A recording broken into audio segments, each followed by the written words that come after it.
One day, out of nowhere, the world faced a genocide, and all the gods were utterly powerless against the overwhelming force they had to confront. Everyone had accepted the worst outcome. In that moment, the great sage, equal to heaven, was propped up with one hand on the iron board. But it is not over yet. Hagwin, the hero of Olympus, scoffed at a guy about to get his comeuppance. You may be immortal, but do you still have the guts to act all high and mighty in front of the gods from beyond? Sooner or later, they would discover this place, just when all hope seemed lost. Kronos, a divine entity capable of seeing through time, unexpectedly appeared. He activated the watch in his hand and said, "Go back to the world's sold timeline and start over." However, the one Kronos assigned was not the great sage, nor any other god. It was this young man. Hugwin entered the tower behind all the gods. Yet he adapted to this world faster than anyone. Standing shoulder to shoulder with the entities who reached the pinnacle of the tower, Hugwin created legends and claimed divine status along with sacred titles. With the trust of all the gods, Hugwin accepted Kronos' request, said his goodbyes, and without hesitation activated the time-space watch. His body felt heavy, and all the stats and mystical energy that once healed him had vanished. First, he needed to find out how long he had been gone. As Hugwin pondered, he got hit with a punch. The guy with the blonde hair threw a punch at Hugwin and said, "You actually took that hit like a champ. What is going on?" Hugwin looked at the university badge on the blonde guy's shirt. "That is right. Before all this happened, I was a college student. It has been so long that I completely forgot. What was this guy's name again? You think you are hot stuff? You better show some respect to your seniors." The blonde guy saw Hugwin's nonchalant response and took it as a cue to throw a second punch, but Hugwin simply sidestepped easily, leaving the blonde guy in shock. "Is it today or tomorrow?" Hugwin mumbled and asked the blonde guy. "What is today's date? Answer quickly, or I might just let those punches slide." "And those punches of yours were weak like a fly's." The blonde guy turned pale at that, cursing up a storm and raising his fist. But before he could swing, Hugwin landed a hit without missing. At that moment, Hugwin's phone buzzed in his pocket. Displaying 3:0 p.m. on December 31st, just 9 hours before the tutorial began. At 8:0 p.m. on December 31st, 2019, the blonde guy, Manghun, a physical education major, rummaged through a box for his beret and headed to the eatery where he had a date with friends in the crowded dining area at Hongni. "An hour late means a $50 penalty. Better pay up," his friend joked. "Shut it. Will you?" Manghun snapped back, chugging down a pint of beer. This guy is in a bad mood today. Did not he just come back from blowing off steam? Bringing it up only made Manghun's face darker. "I do not want to talk about that. Get me another drink." His friend poured him a beer and pressed, "So what did you do with that Kim Hugwin guy?" "Kim Hugwin?" Manghun gritted his teeth, recalling the earlier scene. "The school skipper Kim Hugwin. Now I remember you." "Sure. School's out for real. But do not you have anything better to do?" "Well, tough luck for you. You deserve it. And there is not much time left." With that, Hugwin turned to leave, leaving Manghun behind with his nose in the dirt. That guy just kept yapping nonsense before walking away. "I will beat him until he can't take it anymore," Manghun told himself, then boasted to his friends. "I will grind him into dust. Hopefully, I will still have enough strength to crawl to the hospital." One guy laughed and said, "Hey, easy there, man. If you keep that up, he might actually think it is over for him. No one cares anyway. That dude does not even have parents. Right, who even targets us anymore?" Manghun flexed his muscles. "True. After just a few punches. If he is crying, that is on him. Not us." The whole group burst into laughter and parted ways cheerfully. It was 11:50 p.m. and with midnight approaching, crowds flooded the streets, including Manghun's gang. They were searching for someone when one of them exclaimed, "Hey, that is Kim Hugwin." The group turned in unison to see Hugwin dragging a suitcase, and he did not look the least bit like he just got wrecked by Manghun. "What is he doing back here?" "Perfect. Your time's up, buddy." Manghun tossed his mask to the ground and called his friends over to greet Hugwin. "Hey, Hugwin, what the hell are you doing here?" Manghun shouted, drawing the attention of everyone around. It was 11:57, and Hugwin checked his watch, responding calmly, "It is almost midnight. You guys should enjoy these last 3 minutes. After that, it will be hell." This guy, always joking around. Manghun was talking when he suddenly froze, noticing Hugwin sitting down and opening his suitcase, which was filled with weapons aside from a regular backpack. Manghun's friend saw him grab a sword and an axe and quickly pulled Manghun back, fearfully asking, "How hard did you hit him? Apologize quick, you idiot." One young man in the group chimed in. "Yeah, Kim Hung.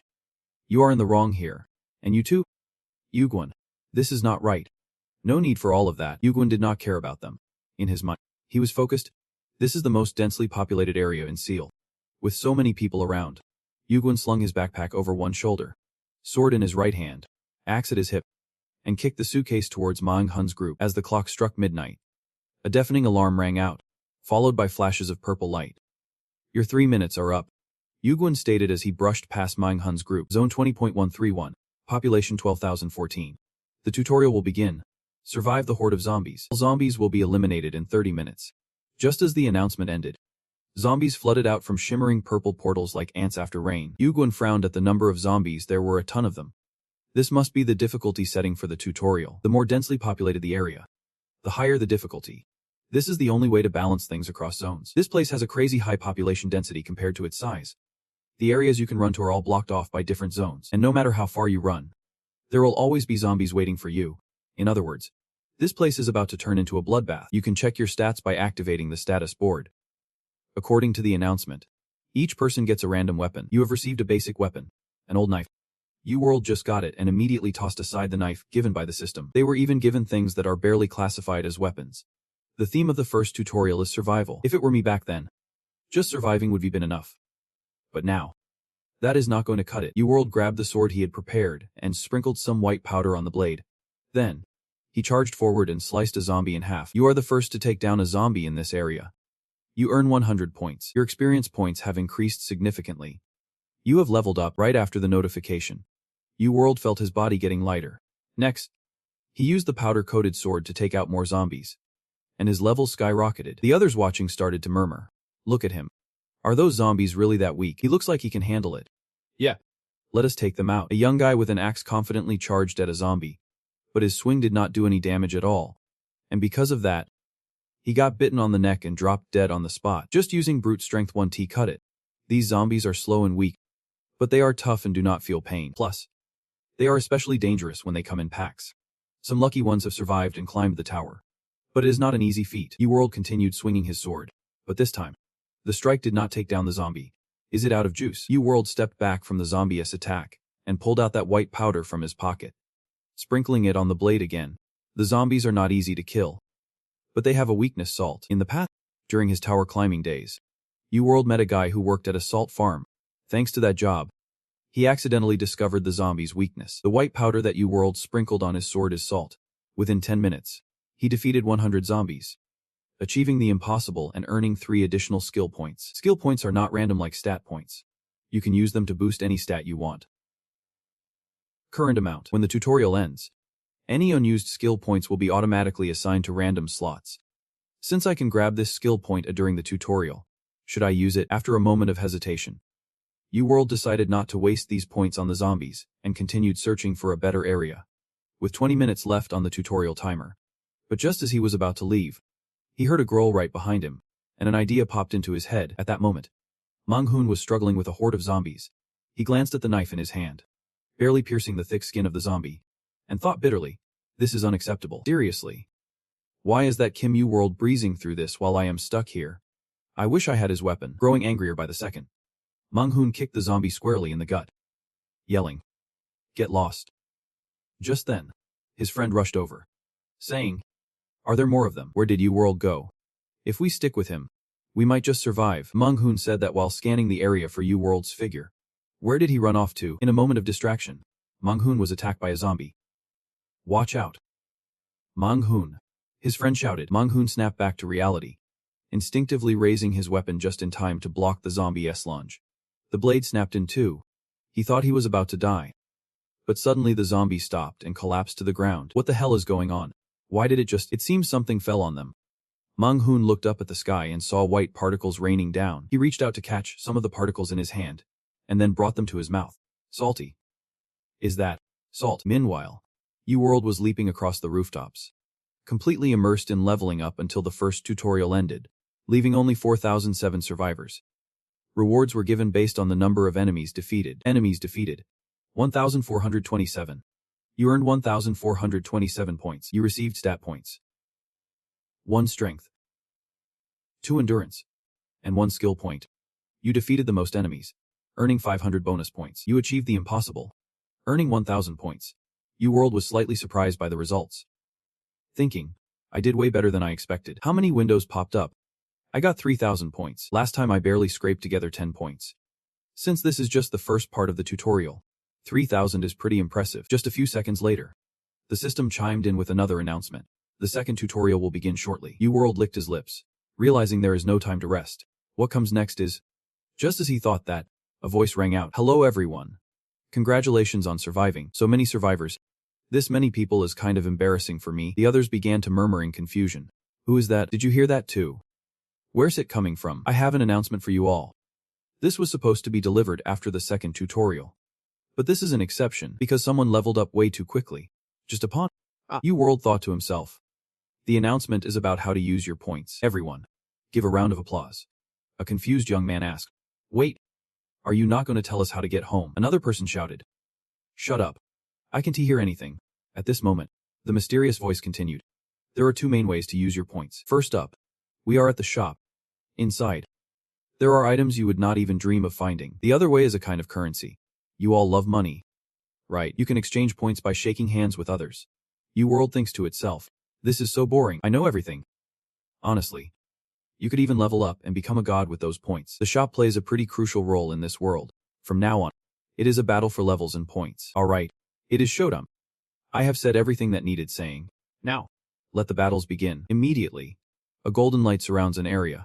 A safe zone has been created in the center of each section. Please step into the safe zone. Every 3 hours, you will earn 100 points. The second tutorial is starting right now. The safe zone is that weird glowing spot over there. With this question lingering, the survivors change direction and head toward the safe zone. In the crowd, a friend of Manghun pats him on the shoulder and says, Hey. Manghun just stands there, face palming, thinking, what the hell is going on? Seeing that Manghun is still shaken from earlier, this friend decides to leave him alone and turns to the other friend, asking, Where's Cheng Ho? The other friend replies, Like I would know. Probably lost. Suddenly, Manghun thinks of something and starts scanning the area. The friend who just patted him on the back asks, What is it? Looking for something. Manghun mumbles back. No. It is nothing. The other friend chimes in. Now that I think about it, where's Manghun? He's not lost, is he? The friend who patted Manghun earlier says. He was fighting like a beast before. Maybe that is just his talent. Just then, Manghun spots Manghun not too far away and shouts, Move aside. As he says this, he pushes his two friends aside and rushes toward Yugal. His two friends quickly ask, Hey, where are you going? Manghun does not answer. He bolts straight for Yugal, grabbing him by the shoulders, forcing a smile as he says, Hey, Yugal, where do you think you are going? You are going the wrong way. Didn't you hear them say to stay in the safe zone? Come on. I will take care of you as your senior. Deep down, he thinks. Even if I do not want to admit it, being with this guy is the safest choice right now. Just reaching out to him like this ensures my safety. While Manghun is still lost in thought, Yugal shakes off his hand. I know, but I have got other places to be. See ya. If you want to survive, do not lean on others. Just wait patiently in the safe zone and know your place. With that, Yugal taps Manghun lightly on the shoulder and walks away. Manghun feels a bit dumbstruck, and when he finally reacts, he angrily turns around and yells. Damn it. But seeing that Yugal does not care and keeps walking, he can only clench his fists in frustration. Kim Yugal. Whatever. Screw you. Being next to him can be better than the safe zone. Right. Trying to comfort himself, Manghun turns and heads into the safe zone. Just as Manghun stepped into the safe zone, the man behind him tried to follow but crashed into a shimmering barrier at the border. What the hell is this? Blocked. I thought it wanted us to go in there. Hearing the man's shout, Manghun turned back suspiciously and whispered. Blocked. In the next moment, his eyes widened as he saw the system board. Capacity 2083 out of 2083. The capacity is 2,000 people. That is half of the surviving population. What about those left outside? This thought flashed through Manghun's mind and... Just then, the answer revealed itself right before them. Outside the safe zone, massive earthworms suddenly burst from the ground, lunging at the unfortunate people nearby. Help! Help me. What is that? Help! Help me. The screams rang out in agony as the people outside the safe zone frantically scattered in every direction, searching for a place to hide, and the earthworms pursued them relentlessly. Elsewhere, you soldiers had just taken down one of the earthworms. System notification. You are the first to defeat an earthworm. You receive 300 points, distributing 2 random stat points. Strength increased by 1. Agility increased by 1. He looked up towards the distant cries for help. Here we go. Yu thought to himself as he turned and stepped down into the adjacent subway station. Earthworms hunt prey by burrowing up from underground. They can't be seen with the naked eye. Like if you close your eyes and focus on other senses. With this in mind, Yu halted, closed his eyes, and patiently waited. Quickly, he felt a slight tremor in the ground beneath his feet. Along with that, a very faint sound of water cracking surfaced. Right now, he thought. Yu decisively attacked the ground beneath him and successfully took down an earthworm that had just emerged to strike him. System notification. You have leveled up. Strength increased by 1. Agility increased by 1. Sharpness increased by 1. I just killed 2 and I leveled up. At this rate, I will rack up tons of stat points. Earthworms live underground, often creating a burrow and building their nest within it. In other words, this is the perfect spot to hunt earthworms, Yu thought, drawing on his past life experience. It was not long before he arrived at a place teeming with dozens of earthworms. System notification. Hidden dungeon discovered. You have found the earthworm nest. You receive 10 points. They are smart. Having found the nest, hunting them will be as easy as pie. First, let us hit level 20. Setting a small goal for himself, Yu charged into battle with 2 knives against the earthworms. In reality, it was more like a massacre. With his rich combat experience, no earthworm survived his second strike. Suddenly, Yu noticed a bead drop from the carcass of the earthworm he just dealt with. A look of surprise crossed his face as he thought, is this bead something I can find in the second guide? This is getting interesting. These little worms are becoming way more captivating. Picking up that marble, the Yu troops, with their not-so-friendly intentions, glance over at the remaining earthworms, laughing and saying, sorry, but I have got my reasons. Hunting you guys has become a whole lot trickier than before. 3 hours have passed, and many outside the safe zone have turned into snacks for the earthworms. The survivors are still running for their lives. Inside the safe zone, it is terrifying. They are watching in awe as a notification pops up outside the market. 3 hours have passed. You have earned 100 points. Someone curiously chimes in. Points. Is this like money? Is 100 points a lot? Just then, another system message appears before them. The red zone will be deactivated. Its capacity is 1867 out of 1500. When the maximum capacity is exceeded, some people will be randomly selected and pushed out of the safe zone. As the announcement appears, a red area suddenly emerges at the outer edge of the safe zone. How much smaller is it going to get? What on earth is happening? My people are being dragged away. The ones being pulled into the red zone are panicking, unsure of what to do when they suddenly hear a growl right behind them. They turn around and see several earthworms, like starving tigers, staring hungrily at those in the red zone. Meanwhile, a notification appears. Capacity is 1768 out of 1500. Time remaining: 2 hours, 57 minutes, and 11 seconds. Seeing this, the crowd suddenly realizes that when the countdown ends, the red zone will become unsafe. They immediately panic, rushing and shoving each other to get back into the safe zone before they get pushed out. Get out of the way. Move. You want me to punch you? Step aside. I need to get in there. Don't block me. Suddenly, a loud shout rings out, and everyone goes silent. The crowd, startled, instinctively halts their movements and turns to see who yelled. The person is none other than Manhwa. He is gritting his teeth, staring fiercely at the crowd. From now on, we will decide who to take down to survive. If you do not take action, you might just get pushed out yourself. I need to take someone out to survive. With this thought, Manghun's eyes lock onto an older man in the crowd. Grab his collar. The people around him shout in protest. What are you doing? Are you out of your mind? Manghun does not care. He slowly mutters, I will handle this old man. Meanwhile, back in the underground lair, Yu-hun has just finished off the last earthworm in the nest he found. The system announces, you have leveled up. Agility increased by 1. Endurance increased by 1. Reflexes increased by 1. You have reached level 20. News. Mystic ability has been unlocked. Yu-hun glances over his status screen, collects the marbles dropped by the earthworms, fills his backpack, and quietly says, it seems like it took about 3 hours, which is not too bad, but a lot of my stats have increased. So I feel much lighter now. I even got 3 random points from hunting those earthworms. And 1 skill point too. Not bad at all. I guess if I did not catch that thing, I can't expect a better reward. System notification. Skill points available. 5. Do you want to use them? Yu-hun selects yes. System notification. Distributing skill points. Mystical ability increases by 5. Mystical ability is now 18. Mystical ability is the stat that will form the foundation for all the powers I will gain in the future. There is no stat more important than this one, even the extremely rare ones, rumored to be blessed by the tower, only start with 12 points. So this is a solid start. Thank goodness I saved those points.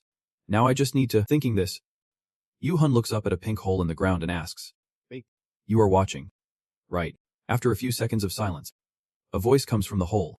"How did you know?" Yu-hun chuckles and replies, "Well, you see, I am quite the curious one.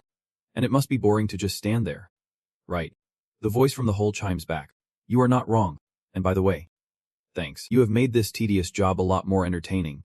Also, you have actually reached level 20. At the same time, a creature the size of a doll descends next to Yu-hun. Yu-hun says, "I just met luck." You do not freak out over this creature. It is just an assistant of the administrator. The administrator's assistant chimes in. "Lucky flag. You know, those who attribute everything to luck are the scariest. So why did you call me?" Yu-hun replies simply, "The shop." The administrator's assistant asks in surprise, "You want to buy something?" Yu-hun says, "I want to buy a skill." The administrator's assistant pauses for a moment, snaps their fingers, and a shop interface appears before Yu-hun, saying, "I think you are the first one wanting to buy a skill in the second guide. Now, choose what you want." Yu-hun, not holding back, starts browsing. He thinks to himself, "There are so many that just skimming through this will take a ton of time." After a while, Yu-hun turns and asks, "Is this all the skills you have?" The administrator's assistant replies, "These are the only skills available in the guide." "Wow. Are you looking for something specific?" Yu-hun says, "Not really." He thinks to himself, "Asking more will just draw negative attention." He picks an item from the shop and says, "I will take this one." Monkey eyes. The eyes that once belonged to a monkey from the fruit mountain. The administrator's assistant curiously asks, "Monkey eyes?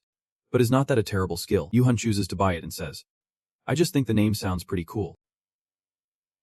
System notification. You have used 2 points. You have received monkey eyes. Total points, 1527. The administrator's assistant tilts their head and responds, "Oh really?" While Yu-hun ignores it and continues to purchase more items. Basic hidden blade. Wrap your sword in your mystical ability. Depending on the user, the sword can transform into an incredibly skilled and trustworthy ally. With that, Yu-hun chooses to spend 1500 points. The system announces, "You have used 1500 points. And you have received the basic dagger. Total points remaining, 27. The administrator's minion chimes in. A solid choice. The basic dagger can compensate for the lack of attack power among contestants at the start. Yu-hun turns away, muttering to himself, "What a trade-off." Having finished his purchase, the administrator's minion closes the shop interface and waves goodbye to him. "Well, farewell then. I hope you enjoy the rest of your time. I have high hopes for you." With that, it vanishes. Yu-hun halt, casting his gaze at the spot where the administrator's minion just disappeared, lost in thought. High hopes. It plans to monitor me as a subject in a special norm. It is not a big deal. No matter how closely they watch me, as long as I do not break any rules, they can punish me. The only thing I am worried about is the regression. But can they even detect it? The clockwork device is an item created by Kronos, Emir, and Auden. As for Kronos, the key figure behind this item, he has been erased from existence due to the price of using it. The minion can say much, but even an administrator probably would not be able to find traces of my regression. However, even if someone notices, my goal remains unchanged. With that thought, Yu-hun decides to keep moving. At the same time, he activates his monkey eyes, turning his vision into a brilliant golden hue. Monkey eyes. The eyes that once belonged to a monkey from the fruit mountain. When activated, it enhances your vision and sharpens your senses. Rank. Pressure. Proficiency. No parts missing. Yu-hun thinks to himself, so this is the eye of that guy. I need to quickly boost my proficiency because the real value of this eye lies elsewhere. Moments later, at a spot in the side alley, a group of earthworms was busy gnawing on a rat when they suddenly paused and looked up at the young man wielding 2 weapons, not far away. This young man is none other than Yu-hun. He does not rush in but opens the system instead. Time left, 29 minutes 58 seconds. Now, let us. I still have plenty of time. As he speaks, Yu-hun uses the basic dagger. Basic dagger.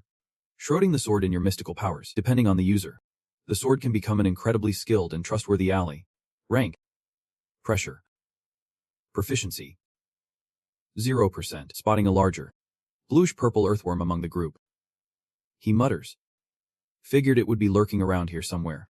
The monster from the second tutorial. The mother earthworm. After a while, Yu-hun slices through an earthworm blocking his path into pieces, then glances at the mother earthworm and thinks, how surprising. For a man-eating monster, it is pretty attached to its young. Next, he charges straight at the mother earthworm. The mother earthworm screeches and lunges at Oh-hun, opening its mouth to bite down, but even so, it still lacks intelligence. With that, Yoo-hun leaps high to dodge the mother earthworm's bite. His sharp gaze lifted high, and he declared, "I will take you down with one strike." Using his agility, Yoo-hun dashed along the massive body of the earthworm, wielding his weapons to relentlessly attack, leaving deep wounds that made it howl in pain. "What is your next move? Gonna flip her over?" Not the brightest idea. With that, Yoo-hun swiftly dodged the head of the earthworm, only moving along its body, continuing to inflict damage. Inside, he was silently chanting, "Not yet. Just a little longer." A few minutes later, Yoo-hun seized the perfect moment to leap high into the air. Seeing this, the earthworm lunged up, mouth open, ready to bite him.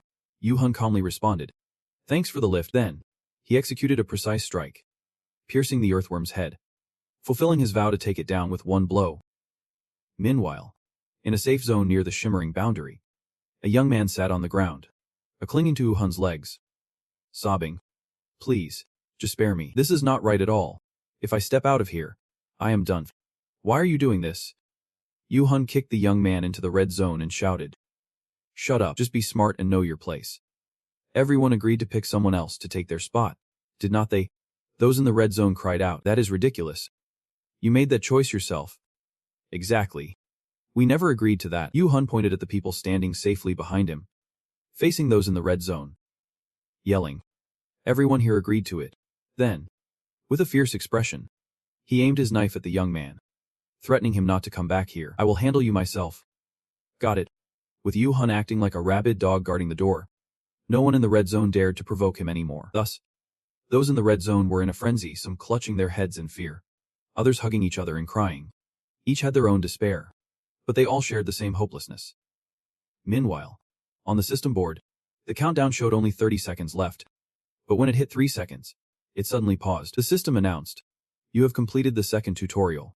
The safe zone will no longer shrink, and you have earned 600 points. There are 15 hours left until the end of the second tutorial." The young man muttered in disbelief. Wow. Those in the red zone erupted in joy. "Are we safe? We are alive." About 30 minutes later, in the pink station, the administrator's assistant appeared beside him again, saying, "I did not expect you to actually handle it." Yoo-hun replied, "Yeah, it took some effort." The assistant asked, "Do you need me to heal you?" Yoo-hun flatly refused. "If that counts as a reward, then no thanks. These little wounds are easy enough to heal on my own." The assistant did not press the issue further. Clapping, it remarked, "It is impressive that a person can get this far in the second tutorial. Truly remarkable. Let us hear it for him." The U army is still making noise as usual. He glanced at it, thinking to himself, "It has been 30 minutes since I took down that mother earthworm, and it is showing up later than I expected." The lackey managing the guide section probably did not anticipate that the mother worm, the monster sustaining the entire ecosystem of the second guide, could be defeated so clearly. The system does not have a fixed reward for taking it down. In other words, they must have argued about their rewards. After a moment of deep thought, the U army asked, "So what is the reward?" The lackey of the administrator spoke up, knowing he would score a reward for this special action. "It seems you really understand this world." The U army replied, "Given what I have done, it would be even stranger if I did not know." The lackey responded, "But most people do not know either." The U army looked at him and said, "What is the reward?" The lackey replied, "Got it. You can choose from these 3 options." The U army curiously asked, "What are they?" The lackey explained. The first option is the ability to jump directly to the 5th guide section. This option also includes information and rewards from the 3rd and 4th guide sections. The U army thought to himself, "They must think the 3rd and 4th guides are worthless to me, so they are planning to send me straight to the 5th guide." The lackey continued, "The second option is points. I guess I do not need to elaborate on this choice." "Right," the U army asked. "And what is the third option?" The lackey of the administrator replied, "The final choice is to connect you with Olympus. You probably do not know this, but the guides are just the beginning of this world. Inside that vast tower, there are many large organizations, as well as countless entities wielding divine powers. I recommend you choose Olympus. Olympus is one of the ruling organizations of the tower. If you get their backing, after finishing the guide, you will be safe within the tower." The U army responded, "You are saying Olympus."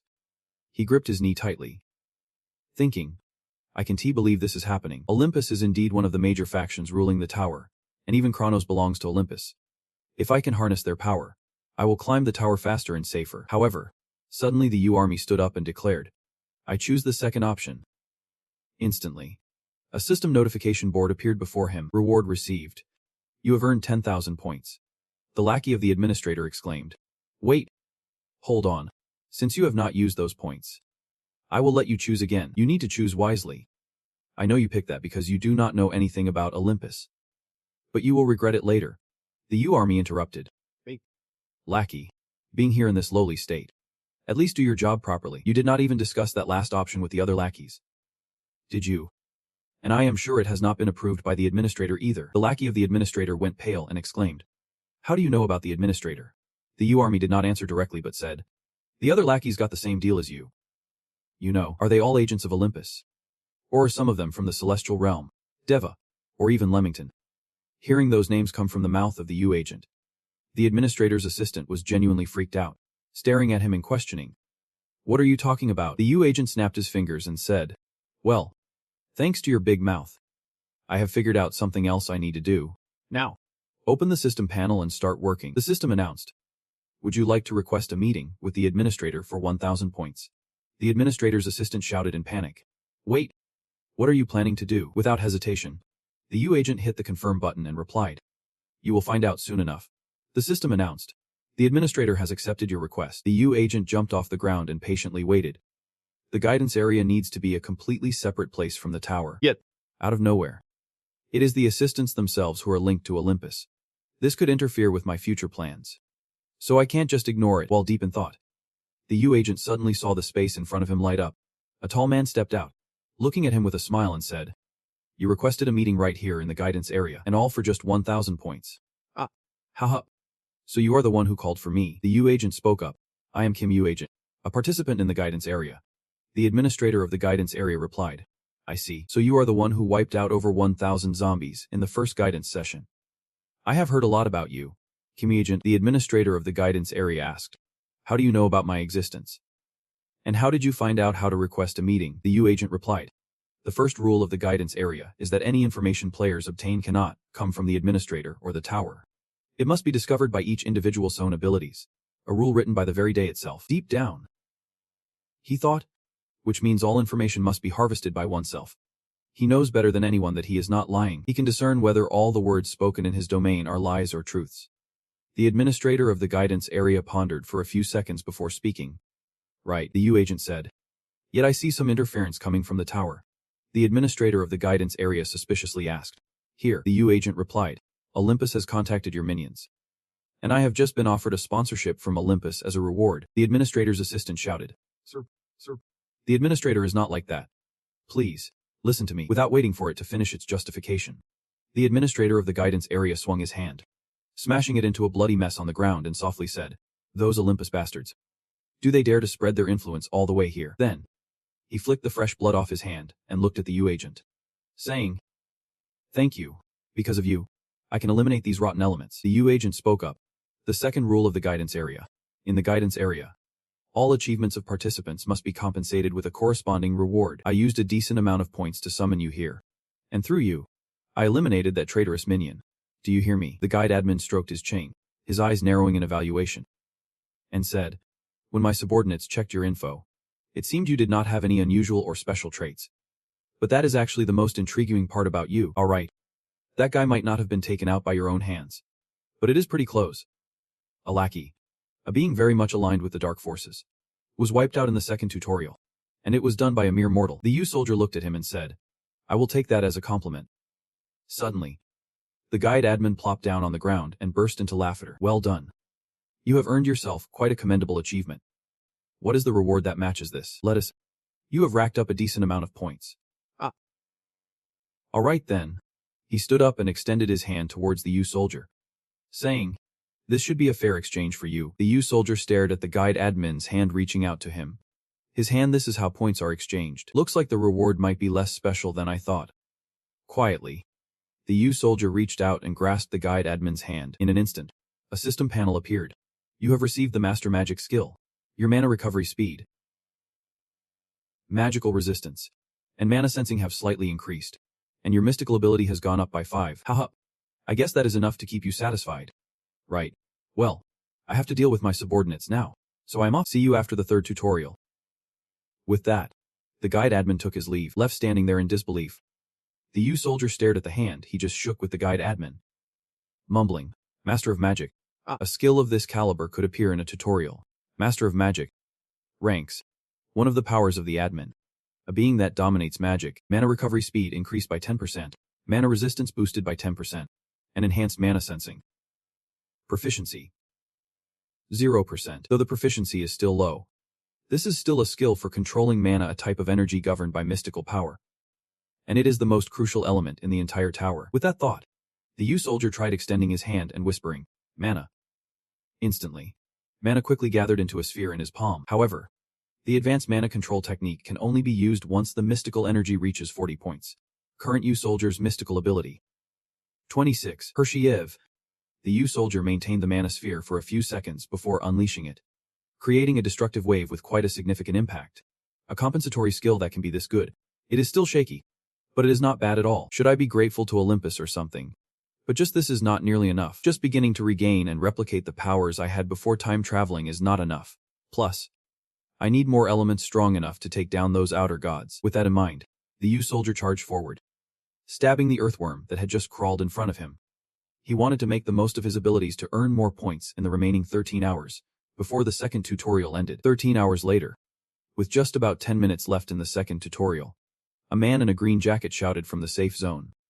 Which is why I said we should wait a little longer. How could the government just sit back and relax while things are this chaotic? Manghun yelled. Shut it. Who can guarantee there won't be a third or fourth tutorial after the second? Besides, what if the safe zone disappears while we are waiting? The man in the green jacket spoke up. So at least until the time is up, just let me be. Without waiting for the guy to finish, Manghun grabbed his collar and dragged him away, saying, "Come on. You are really annoying.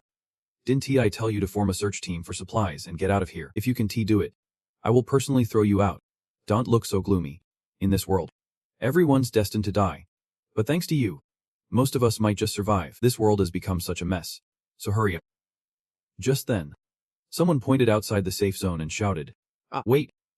Is that a person?" The others turned to look in that direction. Manghun also turned to see that it was indeed Ugorn. "You dare to wander outside the safe zone? He is lost? Is this guy brave or just plain stupid?" Just as everyone was discussing, someone noticed the ground beneath Ugorn starting to bulge and shouted, "Wait! Down there! Be careful." A moment later, a giant earthworm shot up, its toothy mouth lunging for Ugorn. Ugorn calmly jumped to avoid it and stomped down hard, permanently shutting that earthworm up. After neatly dealing with the earthworm, Ugorn stepped back into the safe zone and said, "Just ignore me and continue your debate." At this point, there were only 5 minutes left in the second tutorial, and Ugorn had reached level 26. Ugorn thought to himself, "I just stopped by to collect my completion reward." And who knew there would already be a bunch of idiots acting like leaders. At that moment, Manghun casually strolled over, draping an arm over his shoulder, smiling. "Ugorn, where have you been? I have been looking for you everywhere. You disappeared on me and made me worry. Come on, let us head inside." The others watched nervously, whispering among themselves, "Are they really that close? He just took down that monster with his bare feet." Ugorn caught their glances and instantly understood the situation. He shrugged Manghun's arm off and asked, "Did you force them to go searching for supplies?" Manghun slightly stiffened, then said, "They might sacrifice themselves, but this is for everyone's benefit." Ugorn replied, "So you are sending them to risk their lives for food? Doesn't he something feel off about that?" Manghun snapped back. "Listen closely. Ugorn, if you want to survive, you have to get your hands dirty. Do you really think rules and laws matter in this situation? Surviving in this chaotic world means being selfish, cruel, and ruthless is just the way it is. How can you not understand that?" Ugorn smirked disdainfully and said, "Whatever." At that moment, the second tutorial came to an end. The system announces that the second phase of the tutorial has ended. Each person in the safe area will lose 500 points and receive a supply pouch. If you die, all items in the pouch will be wiped out. According to the announcement, a bag drops down above everyone's heads. Ugorn reaches up to grab it and says, "If that is your way of surviving, then go for it. I am not joining in, and I am not telling you what to do. Just remember, whatever you do, do not cross the line." Manghun glares at Ugorn as he walks away, muttering, "Crossing the line. That jerk, trying to scare me." The announcements keep coming. The third phase of the tutorial starts now. Eliminate 50 monsters in the zone and collect 50 cores. Time remaining, 72 hours. The area will be destroyed when time runs out. The gate will activate after 70 hours. Just as the announcement ends, a vortex suddenly appears, showing a counter of 0 out of 50 on a sign above. Meanwhile, monsters of all shapes and sizes emerge from everywhere on the streets and buildings. People start voicing their concerns. Seriously? More monsters. How long is this going to last? But the safe zone is still holding up. Yeah, that is true. Is that the exit? This feels like a game, does not it? Nini Young-han raises an eyebrow and thinks, collecting cores from monsters. Do I really have to gather 50 of them? Then he scoffs and says to those around him, you all heard that, right? You know what to do now. Meanwhile, Ugorn has returned to the entrance of Hongdae Station. The first thing he does is transfer all 132 types of mana from his backpack to the system-provided supply pouch. Strapping it around his waist, he carelessly tosses the old backpack aside. Then, he turns to assess the horde of monsters slowly creeping up the stairs. It is packed. I wonder if there are even 1,000. I got lucky with the second tutorial and collected a lot. But that is still not enough to satisfy me. As he talks, Ugorn raises his hand. A surge of mana appears in his palm. Rapidly expanding. System notification. Master of Mana. Proficiency 0.5%. Mana wrapping. Completion rate 100%. Mana wrapping has been completed. Mana wrapping has been added as a skill. At that moment, Ugorn lets out a sharp sound and forcefully launches the mana he conjured at the crowd of monsters. He sees that wherever it passes, the monsters are obliterated, and the ground is carved out into a deep trench. Ugorn flexes his fingers, which ache from using mana wrapping. Thinking, I had to use up all my mana just to shoot off that wrapping, and controlling it was not easy either. But if I can boost my stats and proficiency, it will definitely come in handy. Next, he collects the mana lying on the ground and puts it into his supply pouch, letting out a sigh. After all, using mana wrapping is the foundation for manipulating and controlling mana. But that is just not my style. With that thought, Ugorn stands up, pulls out a knife, and calls out to the monsters that are hesitating. Why are you scared? Come on, let us do this. I am not wasting the time we have left. The next day, with just 22 hours and 43 minutes left, a trio, 2 guys and a girl, all at level 10, were carefully scouting a spot in Gahongdae. They were keeping a watchful eye while chatting amongst themselves. We have gone too deep, have not we? Yeah. This place is super eerie. What can we do? We started with 1,400 people. And now we are down to just 400. Might as well hide wherever we can. Is Gahongdae always this expansive? Who knows? The world's gone to chaos, so this place probably is not any better. Suddenly, Joan pointed towards a direction and shouted, wait! Everyone, look over there. Junho and Si-Hong-chan turned in suspicion, both gasping in astonishment. What is that?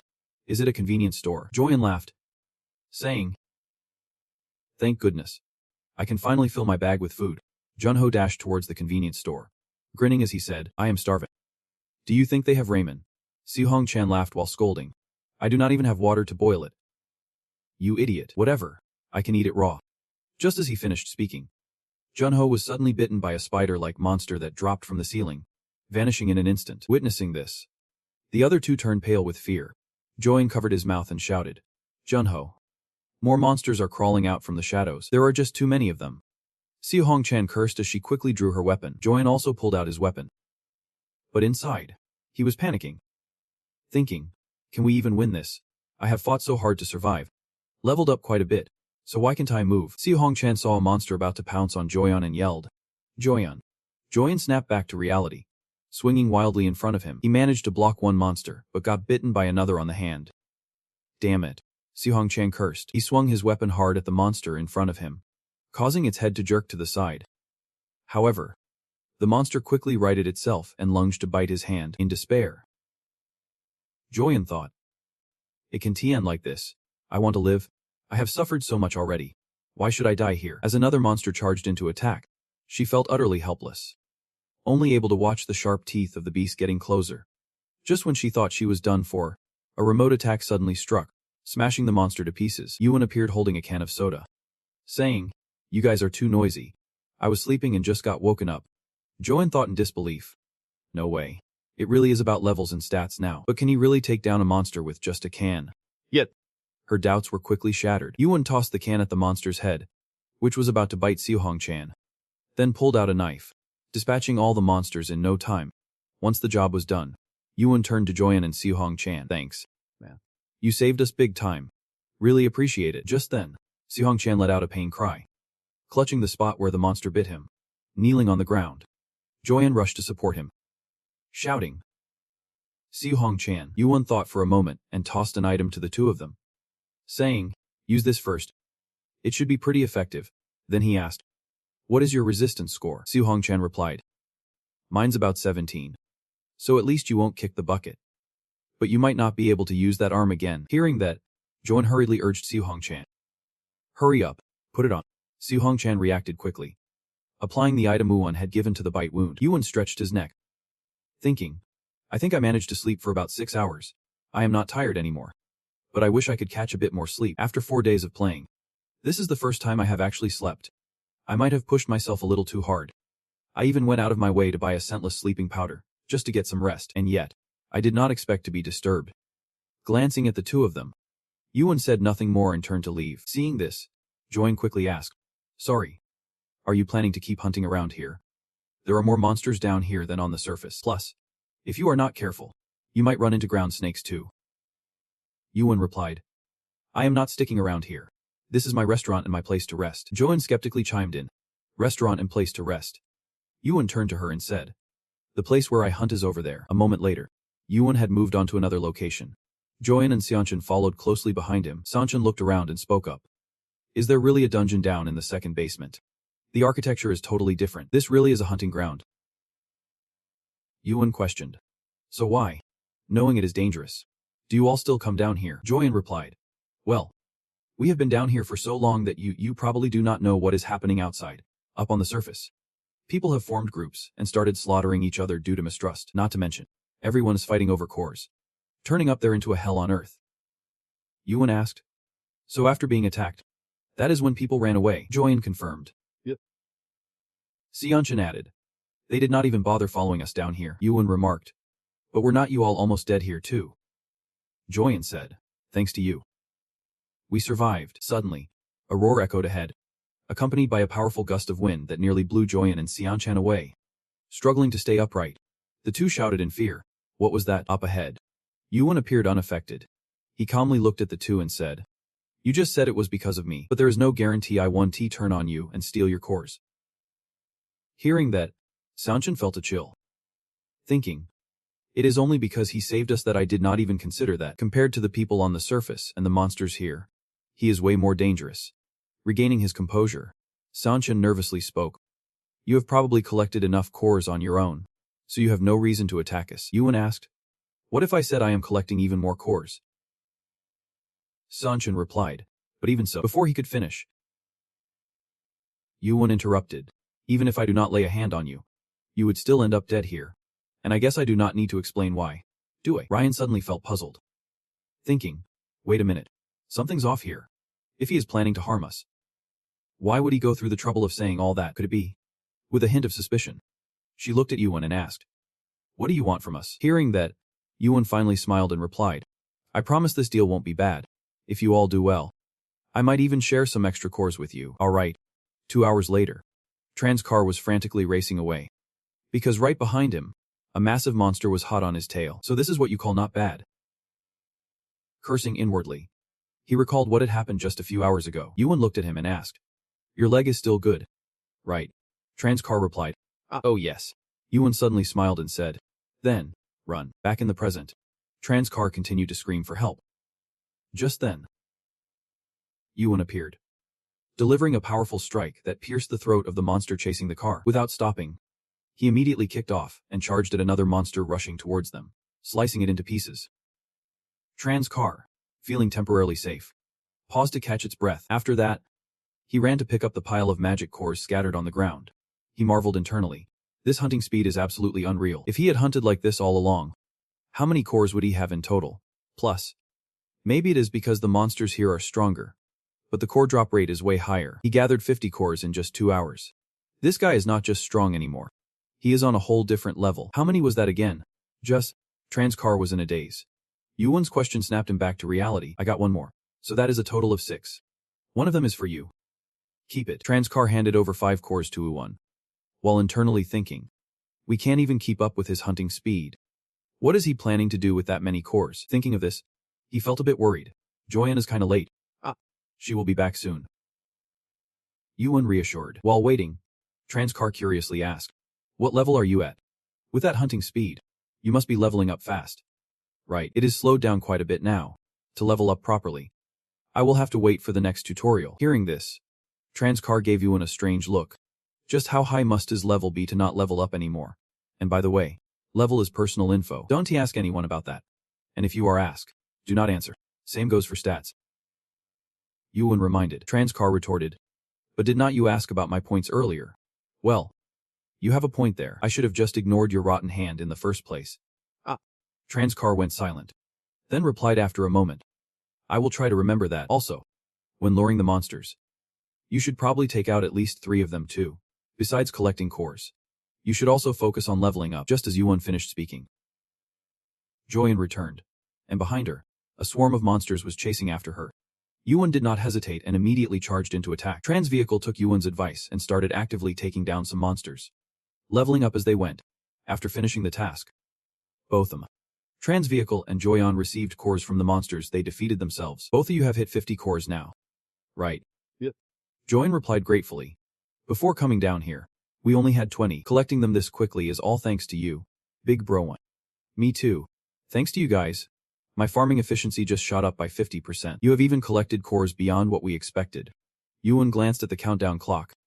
There were still 2 hours and 57 minutes left, and the gate was about to activate. Thinking to himself, Yuan took a step forward and said, if you two are done, let us head up. Finally, we are going up, Chen exclaimed joyfully. I wonder if it is still chaotic outside, Joyan asked. Chan speculated, I bet it is even worse. After all, the third phase of the guide is almost over. I am really worried about the folks out there. Meanwhile, outside, the gate had turned red. In front of the gate, 2 clear factions emerged.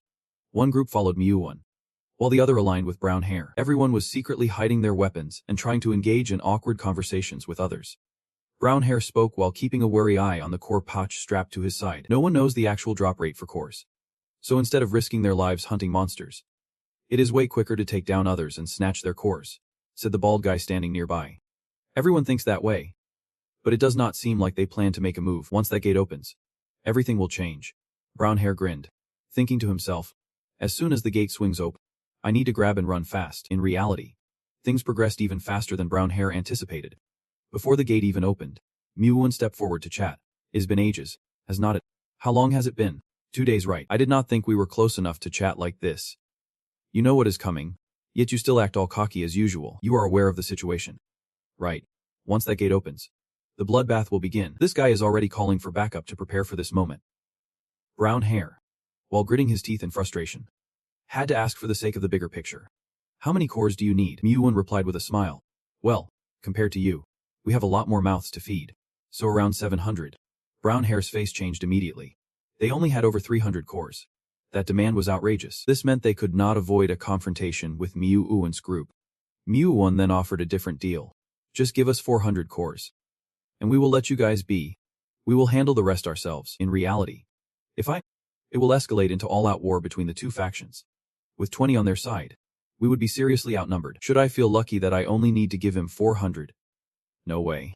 I would rather fight than back down. Just as brown hair was in the mood for a one-on-one showdown, Yuan's trio suddenly appeared, grabbing everyone's attention. Kim Yuan, it has been days since I last saw you. Where have you been? Miu-1 left brown hair behind and approached Yuan, asking. I have got something to do. Yuan set down the box in his hands. Replied. Have you collected enough cores? Of course. As he spoke, Yuan opened the box and dumped all the cores from his bag into it, leaving the onlookers utterly stunned. Oh my. How many cores does he have in total? It has to be at least 1,000. How on earth did he collect so many cores? Wait. There is no need to panic. I can rally a lot of people like this. We have got at least 50 people on our side. No matter how strong he is, he can't face all of us at once. While my Yuan was calculating, Yuan reminded him. Look down. Pay attention to the ground. My Yuan looked down and noticed a line drawn right by his feet. Everyone needs this spot. Right, I do not need it. I have got enough already. Yuan's companions started to chime in. Then give me some too. Mia's. Yuan continued. But this is not free. Each one costs 100 points. If you want to buy, consult me first before stepping into the circle. 100 points. That is way too expensive. How many points do I even have? The shop does not sell cores. If we want to buy, we can only get them from him. As everyone hesitated, My Yuan stepped up to criticize. But seriously, what the heck, you selfish jerk? You could give this away and save hundreds of lives. And yet, you choose to sell it. This is just ridiculous. What if we do not have money? What then? Yuan calmly replied. That is just the way it is. Those who want to buy can buy. I am not forcing anyone. If you want to buy, step right up, pay your points, and then you can buy items or stats. How you earn points is your business. I do not care. Hearing this, Suan-so chimed in. Selling items like that? Is that even allowed? Seeing his plan falter, my Yuhun gritted his teeth in frustration. He started to lash out. You can't just take and then sell it off? You scumbag. I bet you killed someone else and stole this essence. And now you dare to sell it for profit. Do you really think people will accept that? Despite the provocations, he remained unfazed. What if I did not steal it? My Yuhun was determined to argue back. Who would believe you? At that moment, from a distance, Swine rushed over. You do not have the right to accuse others of stealing. You killed my friend. Do you have any idea how hard we had to run from you? Xlong Trang also stood up to defend. If he was really a thief like you say, we would have been dead already. We have been with him the whole time. This is just ridiculous. You guys do not know anything about this person. You are just spouting nonsense. He grimaced, feeling the tension build. So what? What can the three of you do about it? You guys think just because you are buddies with Yuan, you are safe. As soon as he finished speaking, he shouted orders to his lackeys. Charge at them. In no time, the whole gang charged forward. Weapons drawn. Rushing towards Yuan. A shadow darted like lightning straight ahead, moving with such incredible speed that no one could even see what happened. But the two sword wielders at the front were swiftly met with Yuan's blade. Their heads severed in an instant. It seemed he was truly furious, glaring up with a fierce intensity. You have gone too far. The closest guy stared in horror at the two corpses gushing blood, completely taken aback. Not just him, but the rest of his crew felt a chill run down their spines. Manga-kun finally processed his words. Could it be that the too far he mentioned earlier meant? Recalling that he had said his message remained unchanged, he continued, if you can afford it, I will sell the core to you. Those who wish to buy, step into the circle once I permit you. Whether or not to buy is your choice. I am not forcing anyone. But if someone intends to cross this line with ulterior motives. Pausing, he shot a fierce warning glare at Myung-an. You will die. A system notification popped up. Plan compromised. Myung-hun did not take his words to heart, barking back. Damn it. Just take him down. Keep it clean. The whole gang decided to band together against him. But Yu Kwon stood firm, ready to take them all on alone. Anyone who charged forward was met by Yu Kwon, dispatched with a single strike. One head here, a body there. He glided effortlessly around, and they fell to the ground like leaves in the wind. Myung-hun stared in disbelief, retreating instinctively. How could this be? It was in that moment he realized he had forgotten the true nature of this world. I should run. That is right. The one who crosses over dies. I can do this. I will be safe. I will survive. Yu Kwon glared at him. You think just standing there will keep you safe? He looked at him, an insidious grin spreading across his face. I remember all your faces. Myung-hun felt a chill creep over him. Sweating nervously, he remembers all of us. What does that mean? Before he could find an answer, Yu Kwon swung his sword decisively, and yet another head went flying. The ground where he had crossed was slick with fresh blood all around him. It was not just that. The bodies piled up were chilling to behold. None of the people Myung-an had brought, including himself, could escape from this place alive. Yu Kwon grumbled in annoyance. It is such a mess. He walked past the horrified gazes of everyone here. They looked at him as if he were an alien creature. No one dared to utter a word, faced with his overwhelming presence. Everyone instinctively stepped aside to make way. The guy watching from afar could not help but tremble. Could a single person really kill that many? A lone individual with enough power to crush an entire gang. This is what this world is like. I thought I had adapted well, but I was wrong. With that thought, he raised his hand, boldly declaring, I will buy your core. A shady underling shouted. Hey, man. He asked, how many points does it cost? The other replied, I have asked the servants already. This knife can be sold for 500 points. The guy hesitated, but then he explained. Think carefully. Didosi. All the cores he has are purely from hunting monsters. That guy's got a wicked reputation. How do you know about him? Look at him. He is so strong. Just think about how many monsters he must have killed. Right. He does not even bother collecting cores from the ones he just took down. This shows that all these cores are not stolen. This is a completely legit operation. As Yu turned to look back, he found that the guy had come closer, eager to buy a core. Sell me 7 of them. He thought to himself. The rules and laws of this world are set by the likes of him. The two quickly shook hands, sealing the deal. Just like that, He racked up an additional 700 points. The crowd buzzed with excitement. Yep. If we buy the cores, we can head through the next training gate. How many points do I have? Just 200 points. Watching him fade into the training gate, everyone started to clamoring. Me too. I want to buy some. I will take 7. I will take 10. Does anyone have extra points? I promise I will pay you back in the next training round. Meanwhile, the administrator's lackeys were busy inspecting items. This one's a bit damaged. I will buy it for 300. The seller disagreed, saying that is too low.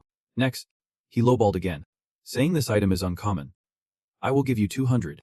The crowd was furious. What a scam. The seller gave me a full 1,000 points before. Now you want me to sell it back for that. Next in line, each stat was only worth 100 points. So 3 awareness stats would net me 300 points. Right. You kept racking up points, gaining over 1,000 in no time. He thought helplessly.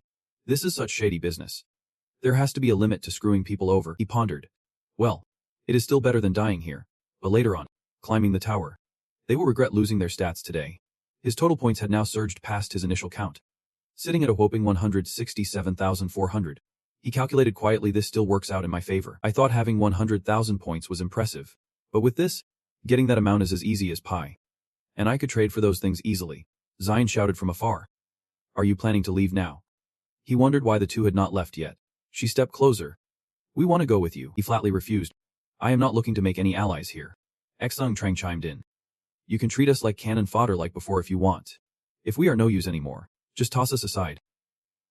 Hearing this, he suddenly darkened, falling silent for a long moment. Finally, Yugen spoke up.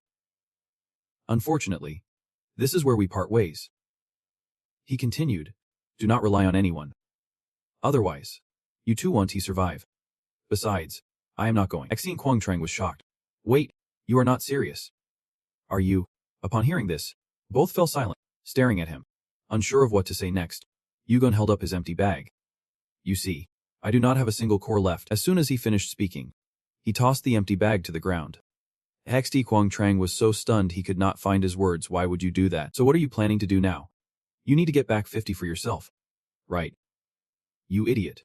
Yugen replied calmly. I am not going anywhere. Hurry and leave. It is about to get chaotic here. Joyen shouted, running after him. Yugen.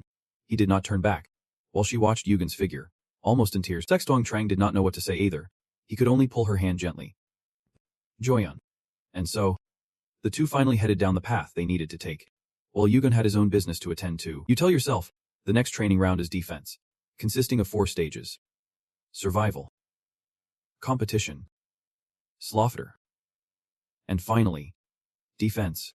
A man quickly approaches and asks you, wait, have you sold out all the cores? You coldly reply, yeah, I sold out. The man, hearing this, suddenly looks pale. He desperately kneels down, but Yugen does not care. You think it is time to move quickly. This place is about to turn into a battlefield for the cores. And just like that, you wander down the street, leaving behind the crowd slowly falling apart. Yugen calculates. Only 1 hour left, and suddenly you spot a nearby shop.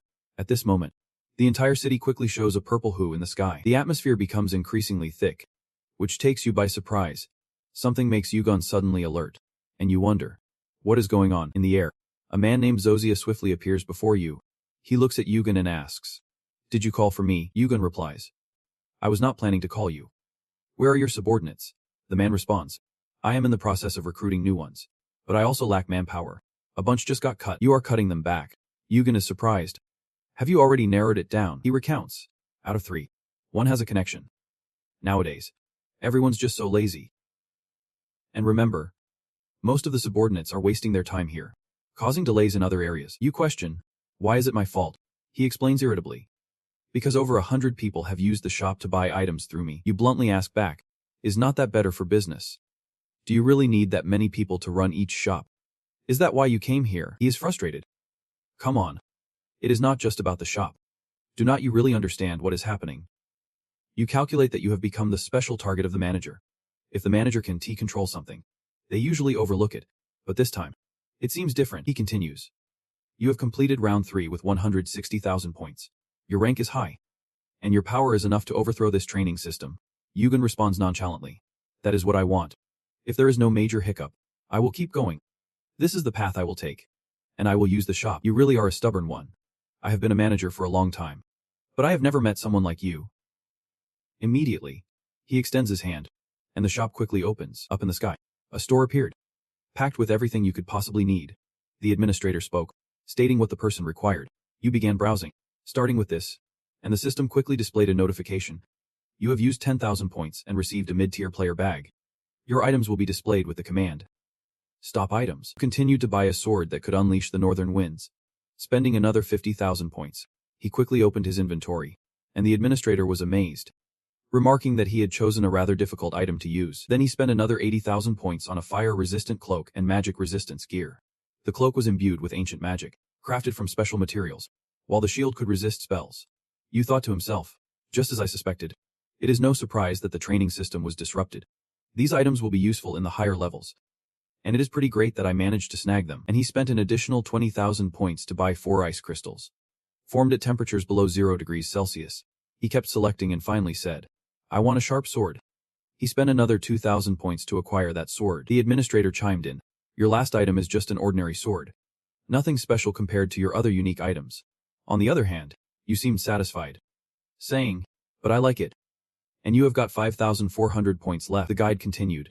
Now no one can challenge you anymore. The players in the tutorial can't even touch you. But this only applies to players. Hearing this, Yu was a bit surprised. Once everything was done, the guide quickly left, looking forward to what was coming. After he vanished, Yu was left alone in this place. Silently pondering for a moment, he looked up at the clock on the system display, thinking to himself, it is starting now. The third training round has concluded. And just after the announcement, the screen shattered. The system announced again, you have failed this round, and the area will be destroyed. A power grid quickly enveloped the city and all those monsters. You remain calm. It had been a while since he had seen this sky. He examined the description of the cloak more closely.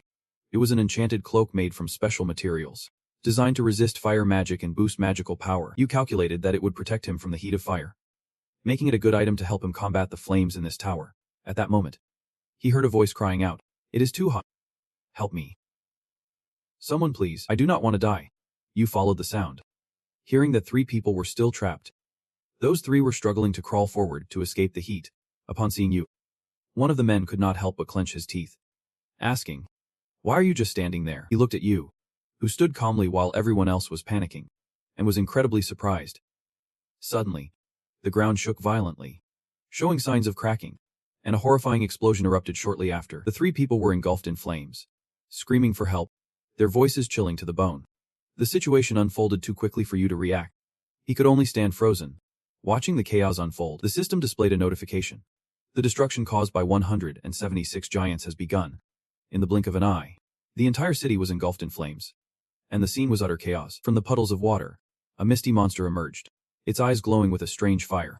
But the real issue, it was not alone, there was a whole pack of them. The so-called trash spirits. Yu was armed and ready, marveling at the sheer number of foes. There is a lot of them, he thought, but these were not the most dangerous ones. He squinted and said, looks like we meet again. You pondered why this was labeled a destruction event, and soon enough, a low-tier spirit appeared. Sucha. You stared calmly at him. Well, Sucha, here we are again. He thought back to the chaos, where this guy was known as a colossal mountain of a threat. But here he looked no bigger than a house. Surucha's true form slowly revealed itself, a monster completely made of fire. You thought. Another world consumed and digested. The 176th damned spirit was followed by a swarm of trash spirits. You sighed. A world ruled by destruction and fading should not have existed in the first place. He challenged loudly. Sucha, are you going through a midlife crisis or something? You seem overly emotional. Let us get this party started. He teased. Sucha looked at him, noticing you bore a resemblance to an old rival. Unable to hold back, he sneered. You have got eyes like that monkey from Hogo Mountain. He roared. I am curious if you will make it out of here alive. Right after that, he commanded the smaller spirits to charge at you. Outnumbered 100 to 1. You remained unfazed and charged straight at them. His sword sliced aggressively at the monster in front of him. Sucha quickly hurled fire toward you to incinerate him. He was eager to witness Yu's struggle after that attack. As the explosion erupted, thick smoke billowed, and they all stood waiting to see the outcome. But to their dismay, you emerged unscathed. Sucha glanced over, realizing that was not just any cloak. Someone had prepared it specifically to face him. The system quickly reported. The fireproof cloak had absorbed the blast damage, granting resistance against fire attribute attacks. You smiled, satisfied. Everything comes with a price, he continued. I did not prepare this just to deal with you. I am here to defeat you. Sucha found it amusing. Scoffing. Defeat me. Those are some bold words. Good. You are new here and already talking big. Ah. Sucha boomed. You gritted his teeth. Enough talk. Sucha. Let us see how long you can keep up that arrogance. You did not want to waste more time with these monsters. He glared. You are talking too much. Right after he said that, he quickly leaped into the fray. The system announced again. You have successfully leveled up after clearing a group of small monsters. But what was even more infuriating was that the demon decided to play sneak attack, hitting you from the side. And just like that, a thunderous explosion echoed. The power of this demon was no joke. You was not phased. But it seemed like your magical shield had cracked after that attack. But he did not give up. You dashed forward, charging straight at Sucha alone. A notification popped up. You leveled up. All agility, strength, and mystical power stats increased by 1. You felt his breath getting a bit rag. He started calculating. Even though he was wearing the fire mage outfit, after 2 hours under this heat, his whole body was heating up. The explosion from these skulls when they die is super dangerous. It does not deal massive damage, but I can T-dodge it. So I have to take the blast. I could use a mana bridge for long-range attacks, but that is not sustainable for this fight. And it drains a lot of mana when I need to do it. Thinking this, he looked at the monster and shouted, Sucha, why do not you come down here and let these little pests go? Sucha scowled at him. They were special items. I am really curious how you managed to face them during training. Hearing this, he was momentarily stunned. Then Sucha fiercely charged at him, catching you off guard. He still kept challenging him. What about you? Don't you feel like a coward just sitting around during training? Why are you still here? Planning to sacrifice yourself for those weaklings? You continued. I told you before. I do this to protect you. Hearing this, Sucha laughed with delight. You really think you can beat me? Right after that, he aggressively raised his sword. That is why I am going to face you. You gritted his teeth, holding the shield in front of him. Thinking, I have got what it takes. He was confident he would succeed. Yuana's shield took the hit, and the damage became even more severe. That massive sword swung down straight toward him. Yuan stood before the attack. But luckily, he was still safe. His fierce gaze and sharp instincts resembled someone Sucha had faced before. Yuan had heard the voice of the great sage equal to heaven. He wanted to know how he got those instincts. Actually, there is a special method. I failed in round 3. I did not lose because I was weak. There is a special reason. But that is not important. The key is to know the destruction that the training pit brings. Do you understand? Listen closely. Yuan. Those instincts actually made Sucha feel astonished. He looked at the rubble and thought. Strange. I can sense he did not dodge. But he took that hit. But why? Contrary to his thoughts. You are still alive. Sucha was even more surprised that you could still stand. He felt very strange. I thought he would die from this heat. Yuan thought about the great sage equal to heaven. This aggressive guy had challenged him hundreds of times, and throughout those battles, I only managed to defeat him a few times. And there are reasons for that. With the golden cudgel's endless reach and the first cloud's ability to summon rain and wind, I could travel to the horizon at the speed of light. With the immortal secret power he gained from eating the divine fruit, a treasure of the world. But the most important reason he is this strong just then, the system announces. You are eligible to unlock a hidden item. The monkey eye will appear. This hidden item is part of the system, manifesting as an item or skill that boosts the player. The monkey eye is capable of synchronizing with fire monsters, allowing it to detect both evil and good, as well as truth and lies. Plus, it grants fire resistance, with a 12.14% effectiveness, providing resistance and reducing the impact of fire attributes. And at this moment, Yuan has obtained the monkey eye. Back to the main issue. Yuan lets out a heavy sigh.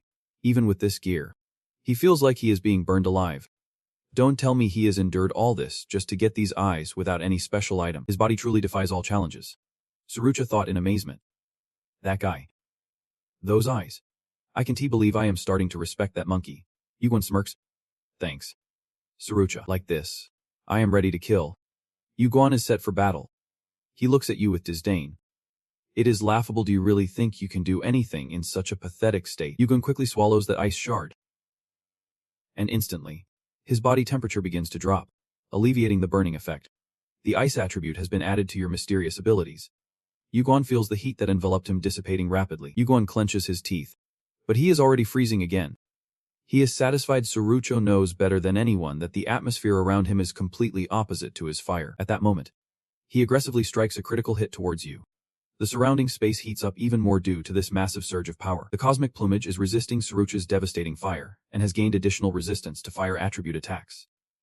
Right now, the fire eye is also standing against Sucha's devastating flames, rapidly lowering his body temperature.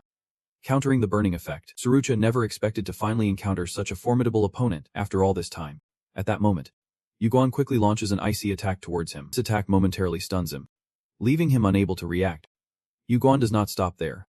He leaps forward and delivers a powerful kick towards Sucha. His massive figure momentarily fails to dodge. A wave of pain hits Sucha as he bellows loudly. "You monster."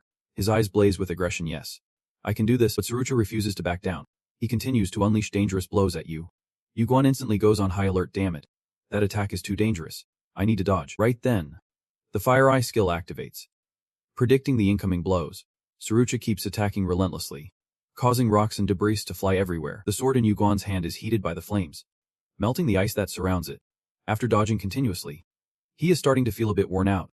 Yuguan stands still, breathing heavily. You swallow down 2 crystal ice shards, and instantly feel the freezing burn effect, causing your body temperature to plummet.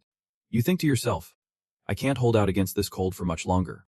I need to wrap this up quickly." With that thought, Yuguan falls silent, watching the situation unfold while brainstorming new tactics. He leaps to dodge yet another attack from his opponent. Soaring high into the air, realizing the moment has come, he decides to stop saving his mana. The pain skill activates quickly. He grips his sword tightly, shifting from a defensive stance to an offensive one, just as Yuguan predicted. His opponent is caught off guard and lets out a loud cry of pain. Seizing the moment, Yuguan unleashes his magic skill, striking back fiercely. It seems like he is eager to end this fight. The force of his attack sends everything around him into chaos. He switches his attack style from frontal to a sneak attack from behind, inflicting intense agony on his foe. His hand lashed out with a powerful strike to Sucha's neck. Yuguan charged straight at his back, clearly determined to finish him off right then and there. The monster roared in anger. "You insolent brat. You are just a puny wannabe who has not even climbed the tower." Sucha screamed, rage boiling over. The ice and heat properties were clashing with Sucha's fire. Yuguan calculated that he had already exhausted all his defenses against Sucha's flames. Yet the distance between them remained unbridged. He tried using his magic eyes to absorb Sucha's fire, but it failed miserably. The burn effect escalated to level 2, then to level 3, enhancing his resistance to fire elemental attacks. Sucha roared in fury, showcasing his power, declaring himself the victor. But he did not expect that Yuguan had used all his strength to stab straight into Sucha's back. Given the opponent's strength, Yuguan's sword had also suffered numerous nicks from the impact. Right after that, the system quickly announced, "You have defeated the destroyer of the training round." Yuguan panted heavily, his hands burned and swollen. Finally, he leveled up. Yuguan exclaimed, "I actually defeated him." But this was just the beginning of his journey. Speaking of which, he recalled the tough battles he fought alongside his friends in the past. Yuguan smiled contentedly. What a grueling journey.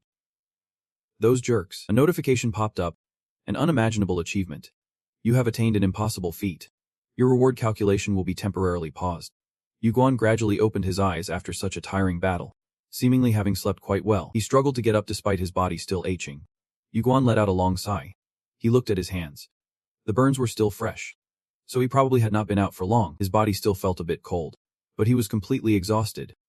He remembered the battle, thinking he was going to die just to get that magic eye.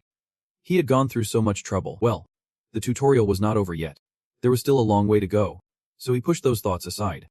Looking at Sucha lying motionless on the ground, he silently assessed. No fire in him. That is a bummer.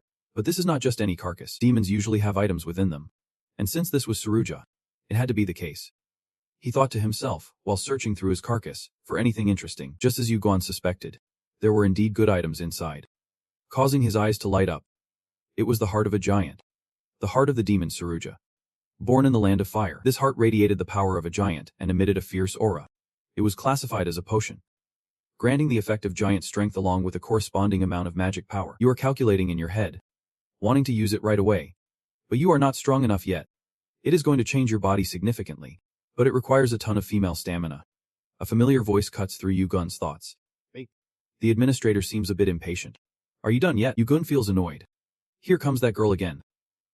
He grumbles. I should be the one talking back to her. Yugun replies. My journey is still long. The administrator sighs. The balance of the guidance section has been completely thrown off because of you. And those guys won't stop complaining about me. He recalls how you relentlessly hunted down all those monsters. It is enough to make him groan in frustration. It really is a headache. He tells Gun. You will be sent straight to the area. The fourth guidance section has already begun. And they are almost done. Gun asks. Really? How much time is left? The administrator tells him there is about 4 hours left. Gun feels satisfied. 4 hours. That is definitely more than enough. The administrator replies. Of course. I still need to discuss your rewards with the admins from other floors. It has been a while since we wrapped that up. Right after that, the system adds the rewards. And he has received 10,000 points and a skill called Heavenly Annihilation. Gun is surprised. Heavenly Annihilation. I thought I knew all the high-level skills. But this is the first time I have heard of this one. And a plus skill is something ridiculously rare that you find in the guidance. The instructions pop up. You are destined to annihilate the heavens with all your abilities. The value of your fate will change based on the lives you have taken. A plus rank. 0% completion. Effect increases all stats by 3 points. Additional stats depend on the enemies you kill. He calculates. Not every high-level skill is good, but since this one boosts my stats, it is going to be pretty useful, not to mention it is still incomplete. But hey, boosting my stats is already a win. The administrator continues. You have received the reward. Do you need anything else? He adds. Get me a small red potion. The administrator gasps. You spend money like it is nothing. In no time, he has received the item and spent all 10,000 points. This potion is quite valuable for boosting magical power and stamina. After the transaction, the administrator quickly leaves. He reminds Gun. After you take that, rest and wait. Once you use it, your magical power and stamina will increase immediately. Administrator bids Gun farewell. And then the guidance system disappears. Stating, your wounds and stamina will quickly recover. Gun relaxes. Thinking, I have 4 hours. By then, I need to recharge my energy and get ready for the fifth guidance section. The fifth guidance section is a race against time. He thinks about it while leaning back and sighing. After a while, he finally opens his eyes. Fully awake, the monster is still there. And it seems Gun has regained some strength after the rest. A green light begins to envelop his feet. Gun is quickly transported to another place. And the final guidance section is about to start. He lands in a different scene. His feet just touching the ground. Gun starts to look around, observing the scenery. It seems he is not the only one here. They must have arrived before him. A man takes a deep breath, inhaling the scent of the sea. Next to him, someone wonders, where are we? There are so many people here. How big is this place? To give a brief overview. This is the first time participants from different worlds have gathered together. This is what the tower calls the final tutorial. The announcement quickly pops up. Unified world. The final tutorial is about to begin right now. The crowd buzzes with excitement. Final tutorial. Is it really over? Of course not. It is a tutorial. Shut it. The announcement blares. Barraganda Island is gradually sinking into the sea. There is only one way to escape the island and prove your worth. Defeat the boss at the top of the island. Your contributions to taking down the boss will be converted into points. The final rewards will be determined based on your points and the remaining time. You have a time limit of 30 days. When the time runs out, the island will be submerged. The system starts the timer right after the tutorial announcement ends, leaving everyone stunned. Wait. A month? You soldiers are in disbelief. They are shocked because before, the time limits were usually just between 1 hour to 4 days. There was no need to rush into battle at all. And having more time to reach the finish line is a good thing after all. But on the flip side, that means it will take a whole month to defeat the boss. It is that powerful. The U soldiers observe the expressions of those around them. Realizing a few have already caught on, a man steps forward and speaks up. Everyone heard that. Right. There must be a reason we are all gathered here. So how about we team up? The crowd hesitates. Wondering if they should, he quickly adds. All right. Let us introduce ourselves. From the crowd, a cold voice cuts. I refuse. The group falls silent. He arrogantly states. Who says we are teammates? Teammates are those I trust to back me up. So I want to choose them myself. A glance is enough to see you all are not worthy. One of them is taken aback. What? Looks like the U guy is here too. The blonde man, irritated, charges at him. You arrogant jerk. The one who just rejected them has a cold expression. His eyes shining like lights, radiating power like a thunderstorm. He tenses up. And suddenly the crowd feels a powerful force sweeping around them, leaving them dumbfounded. It seems this arrogant guy is not holding back, as the others are lifted off the ground. Then, he lightly flicks his hand, sending them crashing hard to the ground. The sound of bones cracking echoing. He then sneers coldly. What a bunch of pests. As he shows off, he proclaims himself the heir to the throne of Olympus, the successor of the god of sleep. People watch in outrage as those lying motionless on the ground curse and fume. That lunatic. Someone wonders, was that a skill? The U-soldier contemplates, just in the 5th tutorial. And he is already this strong. It is no wonder he has caught so much attention from the tower. That is the power of a pureblood. Purebloods are those born and raised in the tower. Choosing to climb it, they have experienced the mystical within the tower from the moment they were born, putting them in a league of their own compared to the other players. This game is anything but fair. After all, he was the one who contributed the most during the 5th tutorial. He quietly walks away. With no reason to linger around that guy, he really hates loudmouths. Suddenly, a voice booms, calling out to him. Of all the luck, Yu glances over. For some reason, that persistent guy has come close and asks him, "Who are you?" Yu raises an eyebrow in surprise and retorts, "Are you talking to me? When did he even get here?" He looks straight at Yu and asks, "Yeah." Then he points directly at Yu's shirt. "Isn't he that a rare thermal armor? That is not something you can just grab in the tutorial." "So how did you get it?" Yu replies calmly, "I bought it with points." Leaving that persistent guy utterly stunned, he murmurs in disbelief, "He actually bought that? Something so expensive?" Curiosity gets the better of him, and he asks Yu again, "What level are you at?" Yu is not shy to fire back. "Isn't he that a bit rude to ask?" The persistent guy scratches his head awkwardly. "Yeah, you have a point. But that is kind of common knowledge in the tutorial." Seeing Yu's reluctance to share, he quickly waves it off.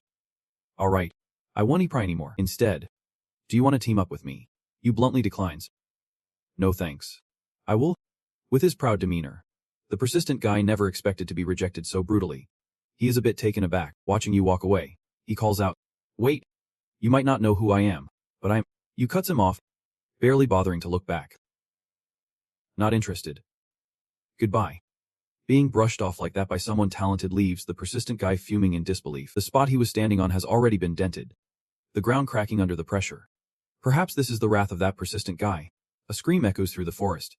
Stop right there. After a moment, everyone quickly engages in battle with the monsters. That guy fights the massive beasts alone without a hint of fear, delivering his blows with sheer confidence. In no time, he has taken down the large monsters, their bodies sprawling on the ground. Yet, he still feels a bit exhausted. He can't help but wonder, how did that jerk move so fast? It does not seem like he used any skills to speed up. Just how high are his stats? Could he also be a pure speedster? There must be some small, fast ones around. Right, is he from Elfredo? Or perhaps a martial arts master from the fighting realm? Could he be a 2-meter-tall descendant of a god? A flood of thoughts and questions surge in the persistent guy's mind about Yu right now. He suddenly feels invigorated. He thought this would be boring, but it seems like it is about to get interesting. Meanwhile, Yuen is hurrying ahead after running quite a distance. He stops to look back, wondering if he lost him. That guy is fast, and I am pretty sure his specialty is not speed but pure strength from earth energy. After pondering for a moment, Yuen gracefully leaps down from the tree. He recalls the words. The balance of this tutorial has been completely thrown off. Yuen figures, the administrator must not have said that just for him. But anyway, it does not matter. Just as he is deep in thought, he arrives at a large shop. Time passes inside the cave. Blood splatters everywhere. A notification pops up. You have defeated a clone, and your Demon Slayer proficiency has increased by 0.001%. For every monster he takes down, Yuen gets an additional 0.001%, a rather paltry amount. He wonders where they keep coming from. As Yuen continues to slay one after another, the system displays that his Demon Slayer level has reached grade A, with a completion rate of 0.001%. Looking at the pile of monster corpses, he can't help but feel disappointed. Even after killing dozens of clones, his completion rate only nudges up to 0.001%. To really boost it, he will need to take down stronger monsters. But that is not why he is here. As he thinks, he sprays the odorless powder around him. Yuen considers that his body has fully recovered, and the freezing effects inside him have faded away. He is ready. He quickly opens the system and touches the screen in mid-air. He retrieves the heart of a giant, and a familiar voice echoes. Listen carefully. Kim Yuen. The heart of the giant must be absorbed before the tutorial ends. At that moment, he swiftly slams the heart into his stomach with force. He feels his heart and veins undergoing a massive change right after consuming it. The system promptly announces, you have absorbed the fresh blood of a demon and a giant. The giant's blood begins to course through him, mixing with the demon's blood. Yuen feels a crushing pain in his chest. At that moment, a struggle ensues between the blood of the human, demon, and giant inside him. Yuen gasps for breath, his breathing becoming increasingly difficult as he feels a searing heat threatening to burn his insides. You grit your teeth and endure, as the fire surges from within, making it impossible for the heat barrier to hold. Meanwhile, the fire spear is battling the giant's flames. Overwhelmed, you collapse to the ground, feeling like your bones and muscles are twisting together, with blood flowing backward. At this moment, The fire spear has failed to withstand the giant's flames. You fight through it, realizing there is no easier way to conquer the pain. Only sheer willpower can get you through. You must endure and absorb as much strength as possible. The great sage, equal to heaven, is at a loss. The giant's blood is meant to be absorbed, not swallowed. Eating it during the tutorial is practically suicide, so no matter what, you need the fire spear. If anything goes wrong and you can obtain it, you might as well give up your heart. You only have one shot, and at this moment, your strength and resilience have increased by 1. The more you brace yourself against the pain, the higher those two stats rise over time. Your forehead is glistening with sweat from the agony, and you wonder how much time has passed. According to your calculations, it is almost time for it to appear. And at that moment, a notification pops up. The fire spear and the giant's flames are clashing, and you can now control the giant's fire through the fire spear. Since you have met the hidden requirements, you have acquired the great heat fire. You are drenched in sweat, cursing internally, what the hell is this great heat fire? The skill I want 1T show up. You try to get up, but your body refuses, causing you to fall back down. You feel like you are about to lose it. Time is slipping into the night, and the sky looks as clear as a summer's day. The time on the system bar is slowly ticking away. You feel like you are on fire, lying motionless on the ground, drained of any strength to get back up. Your whole body shakes from the pain, and in despair, you look up. Over half a day has passed. Your vision is blurring from the agony. Was it all in vain?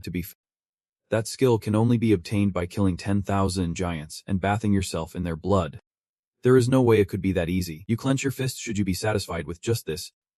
Suddenly, another notification appears, startling you. You have met the hidden requirements. It seems there is a glimmer of hope. You struggle to move. The notification pops up again. You have completely absorbed the blood of the demon and the giant. You have successfully absorbed the heart of the giant during the tutorial. Reading this, it seems your endurance has reached its limit. Your eyes slowly close, and you feel a sense of satisfaction. You did it. Just like that, you pass out, unaware that you also received the giant transformation right after. When you regain consciousness, you look at the time on the notification bar. Confused. Have I really been out for half a day? I did not expect to faint twice during training. I need to hurry. The fastest record for clearing the training is a week. I have already wasted some time here. The record holder is the greatest magic warrior, the leader of the Asloadan sect. As soon as you wake up, you check the system and silently vow you will not lose to him. Look at the leaderboard. Just as I thought, Hagen is on top, leaving everyone else in the dust.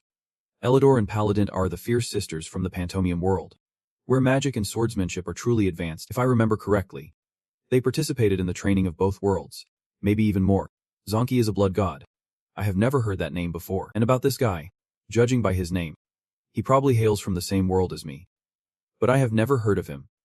Maybe the ones I do not never made it out of the tower, and ended up dying here. Forget it. No matter how much I dwell on it now, it won't change a thing. I have wasted too much time already. Let us check the status and hit the road. Thanks to the Ascendant's mind, my stats have skyrocketed a bit too much. I need to be more careful and keep my stats balanced. Just then, information popped up. Great Fire of Chaos, a spell that generates fire within. The small flames inside won't go out, even after death. It lasts for a long time, and for future generations. The power of the skill will increase along with its efficiency and secret strength. Yugen calculated. The level is not high, but I guess it will be useful. I need a spell that affects a specific area. With that thought, he did not linger long, as Yugen stepped out of the cave. Dawn broke. He quickly tested his new skill right after regaining his mental clarity. The skill of the Father's Eye was quickly activated by its new owner. In his eye, an image appeared like a mini TV screen. Yugen could see a distance far from where he stood. It was eerily quiet. Not far away, he spotted a group of monsters going about their business. He quickly approached them, and as soon as they spotted him, they shouted, "Human! A target!" Yugen raised his hand, thinking, the brains. It is not a bad time to test the Great Fire of Chaos. Before long, the creatures were engulfed in raging flames. They panicked and scrambled. Fire! Hot! It is the humans' fault. Right after that, Yugen fiercely charged at them with his sharp sword. Being burned by the flames and facing a direct assault, the monsters were in complete disarray, flailing about like headless chickens. Yugen, like a raging god, single-handedly took them all down. While fighting, he glanced at the time, remaining only 6 days left. He silently resolved, I will complete this training faster than Auden. Meanwhile, Haken was also checking the leaderboard. That name. That is him. I do not know what his name is, but it is definitely him. Haken smirked, thinking it was interesting. I thought he was just a fast runner since he never stood out. But he quickly climbed up here. A young man approached at the same time. What has got you so cheerful? Haken did not hold back. There is someone I want to recruit into my team no matter what. The guy smiled brightly, guessing it was Kim Yugun. This is Lee Sung-jan, a participant from the Earth vein. His talent in mana manipulation is exceptional. Hagen was surprised. You know him, Sung-jan said. Maybe. He has the same nationality as me. I do not know him personally. Just guessed his name. Especially since he is standing out on that leaderboard, Sung-jan speculated. At this level, he will surely take your spot. Let us see what the scores say. Haken is frustrated. But that is just because I am still gathering you guys. Haken calculates that he has assembled a pretty strong team. But there is still one spot left. His name is Kim Yugun. Right. Haken then strides forward with confidence. Let the real hunt begin. Meanwhile, somewhere else, one of them speaks up. It is he. Is not. I found him. This guy is Paladin. The one who streamed between Yugun and Hack Yugun from Pantomium. Haken snaps back. I told you I am not a Zuzi. You little brat. Even so, he is still getting closer. Let us see how well he does. Haken warns everyone. Step back to avoid getting zapped. Then he channels his internal energy. In no time, Haken's whole body is enveloped in a massive surge of electricity. He immediately unleashes a fierce strike forward, sending rocks flying in all directions as his inner power explodes. Is this the place you have been searching for all day? Haken voices. Without Paladinity, it will take us a few more days to find the way. You know what? Let us go. As they step inside, one of them comments. This place is huge. Like a cave. Paladinity cautiously says. Let us clear the area before we start moving. Seeing Haken's demeanor, Paladin nervously asks. What is wrong? Ayusi, he thinks. Something's off. The notification about the dungeon should have gone out by now. So why has not it appeared? Haken curiously steps in. Has someone already found this place? Panic erupts. Captain. Check the leaderboard. Haken is puzzled but quickly complies. What is shocking is that Ugwin has skyrocketed to the top position in no time. While he is lagging behind, seeing his name drop, Haken can't help but feel furious. The name Kim Ugwin keeps echoing in his mind like an obsession. Shortly after, a wave of rage surges from Haken as he unleashes his fury on those monsters. Those giant worms are instantly cut down by Haken's powerful electricity. The girl outside witnesses Haken's wrath and remarks. He seems pretty troublesome. Sungjan replies. I am not so sure about that. To me, he is not troublesome at all. He actually gives me a lot of motivation. She questions. Do you think he is the enemy? Sungjan blushes. Caught off guard, I guess. A voice comes from behind. But at this rate, we can't proceed properly. He decides to tackle all those monsters himself. Sungjan resolves to split the team in two. Janji stays silent, showing his approval. Haken announces. Perfect timing. We are at a fork in the road. Elidor and Paladin can lead each team down different paths and keep in touch. Janji, Sungjan, Elidor, Fail, and Typhoon. You all head right. You have Janji, so you will be fine. Janji quickly draws his twin swords and responds. Got it. They swiftly bid each other farewell. See you later. Everyone. Right after, Sungjan uses his mana skill to strike the horde of monsters. His internal power was so intense that it sent the monsters flying. Janji was not holding back either. He charged straight into the horde of creatures. A swift strike from his sword severed them in droves. In no time, Haken's squad wiped out every single monster in the area. The exhausted man at the backside. Having walked for hours without rest, it was draining. Sungjan replied. I feel. He thought. I can only use my mana bridge about 2 more times. Better save it now. But what is that door? It is massive. One of them spoke up. I am not sure. Could be something like a boss room. Elidor questioned. A boss room. Sungjan clarified. Like in video games. I mean in the world I used to live in, I have encountered places like this before. And there is usually a boss behind that door. Janji warned. Do not let your guard down just because the hunt seems over. This is when you are closest to death, when you relax and lose focus. Sungjan laughed brightly.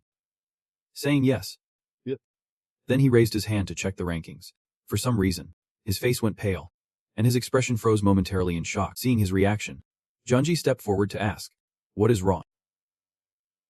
Sungjan stammered. The rankings. Suddenly, a tremor shook the ground violently, causing everyone to stumble. People murmured. What is happening? I think it came from behind the door. Janji shouted. Everyone.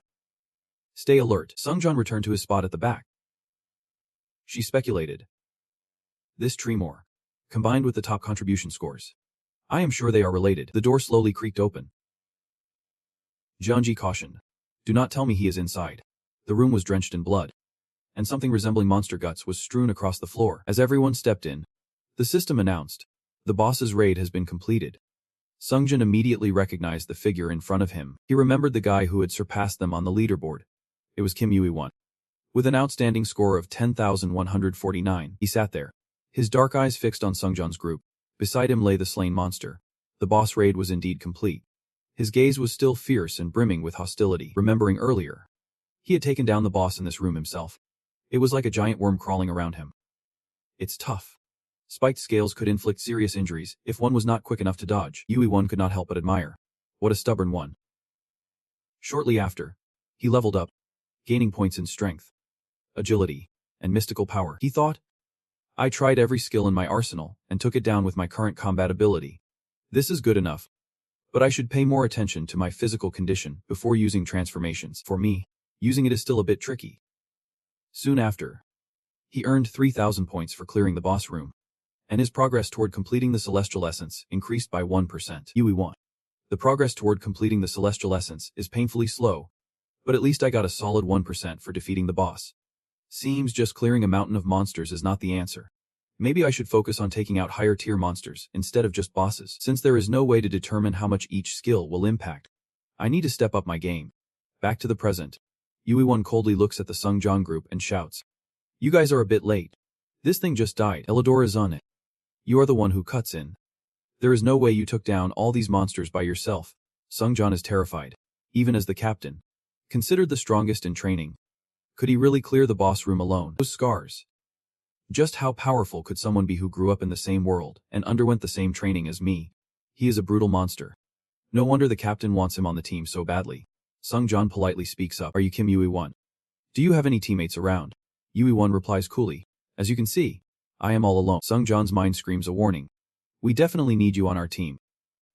You are a dangerous player if we are not on the same team. As he thinks this, he quickly says, If that is the case, would you like to join our team? Yui-won looks at Sungjin, sizing him up. He is Court. His name is Lee Sungjin. After a moment, his gaze grows deep and inscrutable as he observes them. Based on Elidor being here, this must be Hakgan's team. They have split up to hunt, trying to boost their measly scores. I do not recognize that face. She is Jun Chisa, ranked just below Hakgan. Given she has come all the way here, she is definitely a big player in this training. That guy picked a solid team. This squad has a bright future ahead. But seeing him so quiet, Sungjin speaks up. Yui-won. Still getting the cold shoulder. Yui-won. I have to say no. Sungjin. Disappointed. Thinks. Even the captain got rejected. Junchi chimes in. So are you planning to take down Boss Baraganda by yourself? We have a month for this training. And the boss is set up for multiple players to combine their strength to defeat it. Yu-won asks back. So what? Junchi continues to persuade. The focus of this final training is teamwork. It is about how far you can develop in the allotted time, how many teammates you can gather, and how well you work with them. She seems to make a lot of sense. And Yui-won stays silent. Listening intently, he straightforwardly asks. So what do you all want? Elidor quietly says. I contacted the captain. When I told him we found Yui-won, he said he would be here right away. Sanju looks confused. This is definitely going to be a hassle. At that moment, a flash of light bursts through the door. Hefgan shouts joyfully. Kinui-won. Finally, I found you? Before the words even leave his mouth, Yu-won fiercely pushes him away. His action catches everyone off guard. He coldly asks, Do you want to survive? Or wait, do you want to become a rancor? Zanchi gasps. How does a non-pureblood of the tower know what a rancor is? To put it simply, a rancor is a creature that has completed all the trials in the tower and swept through all the floors. A being imbued with radiant power and immortality. Yui-won responds seriously. But I am not interested in that. You think that in the end, you have to become a rancor. But that is just part of the journey. Zonki is furious. For someone not chosen by the tower, becoming a rancor is nothing more than a dream. The leader of her tribe is a respected rancor. And when she thinks about it, she constantly mutters about it. What makes you so special? If you are not a rancor, are you saying you will become a high-ranking rancor? Yu-won listens in silence as she rants. Finally speaks up coldly. No matter how high-ranking, I will shatter the top of the tower. Yui-won thinks to himself. His ultimate destination is not something like the top of the tower. Hearing him say this, everyone's face darkens. Zanchi can't hold back and retorts. That is ridiculous. Hakgan suddenly jumps up and yells. Kinui-won. He pauses for a moment but then starts yelling like a child. What do you think you are doing? That hurts. Yui-won replies nonchalantly. With that kind of force coming at me, I thought you were trying to kill me. Hakgan. Annoyed, says. I just wanted to catch you. Yui-1 continues to argue. If someone as strong as you comes at me, of course, I will notice. Hearing this, Hefgan's anger suddenly dissipates. Really? Then I am sorry, he says, running out of words. So that is enough for you. Hefgan continues. You said you would blow the top off the tower. That is interesting. What a cool plan. I have heard my father say there is a power outside the tower that is even greater. You would not know who he is. But he is someone incredibly important. Yui-1 does not even bat an eye. Just thinking. How could I not know the king of Olympus? Of course I do. Hefgan continues. Yui-1. I heard you turned down our invitation to join our team again. I guess you are going to say that a small fish can't compare to a whale. But do not think I am just a lowly fish. Because one day, I will become the king of Olympus. Hearing him say this, all the team members are momentarily stunned. Captain, Yui-1 happily thinks. A bold declaration from the heir of Olympus. At least he has a lofty goal. Hefgan sees him silent and continues. If you do not believe me, I will prove it. Let us make a bet to see who can defeat the boss first, and get the bigger share. You can freely form your own team. I do not care how many people you have, but I can promise you my team won't exceed 9 members. Yui-1 remains silent. It is quite a tempting offer. I could assemble a team of dozens. Even hundreds. But they will just keep it to 9. Hefgan continues. Of course. You have to join our team. Yui-1. And what if I win? Hefgan straightforwardly replies. I will work for you under the name Hyang Min. Hearing this, Yui-1 felt a spark of interest and wore a satisfied grin. No kidding. He rested his chin on his hand. Deciding he could set aside the Hyang Min issue, he did not need a brother like him. He thought, after all, the future has to change. And Hefgan could be a pretty useful card in that event. Yui-1 stood up and continued. Instead, just help me once when I need it. Hefgan was taken aback. Just once. Are you sure about that? Hefgan excitedly exclaimed. That request is not too unreasonable, so I will accept it, if you want. I could even throw in some of my items too. Yui-1 shrugged it off. We can discuss that later when we are done. Hefgan clapped his hands together. All right, Zon. I will meet you on the first floor later. And do not act like you do not know me then. Yui-1 rolled his eyes. Every time I meet this guy, it is just too much. He is just way too energetic. Though I guess that is how he managed to clear the training session in just 9 days. Hefgan was buzzing with energy at this point. And everyone heard him. Right. We are going to be super busy. Let us get moving. Yui-1 chimed in. I do not want to rain on your parade. But there is no need to rush like that. He pointed to the timeline and said. I will pause time for a bit. Suddenly, time in the system froze. It just stopped. Hefgan was confused. What is going on with it?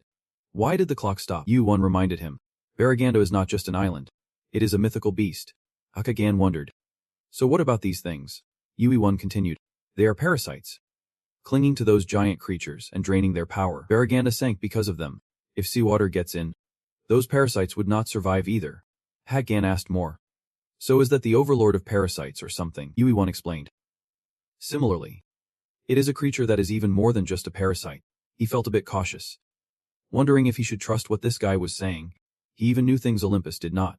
But he had no clue who Yui-1 was. Thinking this, Hefgan mechanically replied. All right. He continued. The remaining time will stop counting down until the system returns to its original state when a manager or subordinate intervenes. Yui-1 recalled. Odin had shared a secret about Baraganda with me. The 5th refining round is a battle against time. The remaining time when defeating the main boss is the key, Odin had said. You ask how we kill it in a week. It is not really a week. I stopped time. Yui-1 calculated. I have to make the most of this time, once I am stronger, and when time resumes, the training will end. The 2 members on Hefgan's team looked stunned. The team has a glitch. Am I the only one seeing it is stuck? It is going to reset all at once. Damn it. Maybe it will start counting down again soon. What are you guys doing? Hurry up and rack up points while we still have time. Meanwhile, the subordinates were in a panic. The energy dragon parasites were killed. This has not happened since Odin. What about the manager? Does he know there is a glitch in the training? He is arguing with Olympus right now. Caught up in that mess. Someone contact the manager. It ain't easy to find that parasite dragon. Scene shifts back to a desolate forest. The ground here is cracking. A strong tremor scares the birds into flight from the treetops. The massive monster is pierced through the head by a sword. Fresh blood gushing out. Yet it stands there. Menacing. Egron leaps onto it. Then slams down with ferocity. More importantly, they are not alone. Seeing their leader fall, the other 2 are stunned. Their squad just lost their boss. While they are still trying to process it, Ugrin's sword shoots forward with brutal force. One of them screams. Monster. He is a monster. His eyes are bloodshot. His expression fierce. Who are you calling a monster? The monsters are cowering, yelling to each other. Danger. Run. Ugrin is momentarily left speechless. He glances at the countdown timer. It is starting to tick down. Looks like his subordinates have made some adjustments. Just as I thought. The parasite dragon did not gain anything. You can bathe in the same river twice. Anyway, I have bought myself 4 days. More than I thought. He gazes at the sky, lost in thought.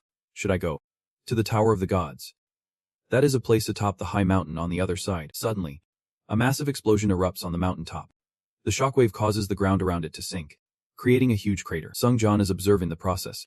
People are starting to gather now. Eladon says. They can only earn points by defeating the leader. So the capable players are rushing to join in. Shrugs. Well, judging by the mana, I think most of them are above level 20. Zanchi replies casually. Sure. They have come here by all means necessary. They must be at least that level to enter the tower. Sung Jan wonders. Wait. Does that mean all players know how to use mana? Zanchi clarifies. Only the players who are not residents of the tower. He is taken aback. Residents. Zanchi explains. Those born and raised in the tower. Like us or the leader. If chosen by the tower, they are blessed by the system and become purebloods. Hearing this, Sung Jan quickly understands. He feels a bit anxious. So does that mean we can actually defeat the boss? Zanchi responds. I do not know. I doubt there is any way. At that moment, Hagen quickly slides in closer to everyone. Zanchi looks at him and continues. But I can predict how strong our leader is anymore. She then speaks to Hagen. Get over here. We want to make the most of our time. Sung Jan looks around. Kim Yui-won is not late. Elidor says he is right here. He is wearing a bright red robe and slowly approaches the group. He quietly calculates. It seems he is planning to take on these monsters by himself. Yuan assesses. Elidor and Lee Sung Jan and Na are running differently from before. They must have leveled up quite a bit. Then he glances at Hagen. And this jerk. As soon as he sees him. Cheers. Kinui-won. He grins. There you are. Where's your team? Planning to take on the boss by yourself again? Yu-won replies honestly. That is right. My score will be higher if I do it that way. Hagen sighed in frustration. Everyone says I am crazy. But you are even worse than me. He is calculating. You are 7,000 points ahead of me. So I will take out the boss before you and your team do. At that moment, someone stepped forward and said, Are you Kim Yui-won? Looks like you do not have a team. But we are all heading to fight the boss. Before he could finish, Hagen, furious, struck a dramatic pose. He glared at that guy like someone just stole his girlfriend. You little pests. Everyone quickly scattered in fear. Leaving Hagen's team behind, Yu-won felt a surge of relief inside. Thinking. Alright, I guess standing still works just fine. Hagen smirked at him. I am doing great. Right. You planning to leave now? Yui-won did not look back.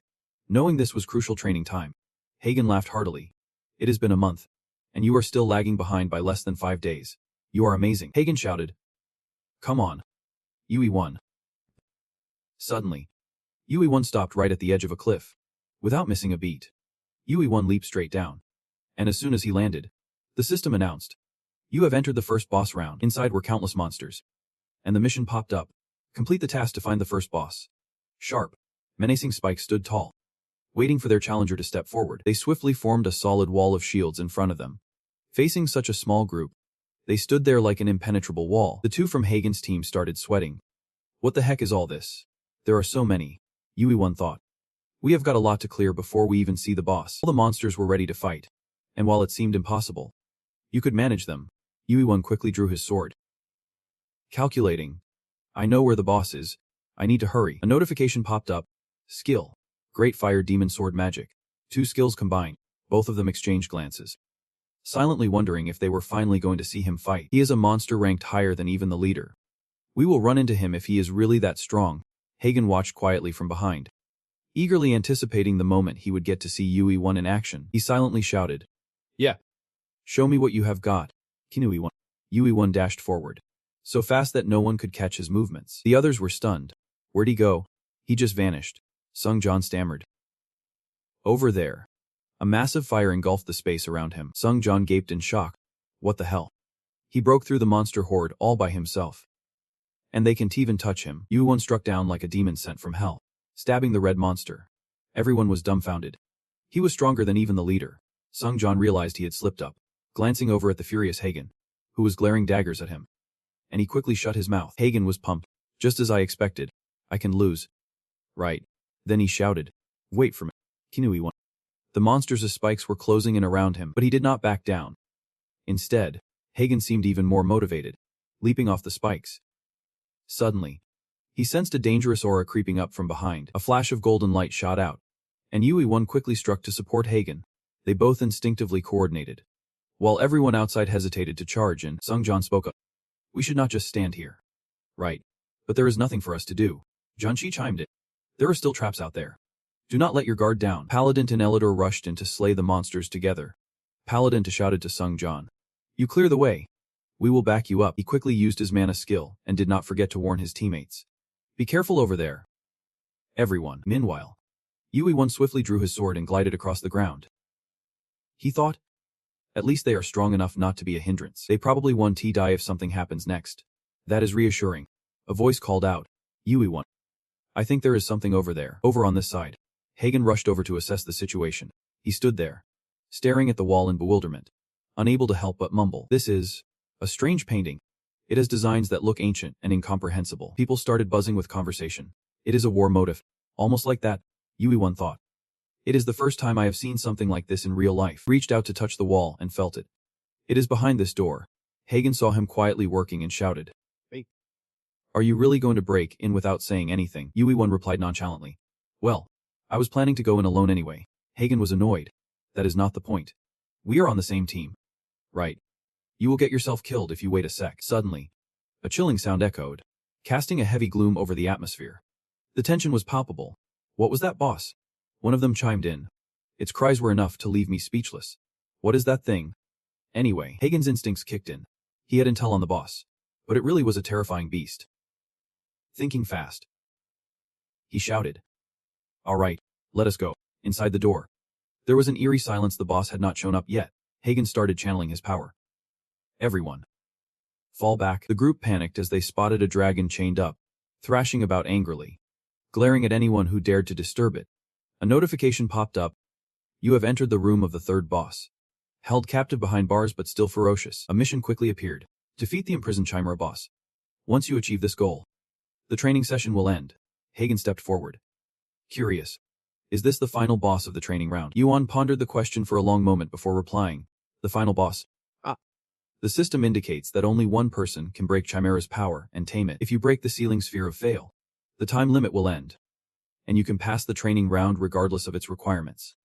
The owner of Chimera will gain extra points based on the number of participants they eliminate." Shocked, they processed the information. "The owner of Chimera?" Elidor questioned. "So we have to hunt Chimera while also protecting the ceiling sphere from our own allies?" Junji chimed in.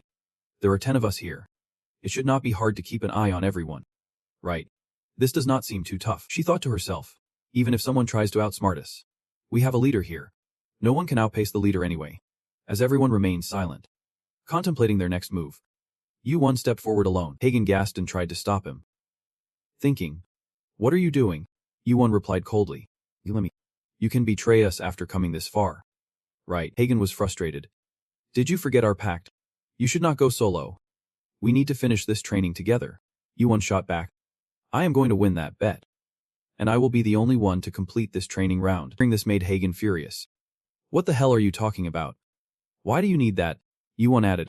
"That is why I wanted to do it alone." Unable to hold back any longer, he drew his sword from the system. A loud explosion erupted, sending rocks flying from where he stood. It goes without saying that Hagen was livid. He shouted, "Kimi-1." The system announced, "The ceiling sphere of fail has been destroyed, and the Chimera boss will be unleashed." The owner of Chimera is Kim Yu-1. The dragon was quickly released from its chains. The barriers holding it began to dissolve, and the creature's eyes glowed fiercely.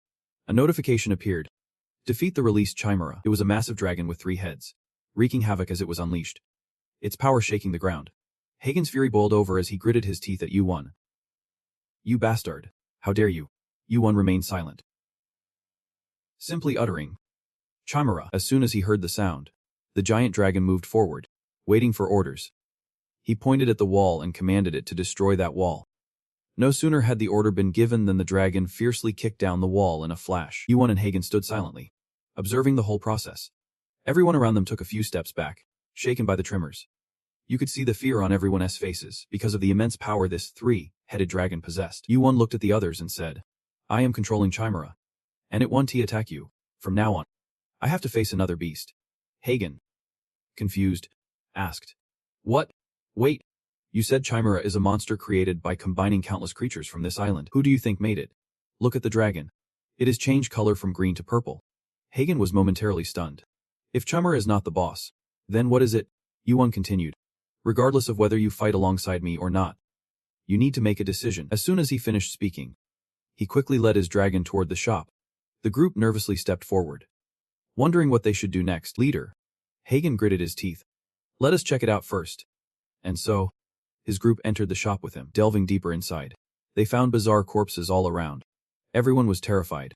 What on earth is this? Who were those people? Hagen felt a surge of caution. He had not expected a long path like this. What kind of monster lurks here?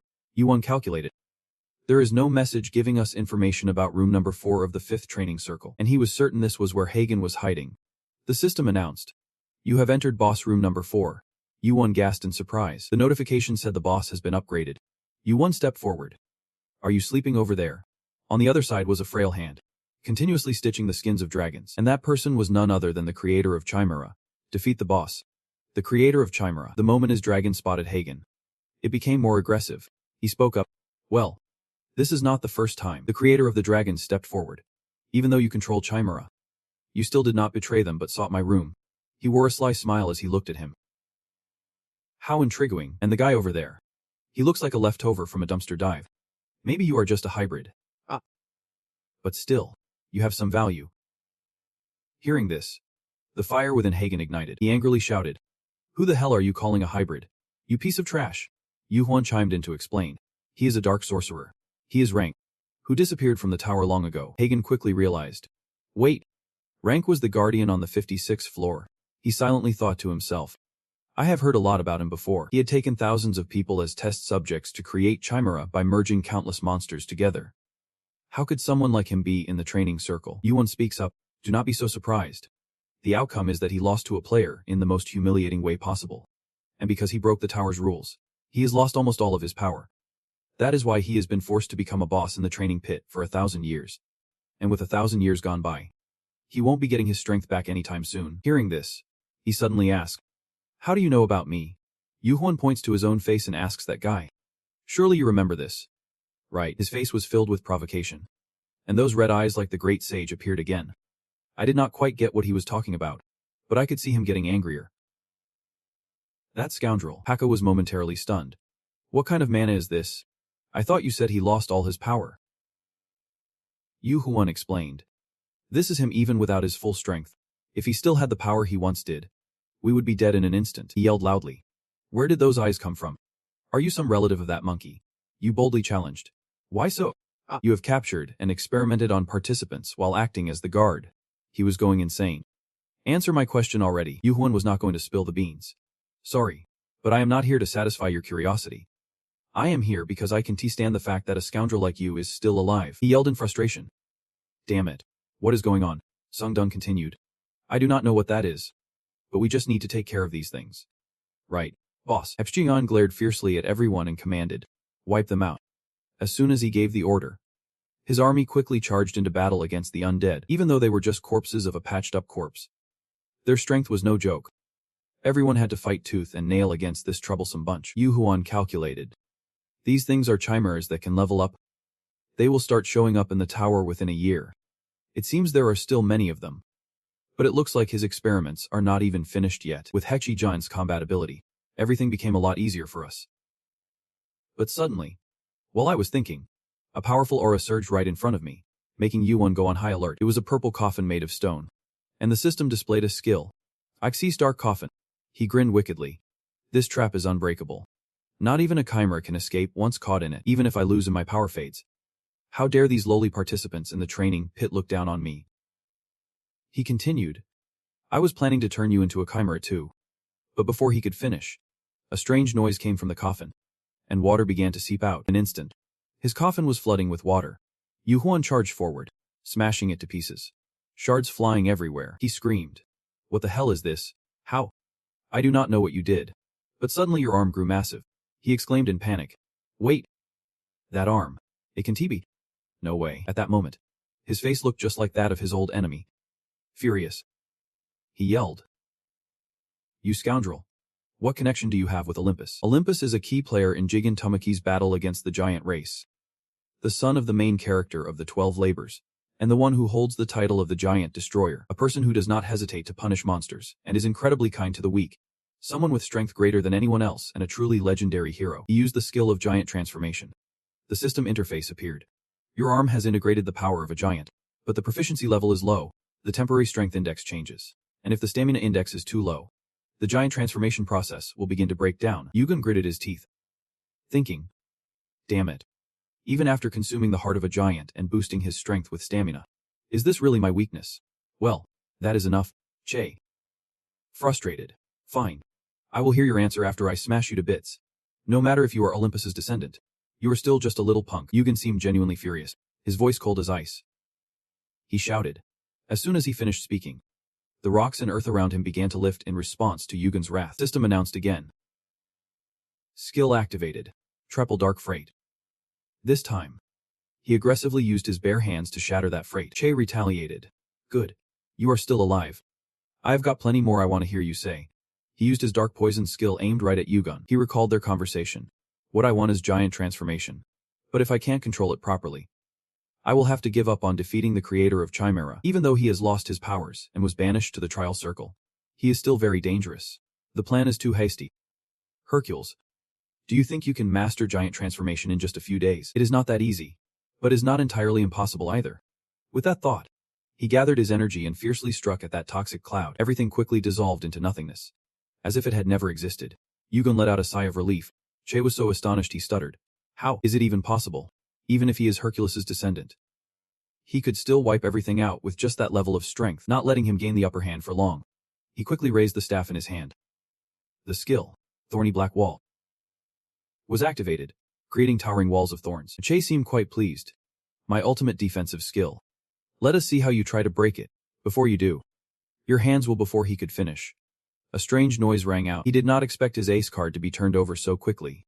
His mouth dropped open. What the hell is this idiot? The thorny wall was struck by a fierce surge of power, causing cracks to appear. Che was knocked back.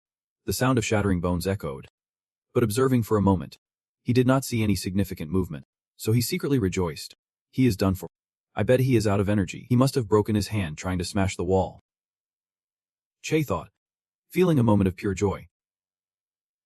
But unexpectedly, as he got closer, a hand lunged out and firmly grabbed Che by the throat. It was Yugen. He did not know how Che had managed it, but at this moment, he was charging right at him. Yugen kicked straight at Che, sending him tumbling. Even now, it seems like he is still in shock, mouth agape in disbelief, not giving Che a chance to fight back. Yugen aggressively lands another punch right in his face, making it look like his whole head might just cave in. A voice echoed. All right, let us keep going. If he fails to acquire both the Eye of Truth and Giant Transformation, then do not bother fighting him. But if he succeeds in getting one of them, we will let him choose his own path. If you manage to get both, you must defeat the one who created the Chimera. The scene shifts to Hercules and his crew, while Ugwin stays silent. Don, do you have anything else to say? If I remember correctly, you were the one who took down the creator of the Chimera, while clearing the 50th floor. Why so? I have nothing more to say. With these eyes, you can see it all. At this point, the expression on Son Goku's face turned serious, the smile vanishing completely. Over here, Ugwin had already beaten Chittle to a pulp. He lay on the ground, weak and gasping, but defiantly challenged. No matter how hard you try, you can kill me. I am immortal. Hearing this, an expression of disbelief crossed Ugwin's face. You know that, right? After a brief pause, he continued. You really are as tough as they say. His body has been reinforced through thousands of years of dark magic experiments, making him tougher than steel, a true immortal Chimera. But with a body pieced together from different parts, you can avoid the scars and bites. Ugwin was completely confident. With these eyes, I can see it all. He used the Fire Eye of Truth skill to see his twisted experiments. Right after that, Ugwin brutally snapped his arm. It hurt so much. My hand. Stop. Do not. Before he could finish his sentence, a wave of pain rushed in. Ugwin felt puzzled as he kept begging him to stop. Ugwin asked, why do you want me to stop? Did you forget how many people you have torn apart? The scene shifted back to the gods, truly fighting Sucha to gain the Fire Eye of Truth and achieve giant transformation by absorbing the heart of a giant. To them, Ugwin was about to become an extraordinary being. A notification popped up. Congratulations. You have achieved an impossible feat. You have defeated the boss, the creator of the chimera. Because you have reached an impossible achievement, your reward calculations will be temporarily halted, and the tutorial has ended, and you have successfully leveled up. Your strength and agility increased by 2, endurance and swiftness by 1, and the perfection of your heavenly destruction skill increased by 8.34%. Yugwin was astonished, thinking, I can believe I am becoming human. Since he was treated like a boss similar to Sucha, the rewards would probably be substantial. I leveled up another 2 levels and boosted some stats thanks to the perfection of heavenly destruction. The notification appeared. Heavenly destruction. You wield the power and destiny to destroy the heavens. The company grants a 10.3% perfection bonus. Your stats will increase based on the number of enemies and the enemies you kill. All stats increase by 3%. He calculated. So my stats will increase with every 5% perfected. Meaning when I reach 100%, all my stats will get an additional 20 points. On this side, everyone is confused and wondering, what the heck is going on? Why did they just collapse all of a sudden? Is it really over? I mean, they can't just pop back up, right? You quickly step out to share the good news with everyone. Do not worry, the boss is dead. So they won't be getting back up again. Sung Dun is being honest. I seriously thought I was going to kick the bucket this time. Elida runs over, worried, asking Han if anyone got hurt. Someone shouts loudly, Dang needs help. Janchi is injured. And hearing this, Hexjunan feels a wave of gloom wash over him. He silently watches his teammates, exhausted and kneeling on the ground. An indescribable feeling quickly hits him. Hexjian speaks up, I will handle the rest. You all take care of Janchi. And everyone quickly follows his orders. Seeing you about to leave, Hexjian steps forward. Key number 1. We need to talk. Both of their faces now serious. Hexjian gets straight to the point. I want to ask who you are or why you know about the connection between the Zhangji guy and the guide. But it is about your decision. After a moment, he continues. One of ours is seriously injured. Do you really have to defeat that scumbag? Just beating the chimera would let you easily pass the guide. Right. You won. Normally that would be the case. He questions back. Normally. You managed to set the greatest record of all time without having to do stuff like this. How far are you planning to go before you are satisfied? Is it only when your entire team is wiped out that you will be satisfied? Hearing this question, you close your eyes and think deeply. Asking yourself, how far do I really have to go? Remembering old memories. The outer gods. Those deities from the world beyond the tower. Beings that should not exist. Their despair reaching the heavens. The darkness radiating from them trapped in a deadly swamp. And the mindless chaos they created. And that sunset sky. Just to kill one of them. Countless rankers lost their lives. But even then, it was impossible to know just how many of those bastards actually existed. That is why I must keep getting stronger. I need to cleanse the rotten core of this world and turn it into a stronger place so it won't face annihilation. How much further do I have to go to achieve that? Thinking about this, you honestly reply, I do not know. Hexjun angrily asks back, you do not know? You answer, yeah. You are looking for a team that can stand by your side. Right. That is why I am not looking for teammates. Because they can walk the same path as me. Akigan understands at this point. Thinking that means his teammates must be incredibly strong to face every danger together. Ugal. How thorny is the path you have chosen. At that moment, you speak up. Let us forget about teaming up. If you drag me into a duo, who knows when this kind of thing will happen again. And since we have finished our chat, you quickly brush past him to speak to the administrator. Sorry about that. Have you been waiting long? My bad. This seems like a serious matter. Hakgan is left wondering. Who is that person coming out of the door? Ayugal introduces. This is the guide admin. Which leaves him utterly shocked. Hakgan silently screams in his mind. Why is a top-tier schemer like him here? Right after, he bows politely. I'm Hakgan from Olympus X. Very nice to meet you, sir. The admin merely waves dismissively. Yugal chimes in. Do not be like that. You need to ask properly and move on. What does he have to do with that mess? The admin looks at him with a frustrated glare. Just thinking about all the current tasks I have makes me want to pull my hair out. And just thinking about the fact that I have to listen to those whiny guys because of you is infuriating. He helplessly cradles his head. The contract to create a boss for that chimerous guide was for 1,000 years. Yet I end up dead before I could even prepare the next boss.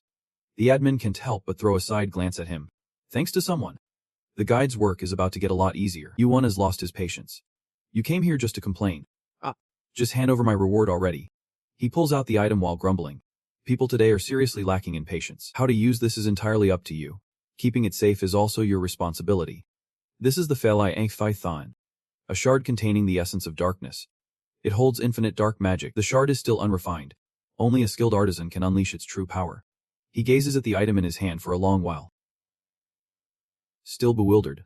The Phaleifty Thon. It is also known as the Shard of the Invisibility Hat. Hades, one of the major gods of Olympus. The invisibility hat is one of his gear pieces, and one of the strongest artifacts in Olympus. The most essential material to create the hat is the Phaleifty Thon. Yuan thinks to himself, this is also one of the items I need to find when I return to the past. But I never expected to get it this early. I also know where the Phaleifty Thon is located. Now it is just the Shard of Hatshepsut left. Suddenly, he notices Hakgan staring at him curiously. What is it? Yuan thinks, I will probably get it sooner than expected. The admin continues. Satisfied now? Are not you? Since you have met the requirements, you will be taken to the tower. Everyone else will also receive rewards based on their contribution points. Hakgan, your reward won't be too shabby. He beams. Thank you, admin. The admin looks at him and adds. This will be our last meeting, up there. You are definitely not planning to cause as much trouble as you did down here. Right. Yuan nonchalantly replies. I am not so sure anymore. The admin quickly picks up on his tone. That does not sound good at all. He predicts. Maybe now that you have got that, you will definitely stir up even more chaos. If you are going to cause trouble anyway, might as well turn the tower into a wave of chaos. That would not be too bad. Would it? As soon as he finishes speaking, Yuan quickly disappears. Leaving the question of whether he heard what the admin said or not, a time notification pops up. The clock is still ticking, and the leaderboard still shows him at the top. After this mission, you have earned 67,488 points. Since you have set a new record, you have snagged an extra 50,000 points. And it seems like the U-World's inventory is brimming with goodies right now. Something is rising, and the system notifies you that you have acquired a token from an unidentified creature. A message pops up, welcoming you to the first floor. As soon as you arrive, you ponder. Did I get any rewards during the teleportation? Besides the points, is there anything else? You spot an egg in your inventory and feel frustrated. It does not even have a name. What a piece of junk. At the same time, Hexjun lands just moments after you, in the outer area of the first floor, the starting zone. Two men in the distance are chatting. What is up with these newbies? It seems like they still have a lot of time left in the tutorial. Didn't they just arrive? E-World scans the surroundings. The contestant swoops. Players must have come in droves from various guilds to recruit newcomers. Hakkyun looks around, perplexed by the outfits of the people here. A quick glance reveals he recognizes a few familiar faces, including Olympus. He then asks you, are you planning to join any guild? E-World coldly replies. Not sure. Hakkyun responds. If you are not even forming a team, joining a guild is off the table. But hey, I lost a bet, so I will keep my promise. Remembering the admin's earlier attitude, he curiously asks, Amanai, was there something between the admin and Olympus? At this, you suddenly fall silent. E-World counters. The Olympus you mentioned seems like a place that operates for the sake of order and upholds the rules within the tower. Right. Hakkyun, still confused, replies. What do you mean by that? But you choose not to elaborate, thinking it is better for him to explore people's true nature on his own. I doubt you would believe me anyway. Hakkyun shouts after you. Wait. Are you really just going to leave like that? When you enter the town, register as a player. At least that way, we can stay in touch. He seems genuinely concerned, reminding you one last thing, and watch out for those wild dogs. U-World does not look back but simply waves, signaling that you got it, and says goodbye. He stands there watching you walk away, oblivious to a figure lurking behind him. Suddenly, a voice booms. Agamemnon, seek an audience with the legendary lineage. Hakkyun turns around. You are here. I think we have met before, have not? Agamemnon bows respectfully. Thank you for remembering me. My lord. Hakkyun continues. You are a disciple of ours. Right. I heard you recently became a high-ranking member. Please send my regards to him. He speaks. Thank you, my lord.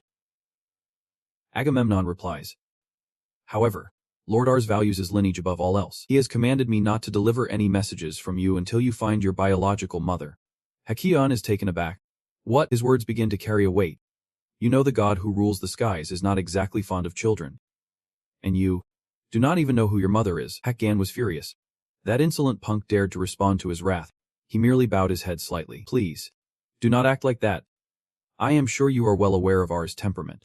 He is the one who created the flow. Hopefully, one day he will have a family of his own. Hakkyun gritted his teeth in anger. This jerk was both punching and soothing him. But he had to admit, it was not him they were concerned about but that oddball Ars. If he picked a fight with him, His relationship with Olympus would be toast. He quickly regained his composure. All right, I forgive you. Agamemnon, my good man. He was curious, by the way. Who was that guy you bumped into earlier? Seeing you leave alone. He did not seem like one of your team. Just hearing your name made him flustered. That guy. He is just a friend. Like one of my buddies. Agamemnon raised an eyebrow. Like a buddy. Speaking of wild dogs. These are the greenhorns who've given up on moving to the next level. They just focus on slaughtering new players at the starting area. Their favorite prey. Players who have not joined the fun yet. They call the time right after the tutorial ends the harvest period. You world calculated. They had started tailing me thanks to a keen sense. Without needing to distract my spiritual senses. There were about 20 of them. You read up on the Thalia Hex Saints functions. It is a shard containing the essence of darkness, infused with boundless dark magic. The fragment is still unrefined. Only a skilled artisan can unleash its true power. E-World was excited. Wild dogs. Perfect test subjects for my invisibility skills. Just as you predicted. Sharp eyes were watching your every move from behind. The pack was chattering. The tutorial just wrapped up. That was faster than we thought. A record. For sure. Looks like there'll be plenty of rich pickings. Their leader was named Fatayu. They were discussing strategy. There is no rule against following. Right. No companions with him. Something is off. Let go. Why would you let him go? Don't you know? That guy's a flaming hot spirit. What? So they are playing dirty. Step it up. Leader. But suddenly, he vanished without a trace. Fatayu was bewildered. That guy just disappeared. What the hell? He was just standing here, not letting them wait any longer. He swiftly launched an attack from behind, throwing the whole pack into a panic. The leader screamed in terror. Enemies. Watch out for the howling. They quickly fell into chaos. The leader shouted in frustration. Who are you? Show yourself? I said. Show yourself? His minions were in disarray. Over here. Over there. Leader. He is just bait. No wonder a newbie has a flaming hot spirit. That wolf used the Edgehawk's eye skill to assess the situation. Isn't he that an illusion skill? They panicked. Leader. Let us retreat. Fatayu was confused.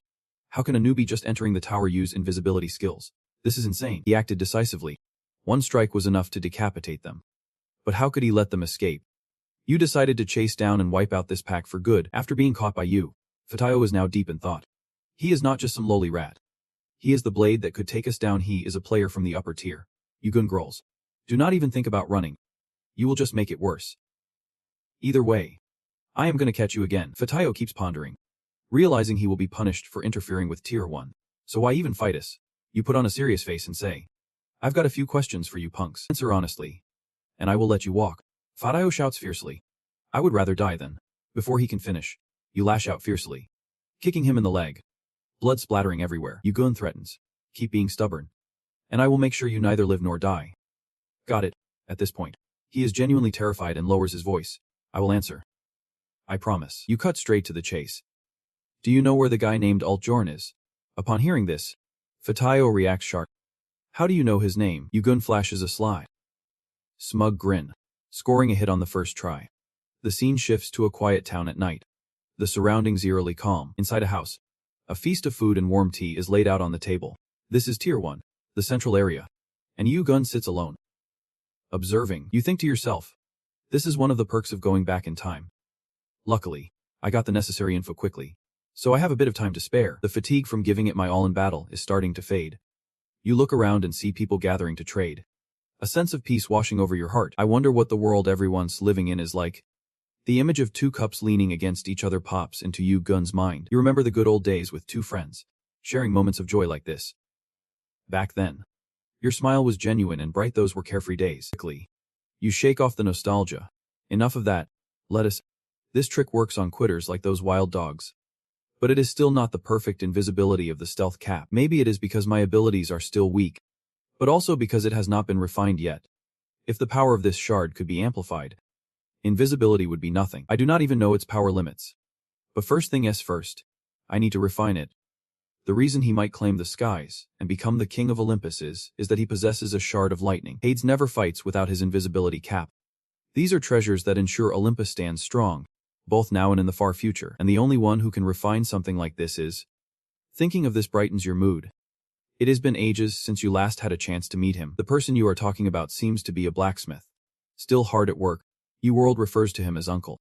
using tools that players employ by channeling their master's mana. After registering your unique magical power at the ranking office, your information and player number will appear on the equipment list. This basic item type, your internet surfing abilities, and your capacity to trade items with other players are crucial inside the tower. You always holds onto items, thinking, I have registered as a player already. But now, if I am not mistaken, it should be somewhere around here. Is that the way over there? I can't remember the exact spot, so it is tough to find. A weak voice suddenly echoed. Sorry. Please spare me a few points. The person stumbled closer. Please. My child is really hungry. Seeing that the boy still did not react, he finally lost his patience and revealed his true nature. Spill everything. And before the words even left his mouth, the boy turned around and struck. Turns out they were a gang of robbers. And when the others saw their teammate get knocked down, they panicked and screamed. Then it came out. Michael. You dog. How dare you mess with our organization? You in black pants swung at the chubby guy who was yelling, in this life, just crawl your way up if you can. Don't take your anger out on others, he said while handling all of them single-handedly. After taking care of the robbers, he continued on his quest to find something. Upon reaching a large alley, he spotted the sign and thought to himself. Found it. You stepped inside and called out loudly, is anyone here? A hot feeling washed over him. It felt like a steam room inside. From the room, a voice rang out.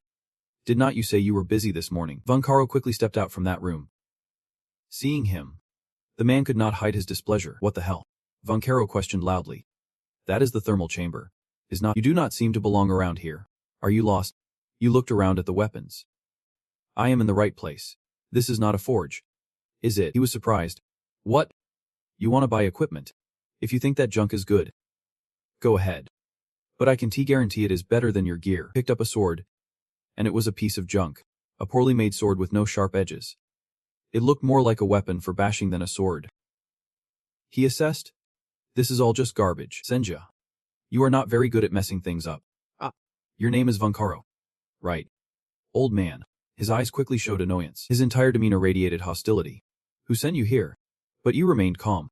You do not need to be so cautious. He introduced himself. I am just a player who just stepped into the first floor. Vancaro thought silently. The highest floor number he conquered is 1, so he is not lying. You sighed. If he swings that hammer, a disaster will unfold, and if I dare call him by his real name, that hammer will come straight for me. I better be careful, the old man asked. So what do you want? You quickly stated his purpose for being there. It is nothing much. I want to commission you for an item. Vancaro's eyes lit up at the sight.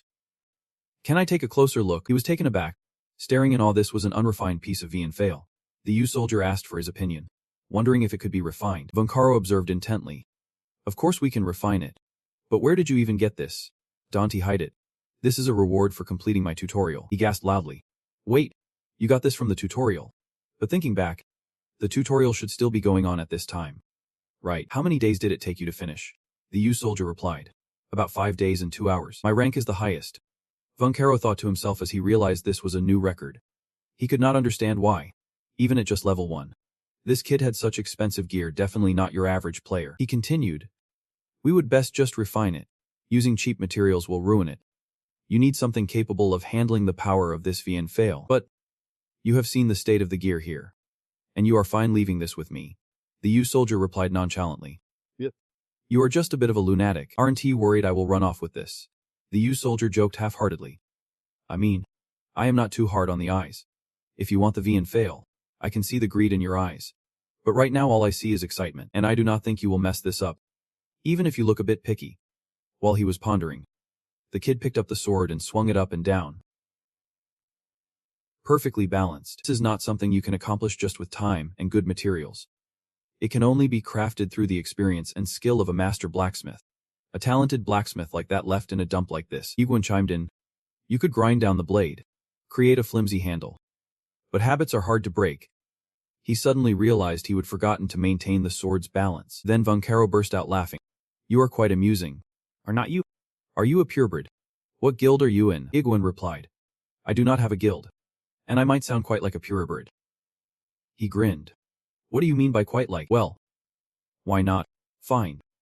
I will accept your request since you have trusted me with this. I will refine it to the best of my ability. However, I have one condition. And at this, his expression turned very serious. You must keep the fact that it has been refined, and where it was refined a secret. That is double. Right. He smiled lightly. Of course, a scene shifts to a restaurant in the city. A lavish hot meal was laid out on the table. Yugwon used 3 points to buy this breakfast for 1. He ate while thinking. I have given him the number. Now all that is left is to wait. He said it would take about 10 days. And since I will need to stay on this floor for a while, waiting that long is fine. Based on the intel I got while capturing those wild dogs. Their meeting is in 2 days. Killing them all myself would be the easiest. But since I can't do that just yet, before I could even take a bite, a familiar shadow quickly sat down across from me. Yugwon was surprised. How did you find this place? Hagen shrugged. I just went around the inn asking for a guy named Kim Yugwon. My connections are pretty solid. It was just a matter of flexing a bit. You pondered. It must be because Olympus has a major influence on the first floor. And being the son of a big shot makes things a lot easier. Right. Hagen asked. So you have registered your gear for the game. Right. Give me the number. Yugwon joked while dialing. Who would have thought I would end up giving my number to some guy? Hagen yelled. So you can joke around too. I thought you would be all serious and dull from start to finish. It seems like you are in a good mood today. So I will throw in a few more words. I would not dare call myself funny. Though, so when do you plan to climb the tower? Hagen replied while eating. Probably in about 5 days. I want to level up in the outer areas first. I also want to improve team coordination a bit. So I need some time. Yugwon replied casually. Really? Yugwon suggested. How about doing something with me then? Hagen raised an eyebrow. Something? What are you talking about? You continued. I want to take out those wild dogs at the root. Hagen replied straightforwardly. Wild dogs. Dealing with them is already a hassle, but if we include my team, I do not think 10 people would be enough for this. Yugwon. Not 10. Just 2 me and you. Hearing this, he tested the waters. Hagen said urgently. Wait. I need more information. Yugwon remained calm. It is still a bit early. Come back here the day after tomorrow. I will let you know. If not, I will just handle it myself. Hagen struggled to contain his excitement. Let us do it together. Let us go right now. He quickly stood up. Okay then. See you later. Yugwon was surprised. Leaving so soon. Hagen seemed very serious. If we want time, we need to hurry up. I am leaving early today. Yugwon let out a breath. He really needed to level up the team he built during the tutorial and climb the tower together. He was quite dedicated. And he continued to calculate. But Senza had already made him wait. Yugwon continued. I am done with my stuff. Why do not you tell me what you need from me? The man spoke up. Surprised to see Hagen show up, he walked over and greeted. This is our first meeting. Right. Nice to meet you. I am from Olympus. Do you have a moment to chat? Yugwon wondered. Hagen is the heir of the Sky Ruler. Should not you at least give a proper greeting? Agamemnon sat down directly. My purpose in coming here is to meet you. So I can be blamed for that. Yugwon heard you ranked first in this tutorial. While more. Hagen only came in second. They say there is a massive gap between the first and second place. And people are even whispering that a monster has entered the old tower. Yugwon politely replied. That is a heartfelt compliment. Thank you. He raised a cup of tea to his lips. Hagen said we are like friends. Just like friends. Right. Hearing that, he was second again. Yugwon replied nonchalantly. Not really. He thought in surprise. He wants to be friends with her. Must be looking to get close to me. But hey, it is not like I am losing anything. Agamemnon continued. Yet you still did not team up with Hagen. That is a smart move. Relationships built during the tutorial rarely last long anyway. After all, not many people want to climb the tower. And the number of those who can actually become a schemer is even smaller. But you are different. You have got the potential to surpass a schemer and become a high-level schemer. A great entity in the tower. So you do not think you should find someone suitable to climb the tower with? Join Olympus. Under the protection of Lord Ars.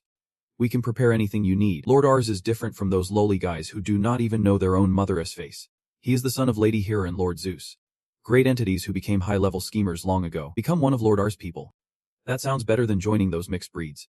The love of war does not seem too happy. So, you did not say anything afterward. Just tilted your head back and took a big gulp of tea.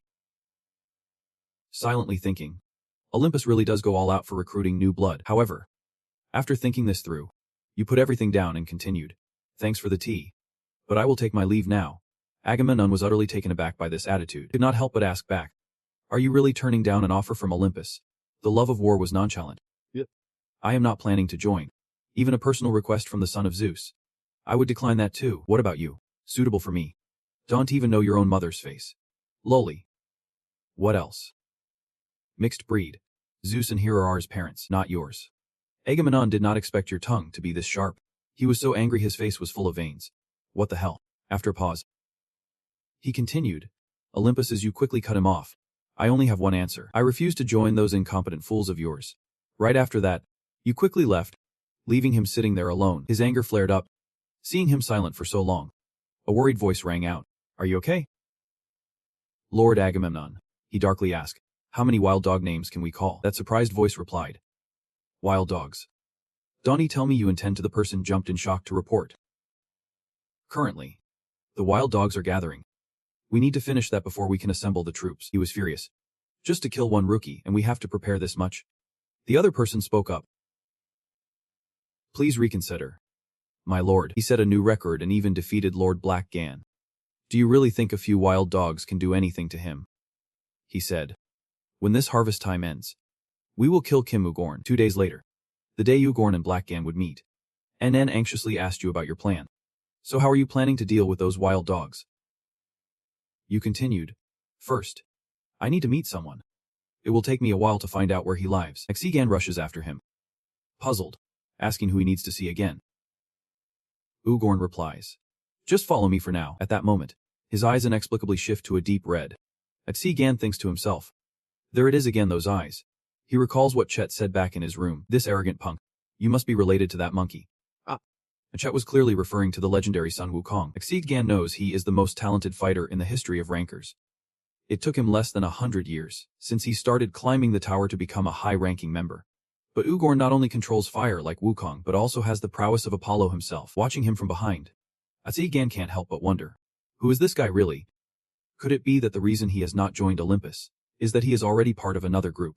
Looking at his arms, he remembers, oh right, he can also grow to a giant size. That is a skill only Hercules could possess. A man who killed thousands of giants to earn it. But any giant has that skill. So could it be that Ugorn belongs to the giant tribe as well, if that is why he has not joined Olympus? Then suddenly a voice cuts through his thoughts. Exigan, lost in thought. He did not realize they had reached a door. Before opening it, Ugorn warns. Remember to behave nicely in there. Gank asks. Behave nicely? What do you mean? He does not explain further and just calls out loudly. Shopkeeper. Before stepping inside, the person inside shouts back. Oh sorry, we are closed, but if you are looking for something, please leave your name and number, and I will get back to you tomorrow. He simply says. Mu Unchian. The man's ears perk up suddenly, and Ugorn adds. I am looking for someone named Mu Unchian. Suddenly, he bolts, muttering under his breath. Damn it. Ugorn quickly takes off after him, thinking. Where do you think you are going? Even though he started running first, Ugorn swiftly grabs him by the neck. The man quickly pulls out a knife, aiming it at Ugorn. Ugorn does not give him a moment to react. You kick out hard, sending him crashing to the ground. Your eyes are ablaze with a fierce killing intent. Commanding him, freeze right there. As soon as you say that, the spot where he fell bursts open, creating a big crater. The guy named Unchian can't help but feel a chill run down his spine. Thinking, how the hell is he so strong? You quickly confirm his identity. Unchian, the blind fool, also known as Namgun. A player from the martial arts realm who gave up climbing the tower. Your eyes glare at him with threat. This guy is the king of the wild dogs. Unchian screams. Why are you doing this to me? You have got the wrong guy. Ugorn counters. Roma asks. Then why were you trying to run just now? He stammers in pain, claiming it is just because your eyes look so scary. Anton. Are you sure this is the guy you are looking for? Just because he tried to run, you concluded he is the king of the wild dogs. Seems a bit much, especially when he is clearly at a disadvantage. Ugorn quickly clarifies. Does this look like an ordinary knife to you? Take a closer look at where he just fell. Gang gasp. It is melted. Is it poison? You reply. Yep. This is a highly potent toxin taken from the upper levels. Using it against other players is prohibited. And getting your hands on this stuff is already tough enough. Not to mention you need a permit from the association. What common shop owner could possibly possess something like this? And let us not forget, he has been hiding it tightly in his virtual hand. At this point, he shows his true colors, asking, where did you get this information? How do you know my real identity? More importantly, how do you know my name? Hetgan is a bit taken aback by his appearance. From a young guy to looking so aged in an instant, he casually replies, Dunno. How did I figure it out? He is frustrated. That guy really has no fear. Wondering who is backing you up. Suddenly, he scrutinizes Hetgan's features. Hair and eyes. Could it be? He recalls you warning him to behave properly. Hetgan realizes. The proper behavior he was referring to must have been about this. With that thought, he quickly channels his inner energy, golden sparks enveloping the area. Tronon understands. So Olympus has betrayed me. Hutgan is utterly shocked by this statement. Yugwin continues. You are saying betrayal is a bit much. We just want one thing. You just received a request from Agamemnon, did not you? He quickly admits. Yep. So what? Yugwin goes on. Right now, the Sky's ruler is a bit concerned about some issues on level 1. His son just completed the tutorial. So how long are you planning to play the dog for Agamemnon down here? He is not even on the mind of a major deity. Agamemnon is just some rookie who recently became a high-level con artist. If things go smoothly, the ruler of the skies will personally come to protect you wild dogs. Even the bravest among you still have not shaken off those wicked thoughts. What the hell is he talking about? Yugwin kept pushing. If you play your cards right, you might even land a key position in Olympus. And it seems Anqian is starting to buy it. What do you need from me? How can I help you? Looking at the scene before him, he could not help but feel a bit shaken inside. Yugwin began his investigation. How many wild dogs do you have in total? Anqian replied. There are about 1,000 of them. You need to hand over a piece of paper and gather them all at this spot exactly at midnight tomorrow. Yugwin added, do not let those Agamemnon and Eric's guys catch wind of this. It will be better for everyone involved. Can you do that? Then he walked over and patted the shoulder of the still fuming Hatgan, saying, it seemed like he had a ton of questions he wanted you to answer. The two headed to a nearby bar, and Hatgan chimed in. You really excel at pretending to be close with other people's dads. He was fuming, yelling. Explain yourself, and do not leave out a single detail. Yugwin replied nonchalantly. Whatever you hear is just the way it is. The wild dogs in Olympus are working together. Hatgan was shaking with anger. You think I am just going to swallow that lie? No way. They are just using the name Olympus for their own gain. Olympus is... Seeing him getting worked up, Yugwin spoke up. Hetgan, I do not know what your Olympus is like, but it is time for you to see the true face of Olympus. You can stop looking at everything through those rose-colored glasses now. At this point, his expression darkened quickly. Hatgan took a moment to collect his thoughts, recalling the administrator's words. Just thinking about the mess I just cleaned up makes me want to rip that old man's beard off right away. Anqian also silently confirmed his suspicions. Has Olympus betrayed me? And Yugwin said, if you want to know the true nature of people, you should discover it for yourself. Even if I told you, you would not believe it. Hatgan scoffed. The true face of Olympus. 2 days later, Yugwin sat alone, deep in thought, seemingly waiting for someone. A sound approached, making him furrow his brow. If you were any later, I would have left without you. Have you thought it through? Hatgan continued. I was born and raised in Olympus. Olympus is my home and my family, and my father is a hero. I do not have many memories of my mother. In fact, I can barely remember her face. But I do recall her voice and one thing she said to me. My son, do not forget the pride of Olympus. That name Olympus is my pride. I have thought it over. Even if this is wrong, even if I am betraying Olympus. Yugwin interjected. That is your choice. Hatgan did not answer but continued. Yugwin does not know if he is right or not, but the wild dogs need to be wiped out. They are parasites of this world. And if it is an embarrassing secret of Olympus, I will be the one to erase them forever. At this point, Hatgan's face turned fierce. An intimidating aura radiated around him. And so, the two made their way to a dark cave, spacious on the inside. And this place is illuminated by small torches mounted on the walls. Countless pairs of yellow eyes are standing there. As if all the wild dogs have gathered together. They chatter among themselves. A place this big exists. Huge. But it feels so damp. The ground is just mud everywhere. I did not expect our wild dog pack to be this large. There must be at least 1,000 of us here. It is because everyone is spread out all over the place. This is the first time the whole crew has gathered together. I heard that the team over there found some vlog poison. Can you believe it? That stuff is worth a whopping 10,000 points. No kidding. Our team probably won't find anything this time. After a while, the Wild Dog King finally arrives and shouts, is everyone here yet? They quickly drop the conversation they were having and line up neatly. Bowing in respect, Anqian looks around and nods in satisfaction, saying, you can lift your heads now. They whisper to each other below. Is that really Anqian the captain? I have never seen him in person before. Just then, he fiercely draws his sword and raises it high. Declaring dramatically, the leader pulls out his sword and yells, you guys better quiet down. Anqian continues. We have a mission to complete, and since they require everyone to participate, I can assure you that this won't be easy, but I can guarantee you one thing. After today, our wild pack will rise to the sky. The crowd erupts in cheers. Anqian adds, Let me introduce you to those who will back me up this time. Just as he finishes speaking, two tall figures wearing masks step in. Anqian turns and bows respectfully, thanking them for coming all this way, though it is just a small gift. I hope you will accept it. This is Asgard money. Right. To clarify, Asgard money is a currency made from the large Asgard mirrors. You can use it to buy points and treat it like real currency. Anqian continues. Each bill is worth 1,000 points, and is a result of this harvest. One of them, Yugwin, thinks to himself, since it is controlled by Asgard, its value is guaranteed. Then he speaks up. Are you sure this is all of it? Anqian quickly replies. Yep. Typically. Yugwin smiles, satisfied, realizing that this place is worth at least hundreds of thousands of points, so he has decided to switch sides completely. Agamemnon must be eagerly waiting for this cash. He quickly stores it in his system and says, got it. Thanks for the gift. Anqian bows his head. It is nothing. Typically, right after that, he asks, what do you want us to do now? Yugwin cuts to the chase, flipping the card over. It is time to say goodbye. He snaps his fingers lightly, and the entire place is engulfed in flames. This is the great heat fire skill. The wild dogs panic as the heat scorches them, shouting, what is this? Fire. Anqian barely has time to react, exclaiming in horror, how is the fire spreading so fast? Could it be that the liquid on the ground is actually oil and not water? I do not smell anything. They keep shouting, it is too hot. Get out of the way. Everyone. Get out. At that moment, he realized what lay beneath him was odorless powder. Anqian's eyes flared with hatred as he glared at the kid. Damn it. What do you think you are doing? Yugwin replied casually. Like, look at what we are doing cleaning up trash. Obviously. Anqian spat. You guys. You do not come from Olympus.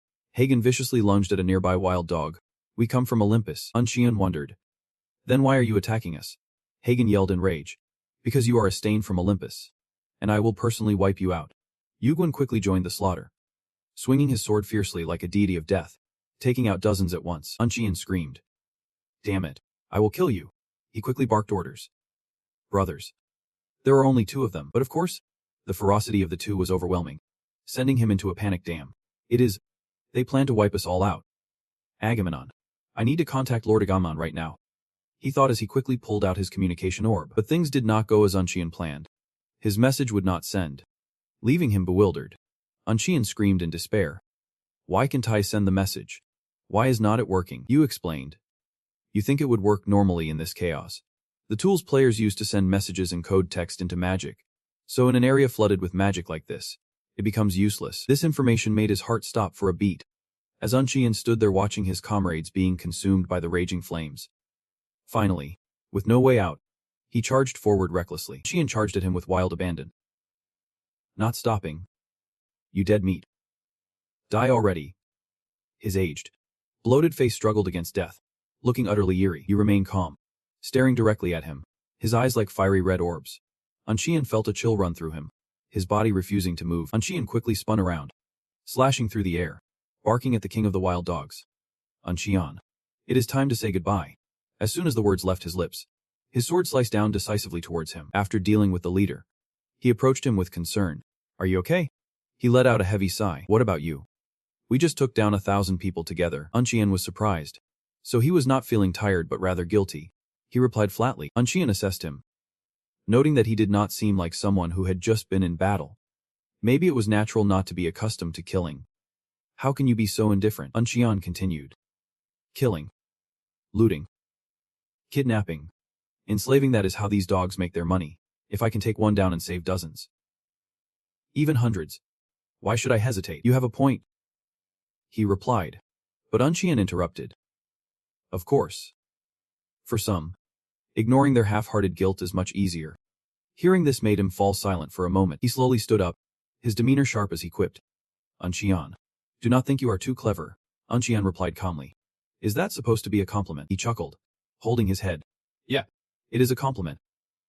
He thought he had noticed it before, but this guy's mental resilience was impressive. He regained his composure after just a few words. Anqian could not help but exclaim. You really fit the mold of someone living a tough life. He teased lightly. You are the one who is not what you seem. People do not show their true selves that easily, he replied nonchalantly. I will take that as a compliment. Anqian continued. It is a compliment. Doing something selfless without gain anything is not easy, and just like during the training, you always act with a broader perspective than I do. I was taught that as a child for the greater good. Qian said, darkening his expression. I did not expect you to be someone who could easily speak such embarrassing things. You have got it wrong. Of course.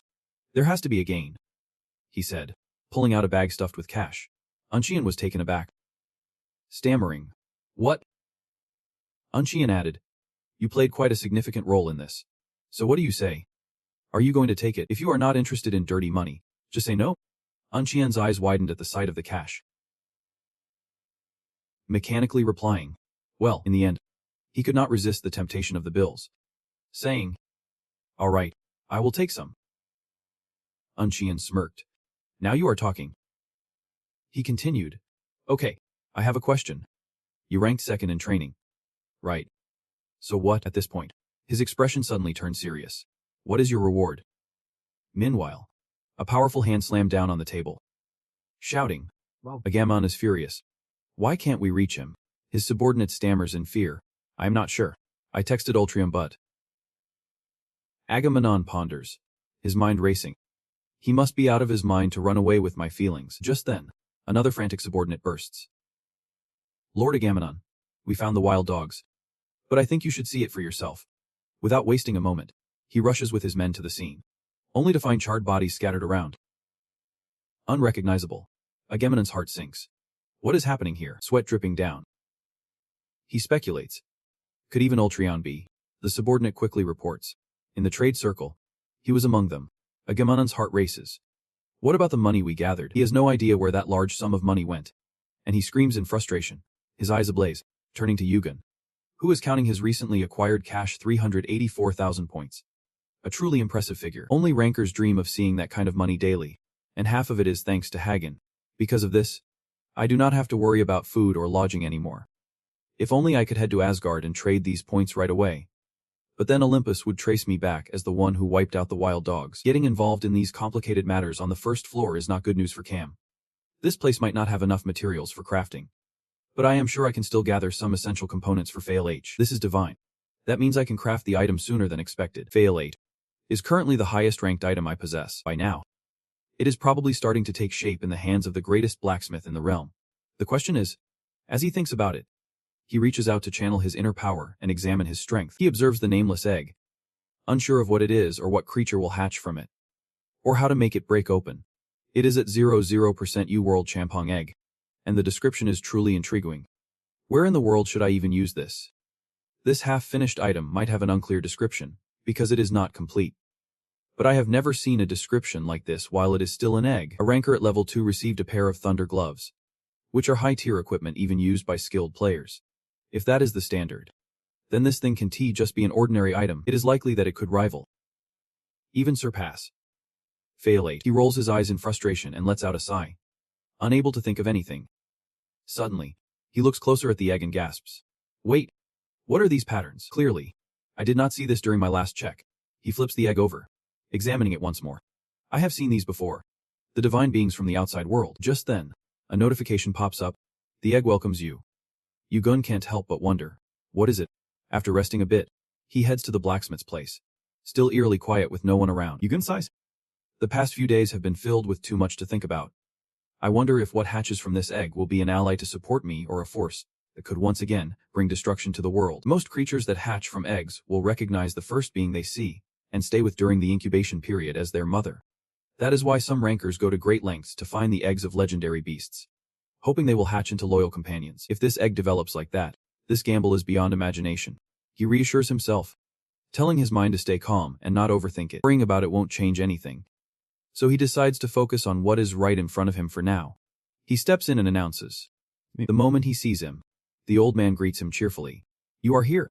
Vancaro continues to work non-stop. He places a crystal on the table and says, This thing is incredibly tough. I called you here because I have a question. Show me the weapons and armor you are using. If you are wielding a sword, what type is it? What is its length and thickness? And if it is a spear, what kind of armor are you wearing? And how much does it weigh? You always wonders why he asks that. Vancaro explains. I have some byproduct from this crystal here. I want to use it to create an item. This crystal is so powerful that this dust is worth more than most crystals in the world. He remembers. That is right. The scythe that Hades uses was also made from the dust, during the refinement of the invisibility cloak's fragments. He questions. But do not you need a material worthy of it? Vancaro quickly stands up. While I do not have materials like adamantium, I do have something similar, since it is crystal dust. Mitrin should be good enough. This is about 1.8 chej. Not a lot. But mixed together, it should be enough to create a piece of equipment. The annotation pops up. While mitrin is not the hardest material, this metal has a very high magical conductivity. It is a rare metal that can even possess magical power depending on how it is refined. Categorized as a crafting material. He glances over and immediately knows that mitrin is quite expensive. Just half a pound mixed with other metals would be enough to make something great, let alone 1.8 chej. That is at least 300,000 points. I could cover that with the money from those wild dogs. But I can't do that right now. It is a shame. But I would probably only be able to buy a third of that. Seeing his anxious expression, the old man quickly understands the issue and suggests, I can let you take a note. Is surprised. A note? What if I decide to run off and not pay you? The old man casually replies. Wanting to craft something from this is my greed. Not to mention I was the one who suggested it. If you take the goods without paying, I won't hold anything against you. Moreover, the item you left here for me is worth many times more than this stupid mitrin chunk. In fact, at this point, that item can no longer be exchanged for points. Since you trusted me enough to leave this with me, is not it only natural for me to do the same? Hearing him say this, is momentarily stunned. The old man is just as he remembers. Then he smiles warmly and pulls a sword from his system, holds it out in front of him, and Vancaro can't help but gasp in surprise. You handed it to him and said, I need a sword. As long as it is not so heavy that I can lift it. The weight does not matter. The shape and length should be like this sword here.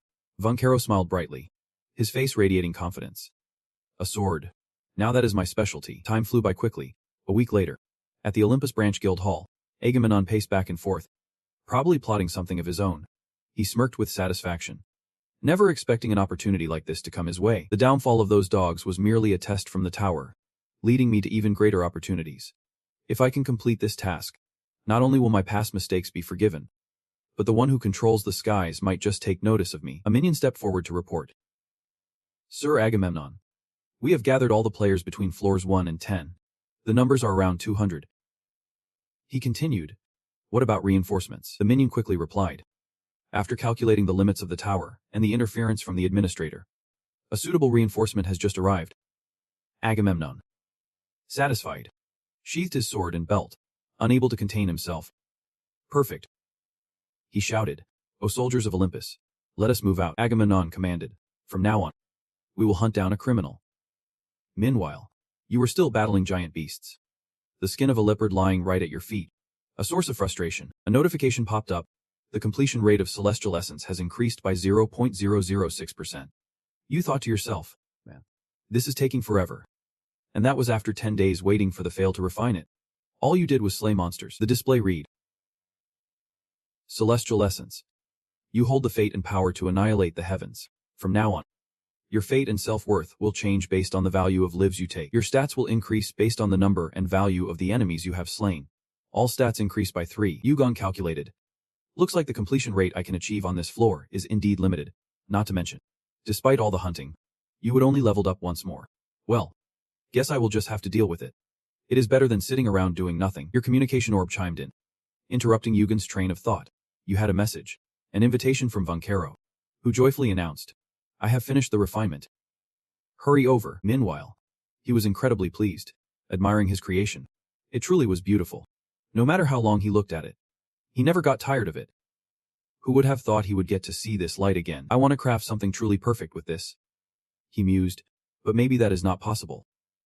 The fail, having been refined multiple times, shimmered and glowed even more beautifully. Just as he was lost in admiration, a noise echoed from outside. Vancaro furrowed his brow as he quickly detected the sound. He immediately moved closer, grabbing his hammer in irritation. Why does this have to happen right now?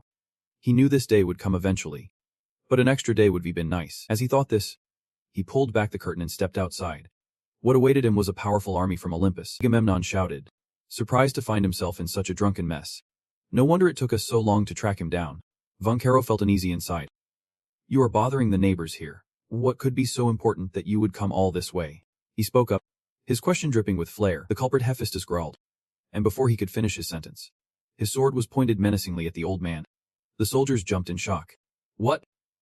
Hephaestus, the blacksmith of Olympus. I thought we were here to deal with that rookie causing chaos on the first floor. Turns out he is a rancor. One of them chimed in. What can we do against a rancor? Sure. We have the numbers.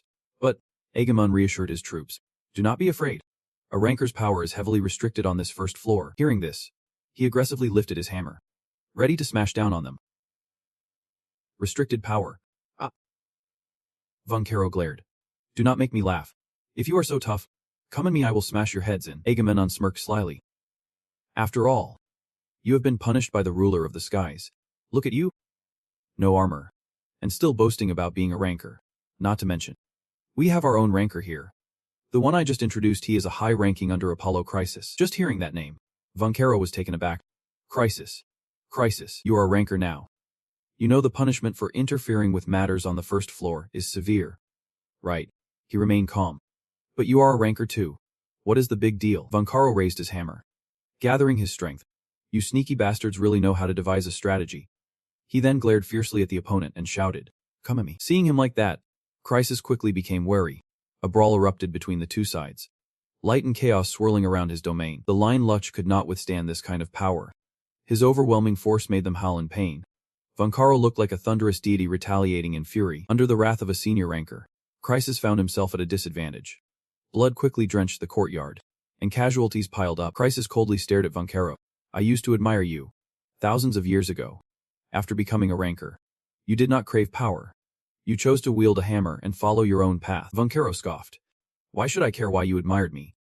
Just as he finished speaking, he became alert and leaped away, narrowly dodging an attack from him. But Von Caro was not done. He continued to glare fiercely, gripping his hammer tightly, channeling his inner power to prepare for another strike. Of course, Crisis could not withstand that furious onslaught and was quickly hit. Von Caro was like a man possessed, his eyes ablaze with rage. It seemed he had decided not to let a single soul escape from here. The soldiers were swiftly decimated. His body was drenched in the blood of his enemies. Yet Von Caro's fury was far from over. Crisis spoke with a hint of bitterness.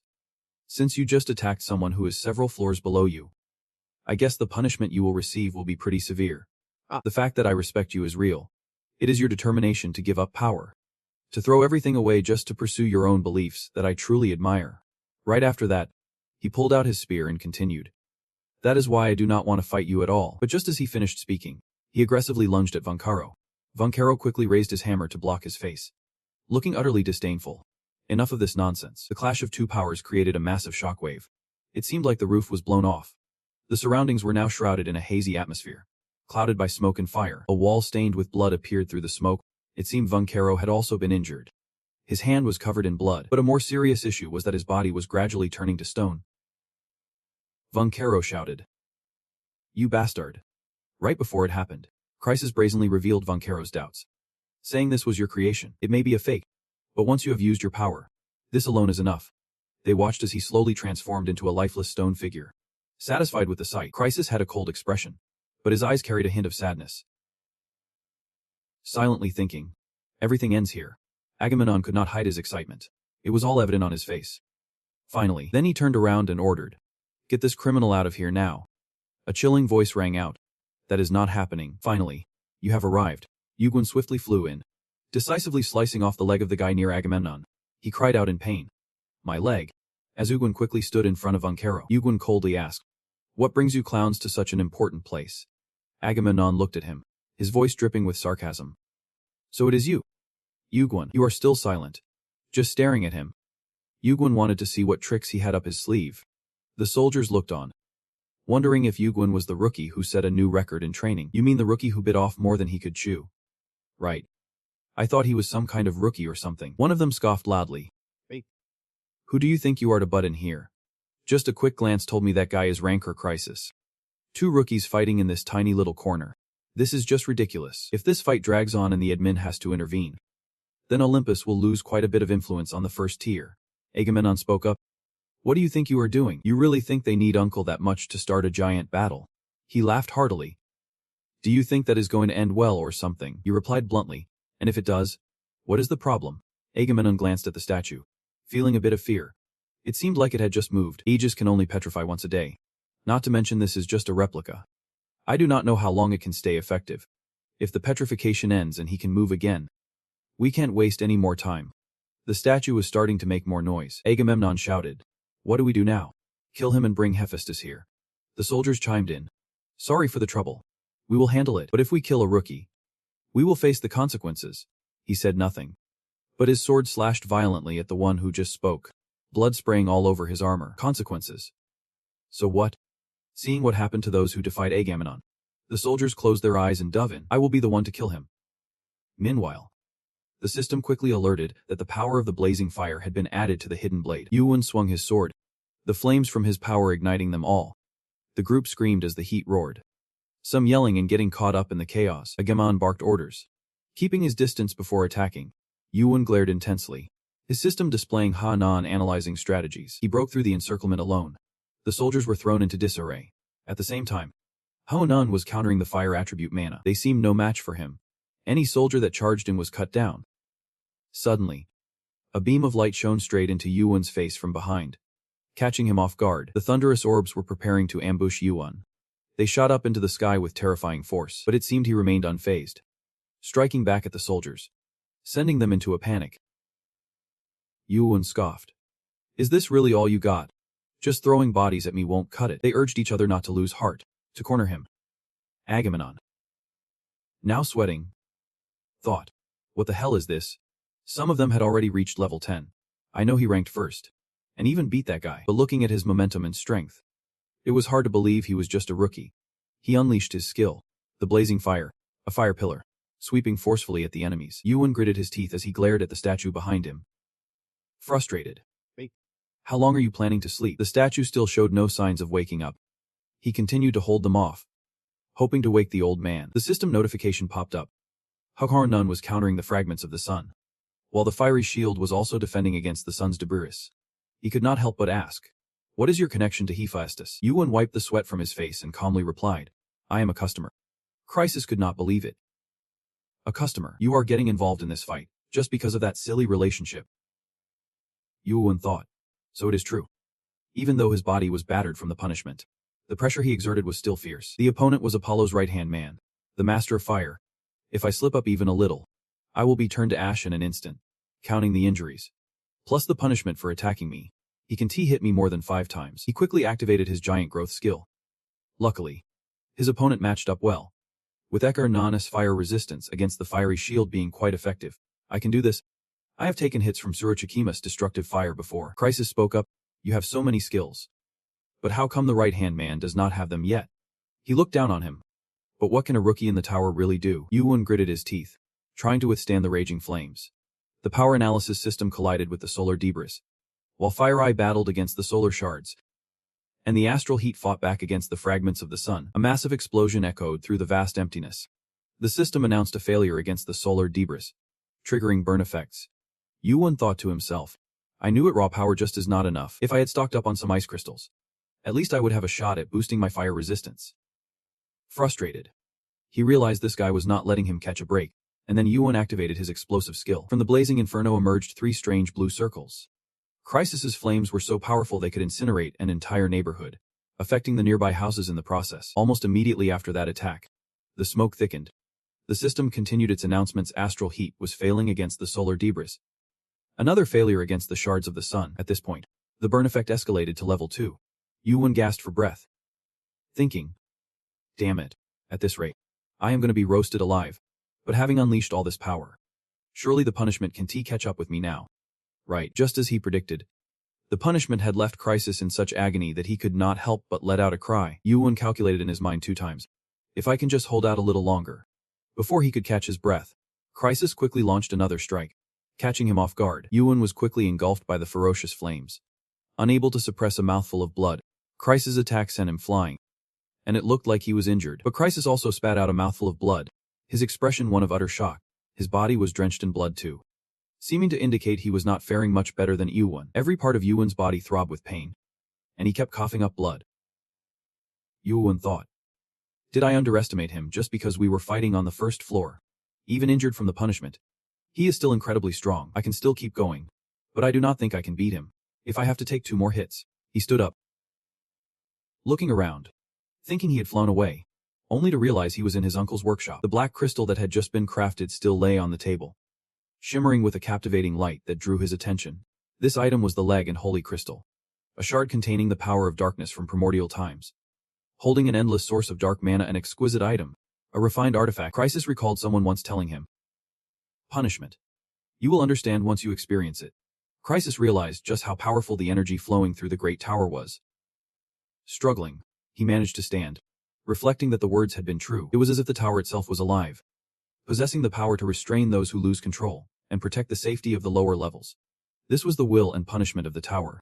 With that thought, he bowed respectfully, thanking the Lord profusely. Agamemnon, growing impatient, urged, "Now, grab that traitor quickly, and check the casualties too."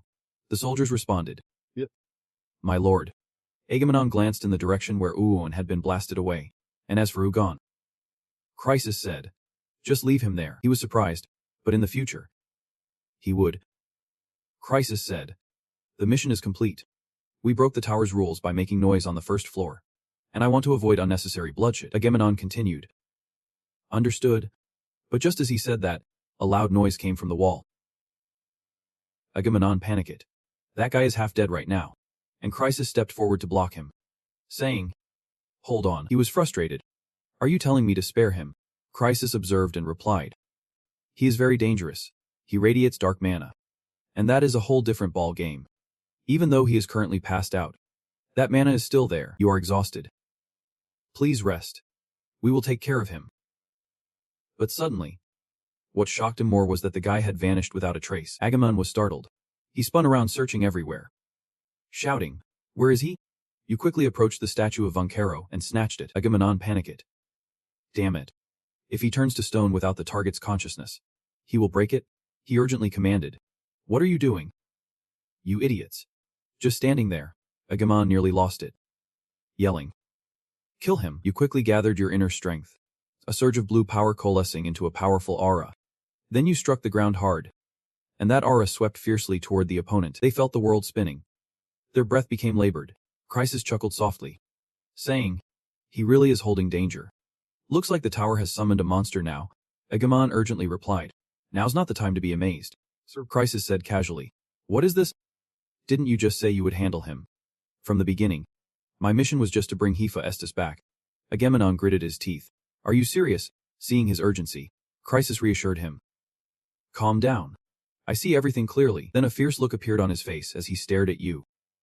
Meanwhile, Ugon was wreaking havoc everywhere, causing countless casualties among the soldiers. You fought while keeping an eye on your surroundings. A powerful aura was approaching, and you thought, "Crisis, is that you?" Amid the smoke and flames of war, two heavyweight opponents stood side by side, staring each other down. Crisis raised his hand to gather his inner strength, a cloud of black smoke enveloping him. Crisis thought, "Impressive? Controlling two types of mana with different attributes at the same time is something even Jay and Sarah can't do. If this guy joined Olympus, he would be a valuable gem. I want him." After thinking this, Crisis spoke up, "You are Kim Ugon, right? Why not join our group? If you are looking for gear, I promise I can offer you something even better than that guy made." You replied nonchalantly, "This is not even everything I need yet. Plus, I already gave my answer to that guy." Crisis gathered his inner strength. "You refuse. That is a bummer." Immediately after, he lunged at you like a hungry beast after its prey. Ugon remained defiant. "You think you can still fight?" Crisis scoffed, replying loudly, "Listen to the rookie asking questions here." Crisis thought to himself, "But maybe 100 years from now, I can proudly recount today." Rambling about the battle with Kim Ugon, when he first arrived on the first floor, fighting against someone who will become even stronger than the Dunkers later on. But you have got to survive this battle to tell the tale. Just looking at his attitude. You know what? Damn. Crisis is ready to go all out and risk it all. You really want an uncle that bad. If he had not been involved with Olympus, the next big war might have been avoided altogether. To prevent that disaster, I have to hold on tight. Just thinking about it, my feet stubbornly plant themselves on the ground, and over there, Crisis charges at me with an insane amount of power. Right after that, Hyland is hit with a surprise attack. He quickly strikes at Ugon. I am completely taken aback he can throw such a powerful move. Ugon speaks up. "You do not know what you are getting into." Crisis is shocked by his words. Then, an explosion erupts, marking one of the most intense showdowns ever between Janker and a first-level player. Agamemnon is taken aback. What kind of madness is this? No Janker has ever dared to go all out like this on the first floor. He should be grateful he is not wiped out due to punishment. How did he manage to block that? Seeing Ugon lying motionless, Agamemnon bursts out laughing. It is even that Ugon can handle a hit like that. Suddenly, Someone attacks him from behind, causing him to spit blood. Agamemnon is shocked. It is Vung, who bellows, and that bastard. Eyes blaze with rage as he shouts. This is not over yet.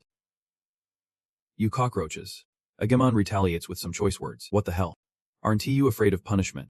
The hammer swings fiercely. I do not care. And Agamemnon coughs up blood. Vulcano declares fiercely. I might not care about the rest of them. But you are definitely on my hit list. Agamemnon trembles in fear, whispering for help as he sees Vulcano's intimidating stance. Suddenly, a tall man appears to block Vulcano's lethal attack. His voice booms. You have gone too far. Vulcano. Irritated, snaps back. Why does it have to be now? Agamemnon is so scared he can barely speak, nervously glancing at the person who just saved him. Turns out, it is none other than the first floor administrator. The administrator, clearly annoyed, says, What do you mean by that? You think I will just let a big bully run rampant on the first floor? Agamemnon responds softly. I think there has been a misunderstanding. I was not looking for a fight. The administrator, still irritated, asks, So those bastards are from Olympus? Agamemnon, terrified, replies, Yep. That is right. The administrator points at his forehead and shouts, Go tell that loser I said so. Agamemnon jumps, startled, after the mark appears.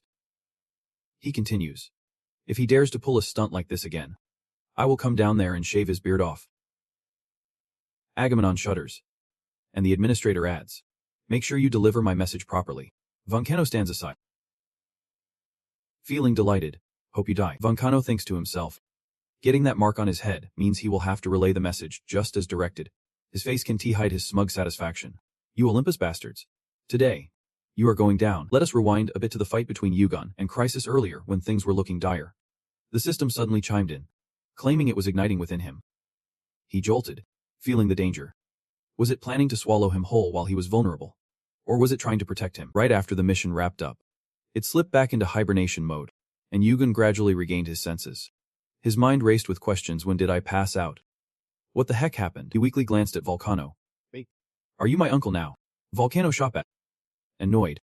What do you mean, uncle? Watch your tongue, kid. He warned. Seeing Yugon sitting up, he worriedly asked, How's your body holding up? Yugon replied, I am managing. But what about you, uncle? Vulcano questioned. How long are you planning to keep calling me uncle? Yugon cheekily teased. What? And I supposed to call you aunt instead? Vulcano huffed. Seriously? Can't you take a hint? Yugon shot back. But it is thanks to me that you are still breathing, so I can call you whatever I want. The older man clicked his tongue. You are such a little brat. Suddenly, Vulcano's lips tightened, as if he wanted to say something. This dry old man finally opened his mouth. Yugon. But Yugon pretended not to hear. What is that? Vulcano was annoyed. I said thank you. How many times do I have to say it before you get it? Yugon protested. It has only been twice. They exchanged glares, both confused about who was supposed to say what. Yugon chuckled softly. You must be shy. Vulcano continued. Honestly, my name is not Vulcano. I'm Hephaestus, the blacksmith for Olympus. You probably already knew that. But seeing you so quiet is surprising. Are not you curious? Yugon responded. Surprised? No. Not really, uncle. You are just bad at lying, or you just do not bother to lie at all. Vulcano pondered, realizing this kid already knew his true identity, which is why he was skeptical when he first showed up. But now I know for sure, you are not from Olympus. But you are definitely not just an ordinary player either. He continued, let us move on after this event. Olympus will be quiet for a while. So I decided to spend some cash and rent a top-notch forge for a few days. Hephaestus ominously declared, I may be a vengeful guy, but I will repay tenfold. Just wait a few days, and I will forge you the best sword. Hearing this, Yugon sat silently on the bed, not saying another word. It seemed Yugon had taken a liking to Hephaestus. After their reunion, he watched him closely and then broke into a warm smile. He got off the bed and said, I get it now. Good plan. Once I have that sword, I will start climbing the tower. With that, Yugon earnestly told Hephaestus, I am looking forward to it. Noticing Yugon's worn-out state, Hephaestus glared at him and shouted, First, let us get you to a hospital. After recovering, he immediately started training to loosen up his muscles. And the target Yugon had in mind this time was those massive apes over there. He exhaled, calculating, after days in the hospital, I finally feel like I can move better than before. I plan to confront Olympus at level 10D Docker. But it looks like my schedule's a bit off. Still, this might actually work to my advantage. Olympus won't be able to intervene on the first floor for at least a few years, because of the overseer's watchful eye. Moreover, my relationship with Uncle is starting to resemble the old days again, especially now that I have this. It is going to be a crucial factor in the upcoming second giant war. However, this holy gem is particularly hard to control. But the power it emits is on a whole other level compared to Hade's invisibility cap. Still, if it is not like that cap, I wonder if the user will make any difference at all. I found 3 major differences after it was refined. The Holy Crystal Shard is a fragment that holds the essence of darkness, containing an endless dark attribute mana. The description of the unrefined gem vanished, and all stats like resistance, amplification, and consumption increased. Finally, the ability to summon hell, a word symbolic of Hades, aligns closely with the source of Hades' power. Looking at the limitation text, it seems I want to be able to access its full power. But that is enough for me to grasp the true strength of the Holy Crystal. It feels more like a catalyst to unleash power, rather than a mere item that holds strength. After using it for a whole day, I have started to figure out how to handle it. With a sigh of relief, I thought it was time to head back. Just then, a message popped up from Hephaestus. Come over. You army. He is always right on time. Transitioning to a busy street, I quickly followed the address. Walking inside, I could not help but be amazed. What a grand place. This must have cost a pretty penny. Anything he puts his effort into crafting is worth at least 100,000 points. Plus, since some of the profits from Olympus go straight into his pocket, he might be one of the richest schemers around. I am a bit jealous. The U army stepped inside and spoke up. If it is this nice, he must be thrilled to see me. Right. Hephaestus handed me a generous item, saying, here, take this. I thought to myself, just like always, he gets right to the point. I was curious. I have seen the sword, but what else is there? He urged. Open it. The U army eagerly opened the box, wanting to see what Uncle had gifted me. I gasped. Inside, there was nothing at all. He patiently remarked. Look closer. You fool. I reached in to feel around, wondering if there was anything in there. Then I paused, feeling something softer. These gloves. These are invisibility gloves, thin and made from a special material, with excellent mana conductivity. They can be adjusted to become visible. I guess they were made from a material mixed with mitrandema. Hephaestus looked pleased. You catch on quickly. I examined the item closely, feeling like I was not wearing anything at all. Why would he create something like this? Making them invisible can't have been easy. I scrutinized every detail and discovered a button here. As soon as I pressed it, the gem lit up brilliantly. He turned away.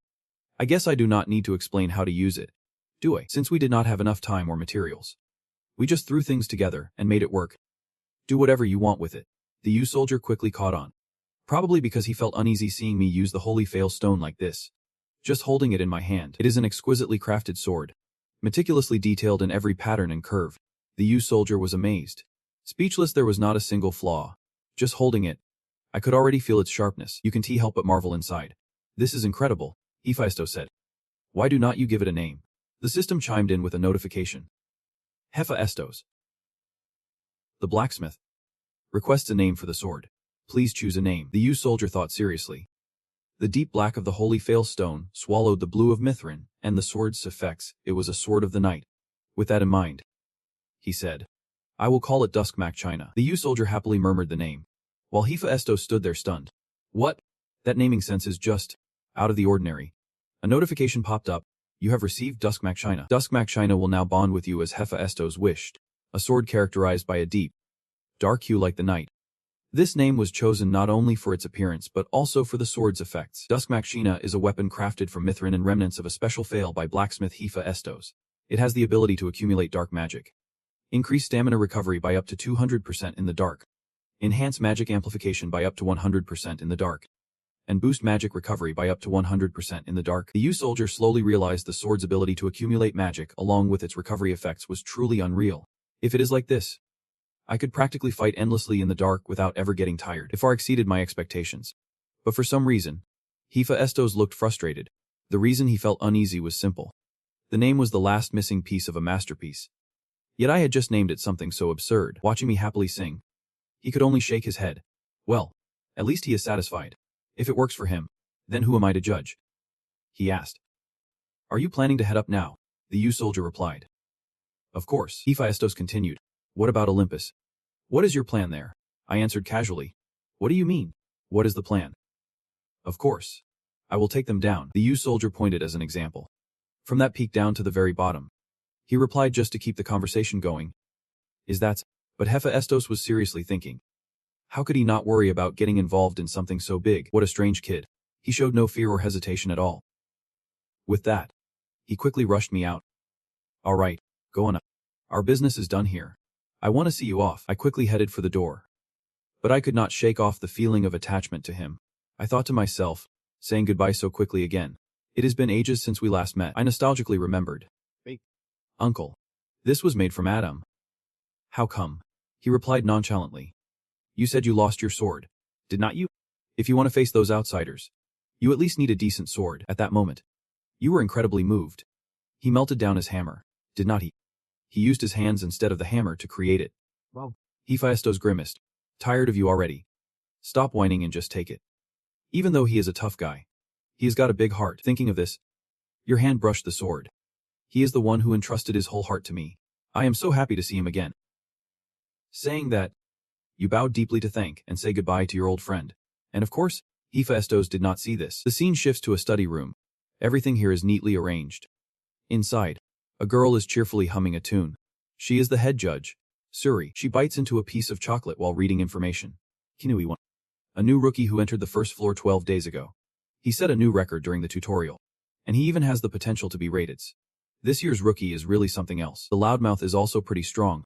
So watching him is quite entertaining. Yet this Kim Yui-1 managed to surpass him and snag the top spot.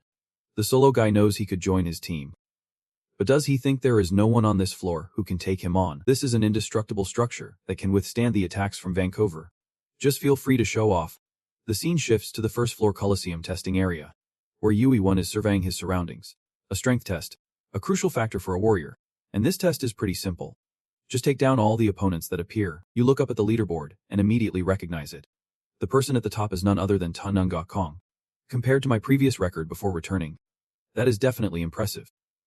Back then, I only made it to round 12. There is a familiar name here too. Round 16A is looking pretty good. Even higher than when I returned to compete. Probably thanks to those gloves. You are all set, and even though you do not know what floor he is on, you will get there soon. The system announces that the test will start right now. Your mission is to defeat your opponents. This is a test that no one has ever seen the end of. The more enemies you defeat, the greater the rewards. So any player aiming for the top position will try their luck here. Thinking of this, you push open the gate. A monster is waiting aggressively inside. It is enormous and looks fierce. The sound of the door opening alerted it to your presence. It roars loudly and stands its ground, waiting for you to come a little closer. Yui-1 does not hesitate. Upon seeing it, he uses his secret skill to strike. You grip the sword tightly and leap forward with a kick. The ground around you shatters under the force. In an instant, the monster's head splits in two. Yui-1 turns away just as the heavy body collapses. The completion rate of the Heavenly Destruction skill increases by 0.008%. And you pass the first floor test. Yui-1. The first floor test was just like that. But this is only the beginning of what I have to do. The system prompts a survey. Do you want to challenge the next test? Yui-1 simply replies. Fight. The notification continues to appear. You have chosen to challenge the next test. Starting the second challenge. On this side, Suri is still watching, unable to believe her eyes. She screams. How is this possible? Of course. It is not surprising that he is slicing through those monsters, since even a heart can do something similar. But this fast. Isn't that a record breaker? He is even quicker than Sun Wukong, the legendary Monkey King himself. Watching his fierce image dart across the screen, Suri can't help but feel a chill. Many monsters are swiftly taken down by Yu-Gun. Suri cries out alone. He keeps fighting without taking a break to conserve his mana and stamina. He does not even use any skills. He is not focused on this challenge, but instead locked on a much bigger target, surpassing the achievements of the high-ranking players. The system prompts. Do you want to take on the next challenge? Yu-Gun simply replies. Bring it on. Right after, he grips his sword tightly. The Fire Eye skill activated. Yu-Gun unleashes the Great Fire skill. Massive pain incoming. He is surprised. Can he block this? Fine. I won't drag this fight out any longer. At that moment, a ferocious flame engulfs the space. Bright and intense. The system alerts him. Your hand is now covered by the power of a giant, but your proficiency is too low, and your endurance points are insufficient, so giantification will only be partial. The sword in the enemy's hand quickly cracks under the onslaught of his fierce flames. Not stopping there, his sword fiercely cuts through the enemy's arm.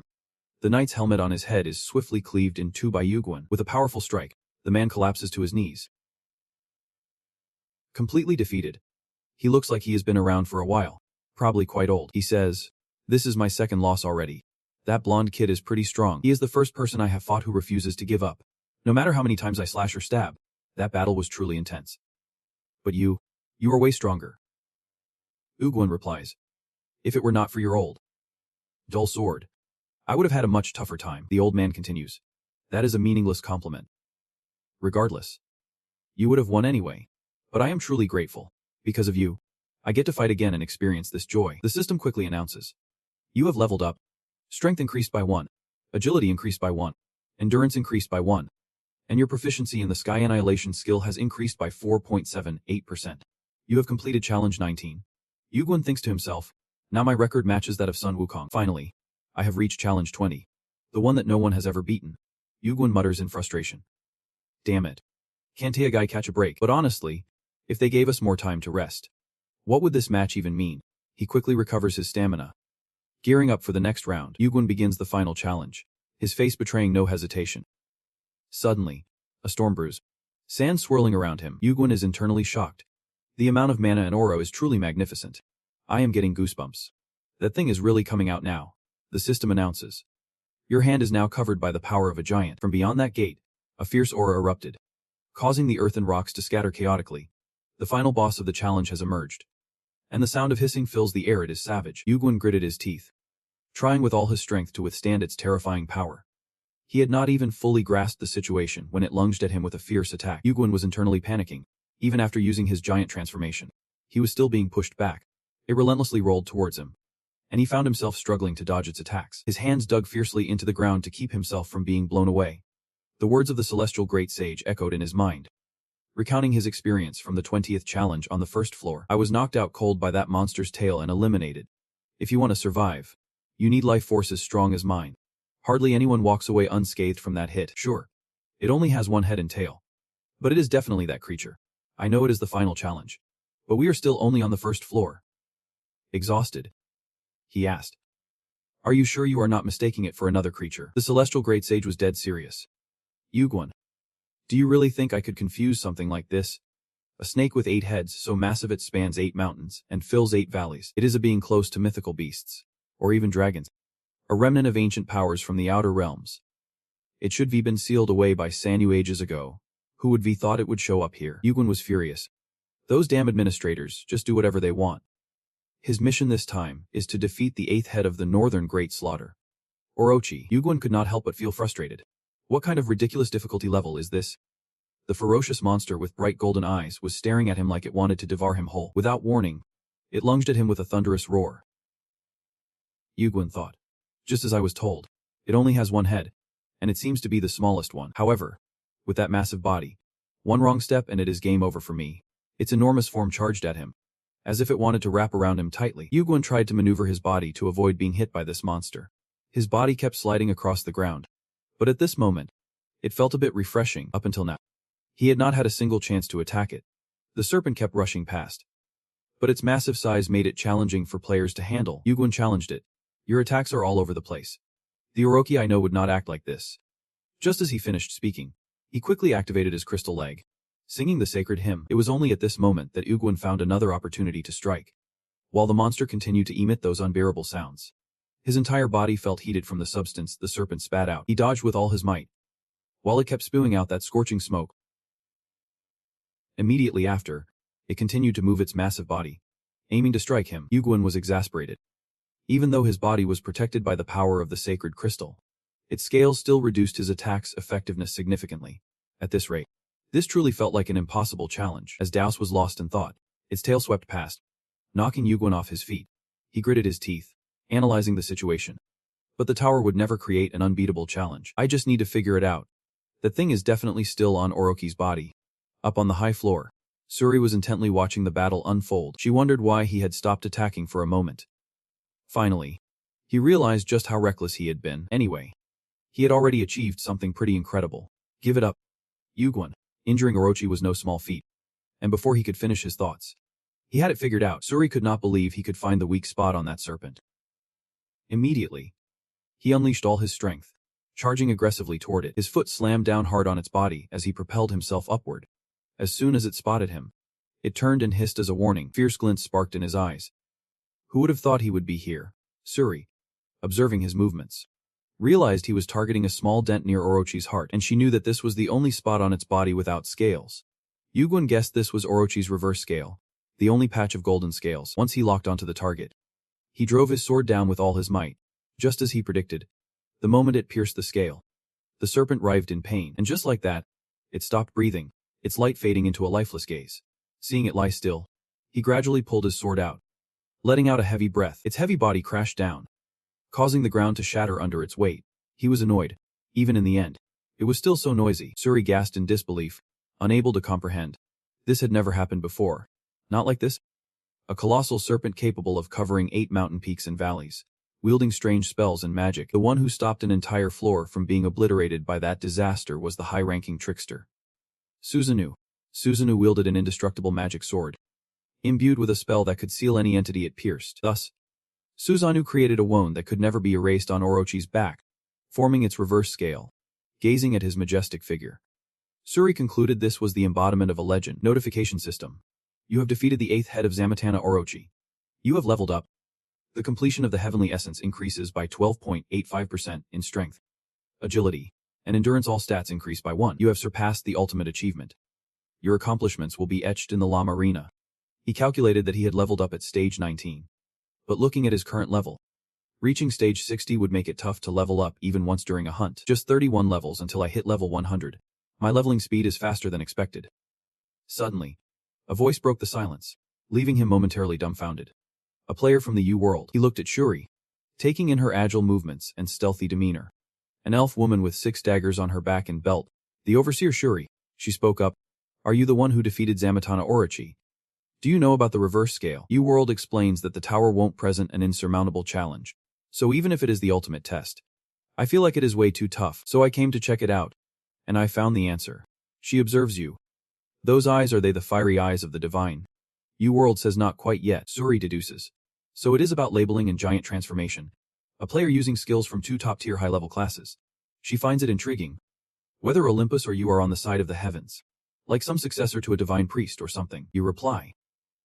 Either way, I already know why. Suri continues. Do not worry.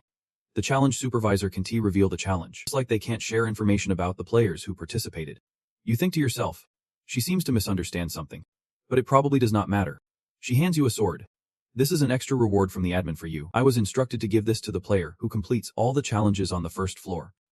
But I thought the day I would have to pull out this sword would never come because Orochi is so hard. But finally, the owner of the sword has arrived. You can check it out since I do not even know what it is. As soon as the sword is drawn, Suri is utterly surprised. What? It is broken. Yugen examines it for a long time. So this is where it was. The information pops up. This is Tosca's sword. A fragment. From long ago. Susanoo used this sword to seal Yamato no Orochi. A special power is sealed inside it. But since it is broken, you will need to collect the other pieces to uncover its true strength. You feel satisfied. Good. With this, my plan can progress smoothly. Suri continues. If you have any feedback about the reward, I can report it to the admin. You speak up. This is more than enough. You think to yourself, this is just a gift. I still have the real reward. Right after that, a series of rewards pop up. You have cleared all challenges on the first floor. You receive 20,000 points. All stats increase by 2. You receive Tosca's sword fragment. And you receive the 8th heart of Orochi. The 8th heart of Yamato no Orochi was separated when it was sealed by Susanoo, and it contains a very potent toxin. You calculate. A potent toxin inside the heart. I can use it the usual way. Like if I neutralize it, it will turn into a powerful medicine that even high-level players would want to possess. Suri continues. I had my doubts, but it seems it was indeed given as a reward. It is a very rare item to exchange for points. Congratulations, she adds. If I could give you one piece of advice, do not use it the usual way. Yugun says. I would appreciate your advice. You are about to reach out to press it, and the system emits a sound that makes Yugun freeze. The system's voice echoes. The token is reacting. The token is speaking. Hearing this, you can help but feel startled and confused. Yugun still does not understand what is going on. The system announces again. The token reveals itself. And at that moment, a powerful aura envelopes you. Suri is momentarily stunned. What kind of power is this? Yugun thinks to himself. The token is blossoming, so revealing means. As he thinks of this, his face shows a hint of chaos. Around this time, countless spikes appeared, just like the thorns on a scorpion. Suri wondered. How did it get into the tower protected by such powerful magic? The Orochi's body was moving on its own. And Ugun was freaking out. Wait, hold on a second. Before he could finish, the system chimed in. The Orochi's 8th head was being devoured. Those sharp spikes were greedily munching on the Orochi right there. Suri was utterly astonished by the sight. A chill ran down her spine. Is it eating that corpse? I have never seen a creature like this before. What on earth is it? Hearing this, she continued. I won't pry any further since the rights to that corpse belong to you. But is that also your skill? Ugun was equally taken aback. I think it is something similar. Hesitating for a moment, he added. But honestly, I am not sure. That thing is still busy absorbing that massive corpse. After a while, he asked, Are you full yet? The system rang out. And the creature nodded, singing a little tune. Ugun thought to himself, it looks like a freak. But it is acting like a child. What even is it? Right after it finished devouring the giant monster's corpse, it started to doze off. Ugun was puzzled. The creature had been unresponsive until now. But suddenly it appeared. Could the hatching rate have increased? Suri curiously stepped forward to ask. Do you know what that was? Ugun replied honestly. Yeah. A little. She was shocked, thinking he was just a second Sun Wukong. But after seeing that power, she was not so sure anymore, because heaven would not hide such monstrous power. With that thought, she continued, You must have a lot of secrets. So I want to spill what happened today. I hope to hear news about you from a higher place. Ugun smiled softly. She was still the same, always saying goodbye to those who passed the test. Reminiscing about the past, he recalled what he knew of her. A knowledgeable warrior. Principled. Quick. And beautiful. Ugun gently took her hand and said, It is a pleasure to meet you. At that moment, on the ranking board, his name stood proudly at the top. Outside, people were buzzing with chatter. Have you heard? The one who has been first for over 1,000 years has changed. I heard it too. They say that guy also ranked first in the trial. Is there another monster like my Wukong? Is he pure blood? Where did he come from? A man chimed in.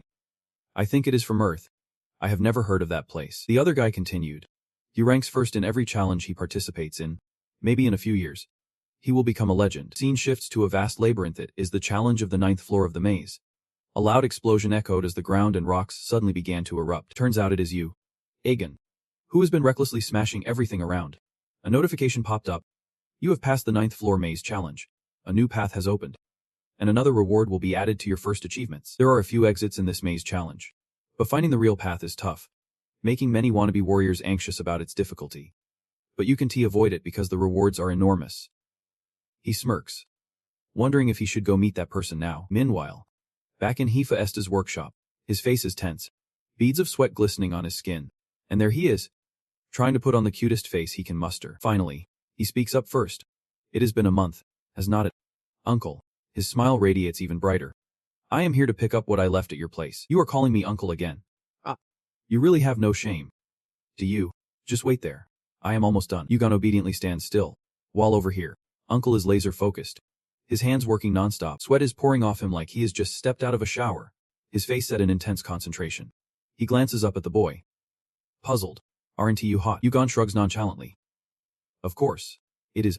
Uncle can't help but wonder how the kid is totally unfazed in this stifling workshop. Just how high is his fire resistance? Then it hits him. Did not the 9th floor test take you 10 days? Why so? What were you doing? Ugun? I have no idea. Hephaestus. Frustrated. Threatens. Spill it, or do you not want what you asked for? Ugun obediently starts explaining. The maze does not have just one exit. I needed some time to create new paths. Hephaestus ponders. Not just one path, but multiple. You have gone and done something crazy again to get more rewards. He is left speechless. Why can't you do things the normal way? I am starting to get curious about what you will do in the next test. He says. Ugun laughed. I will come back and let you know later. Hephaestus guesses. Is this what you need for your next test? I have never created a weapon like this before. Instead of having high mana conductivity, this item is an unnamed sword, made from various materials. It has low mana conductivity but a razor-sharp blade. Perfect for slicing meat, he explains. Its mana conductivity is the worst. But low mana conductivity means strong mana resistance.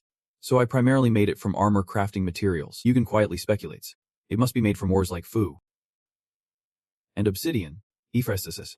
This is the worst failure with extremely poor mana conductivity. But according to your requirements, it is quite successful. I can guarantee that. He quickly activates the secret sword skill, but fails to activate it as a mysterious force blocks the mana flow. Ugun is satisfied. Good. Even better than I expected, he honestly replies. I like it. Hephaestus is pleased too. I think this challenge is fun. Who would ever think to create a weapon from armor crafting materials? Just as he finishes speaking, the boy reaches out with a firm handshake. And then the system announces. You have given blacksmith Hephaestus 10,000 points in Asa currency. This leaves him utterly shocked. What the heck is this? Yugen grins. Keep it. If you are used to getting free stuff, I might get into trouble. Finally, the time has come to say goodbye, he said with a soft smile to the old man. I will be back, uncle. The scene shifts to the teleport gate as Yugen quickly arrives here. The system announces that the record for clearing the 9th floor has been confirmed. You have spent 10 points to use the teleport gate. Please select your destination. Yugen thinks contentedly, finally reaching the 2-digit floor. Right after that, he promptly requests. Take me to the martial world on the 10th floor. The mission prompt appears again, confirming his eligibility, teleporting to the 10th floor. Welcome to the martial world. This is the starting point of the 10th floor. The martial city in the north, a colossal continent surrounded by seas. The martial world is an ecosystem where the strong dominate, unlike other floors. The test on the 10th floor begins the moment you set foot here. The warriors here are shouting loudly. We are waiting for someone to join the Dragon Sword sect. Welcome to join. It means you have passion. If you are a swordsman, come join the Dragon Sword Hall. The Iron Selection sect is where your body becomes as tough as iron. Any martial arts training is no match for our fighting techniques to ascend the tower. At the same time, the system announces. The test on the 10th floor will now begin. Please choose to join a sect and pass the trials of the chosen sect. Over here, people continue to call out. Come to our sect. Our sect. This test requires passing the sect's trials by learning their combat techniques. Due to the differences in tests compared to the previous ones, many players have stopped here, never able to get past. Yugen scans the area, assessing it like a chaotic marketplace. A voice booms out. Hello. Young man. Is this your first time in the martial world? Looking at your outfit, you must be pretty skilled. Could you be a swordsman? This must be fate. You should join our merchant sword sect. Seeing him silent, the guy continues to explain about their sect. Actually, the merchant sword sect was established before that tower. The major sects probably are not interested in this place. Regardless, they want to actively seek out someone like you. He keeps talking. So the merchant sword sect, seeing you distracted, asks, are you even listening to me? Yugen replies, sorry, but I have decided to choose a sect already. If you will excuse me. The guy gets angry. Do you look down on me and my sect? He responds nonchalantly. That is not what I meant. But you are not wrong either. The guy immediately draws his sword, acting all tough as if he is some big shot. Come here. And do not expect to say whatever you want. You do not know how great our merchant sword sect is. Yugen thinks to himself. Oh boy. I am getting into some serious trouble here, showing off strength in front of a player who is just getting the hang of things. This little scene is kind of entertaining. He calmly asks back. Are not you afraid of the consequences? Plus, picking a fight with a player just stepping into this floor 1, to your sex image, any good? He snorts dismissively. Fine. But the martial world still has its rules. I can let my sect be humiliated. Then he shouts loudly. It is too late for you to beg. Yugen replies. I have no intention of begging for mercy. And if you are stubborn, then I guess I have no other choice. Just as he pulled back his words, his face darkened. Eyes sharp as daggers locked onto the fighter. The fighter felt a chill run down his spine. What was with that gaze? The fighter's whole body shook uncontrollably, gritting his teeth as he stared at him. The crowd murmured. What is happening? Isn't that John Gaunan, the pride of the sword merchant sect? I heard he has been stirring up some trouble lately. What is he doing here? Everyone knows the sect leader of the sword merchant sect is no ordinary person. He must be been sent out on some mission. But why is he here? People continued to gossip. I swear I saw an outsider earlier. John Gaunan stood up, radiating fury. Clear the way. He then dashed off. John Gaunan was fuming, gritting his teeth in rage. Damn it. What an embarrassment. If I see that jerk again. The scene shifts to a vast forest where he is sprinting forward. It has been 10 days since he reached the 10th level. At this point, fatigue was creeping in. I have covered over 4,000 kilometers in the last 10 days. Yugen thought seriously. This is a real issue in the martial arts world with no good teleportation methods available. I have to run everywhere. Soon enough, he arrived at his destination. Yugen gazed down from the mountaintop, marveling. This is the Heavenly Mountain, the 10th level. The Western Heavenly Mountain. It looks like I am almost there. I need to pick up the pace. The scene quickly shifted to the afternoon. The sunset in this forest was breathtaking. He wandered alone in the forest, surrounded by wild, untamed greenery. Yugen stepped lightly through the trees, his footsteps echoing a profound solitude. Suddenly, he stopped, feeling like someone was watching him from behind. Yugen seemed to realize there were about 20 people. Not just a big group, but a highly skilled one at that. He could not help but exclaim. As expected, the heavenly mountain is indeed a den of monsters. A deep voice emerged from the bushes. Who are you? You do not seem lost. You know this place. Ah. He spoke up. Please do not be alarmed. I am not your enemy, Yuguan speculated. This is the Western Heavenly Mountain, the base of the Heavenly Demon sect. Right. The group stopped hiding and one of them stepped forward. So you know, Yuguan thought. I am dealing with a situation similar to a pack of wild dogs. But this time it is different. The Heavenly Demon sect is a faction always at odds with the Martial Arts Alliance. It is a sect that can leave the Heavenly Mountain. But it is worthy of the title of the best in the world. He is Huang Hamu, a pureblood of the Heavenly Demon sect from the 40th level, Huang Hamu said, looking at the energy radiating from him. You are clearly not just an ordinary person. Which level are you from? If you want to join us, tell us your name and level. Then we can assess your skills, Yuguan interrupted. That is not it. Hearing this, he looked at him with a surprised, scrutinizing gaze. Yuguan quickly introduced himself. Gamer Kim Yuguan. I want to take the trial of the Heavenly Demon sect. Wang Amu was intrigued. It has been a while since we have had a player wanting to take our trial. If someone has made the journey here, they must know why players avoid our tests. Right. Yuguan replied. Is not it because the passing rate is extremely low? Wrong. It is not just a low passing rate. It is downright impossible. No player has ever passed our tests. So there is an unspoken rule to avoid them altogether, Yuguan thought. Aside from accepting players from higher tiers, there is no other way to join this sect. No matter how strong they are, their power gradually weakens. Thank him and him. This route. Yuguan quickly stepped into the barrier. The system chimed in.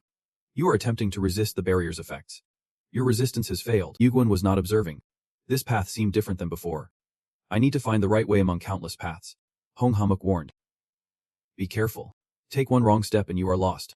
If the celestial demon does not intervene directly, you won't find anyone, so be cautious and follow. Just as he finished speaking, he suddenly froze. Looking around, no one was there, and the kid vanished. He was surprised. Clearly, he was right here. The scene shifted back to a deserted place in the forest, shrouded in thick fog. This area was surrounded by a colossal web. Yuguan used his labeling skill to find the way. He wondered. I have passed over 10 trails. Where does this one lead? The forest around here felt like it was enveloped in dense mist. Yuguan focused all his hearing and sight to find the right path. Suddenly, on one, he discovered 2 possible routes. After using his labeling skill to analyze, both paths were real. Yuguan calculated. Since neither path is fake, I won't fall into a barrier. But I am sure only one path is the real deal. He tilted his head up, concentrating to feel the breeze on the left. Yuguan stood still for a long moment, thinking and carefully observing to choose the best direction. Finally, his feet took a step toward the chosen path. He thought as he walked, noticing that the scenery around him kept changing. Soon, he arrived at a narrow path, and before Yuguan appeared a house with a loom outside. But strangely, a lit candle was placed on it, the small flame illuminating the loom and making it stand out in the dark. Yuguan entered, and an elderly man with silver hair was sitting nearby. Doing something, he remained silent, standing there observing. And Yuguan knew this was a scene from the history of martial arts, and this man was the high-ranking schemer alive before the entire martial arts world entered the tower. Sensing someone approaching, he spoke up.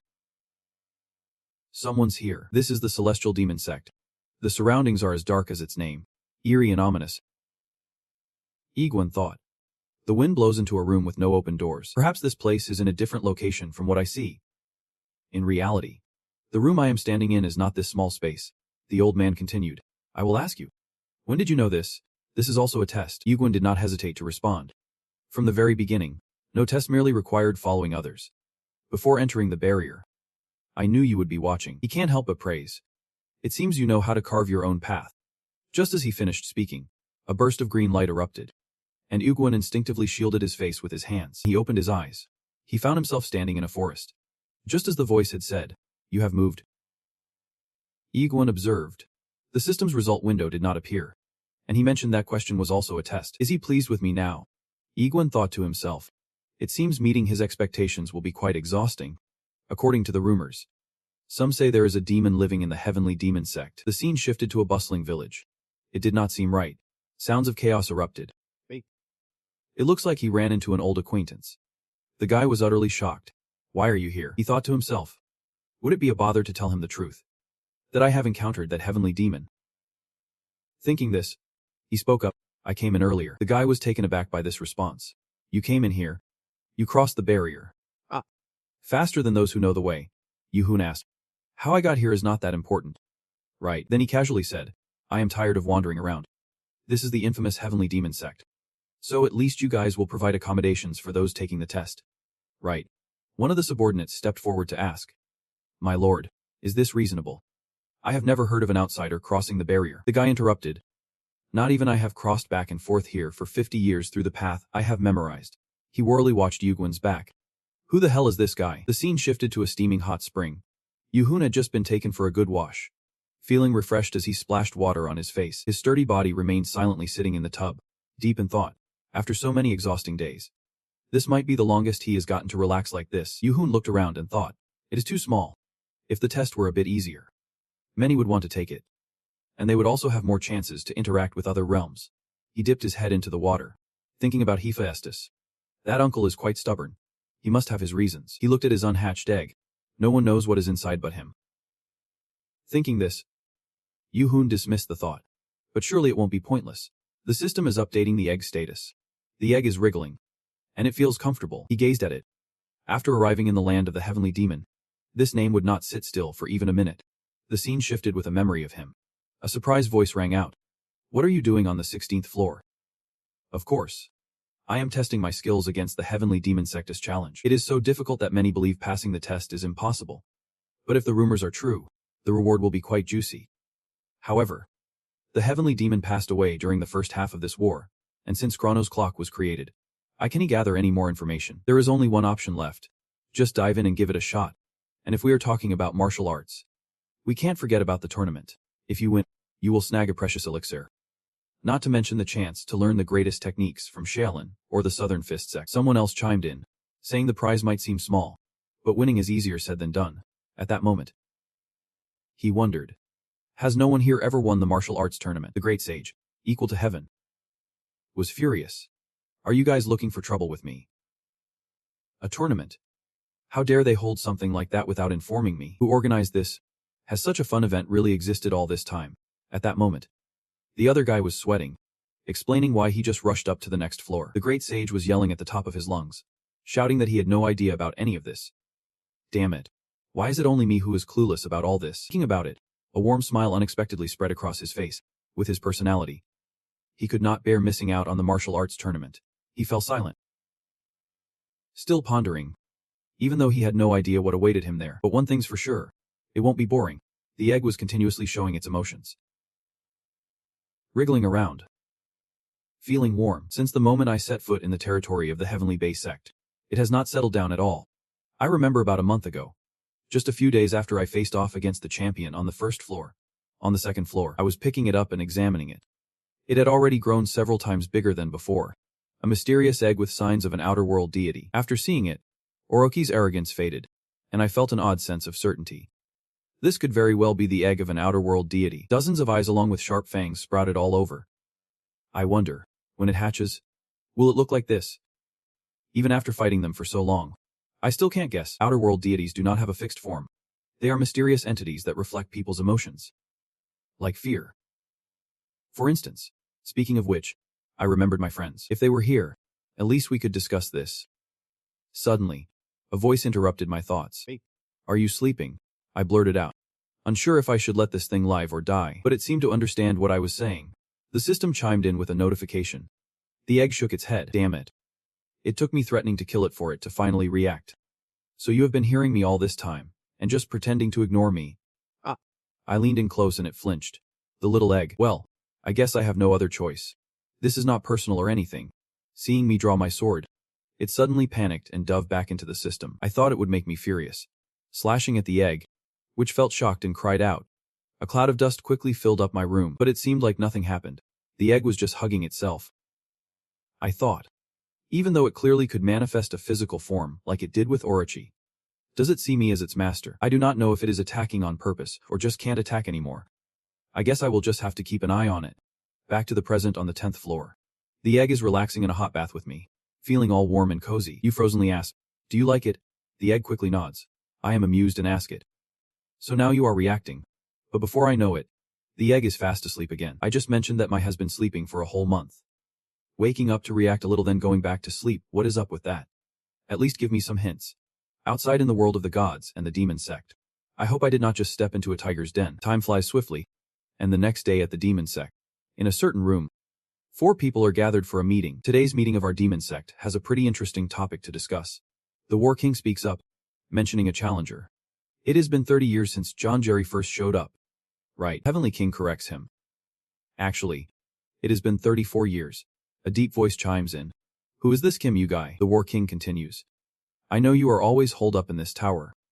But I have told you countless times not to be clueless about what is happening outside. The old man with silver hair interjects.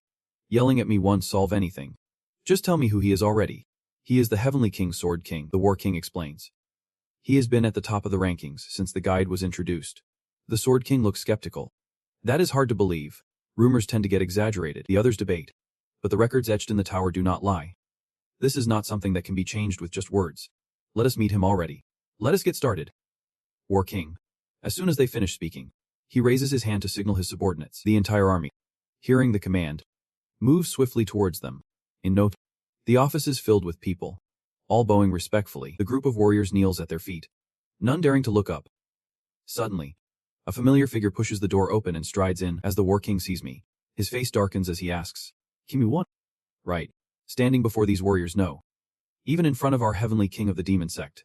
You are still unfazed. This kid's got guts. I quickly recognize these 4 as the Sword, Pain, War, and Fist Kings, the 4 Heavenly Kings at the pinnacle of the Demon Sect. They are the ones responsible for the second test. Not the Demon King himself. The Fist King speaks. You are the one who passed the test of the Lord. Quite a different individual. I hope the rumors are not just baseless. Now let us start the second test. Suddenly, a loud voice interrupts. Wait a moment. The Vice Captain of the Black Storm Society, John Jerry Wong, steps forward. I apologize for interrupting you gentlemen. But I have a request for the Heavenly King. Could you give me the opportunity to challenge him? The Kim King finds this amusing and asks his peers. A challenge? What do you think? The War King replies. Go ahead. Jerry Wong. He quickly bows and thanks them. The soldiers are watching closely. Considering he has only just shown hostility and the tower has already begun punishing him, he must be incredibly strong. You can feel the excitement building. This is definitely going to be a worthy opponent. Thought to himself and then spoke up. This does not seem like a real test from the demon cult. Does it? King Kim contemplated this. And it made sense. How could it be called a test without a reward? Let us. Jerry Wong chimed in. I will reward the winner with one of the demon cult's potions. The blood essence elixir. Is that satisfactory for you? The soldier smiled with satisfaction, saying, that is more than enough. A notification popped up. You have accepted the test from Vice Captain John Jerry Wong of the Black Report Association. The limits on John Jerry Wong have been partially reduced, and the penalties imposed on him have also been minimized. The mission appeared. Defeat Jerry Wong to gain his recognition. Speaking of that potion, the blood essence elixir is a deep red. Like blood. It is one of the best potions from the heavenly demon cult, worth more than the minor blood elixir. Both quickly faced off, powerful auras clashing as a storm brewed around them. He thought to himself that the penalty had been adjusted to around level 30. The difficulty was still way too high for a level 10 emergency test. Just how tough would the real exam be? But with major figures like the Celestial Lords present, the heavenly demon must have ordered them to deal with whoever passed the first test. What a surprising turn of events. Jerry Wong spoke up. Hey, you said your name is Kim Yi-won. Right. He was curious. So you passed the first test of the heavenly demon. Yi-won replied nonchalantly. So what? Jerry Wong scoffed. I do not know what the heavenly demon sees in you to recognize you. But Yi-won shot back. With all that talking, you must not have been recognized yet. With that, he flashed a sly grin toward him, his voice dripping with smugness. Not like me. Jerry Wong gritted his teeth, his eyes flashing with golden lightning as he shouted furiously. You bastard. Without missing a beat, he swiftly drew his sword and fiercely struck toward Yi-won. But Yi-won was not just any pushover. He dodged as the sword swung past him. Jerry Wong roared angrily and kept cursing at him. You bastard. Techniques were exchanged rapidly, with one attacking while the other dodged. It looked like an even match. He shouted fiercely. Yep. I have not been recognized. I swore to dedicate my life to the heavenly demon cult. And I have spent my whole life overcoming trials. I risked my life climbing the tower to become a warrior who brings glory to the sect. I mastered martial arts, trained hard, and fought through trials. And yet, someone like you, who are you to be recognized by him? Why not? His words were filled with resentment and envy. Yi-won replied calmly. You sound like a child. At this moment, Iguan reached for his sword. The aura from it was incredibly intense. But he did not draw it from the sheath. He just held it there, continuing to block the attacks. He remained completely calm as if he were just practicing, while Zirian charged in aggressively. Now, he continued to challenge him. Want to know why? You are not using a sword anymore. You have decided to go barehanded. Iguan leaps into action, and Zirian's confused. Like, what the heck? System announces. Your arm holds the strength of a giant. You will partially transform into one. Before he can even process that, you come crashing down with a fierce punch, sending Zirian sprawling to the ground. Blood quickly spills from his nose. He is stunned and unable to react to the attack. You slowly rise, casually stating the obvious. It is simple. He is just weak, right? The entire audience falls silent, shocked by your move. The Sword King stands still, observing your every move for what feels like an eternity. Suddenly, a satisfied smile creeps across his face. It has been ages since the Sword King felt this pleased. He excitedly remarks, "It has been a while since I have seen something this entertaining. I had no idea he was this strong, especially without mastering the sword." The Multi-King is also amused. Imagine if there were no penalties. How wild would that be? The Rights King chimes in. What would that even accomplish? Just look at him. The Sword King is thrilled, thinking of giving him a blood oath token. A warning pops up. You have passed John Jerry Wong's test, and you receive a blood oath token. The Sword King speaks up. The item is not that impressive. But hey, take it. You always feel satisfied. And that is enough for me. It was not that hard. The Rights King interjects. Do you even know the real value of that token? Most newbies do not even get to see something like that until they hit level 10. The Multi-King is surprised. He treats the test against Jerry Wong like child's play. I can tell if he is putting on an act or if he is genuinely brave. The Multi-King curiously asks you, have you ever studied any martial arts? I can tell which sword style you are using. But the way you handle his sword is impressive. You honestly replies, I am just mimicking. Really? The Sword King bursts out laughing. You really leave us speechless.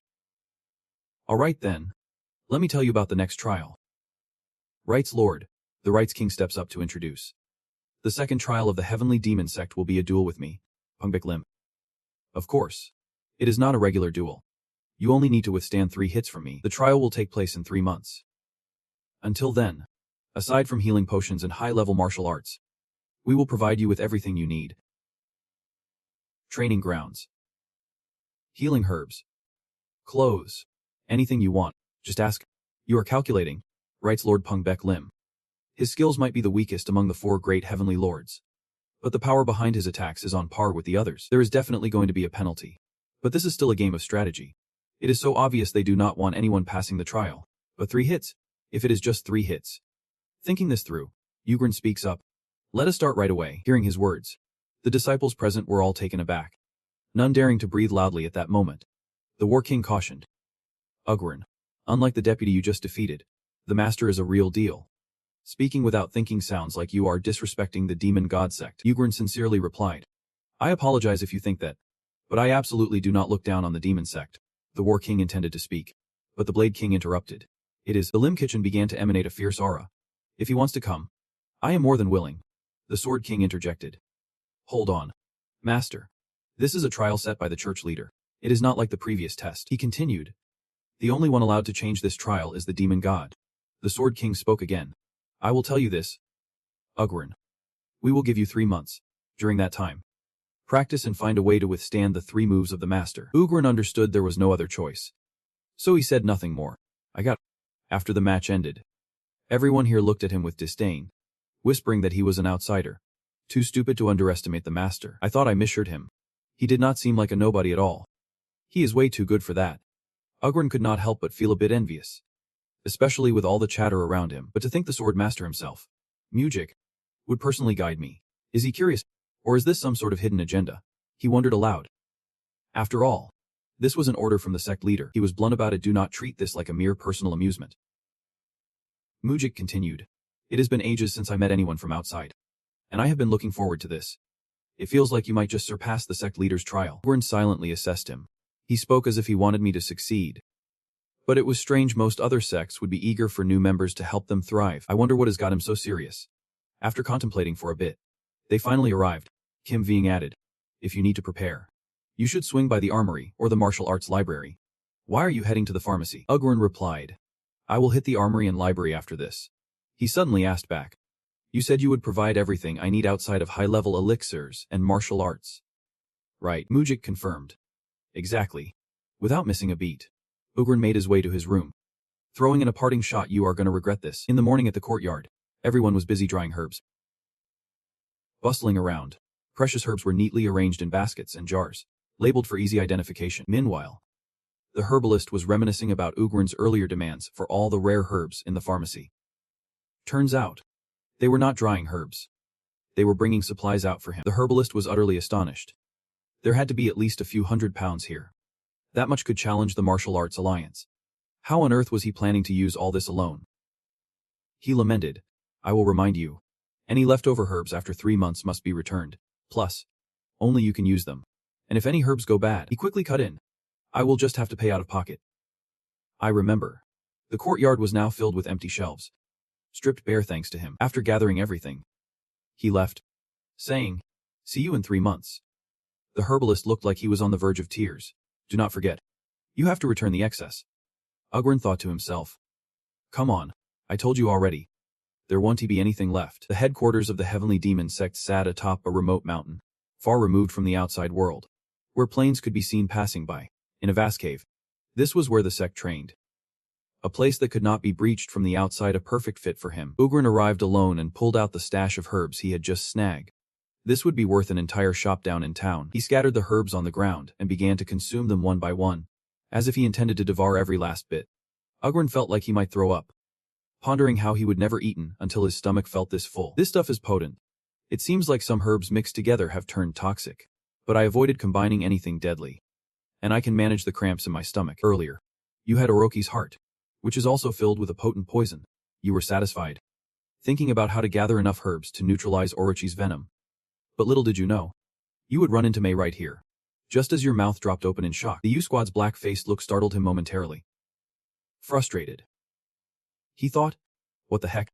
Did not you already do that? If you dare to think about that again, I will turn you into a beggar." The system blared a warning, and he was scared out of his wits, turning back to sleep. At that moment, a bold thought flashed in his mind. Immediately after, you absorbed Orochi's 8th heart, and the poison spread throughout your body. Your poison resistance countered the toxic status effect, boosting your resistance and rapidly increasing your power. At this point, it felt like you were being poisoned, and you could not help but spit out a mouthful of blood. The U-Squad felt his whole body racked with pain as he stumbled, thinking he needed more herbs. Meanwhile, his transformation power kept surging. The U-Squad struggled to reach for more herbs, but the pain brought him down once again. Realizing something was off, he thought, "What the heck is happening with my transformation power?" Then, a notification popped up. "You have gained a new skill, Mana Domination." The U-Squad speculated, still puzzled about what Mana Domination even was. Feeling like the mana was responding to him. "Maybe I can absorb every last drop of mana from Orochi's heart." He struggled to get up, grabbing the herbs to chew as he thought, "I can't believe it has come to this." The transformation power surged again, and he thought, "This is going to take a while." A month later, still outside the training cave, 2 people were waiting there. Zirian wondered. It has been a month, and he has not done anything. You would think he would at least come out for a secret technique, or something. But it seems he is planning to stay in there for 3 months straight. Hamuk pondered seriously. Anyone who reaches the 10th level would not miss the chance to learn a martial arts secret. He should know that much. So what the heck is he doing to loosen his muscles? The leader secluded himself and trained diligently, while Jinyu has been suspiciously quiet. I even thought he was dead. Zirian could not help but wonder what he was doing with all those herbs. Hamuk snapped back to reality. Wait. The cave door is opening. Both of them held their breath, staring at the door in anticipation. U-Squad stepped out casually, asking, "Hey, are you guys here to pick me up?" Seeing his face, both were taken aback.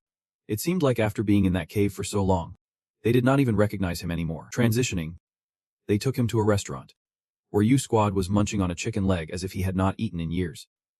Meanwhile, he ignored everyone around him, continuously shoving food in his mouth. Tyrion could not help but ask, "Hey, have you been starving for a month?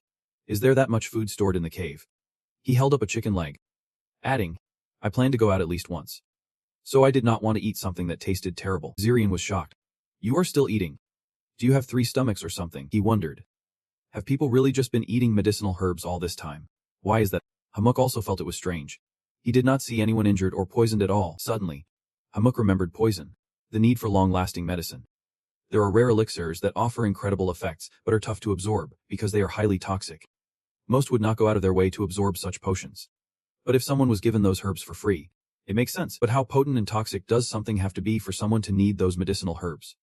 Right after finishing his meal, he quickly stood up, thanked them for the meal, and said he would be back soon. Hamuk was curious about where he was headed, asking if he was going back to the training cave. U-World replied. At that moment, he turned serious and asked, "Where's the martial arts academy?" The scene shifts to the Heavenly Demon Cult's martial arts academy, where the atmosphere was incredibly fresh and peaceful. As U-World arrived, he scanned the area and spotted 2 guards at the entrance. Thinking to himself that their watch was tight, they are all players. Seems some of them are almost as skilled as another wave of guards. The martial arts academy must be the most important place for any sect. It is where the roots and foundations are preserved, and of course, the birthplace of the strongest warriors is even more vital for the Heavenly Demon Cult. Suddenly, someone stepped forward and asked respectfully, "You must be the esteemed Kim U-World." "Right. I was informed you would be coming. I am your guide." U-World followed that person to where he wanted to go, and they arrived quickly. The guide opened the door and respectfully said, "Here we are." U-World was incredibly excited. "Can I read any book here?" The guide replied. "Exactly." He did not forget to add a warning. "But behind that door are books you are not allowed to read. So please remember that. You can freely use this space. Feel free to browse." After that, the guide left, and he stood alone in the vast library. U-World could not help but be awestruck. He quickly searched for a suitable book. There were many low-level martial arts texts for outsiders. Probably 3 or even 4 times more than the usual collection. He would been to many martial arts academies, but he had never seen one this grand. "Well, I have 2 months until the exam. I need to find it within a month." The strategy for dealing with the masters in the 4 great heavenly lords of the Heavenly Demon Cult is also among the top martial artists in the world. That guy must be around here somewhere. The roots of the Heavenly Demon Cult. The origin of the martial arts that Mujin has mastered. The Heavenly Demon Spirit. The scene shifts to the study of the Sword King, who was surprised. A few months. The messenger continued. He spent an entire month in the cave training. Then another month reading martial texts in the library. I took a look, and it seems he intends to read every single book in the library. I can't believe it. Seriously, after 3 years, he still has not managed it, let alone in 3 months. He continued. What he is doing is indeed strange. The last time he came for herbs was the same. Jerry Wang chimed in. Not only that, but what he is doing seems like a total waste of time. No matter how I look at it, I do not think he is worth your attention. He leisurely sipped his tea. You are right. I can fathom or predict his actions. Stopping for a moment, he smiles softly, which only heightens my anticipation. Turning back to Yuan. A voice rings out. It is still early in the day, but it feels like the sun's already up. He is always the last to leave, stepping out as I finish my work. Now he looks a bit less ragged than when he was in the cave. I have found everything I needed. On this side, the Sword King is still deep in thought, and he is pushing my expectations even further. Another guy slips. In a private room. A voice breaks the silence. One guy's locked away. Another's in the library, and he has got yet another guy training in the cave. Bitch Lim wonders, am I just wasting my time? Does he really need to do all this in these last 3 months? But it seems everyone is waiting for the new recruit's appearance. So I will try not to kill him. Transitioning to the training grounds. The atmosphere here is eerily quiet. People around are buzzing with excitement. It has been a while since things changed up, giving us a chance to see the skills of these rare celestial beings. I heard Kim Il-gun is quite famous too. The major guilds are in an uproar trying to honor him. At this moment, the Sword King is ready, stepping out of the changing room with an incredible presence. Everyone gasps in awe. Look at the Sword Master. It is the first time I have seen him in action. He looks terrifying. No joke about it. He scans the area, feeling the energy shift. He did not expect to see so many people like this. Finally, bitch Lim can take the noise anymore. And he snapped. Everyone. Silence. This upcoming match is not just any battle. It is a trial of the celestial demons. And you all need to keep your composure. As he speaks, the crowd falls silent, not daring to make a sound. From a distance, a powerful aura rushes in. Yugen seems to have undergone a transformation in these 3 months. His fierce presence making everyone take a deep breath. Noticing the tension, he wonders, what is with this atmosphere? Bitch Lim speaks up. Latecomer. Kim Yugen. He quickly draws his sword. I thought I was on time. The main character always shows up on cue. Right, the Sword Master replies. Looks like your way of talking has not changed. Very well. Let us get started. I am curious to see how far you have come in these 3 months. The second trial of the celestial demon sect begins. Yugen is brimming with confidence. He won't regret giving me 3 months. This time, his task is to dodge or block 3 strikes from the Sword Master. Pung bitch Lim. Just as he finishes his sentence, the Master unleashes a powerful attack. The force behind him immense, even before he channels his energy. The ground and rocks around him are sent flying, and the first strike is not even out yet. Yugen stands momentarily stunned in the face of such overwhelming power. This is the Thunder Strike. right at the start of the match. He has unleashed a killing blow with this much force. Dark clouds gathered in the sky, thunder crashing violently towards Yugon. That gigantic cloud seemed ready to swallow him whole. Standing before it, he truly felt like a mere speck, but he stood his ground. Yugon gripped his sword tightly, realizing this was only the first move, and if it hit, it would be disastrous. Beklim was pleased. He had accurately predicted this, because if she blocked it, her hands would be drenched in blood by now. Yugon calculated. Mana no. In the martial world, it was referred to as internal power. He never expected the penalty to be lowered to the point where a mere rookie could wield this much power. He was truly prepared. This was the second time he faced a rookie, but this one was on a completely different level. Chrysis got injured fighting his uncle, and he faced a heavier penalty. He assessed the situation. And moreover, compared to the previous master, this guy was much weaker. The master did not give him a moment's rest and continued channeling his internal power.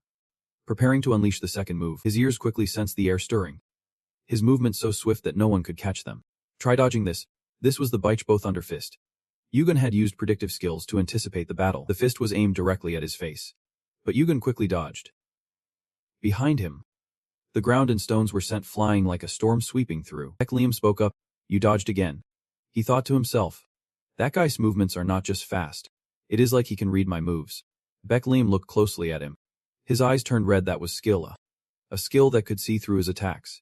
So that is why he was so confident. It seemed he thought Yugon could only use that one technique. So he started laughing as he thought. Beklim shouted. The martial world is far too vast for you to rely solely on one skill to fight. The King of Fists raised his sharp, powerful hand, preparing to strike directly at him. He was thinking. This means we stand under the same sky now. There is no way you can dodge this. The Sword King watched from above. It seemed this move would even affect those outside the arena. I will have to put up a barrier so the audience does not get hurt. Let us move quickly. Looking at the ground below, it had been ravaged by the King of Fists' terrifying internal power. U-World observed from above. The Heavenly Masters were in action. Something felt different about this move. He quietly calculated. At this scale, it would cover the entire arena. There is no way I can dodge it, U-World deduced. But with such a large scale, it likely meant its power would be weaker. He decided he would take this move head-on. Then he proceeded to channel the strength of the giant, covering his arms. Partially transforming, Beklim wondered. You are not dodging anymore. That might be the right choice. But you have picked the wrong opponent. Kim U-World. As he said this, a fierce look flashed in his eyes. A decisive blow was about to be unleashed. This was the third move. And it would be the final one, heaven-shattering thunder. Just as its name suggests. Its destructive power is incredibly strong, like a bomb dropping on a city.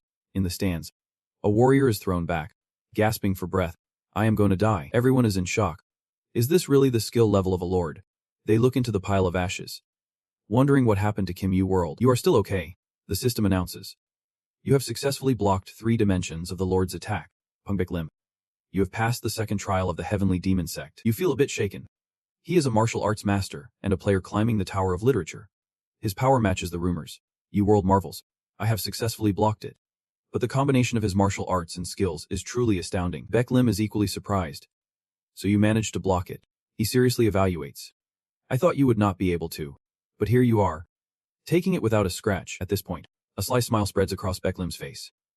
Excitedly, he asks, do you want to keep playing? A prompt appears. Will you continue the trial? You calculate that the punishment is escalating, and now he will unleash his full power. This is what you have been waiting for. Without saying a word, you start channeling your inner energy into your sword. Beklim is so astonished he stutters. How do you have the heavenly demon spirit? U-World explains. This can be called a true heavenly demon spirit, yet it is just an incomplete shield. Nothing more, the Sword King chimes in. Did you really spend a month in the library learning this? Not bad. It seems the Lord is quite impressive. He watches intently, noting that the fundamental principle of the heavenly demon spirit lies in its form, and how man is expressed. Shape embodies a will of its own. Even if it is just a basic principle of forming a shape, it is still considered a heavenly demon spirit. Who is Kim U-World anyway? You start to raise your sword, noticing he does not seem to intend to attack. So you decide to strike first. As you mention this, a fierce glint flashes in U-World's eyes as he looks at Beklim. You breathe a sigh of relief inside. Thank goodness. It seems like it has some effect. If it really is the heavenly demon spirit, it only makes him easier to handle. Poor guy. In just a short time, you have successfully blocked 47 of Beklim's attacks. He grumbles angrily. Damn it. Beklim. Even just a shield can make a martial artist from the heavenly demon sect tremble with its extreme difficulty. But surely it will weaken over time. An incomplete heavenly demon spirit will gradually fade. Baek Limsh. Now let us fight fairly. Kim Yu World. You reply nonchalantly. I did not expect to hear that in a battle between players and a lord, he keeps throwing attacks. But you quickly use your sword to block them. At this point, you have successfully blocked 59 of Pung Baek Lim's attacks. You start to feel exhausted. The power is truly terrifying. Time passes, but he continues to regain strength. Has he already gotten used to the heavenly demon spirit? Or is my own spirit fading? Baek Lim continues. 59 attacks. Truly impressive. He glares fiercely. But it seems he won't be able to hold out much longer. Isn't he that right? Kim Yu World felt his grip tighten into a fist. The punishment was escalating. And before he could finish his thought, a brutal punch landed squarely in his stomach. Blood sprayed everywhere as he quickly activated his giant transformation skill. The power of the giant enveloped Yu World's arm, but his stamina was low, causing a partial transformation. He aggressively unleashed his mana charge skill to keep attacking. Over here, Baek Lim gritted his teeth, continuing to channel his internal energy. It seemed he was also facing punishment. But he refused to give up. His arm swiftly moving to throw punches into the air. A massive explosion erupted, shaking the ground as if it were being torn apart. Dust and debris filled the air. Yet he stood firm like a statue. Baek Lim was somewhat surprised. Although he had learned some of the heavenly demon spirit techniques, he never expected a rookie barely at level 10 could last this long against him. This kid was on a whole different level. But he had to admit, he was enjoying this fight too much to be easily bullied. With that, his fierce attack was about to strike again. Baek Lim shouted. Come on, Kim Yu World. Frustrated, the kid cursed silently. Damn it, he mocked. What is wrong with you? Whatever ease you had before is gone. The kid turned around just as Baek Lim prepared to attack, and every blow was getting stronger. No matter how tough he was still just a regular guy, struggling against the strength of a martial master. Yu World managed to block Baek Lim's punch at angle 89. But the onslaught continued. Baek Lim was clearly enjoying the game. It had gotten much more interesting. He thought, the time for the heavenly demon spirit is over. If I take another hit, it will be game over for me too. But right now, he showed no openings to attack. Yu World responded honestly. But I am not having fun. Baek Lim continued. This is just the beginning. So do not say weak stuff like that. Noticing that he had not attacked, Baek Lim challenged him, planning to keep dodging. Go ahead. Dodge all you want. With that, Baek Lim relentlessly slashed at him, and Yu World struggled. If this kept up, he would be in serious trouble and needed to end this fast. He needed to close the gap, because just stopping him for a second would make a difference. The giant transformation skill was quickly summoned, and his massive hand swung forcefully toward him. The system displayed a notification. All the might of the giant was focused in his right hand. He told himself, even for just a moment, let it be. At that moment, his strength was temporarily converting into stamina. The battle raged on, with the advantage leaning toward the King of Fists. Inside, he felt a tremor. There was an opening. After landing a fierce punch, his hand luckily managed to block that attack just in time. But because his internal force was so strong, his wrist began to bleed. Baek Lim was taken aback. He blocked it. At such close range. How was that possible? Wait! What happened to the sword he was using? Before Baek Lim could gather himself, Yu World swung his sword fiercely across the Martial King's chest. At this moment, the Martial King's chest was slashed open, blood gushing out. After this attack, it seemed Yu World was utterly exhausted. Your huge hand quickly returned to normal. Baek Lim was utterly bewildered. Unable to believe it, who would have thought he would bleed in a match against a player? There is no doubt the issue started when I let him attack my chest. At this rate, I am bound to win in a few moves. But this is not just a match. It is a trial. Yuguan would need just a little more time, if only his level and stats were a bit higher. As he thought this, he finally spoke up. I have lost. The entire arena gasped in shock. The champion admitted defeat. No way. Up in the stands, the other three were intrigued. A miracle had occurred. Miech silently thought. It really is a miracle. This young man truly has potential. One voice broke the silence. But the trial has gone beyond the rules. The Sword King declared. Our job is just to observe. And he knew the demon god was watching closely as well. The system announced. You have successfully passed the second trial of the demon goddess sect. You have earned the skill demon spirit. Returning to the room of the four kings. Is it really okay to leave them like this? The common king was worried. Almost everyone rushed to the martial arts hall to seek the demon spirit. Namgiech remained unfazed. It is. The demon spirit being in the low-level martial arts section must have its reasons. At first glance, the demon spirit was no different from normal cultivation techniques and breathing methods. How many people do you think could touch it and tell if it was truly the demon spirit? Mastering it is a whole other story. The Harvest King continued. I get it now. Finding and learning it is a trial in itself. Mangiach reassured him. Exactly. Baek Lim should not feel ashamed about this.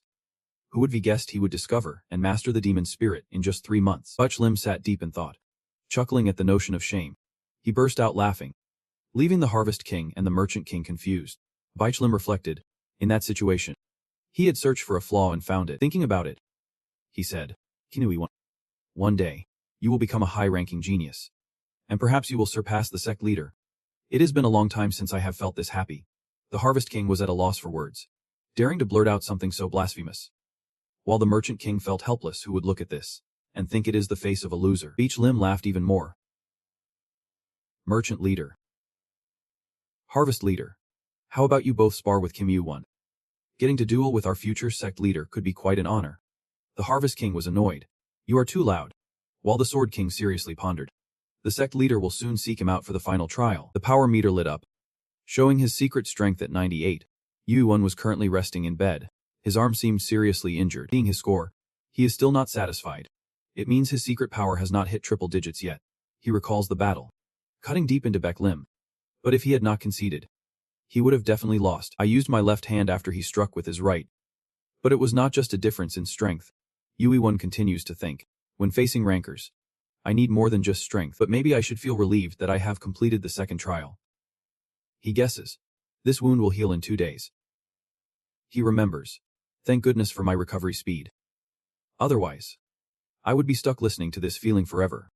And at least now I have received the heavenly demon spirit. This is the exclusive martial art of the demon sect, created by the leader, John Mujin. It counters low-level techniques. You take a quick look and assess this. This is a skill I have found on my own, not a reward. Not bad. Even a sly fox craves a high-level skill. This is the skill John Mujin has mastered to near perfection. I wonder if in the final test, instead of seeing him in an illusion, I will get to meet him face to face. Suddenly, a voice cuts through your thoughts. Is Lord there? The demon calls for you. You quickly make your way to the headquarters of the demon sect. The subordinates bow respectfully, and he commands that only he may enter. Steps into a dark room, wondering where he is. I can sense his presence. Maybe I just can detect the presence of a sly fox. That is normal. It seems like the atmosphere feels uneasy, like a premonition. Scans the surroundings to determine the location. You guess it must be this way. From the darkness above, a powerful aura radiates, and a deep voice resonates. So you have arrived. I am the demon. John Mujin, bowing respectfully. You say, I heard you called for me. Mujin replies, Indeed. How is your hand? Raises his hand in front of him. As you can see, suddenly, your sword changes, activating the effect of the dusk blade. Under the cover of night, your healing speed skyrockets, a 102% boost. The demon's eyes quickly dart to your sword as he speaks. A fine sword. I would love to have it. Scoffs. Mentioning swords makes you greedy. You flatly refuse. Sorry, but that is a no-go. My uncle will chew me out if I do not keep an eye on my own weapon. The demon continues. That sword was made by Hephaestus. So he has a right to say that. Asks. You know my uncle? I do not know him, but I once had the chance to use one of his swords. As he says this, Mujin quickly channels his inner energy. Mujin tells you, enough small talk. Let us start the final test. You are taken aback. You mean right now? I am making this pitiful face. And you want me to go? Replies. Didn't you just say it was no big deal? You argue back. Moving around is fine. But I am not ready to fight. Mujin does not give you a chance to ramble on. It does not matter. You want to be using your hands anyway. You feel frustrated. He does whatever he wants. You were hoping to take the final test in your best condition. Just then, Mujin quickly disappears into the mist. Your eyes turn red. You think, an illusion barrier. What is going on? What are you doing? Why are not you coming in? You scan the area. This barrier is different from before. It is way more precise and complicated than that. Right now, the old man is struggling against the soul binding technique, but the old man failed to resist the soul binding technique. Frustrated, he is fumbling around. Damn it. I can't get through this. If I am not careful, I could fall in. Suddenly, a strong hand grabs him and yanks him over. So in the end, was forced into the heavenly demon cave, and right after that, the final trial of the heavenly demon sect will begin. This is Yuji's place. All around him, thick fog envelops the area, and he can't help but cover his face with his hand. Once he steadies himself, he slowly opens his eyes to look around. A familiar figure is walking ahead. It is pitch dark, but oddly enough, he can see that person clearly. Seeing him so tense, the man speaks up. Follow me. Is still gathering his internal energy, and a small flame quickly appears in his hand to light the way. The man continues. So I guess you will be able to control it easily then. Skills and all that fancy stuff have made this world a better place. You are an excellent warrior. Take good care of it. Asked in surprise. What do you mean? Thought to himself. Take good care of it. What does he mean by that? His heart raced quickly. And then it started to drip. This expression startled him a bit. He looked back. Right in front of Yug was a purple flame, illuminating the entire area around them. He thought, this power comes from outside the tower. Though faint, I can sense the strength of a divine being. This is why the reaction happened the moment he stepped into the heavenly demon cult. He looked at the thing in front of him, and there it was. A notification popped up. The fire resistance skill was being shaken by some mysterious power. Muji explained seriously. The holy fire. That is what we call it. There is an ancient prophecy that has been passed down since the cult decided to settle in Qinshan and discovered this flame. The second heavenly demon, even my master. They all perished after dedicating their lives to this cause. And I will too. He wondered. A prophecy. Do you really believe in that? He continued. The heavenly demon cult was a sect before it became a school. And the foundation of a sect will crumble if the faith wavers. After an endless period, more powerful factions than the heavenly demon cult emerged as heavenly demons. We had no choice but to use tricks to protect the holy fire, and at that time, he issued a decree. From now on, anyone who wants to join the heavenly demon cult must undergo a trial to prove their worth. He speculated. You created the trial and used holy fire as the top reward. Mujin admitted. That is right. I can hide and protect the holy fire by disguising it as a trial. Which is why the difficulty has become what it is. He asked further. Has anyone ever gotten this far? Mujin recalled. The sword master. He tried to defeat it. But he had seen it after a moment. He continued. But he could not defeat it. Then Mujin raised his hand, channeling his inner power. And now for the final trial. You must endure this flame until you are recognized by the holy fire. He could barely react, only standing there, staring as the red flames quickly surrounded him. The system guided him. When you surrender, this trial will end. He frowned, even for him. This was a tough challenge, forcing him to jump into the blazing fire. Once, a great sage named Sun Wukong endured over 40 days in the 8 trigrams furnace. But that was a trial for the asleep, when he was almost at the top of the tower. Mujin wondered. Instead of surrendering, would he even survive? Even if he possessed the heavenly demon spirit and could withstand the punches of the master.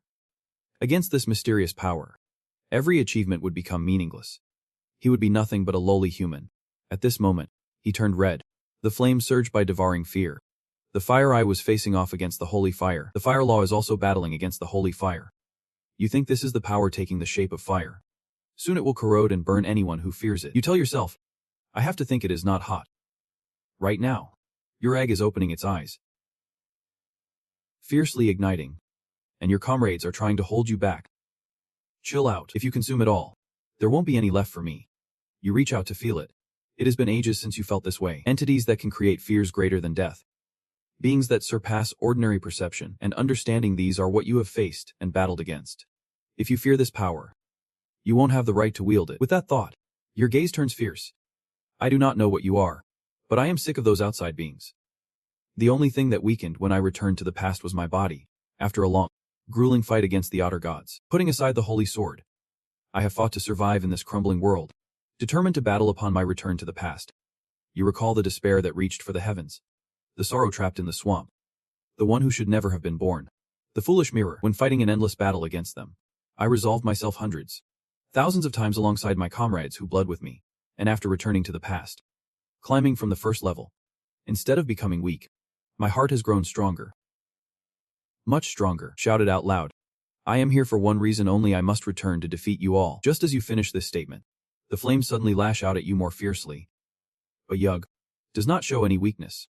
Instead, your gaze grows even more determined. At the same time, the gem in your hand suddenly glows. The system displays a notification. You have passed the trial of the Celestial Demon Sect, and from this moment on, you gain the title of Vice Leader of the Celestial Demon Sect. Shortly thereafter, you receive a skill even more advanced than the old fire, known as the Sacred Fire. Your strength stats also increase. Now you can move on to the next level as you have completed this challenge. You think, did I really pass the trial? So it does not want to fight me. I have truly obtained this flame. Mujin watches from outside, puzzled as the fire suddenly dissipates. He silently wonders, did he give up, or has he died? Just as that thought crosses his mind, a familiar figure begins to emerge from the flames. He survived, and the sacred fire is returning to its original state, standing tall like Yuma. His mind is flooded with questions. Mujin can't contain himself and asks, how did the trial go? But Mujin stops in his tracks upon seeing you. momentarily unsure how to react. Let us talk a bit about the position of the vice leader of the Heavenly Demon Church. This person wields absolute dominance and commands the followers who have pledged allegiance to the church.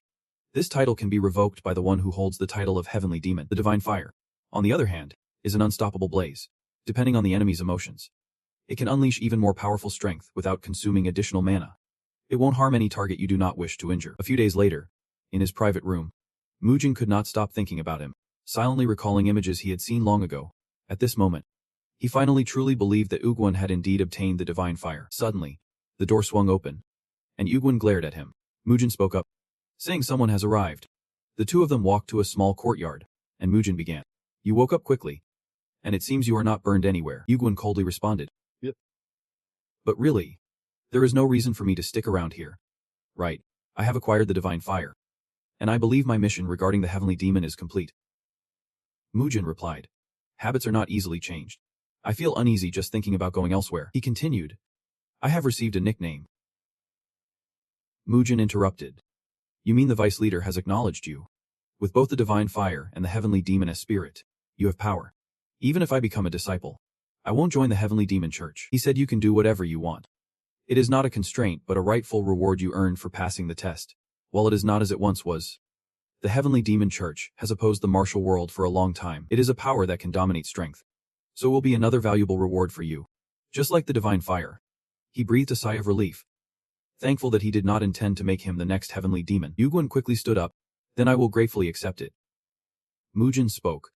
You are leaving right away. He replied. I have to go now. I will return when the great battle in the martial world begins. Mujin looked at him, puzzled.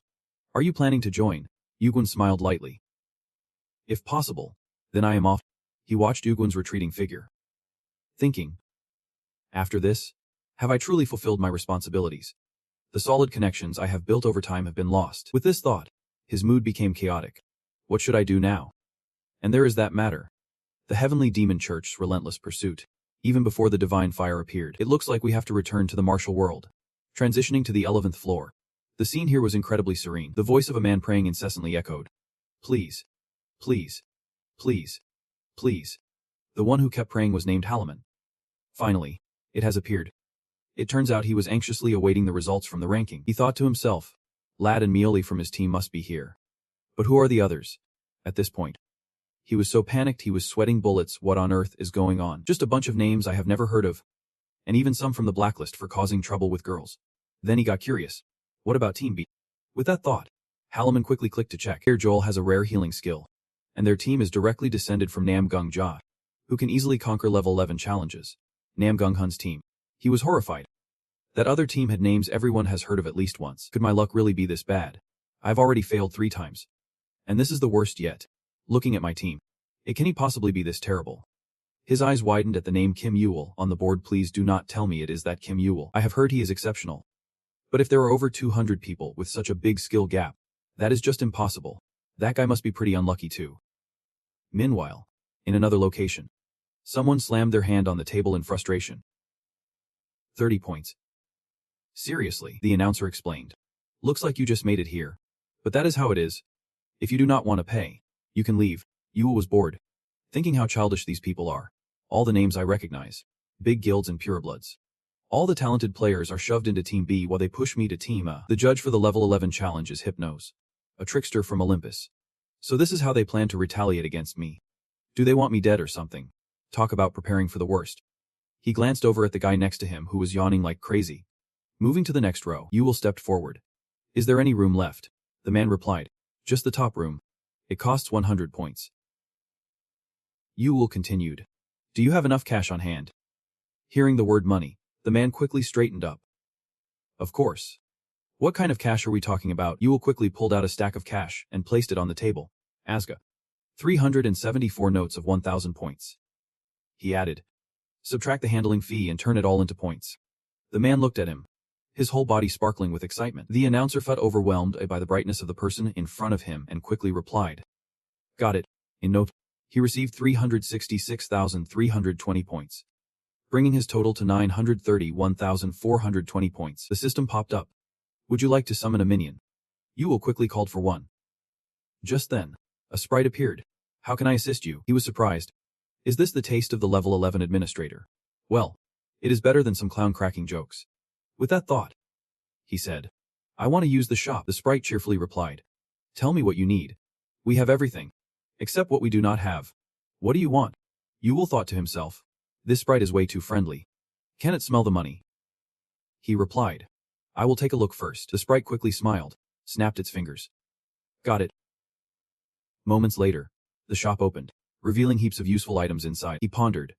Materials to complete the divine black crystal adamantium. I have to find it. It has got to be here. Finally, he found it adamantium, the strongest metal, every blacksmith's dream material. He excitedly asked the little sprite, how much for this? It did not immediately quote a price but happily responded off topic. Instead of adamantium, here is some quality material. You explained that it is much cheaper to gather materials and make the item yourself, rather than buying the finished product. The little fairy smiled brightly, saying, I get it now. But the price of adamantium is an exception, a material that never breaks, a legendary mineral, and it even absorbs mana. Surprising. Right. There is nothing else like it in the world. You go on and open the review. This guy has some pretty detailed info. The little fairy continued. If you can melt it down, there might still be some left even if you create an amazing item. Right. You are taken aback, thinking to yourself, yeah, everything they are saying is spot on. Because of its hardness and strength. Less than 10 of the top blacksmiths can even melt it down, but with its extraordinary properties. It is dubbed the blacksmith's dream ore. The little fairy asked again, what about you? You are close with Hephaestus. Right, you wondered. What has that got to do with anything? They explained. Of course. It matters. If you had this, how many top-tier items could you create at will? Regular folks struggle to find a blacksmith. And even if they do, the cost is huge, but not for you. Right, so the value of adamantium sold to you would be much higher. If I calculate it all, 1.5 kg of adamantium would cost 1.5 million points. Hearing that price, your face dropped. I do not have that kind of money. The little fairy quickly chimed in. Don't worry. You can borrow it at an interest rate of 11.5%. You have a good credit score, so we can offer you a loan at just 10%. World interjected. Well, then I guess there is no other choice. Cheerfully said. Good decision. We will just note down the deficit and the interest. You cut them off. I will just buy it somewhere else. The little fairy started sweating. Well, we can lower the price a bit for you. You might not know, but this is a rare item that is hard to find anywhere else. World replied nonchalantly. It is. I can still climb the tower without it. I have plenty of time. And there are other floors with lots of minions. Plus there is an auction. Right. If it comes to that, I can buy another item. Too bad. But let us forget about this deal. The little fairy stammered. Wait. Hold on. World interrupted. Come on, I already said. Forget it. I am not buying. The little fairy looked disappointed and said coldly. That is kind of harsh. The little fairy did not give up. Sir. Wait a minute. I could lower it to 1.3 million. World grimaced. No thanks. They kept lowering the price. How about 1.2 million? You remained firm. I already said I am not buying. I can go lower than 1 million. That is already rock bottom. You pretended to be annoyed. Seriously. If you want to sell it that badly, I will buy it for 850,000. The little fairy frowned in frustration, cursing under their breath. Damn it. This jerk. They thought. But I do not know when I will find a big customer like him again. World continued. 850,000 is the best I can do. The little fairy, feeling determined, thought. I have to sell it to him. They sighed and said. Could you raise it to 900,000? I would be at a loss selling it for 850,000. Seeing his face like he stepped in something nasty, he gritted his teeth and said, fine. I will sell it for 850,000. So please do not show that face again. You think? If it is 850,000. The little fairy smiles awkwardly. Let us start the deal. World was pleased. Duke Byong had gotten it cheaper than market price. He asked further. Do you need anything else? You replied blandly. That is it. Closing a big order made him incredibly excited as he lowered his voice. If you need anything else, just call me. World jokes. That is just crazy. You looked at the item you just bought. Now you have to deliver this letter to your uncle. But you are not sure what those damn Olympus guys are plotting for the test. So you can't leave Fail Den Godly behind. It might take about 1 to 3 months to complete. Dedicating it is not easy. We can only wait. No rushing. I have to meet him right after finishing the test, another week until it starts. There is still plenty of time. Maybe I should take a stroll. Transitioning to a brief overview of the pure-blooded Nam Gung's background. Person who has the power to run a martial arts sect like T. with exceptional talent, skills, and leadership developed through hard training. Namgung is considered a genius player. In the dungeon on the 11th floor, the maze of Agria, everyone was deeply engrossed in battle. One of them could not help but wonder, is this really the easiest dungeon on the 11th floor? They buzzed. Surely we are the only ones who got through this place so quickly. Maybe we will go straight to the end. It should not be too hard, of course. Do not forget there is someone with us. A cold voice rang out. Hurry up. We need to sweep this place quickly to rest before the test. The crowd murmured. But it seems we do not need to prepare for this test. Did you see the team list? Team A is a bunch of losers. But Team A still has Kim Il-gun. He is a heavy hitter. I heard he even passed the trial of the Heavenly Demon Church. So what? Still lucky to have him on our team. Namgung spoke up. Stop babbling and get moving. No matter the situation. We just need to give it our all. That is it. Hearing him say that, no one argued anymore. Yep. Captain.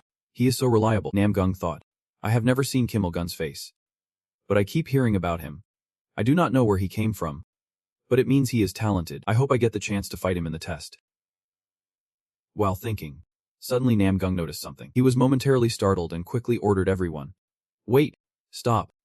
There is something stuck up there. Like monsters caught. Namgung crowd was curious. What is that?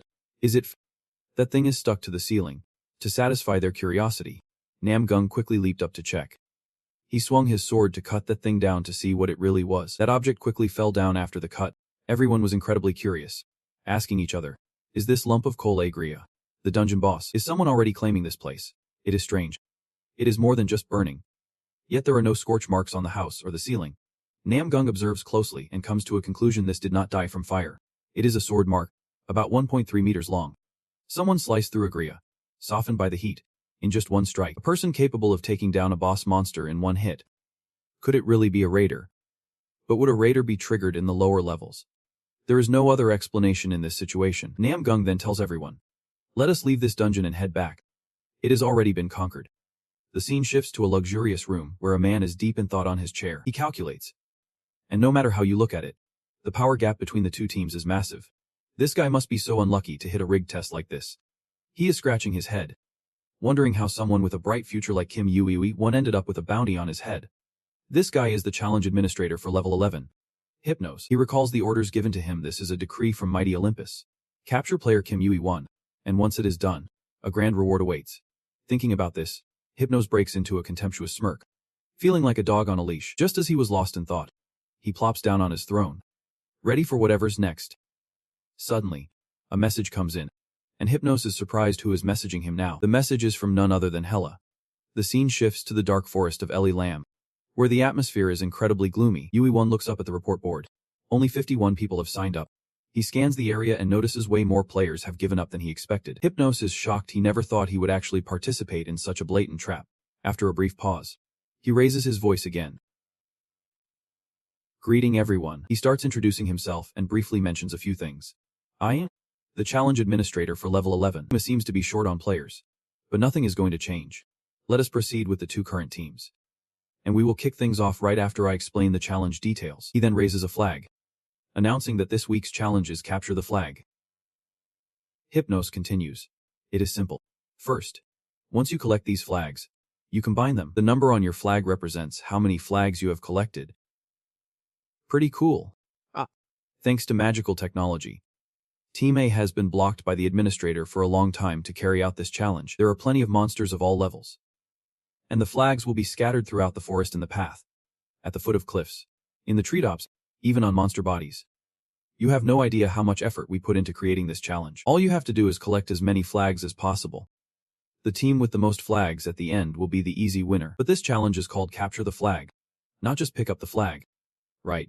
In this challenge, you can steal flags collected by the opposing team. The method does not matter: steal, threaten, or kill. Anything goes. Just hearing this has some players feeling a chill. Hypnos is not finished yet.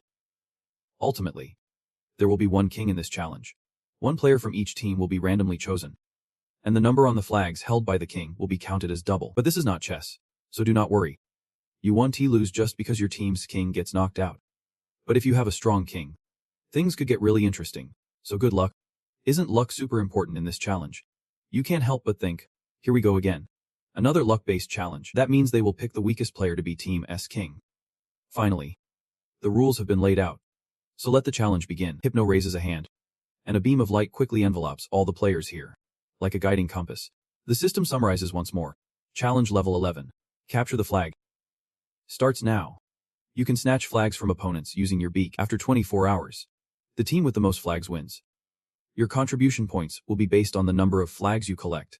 If you hand a flag to the king, you will get double points. But if the king loses a flag, your points vanish and the rewards will be given based on your contribution points. Team A has no flags. Team B has no flags. Halaman stops, looking at his glowing body in confusion. What is going on? Am I the king? He is totally baffled. What am I supposed to do? Yuan watches from a distance. Already knowing what is up, you let out a helpless sigh. And Yuan can't help but wonder. How did he make it to level 11 like this? At that moment, Halaman runs after him. Hey, Kim Yuan. Where are you going? Yuan responds nonchalantly. Seriously? You are relying on someone else to protect you like that? I will have your back, so just chill. You are not fighting anyone from Team B just yet. Suddenly, his eyes blaze a fierce red. Guess it is time to get started. Namgung over here quietly observes your movements, a complex look crossing his face. The crowd around starts to buzz. Look at that. It is a sure thing. The gap is way too big. Let us wrap this up and party already. Namgung thinks to himself. Now I understand why they are not worried. It is because the number of members in this challenge is 4 times that of the other team. But they are being way too careless. Suddenly, a voice breaks his train of thought. Are you worried? My lord. Namgung looks back, surprised to see Roll, the girl in glasses. What an honor to have you remember my name. Namgung falls silent. Observing the person in front of him without saying another word, he furrows his brow. Thinking about healing and strength. I see why they call her an angel, even among the few support players. Her power is quite rare. Roll continues. Don't worry too much. Clearly, the two teams have a huge gap. You can relax. Namgung finally speaks up. You do not think that even if it is random, this big of a strength gap is just a coincidence? Do you? Roll replies casually. Isn't it just a coincidence? Namgung. In my world, there is no such thing as coincidence with power. Roll thinks seriously for a moment. By the way, who is the king of our team? If no one knows, it seems they have a regular player. Namgung's. Do you think they would be curious to see who the king is in this situation? Namgung thinks back. Did not I see someone glowing gold when the challenge started? Something feels off. I have a really good memory, and have never forgotten what I have seen, but I can't remember his face. He wonders to himself. What did he look like? Meanwhile, Halaman sits there, dazed, staring at the scoreboards of both teams. Another player spoke up.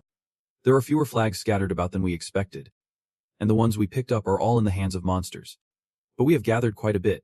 With these flags, we can defeat their king and take the lead. Halaman thought. Right. There is someone on our team who can do this. The one who found the most out of the 59 is a Team S flag holder. Kim. Last time we met, he did not seem cooperative. But if I am the king, we can win if we just focus on protecting ourselves. He coldly left me behind but told me to sit tight. Which means he will be back soon. Right. Another player spoke up. But this forest is so vast that it is tough to find a way out. They discussed together. Everyone wondered where Team B originated from. It is unclear. Let us rest first. We will meet at midnight. Suddenly, a strange noise made all the players here go pale. A cunning voice rang out. I has been captured. I warned everyone to be careful. Right now, the opposing team's players are on the hunt, and their mission is to protect the flag from enemy attacks. The A team spoke up. It is really chaotic since Kim Yui one from a team is here. Even if he can do anything if the king gets defeated. Moreover, if we capture the king, we will earn a ton of contribution points. So one guy from a team gritted his teeth and charged forward. Damn it. Do not be scared. We have 10 people. Just as he finished speaking, a fierce sword slashed quickly through the gate. The man who had just spoken was no longer breathing. The other group boasted. 10 people. Now it is down to 9. As he spoke, the look on his face was cunning as he stared at the A team players. At that moment, a team looked like a beehive that had been disturbed. Everyone quickly scattered to avoid the guy who had just killed someone. Team B took the opportunity to charge forward. One of them laughed out loud. Where are you all running to? The screams quickly rang out. I give up. Help me. I saw him being dragged away quickly while Halaman was over here. But right after that, blood sprayed everywhere onto him. The one who had just led Halaman away was cut in half. Get away. The king's head is mine. Halaman saw this scene and was so terrified he fell to the ground. That guy, like a hungry tiger, ferociously raised his sword, ready to slash at him. Halaman shut his eyes tightly, waiting for death to come. But lucky for him, Yugon arrived just in time, successfully rescuing the king. He was frustrated. I told you to stay put. Stop wandering around. Why won't you listen? Halaman was so overjoyed he was in tears, looking at him like he was a savior. It has to be said that only he could save Halaman in this situation. And he excitedly cheered, Yugon. The people from Team B were momentarily stunned. Yugon is the real deal. Damn it. He is for real. He just took out that guy in one hit. Seeing him approach, one of them shouted loudly, Fall back. A powerful slash took out two of them. They continued shouting loudly to boost morale. You fools. We have the numbers. Just kill him. Just as he finished speaking, the masked guy brandished twin blades, ready to slash forward. But as he climbed up, a sword glided effortlessly through his forehead. That guy was momentarily caught off guard and completely stunned. Just like that, he found himself split in half by you, leaving the other players shocked, standing before your overwhelming presence. The B team felt a chill run down their spines. The guy stammered, Wait, please spare me. But of course, you were not having any of it. He dropped to his knees, saying, I might only have 2 flags, but that is more than most people here. I will give them all to you, so please let me go. Seeing him plead like that, Yugun paused his actions. In the end, you agreed to take the flag and spare his life. Yugun's team snagged 2 flags, earning him 20 contribution points. Then, he shot a glare at the remaining crowd. What about the rest of you? Hand everything over and get out. Or do you want to keep going? At the mention of keep going, the others could not help but tremble. They started to negotiate with you. How many do we have to give? Before long, Yugun's team collected a bunch of flags effortlessly. Halaman was taken aback. Grateful he was on your side, thank goodness he was. I am sorry for roasting you and Niven Jiang just because you spoke frankly with me, Yugun said. As the first half of the match came to an end, Halaman looked confused. Right. Have not we only been at it for 4 hours? Yugun wondered where the other teammates were. Halaman replied. Everyone scattered. They said they needed to collect some flags first. Yugun nodded. Smart move, Muin. Just do not let them rob you. Yugun started counting the flags he had gathered, leaving Halaman in disbelief. 27. How did you manage to get that many? That is insane. Yugun shrugged. It is not that much. He calculated. Tima has 64 flags, so I should have around 67 by now. Yugun contemplated. Looks like we are in the flag stealing phase of the challenge. He then told Halaman. Listen closely. They have gathered a decent amount by now, so they might start thinking hunting players from the rival team is more effective than going after monsters. And some might go straight for the king. Halaman gasped. Yugun replied. Which king are you talking about? Halaman worriedly said. You are right, but you warned. So from now on, keep at least 20 meters away from me. Even I might struggle without the king. You said. Your name is Halaman. Right. Stay close to me. And do not forget that 20 meters. He obediently nodded. Yugun thought to himself. The real battle has just begun. Switching scenes to Namgung. He was shocked. So you guys ran away after handing him the flags. The others recounted in fear. You only say that because you have not seen his skills. His sword moves so fast you barely catch a glimpse, and his eyes are like a ghost's. Sending chills down my spine. Namgung lamented, feeling utterly defeated. Most of the team were skilled players. Yet they fled from Kim Yu-gun in a 10-to-1 situation. They debated fervently. So we can still get eliminated even when we stick together. Yeah. We have 10 people. But it is useless. Roll spoke. You mean Yu-gun has teamed up with the king of Tima? Right. So he is likely going to keep protecting their king. We need to contact everyone Salomon, Kajel, and other skilled players, Namgung speculated. So you are planning to use that strategy? Roll said there is still plenty of time. We can't just keep running forever. We have lost a few people. But Team B still has a lot of skilled players. Not to mention we have you and me, a game changer. Unless you have a better idea. But it seems like no one else has anything better to offer. The whole group fell silent. And she continued. It looks like we have made our decision. Now it is time to catch the king and Yu-gun. Right. As she said this, a glimmer of mischief flashed across her face. Time flew. And 12 hours after the test began, Yu-gun kept racking up flags by defeating and stealing from the players on Team B. Halliman was in disbelief. Calling this not a team battle, but more like a test, where 200 players were trying to fend off a monster named Yu-gun. Yu-gun thought to himself, this is worth 100 or 1,000 points. I have gathered quite a bit. But it is not time to hand it over to the king yet. I am protecting him while moving. So there should not be any major issues unless this guy loses the flag. Or worse. Gets killed. Then the taxes will be lost forever. I should only hand over the flag right before the test ends. Halliman stood up. Just seeing him made everyone uneasy. I can tell if it is the atmosphere, or just their instincts kicking in. You listen quietly. And it hit you that Team B dropped their flags as soon as they saw you. Do they know who I am? Or are they just thinking aloud? Have they already exchanged information? Gun voiced his doubts. I think they have informed each other that you are the king, and I am with you. As teammates. They must have shared their flag counts. So they definitely agreed to drop their flags and run if they encounter me. Why would they do that? If they keep dropping flags, they can't win. Right, Yugun replied. I am sure they are up to something. Suddenly, while deep in thought, you felt a gust of wind rushing towards you. Luckily, Yugun managed to block the arrow just in time. The tip of the arrow was just inches away from Hally Man's eye. He froze in shock. Hally Man was so terrified that he fell to the ground. Unable to hold back a scream, Yugun aggressively snapped the arrow in half, realizing that was why they were fighting to protect their teammate and evade capture. A classic encirclement tactic used in martial arts. A web of traps. You were frustrated. Maybe I should just take them all out. Hally Man panicked. Wait. Suddenly, he raised his sword, aiming at Hally Man, making him terrified. Hold on. Yugun, in an instant. Your sword carved a few lines in the dirt, forming a circle. Hally Man stared. What is this? A drawing. Yugun continued. Whatever happens, do not step outside this circle. You can consider yourself dead if you do. He was taken aback. What? You are telling me to die right here? Yugun, irritated, said. I am not saying you should die. I just told you to stay put. He was about to say something else. Yugun cut him off. I have already told you from the start. If you do not listen to me and wander off like last time, you will really die. Hally Man, the blood cat. So I just need to stay in this circle. Yugun kept reminding me. If you move again, I won't be able to wish you well this time. He is scared stiff. Will I survive? You are speechless. I already said yes. Hally Man was still worried sick. He promised. Had to promise he would save me. Before he could finish. You quickly turned to leave. Hally Man was like a lost chick chasing after its mother.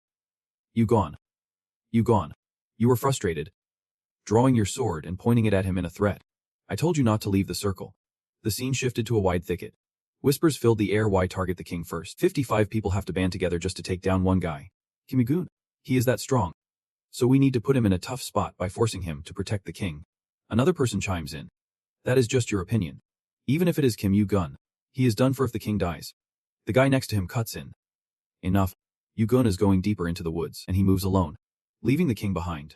Gasps of shock fill the air. What? Alone? Another guy strides forward, all tough and ready.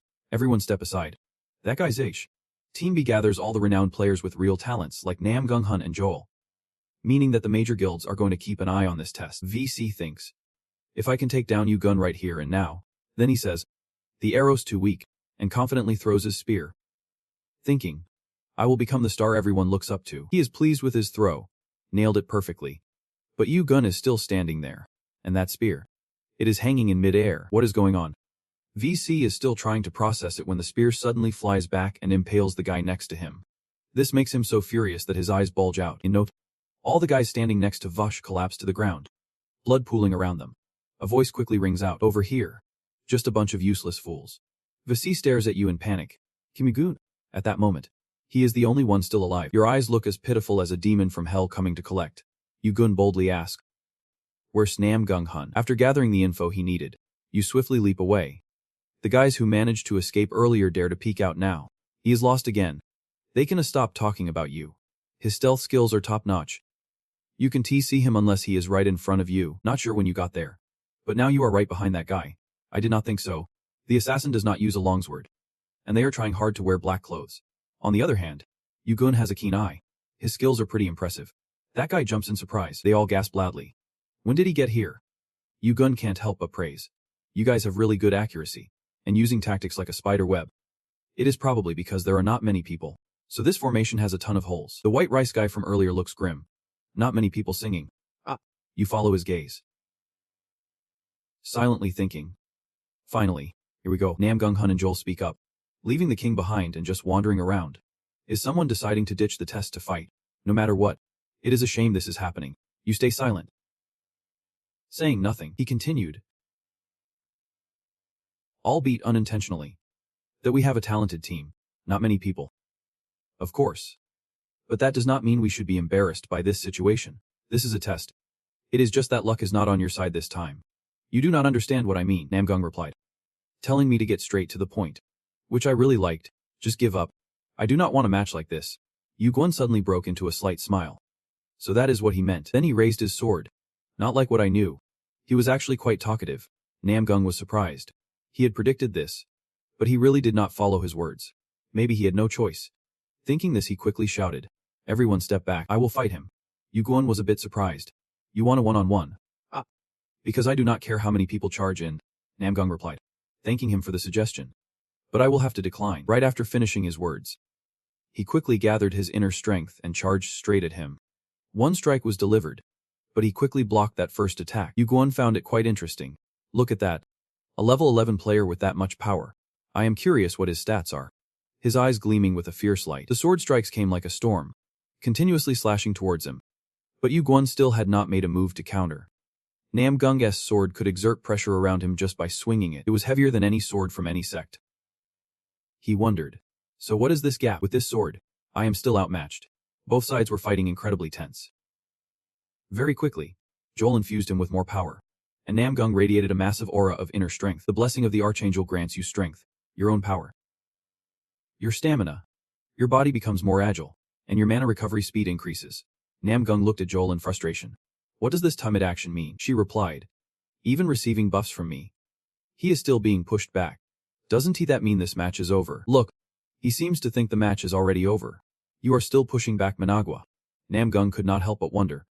What does over mean? When the area around him was engulfed in a fiery aura, Namgung was startled. Looking over, that pure divine fire was the same fire he saw in Agrias' dungeon. It can be a coincidence. I am sure he is the one. His face remained calm as he looked at his opponent. Namgung could not help but wonder. But something felt off. His sword technique just now was different from what had cut Agrias' body. Almost like the skill of another person. With his attack power, he could not have killed Agria in one strike. Am I just imagining things? Or is he going easy on me? Roll noticed that they were just staring at each other, and could not help but wonder. After they stopped fighting, she heard Namgung's voice. Retreat. Continuing to fight is pointless. Our only outcome is death. Roll realized this was a transmission. Namgung was admitting defeat. Well, on the other side, Namgung could not help but curiously ask him. Let me ask you a question. You are the one who conquered Agrias' dungeon. Right, you replied. So what? Namgung did not say anything. Get it? You are thinking looks like he has lost the will to fight. Right after that, he stopped attacking and sheathed his sword. Whispers filled the air. Agria. The dungeon on the 11th floor is now active. Conquered by Yuganu. Everyone was reluctant to move forward, maybe not the captain. What is up with that? This is not like you at all. I know our opponent is strong, but giving up before the fight. If we all charge in together, we still have a chance. Namgung's. What is the point of winning like this? Yugen is single-handedly stacking the odds against us like he is a cheat code. Doesn't he deserve to pass this test? You can keep fighting. But we are out, let us go. I can't believe what I am hearing. It sounds like cowardice. Namgung did not care. Say whatever you want. I value my teammates' lives more than my pride. Everyone felt moved. Captain. People murmured. He is so stubborn, kinda sad. But I actually like that about our captain. We can keep redoing this test. Can we? Royal felt like she could not say anything more, so she just seethed with anger. Yugen recalled. I said this out of caution. But we should aim to leave as few casualties as possible. It is not good for adults to lose their cool over a kid's fight. Exactly. We are the people needed to battle against the outer city later. Some of them will definitely be future legends. We need to self-sabotage our forces without reason. You thought, if Hercules were in this situation, he would definitely try to avoid killing anyone. Not only can he do that, but he is a hero who never breaks his promises. I admire that. But I am not a hero like him. Yugen frowned. I hoped everyone would just back off. But now I can be sure what will happen. You told yourself. I will give it my all. But if I can avoid it, then I will just have to deal with it. Joel still ignored Namgung's advice. She was not about to accept failure like this. Joel unleashed all her strength on the crowd, following her with her divine blessing skill, shouting loudly. And they all charged at him. Yugen scoffed. I guess it is time for me to join a kid's fight now. You focused your energy. A powerful aura quickly enveloping all of them. The crowd was in chaos. The flames blocking our skills just pierced through it. Yugen is all alone. But they lacked the strength to fight back. Each of them trembled at the sight of the flames. Everyone screamed in horror. It is a demon. Yugen thought. The holy fire looks like a demon to them. This fire grows stronger by devouring their fear. Even I find it hard to control once it is out of control. So I must rein it in. The sword-wielding arms of the group shook. A few managed to shout. We have to kill Yugen. You considered. They seemed to endure the holy fire for a bit thanks to Joel. Yugen glanced at Joel. She must have a decent amount of power to spare. She used all her might to boost her followers. Clearly wanting to take you down. Joel grumbled. What is going on? I am giving each player the perfect boost, but they were all frozen in fear, unable to do anything as they faced that flame, like confronting an unbeatable curse. They could not even approach him, let alone hurt him. With that thought, she decided to unleash a deadly strike aimed straight at him. A massive sword came crashing down towards Yugen's head. Joel gritted his teeth, pouring all his strength into a fierce shout. But strangely, her power did nothing to him. It did not even register against his aura. Yugen, still channeling his inner energy, swung fiercely, shattering that sword into pieces. Joel could not accept this outcome and shouted, "How is this even possible?" At that moment, the surroundings turned into utter chaos. With casualties piling up, everyone was trembling in fear before Yugen's overwhelming power. Namgung's words echoed in Joel's mind like a slow-motion film. Backing down was pointless. Our only fate here is death. Say what you want, but I value my teammates' lives over my own pride. A wave of regret washed over Joel. Namgung was right. It was time to pull back. Namgung relayed urgently. Everyone, retreat. We have no chance here. If we all die here, even if you capture his king, it would mean nothing. Yugen stated, if you plan to run, leave your flags behind, and I will spare you. Joel was taken aback. Can you hear our thoughts? Yugen replied nonchalantly. I do not need to hear. Just looking at your faces tells me what you are thinking. Joel challenged. What will you do if we say we are leaving without leaving anything behind? Yugen responded firmly. Clearly, I won't let you go. After a pause, he added, stop wasting your energy. Just hand them over. And soon enough, he reclaimed several flags for his team. Joel could not help but wonder. You really won't kill anyone. We may have lost all our flags, but we will gather more. You are all alone now, and your king is gone. Before he could finish, Yugen interrupted. So what? Do you want me to kill you? What do you want? Joel said. I heard you turned down sponsorship from major guilds, but you are hiding something else. I can be sure you would not get better treatment than I did. Yugen flatly refused. No thanks. Joel was bewildered. You are turning me down that quickly. At least give me your player ID. Yugen remained firm. No thanks. I know what you are after. Joel pressed. Why not? I am asking for your future benefit. Your refusal to back down, even in the face of such an unfair test, shows you have a clear goal. You can declimb this tower alone. You need good teammates and a strong guild to fully support you. Even with that, it is tough to scale. A person like you should know that you need more than just skills to step into this tower. Why do you insist on walking this dangerous path alone? She did not know what giving up meant. Perhaps that is why she could climb the tower so quickly. But from now on, guilds and sponsorships would only hinder her. Guilds competing for power in the tower could destroy everything out of pride, greed, and suspicion. That is why I can't accept help from them. I need to grow stronger on my own, so that when the worst-case scenario hits, I can become the center of the backup tower. Yugarn speaks up. Why is everyone so curious? It is nothing major. Just know that I can climb the tower without needing 2 guild teammates. I can do this. I must do this. As he says this, a determined look crosses his face. Scene shifts to the forest where Halaman is sitting, anxious, wondering when he will return. Being in the forest, the surroundings are dark and eerie. It is terrifying. Is it always this gloomy? Halaman looks around nervously. How long do I have to wait? While lost in thought, he does not notice something in the bushes from afar aiming to shoot. Suddenly, it fires toward Halaman, carrying a burst of flames. He dodged it. A mocking voice rings out. He dodged it. Maybe he looks clumsy, but he has got some reflexes. From the bushes, a group steps out. You want us to kill you? Why are you just standing there frozen? Let us wrap this up quickly. From what I hear, even with Namkanghan and Joel, that group will struggle against Ugorn. He must be incredibly strong. Halaman is taken aback. Can he really face the B team alone? Those elite fighters. He remembers Ugorn's warning. If you move, this time I won't hold back. I told you not to step out of the circle, he thinks. Running won't save him. He has no chance against them. But if he stays in this circle and buys time, Ugorn will definitely come back. The only option is to trust him and follow his orders. With that in mind, Halaman raises his sword and shouts. Come on. You bastards. They laugh mockingly. What is this idiot doing? Get out of here. He must be losing it. Don't forget. We will split the contribution points evenly. Got it. Remember to share the spoils fairly. Just then, aggressive darts are hurled at him, but an invisible barrier blocks them. Suddenly, another guy charges straight at him. Halaman panics. Damn it. I can't leave the circle. He lunges right at him, kicking him in the face and drawing blood. Too easy. Halaman shuts his eyes tight. As long as he does not step out of the circle, The guy wonders what he is mumbling about. It is not personal. Just consider it bad luck. Now it is goodbye. Suddenly, a silver smoke spreads behind him. For some reason, he gets blasted away, leaving everyone stunned. They panic. What the hell is happening? A ghost? This is the skill of the celestial demon. Halloman breathes a sigh of relief. Not sure what just happened, but at least he is still alive. Scene shift to remembering Joel's words. Looking from different angles. You really are something special. I hope next time we meet, we will team up. Yugarn is frustrated. I have wasted so much time and resources on this prolonged chat. Well, at least it ended smoothly, which means if Halloman keeps his promise, there won't be any issues. Suddenly, a sharp glint appears in his eyes. And now there is only. With that thought, he speaks up. Everyone is left. The one who appear can come out now. It has been a while. A figure dressed in all black walks out, just as clever as the rumors say. He scans Halloman, using such a massive flame. Yet there is not a scorch mark in sight. That power is not just impressive. I have never seen a skill that can incinerate specific targets.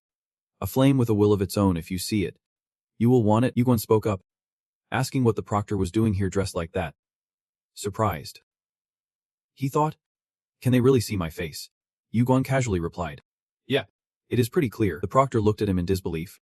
It was a superior skill, one capable of piercing through the illusions of a high-ranking player. This guy is truly exceptional. Realizing this, he could not help but exclaim. I am really surprised.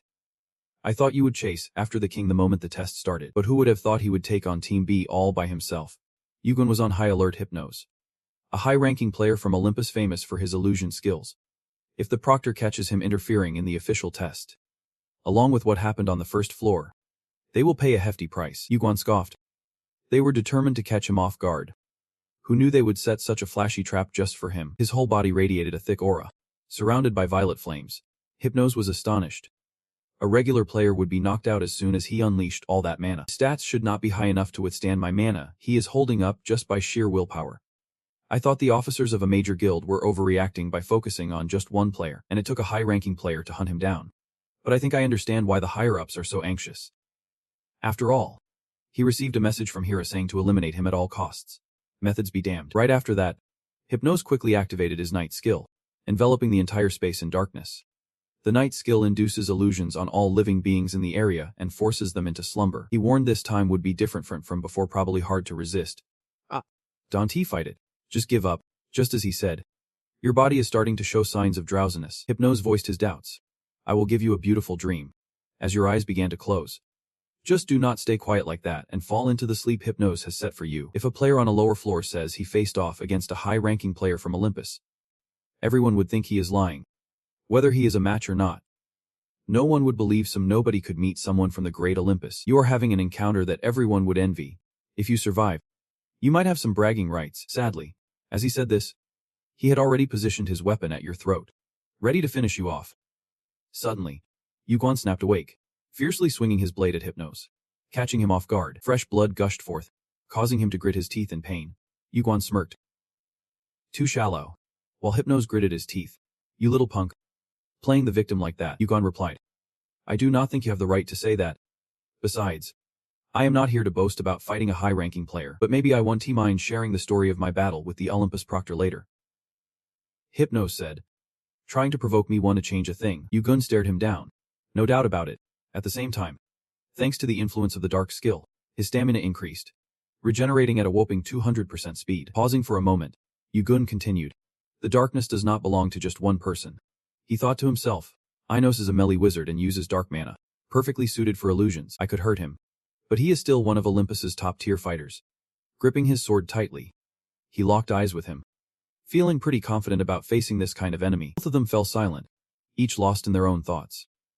Suddenly, Hypnos charged forward, and Yugon was done playing defense. They seemed evenly matched, despite battling a top-tier fighter. He did not look like he was at a disadvantage. The ground around them shook as each dodge sent debris flying. Yugon's sword now radiated a pitch-black glow, embodying the essence of darkness. After all, Hypnos was still a top-tier fighter. He finally got close enough to land a solid blow to Yugon's face, leaving him dazed. But he refused to back down. Quickly regaining his footing and using the force to push back, Hypnos took another hit from Yugon's sword, blood spraying from his wound. Suddenly sensing something was off, Yugon turned around. The figure he had just slashed was not Hypnos, but a shadow of him at that moment, the real Hypnos. flesh and blood, attacked from behind.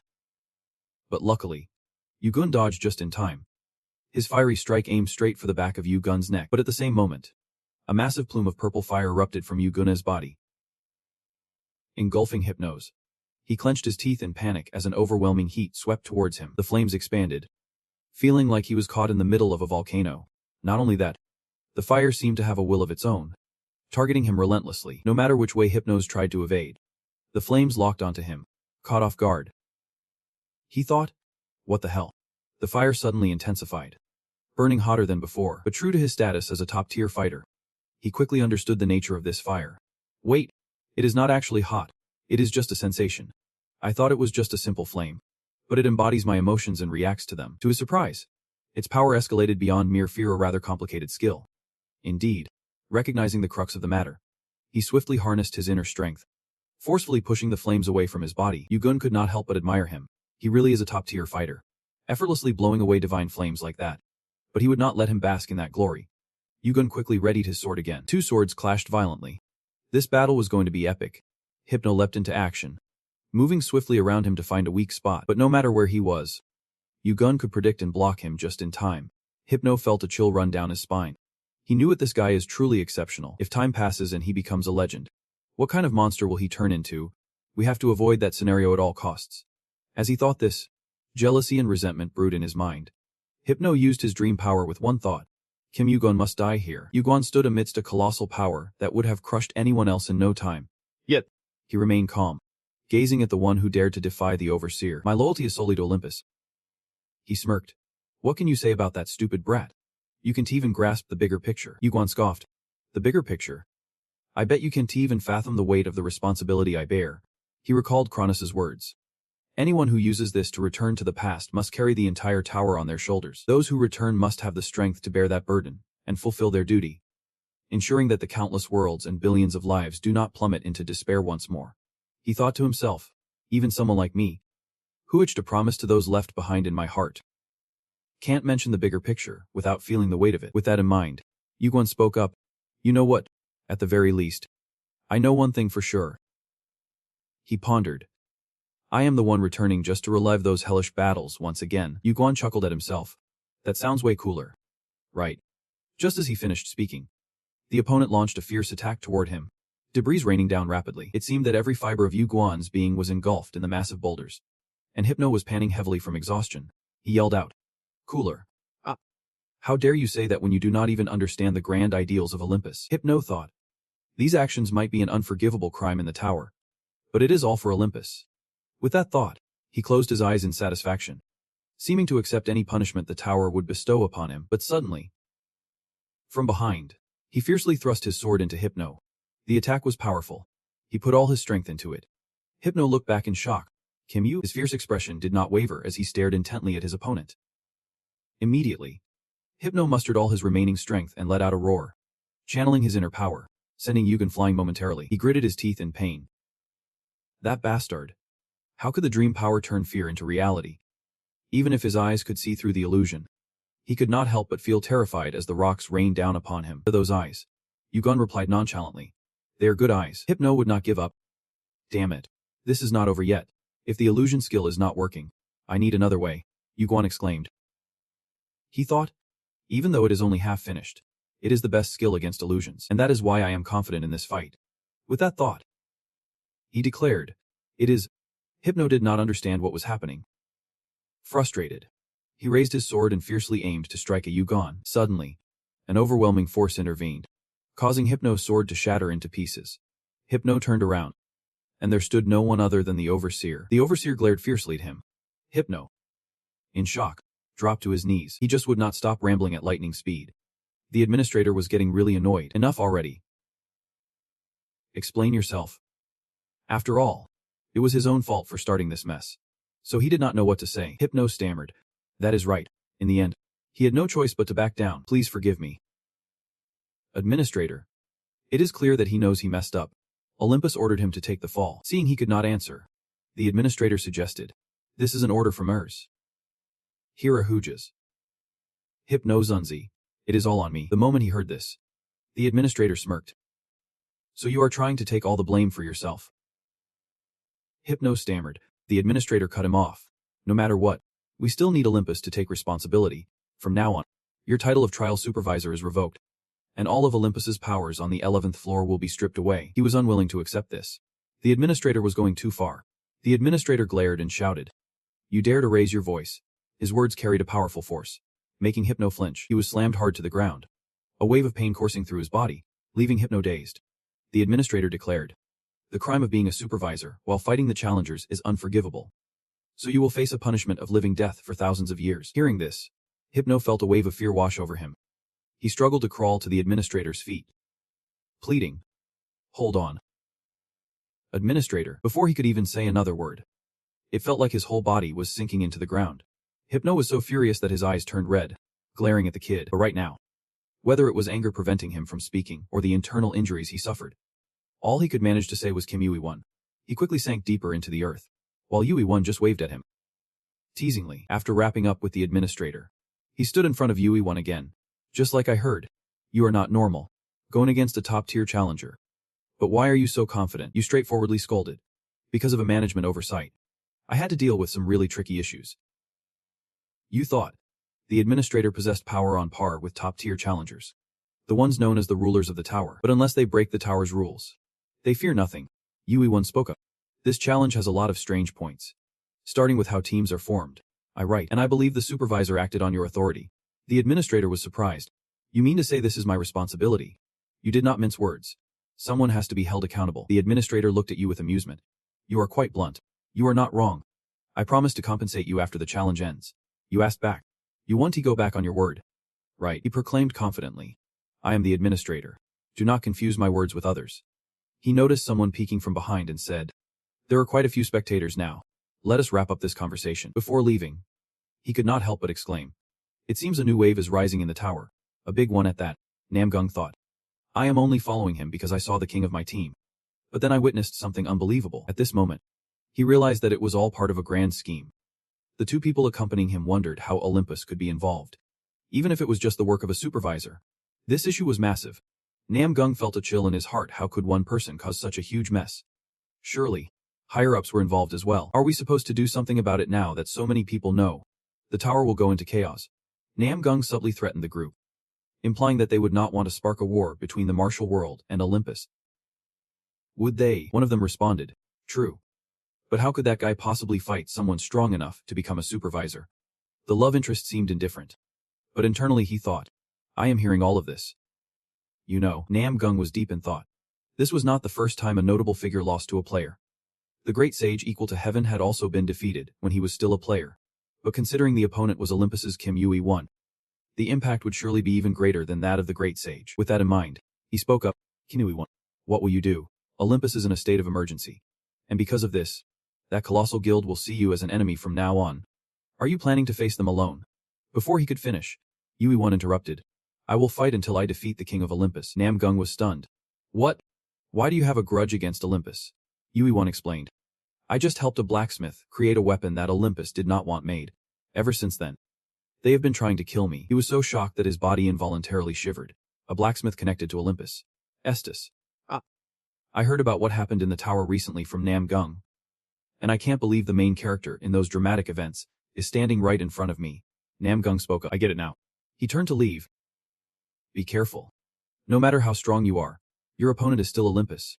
Someone stepped forward. "Where are you going?" "Brother." He glanced at the message stream. "The martial arts conference is about to begin, so I am heading back to Namgung." Meanwhile, Halaman saw him and was so overjoyed that he almost cried. "Why did you arrive late?" "I thought I was a goner," Yuan sighed. "But you are not dead, right?" Halaman beamed. "True. But you are really persistent." He glanced at him, thinking for a moment before hesitantly saying, Even so. Even so." With Yui-won hesitating like that, Halaman looked puzzled. "Even so. What? Did I do something wrong?" Yui-won chuckled softly. "Even so. You did not give up on us. Good." Immediately after, he quickly pulled out the flag number 618 and handed it to Halaman. He was so surprised that he stammered, "With so many flags, we are definitely going to score a ton of points and rewards."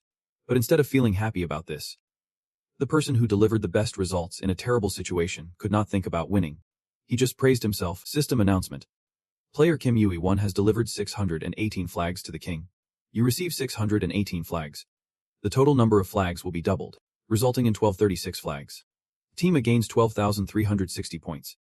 The challenge has concluded, and the total flags are Team A, 1236 flags. Team B, 2 flags, with Team A as the winners. But it did not stop there, for unknown reasons. Additional points were awarded. Yui-1 received 10,000 points. From now on, you can use the points shop. The leaderboard for level 11 has been updated. You now have access to level 12. You can move on to the next floor. In the rankings for level 11, you still hold the top spot with a score of 22,360. The scene shifts to the small room on level 12, where you are sitting and watching the leaderboard. Yui-1 can't help but feel satisfied. 20,000 points is already a reason to celebrate. But here he is, doubling that. The bonus points from the administrator really add up, so he is raking in quite a lot. He looks up at the second place player, who climbed past countless high-ranking players to land at 36th. That guy risked his life to complete his role, so he definitely deserves it. But the Monkey King at 11th, well, considering his skills, that is a bit underwhelming. Chasing challenges is not really his thing, he thinks. If the great sage equal to heaven heard this, he would probably scoff and say, "Chasing challenges? Please, I can do that myself." Yui-1 shakes his head. He does not even need to look to know how the old man would react. And sure enough, Hapkin is in 6th place with a total score of 7,860. This is not surprising at all. He showed exceptional talent from the start, but he has only gotten stronger as he climbed the tower. Did he get fired up after that incident during the tutorial and on level 1? I bet he has changed since the first time we met. I wonder what he looks like now. Thinking about this unexpected buddy of his, Yui-1 can't help but feel intrigued. A spark of curiosity igniting inside him. The scene shifts to the Southern Sect, the largest faction that surpasses the Celestial Demon cult, and is the center of the martial arts alliance. This high-ranking clan has produced many renowned players and elite fighters, and it is the one that has brought the Southern Sect to glory. And that man with the serene expression is Jin Gung, the head of the Southern clan. After listening to Hun report the situation, he can't help but ponder. He never expected the level 11 challenge to be this chaotic. Hun bows respectfully. Yep. Even the administrator showed up. I felt that recounting this incident to the players might leave a trace, so I decided to return ahead of schedule. Jin Gung's Olympus is preparing for the Gigantomachia War and has found Hephaestus. But because of Kim Yui-1, we have had to wait for his failure. He pours himself a cup of tea and speaks fiercely. That guy is truly a thorn in my side. You mentioned someone in your team is supported by Asga. Right, Hun replies. Yep. A guy named Gibbons. Jin Gung continues. I guess sooner or later, Asga will catch wind of this. Kim Yui-1 seems like a little star that is about to shine amidst a brewing storm. This martial arts tournament is shaping up to be quite the spectacle. Back to it. Yui-1 is holding a treasured blade, channeling his energy. It looks like this is the challenge of the blade. After carefully observing, he hurls it with all his might, unleashing his power into a dazzling arc of purple light that takes a straight path. The targets shatter into pieces under the immense force. Everyone is left in shock. He threw them all without missing a beat. And even from a distance, his speed is only increasing. How many of these is he planning to smash? It looks like he is definitely on track to set a new record. Who knows how many stone tablets he tore apart in the blink of an eye. The system announces. You have eliminated 1,000 targets. One feels satisfied. This place is perfect for training. He feels pretty confident throwing spears. But this is the first time he has crafted one with holy fire. And just like that, he has conquered the challenge of level 19. Now you can move on to the next level. The system quickly levels you up and even adds bonus points. Yui-1 thinks to himself. There is still about 5 minutes left. But it seems like there are no more high score boards to check. The challenge standard is to eliminate 100 targets. And I have done that tenfold. Yet the rewards are just too low. Outside, people are buzzing, saying they have never seen anyone rack up points like this before. Whatever you choose, you won't regret it. Trust me. Yui-1 reflects. Since I earned more points than expected on floor 11, I managed to snag the item I wanted, but my rank and achievements exceeded my expectations. So I hit the limit faster than I thought. I should probably aim for floor 20 and above to get decent rewards. The earlier floors had their challenges too and were worth it, but the challenges on floor 20, let us just say what I need to do there is a bit complicated, so I will pause my climb for now. It is also the perfect time to boost my mana to level 3. The most effective way to fill my mana bar right now is to consume a potion costing 1 million points. This potion is produced once every 3 years in the martial arts world. It is the ultimate elixir. According to what I know, the only place to get it is at the martial arts tournament. After completing my mission, I quickly head out. Still thinking. It is just a few days away. I should go. Scene change. One day before the start of the martial arts tournament on floor 10. A little attendant is buzzing with excitement. There are so many people gathering this time. Someone next to them chimes in. No wonder it is the biggest event in martial arts. It feels like a festival. This time, the winner will definitely be Nam Gung Hanai. I have heard they often call him a genius in the Nam Gung clan. Come on. Even so, he is just from a martial arts sect. He can compete with the massive guilds. Will the ultimate winner be Hexti Gun? I have heard he climbed to floor 25 and is waiting for this contest. At this rate, he will become a legend in just 10 years. Even the two guys sitting by the roadside are buzzing about it. Hey. Hot news. Kim Il-gun will also participate in the upcoming martial arts tournament. The other guy, hearing this, is taken aback. What? Thought he was solely focused on climbing the tower. But he is interested in these events too. Right. He did turn down invitations and sponsorships from the big guilds. But why would someone who is not looking to join a guild want to participate in a contest that usually draws attention? Is it for the prize? Senza believes he is sure to win. And his name keeps popping up in these discussions lately. I bet a ton of guilds will show up just because Kim Il-gun is participating. Right. Want to bet on how many guilds will scramble to recruit Kim Il-gun? Place your bets. Let it be. Back to you. All the invites to join martial arts groups have been turned down by you. And everyone is stunned. The one who got rejected was none other than the president of the 12 branches of the Surface Guild. A renowned figure from the Dragon Clan. Brand new. He spoke up. That is a bit rude. Do not you think we should at least talk inside? This is not something to discuss at the front door. Il-gun was annoyed. Feeling it was just too much, a voice rang out. I heard the situation with your guild has not been great lately. But I did not expect the president to come in person. That shows dedication. Hearing the familiar voice, Brand New turned around and said, You are surreal. He did not bother to look directly at you. So you are Kim Il-gun from the Hidden Guild. Are you going to kick me out too? You wondered, who would have thought even the archangels would come? He is that good. Thinking this, you spoke up. This is the 13th time today already. Surreal interrupted. I understand. If you change your mind, please contact me. There will always be a place for you. In his head, he was cursing. That arrogant punk, Yugun said. Even if you offered me something like that, I would not contact you. Surreal was taken aback. What? A familiar voice quickly interrupted. Of course. Kim Il-gun would say something like that. Hagan, full of confidence, smiled at you. What about me? Am I leaving too? Fian quickly set fire to the business card. It has been a while since I have seen you. My friend, Il-gun frowned. You should leave too. Your entrance was quite the spectacle. He could not believe his eyes. Right, is that really true? Il-gun asked, a bit flattered. It must be true. Brand New is fierce. And do not forget, Hagan from Olympus. Oh wait. They are teammates from the Promise event. Right, Il-gun saw him acting all flashy like that and felt helpless. Come on. Do you really have to show off? Hasegan pouted. What a bland name. After that, the two quickly went inside, and the door slammed shut behind you. Someone behind voiced their dissatisfaction.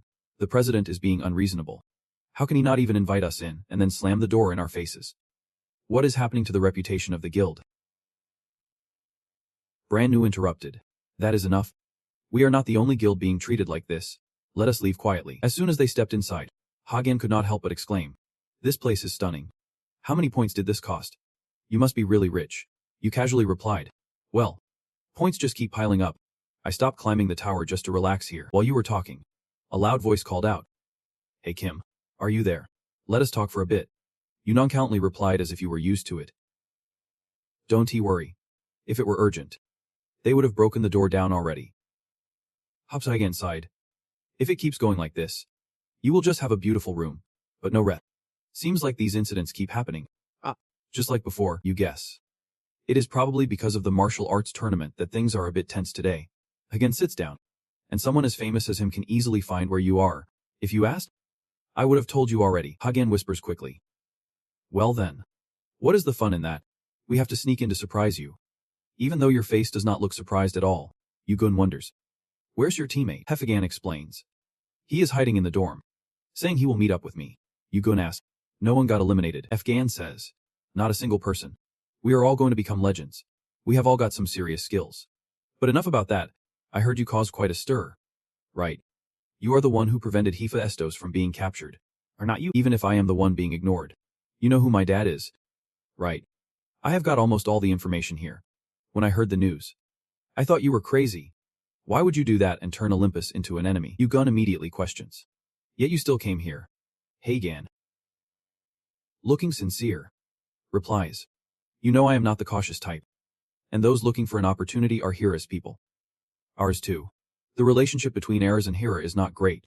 so I do not need to worry. Speaking of which, Yugun cuts in. What about sleep? How does he know about this? Hagan is slightly surprised. It is the first time I have heard someone mention my dad's name so casually. Dad is focused on attacking the top floor of the tower. He has been away from Olympus for a while, so I am not sure. Yugo ponders. No one has ever surpassed the 100th floor of the tower. So that is probably why it is called that. That is also why players reaching the 100th floor are called legends. I wonder what their faces will look like when they learn about the existence of a rank even higher than floor 100. Ahitragan continues. And Olympus is extremely angry because you saved a criminal. So be careful for now. I will try to talk to my dad when I get the chance. Yugun interrupts. Looks like you are calling your uncle a criminal too. Hagan is shocked. What? You continue. I am getting ready to go somewhere. Wanna join? He pauses. What is going on? Where are you planning to go? Yugun replies. To the place where you call a criminal. To meet Uncle Hephaestus. The image of the rough-faced craftsman with a warm heart flashes in your mind. At the forge, the fire is still blazing, and Uncle is tirelessly working away. He grips the hammer tightly. The same one that has been with Vancaro throughout his long life. Sweat is pouring down his body. But he seems indifferent. The hot glow of the forge lights up the area. Vancaro's face shows a hint of fatigue. He thinks to himself, it is already the 4th day. Am I pushing myself too hard? But if I do not do anything, my hands just won't stop itching. To be honest, more than half of the items I want to make are weapons. But I can stop here. The weapon I am making for that kid, or rather for my benefactor, will be my final weapon. Seeing the rumors spreading all the way to the 1st floor like this, it seems he is climbing the tower again. He said he would stop by here soon. But when will that be? Just as this thought crosses his mind, a familiar voice calls out, is anyone here? As soon as he hears this voice, Vancaro's face softens with warmth. But as soon as he sees you, he gets angry, asking why you are coming in without knocking. Right after that, Vancaro's gaze quickly landed on a stranger Hagen. Vancaro eyed the newcomer cautiously before asking Yugal, who did you bring along, brother? I will introduce myself, I am Hagen. As soon as Vancaro heard this, he realized, Hagen, you are one of the old man's sons. You are really struggling to call me your little brother. Vancaro replied honestly. It is tough to act all friendly when our brotherly battle has been this intense. With a fierce air about him, Vancaro remained on guard, channeling his inner strength. You are here to take me down too. Hagen quickly clarified. Of course not. I do not have that kind of power. I just came to meet you. Vancaro was taken aback. Meet me? Why on earth would you want to do that? Hagen confessed. Because I can trust Olympus. Vancaro was stunned. Wait. What? One of the old man's sons does not trust Olympus. Hagen continued. Ever since I was born, I have heard that my older brother is the criminal of the West. And then I heard that my friend here saved you. He taught me so much. So I wanted to meet you and judge for myself. Vancaro scrutinized his younger brother. Upon closer inspection, he realized that both the looks and the eyes were just like their father's. Could it be that he inherited more of their father's blood? Vancaro shot back. So how do you feel about me? Hagen replied honestly. I am not sure, I have only seen your face so far. I know you do not forge weapons anymore. But it was not always like that. Right. After all, Olympus is filled with weapons you created. He did not deny it. Hagen asked curiously. When did you stop making weapons? Hearing this, Hagen pondered for a moment, while Vancaro's expression darkened. When did I stop? After the battle with the giants. Of course, speaking of giants, they are one of the races rooted in power due to their innate strength and robust bodies. Some even accuse them out of jealousy and fear of their abilities. But Olympus owes its current standing to those giants, which is why Olympus once stood by their side. For that reason, the giants viewed Olympus as their ally. No, they saw us as friends, and I considered them my friends too. Just like those friends who were pierced by the very weapons I created. The Battle of the Giants was the name of the conflict ignited by both Olympus and the giants. When the giants were expelled, the reason behind that horrific battle was simple and rooted in politics. Public reactions to Olympus were not favorable. And now Olympus could monopolize the power that was once shared with the giants. The Aska giant, the Olympus giants, and Janker from various guilds all fought against each other for territory. That is why the battle was so dreadful. The sound of swords clashing echoed like thunder throughout the heavens. And the ground inside the tower was soaked in the blood of countless people. My friends, the giants, all sacrificed themselves. It was all to expand Olympus's influence and to erase Olympus' loss of credibility when allying with the giants. And that is when I walked away from my work at Olympus. That was also when we stopped making weapons. Hearing this, Yuan could not hide the sorrow etched on his face. He often reminisced. This was the story he shared while crying, a tale from long ago that still stirred deep pain within him as he recounted it. But right now, He was pushing down his emotions as hard as he could to maintain his image. Von Caro continued. But after a few decades, they suddenly demanded that we start making weapons again. I bet it is because the giants are still out there. Hagen speculated. Could they be planning to ignite another war? Von Caro replied. I am sure they are just gearing up, but it feels about 90% likely. That is my take on the situation. You are free to choose whoever you trust. You might think I am wrong, who knows. I could be, but I will still fight against Olympus after this. Von Caro said, turning to head inside, and he shouted. You did not come here just to introduce him to me. Did you? Come on. We have got work to do in the warehouse. Before leaving, Yuan glanced at Hagen, sneaking a peek at his reaction. This guy, who was usually so loud around him, was suddenly lost in thought. Yuan decided not to disturb Hagen, knowing he needed time alone to think. Whatever was going through his mind, his relaxed hands suddenly clenched tight, like he was trying to hold back a storm of emotions inside the warehouse. As soon as he stepped in, Von Caro spoke up. He seems like a good kid.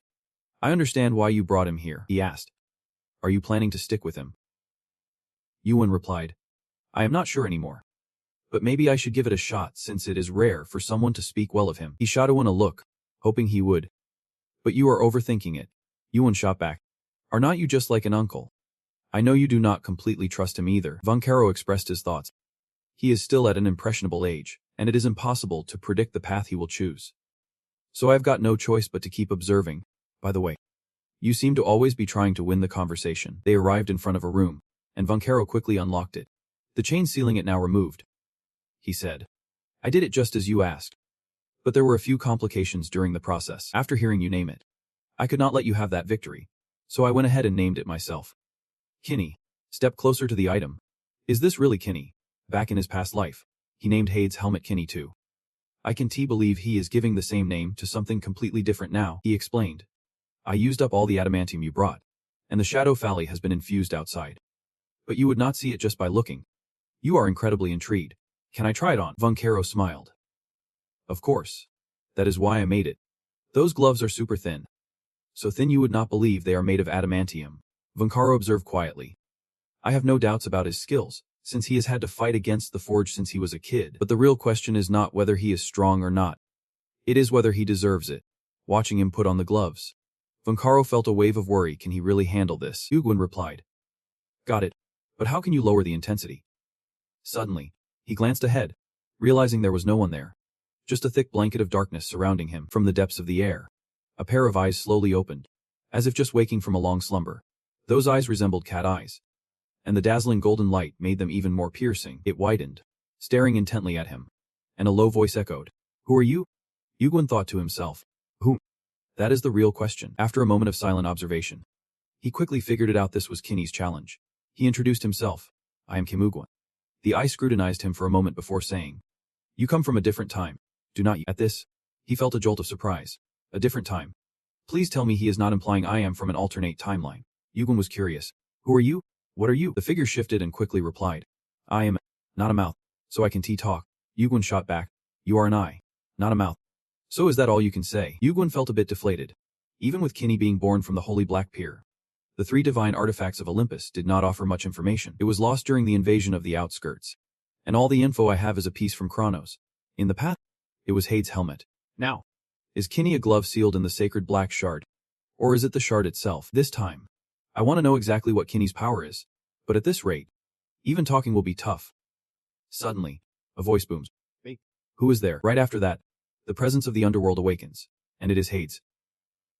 Around Yuan, the ground is shaking violently. He panics. The density of dark mana is dangerously high.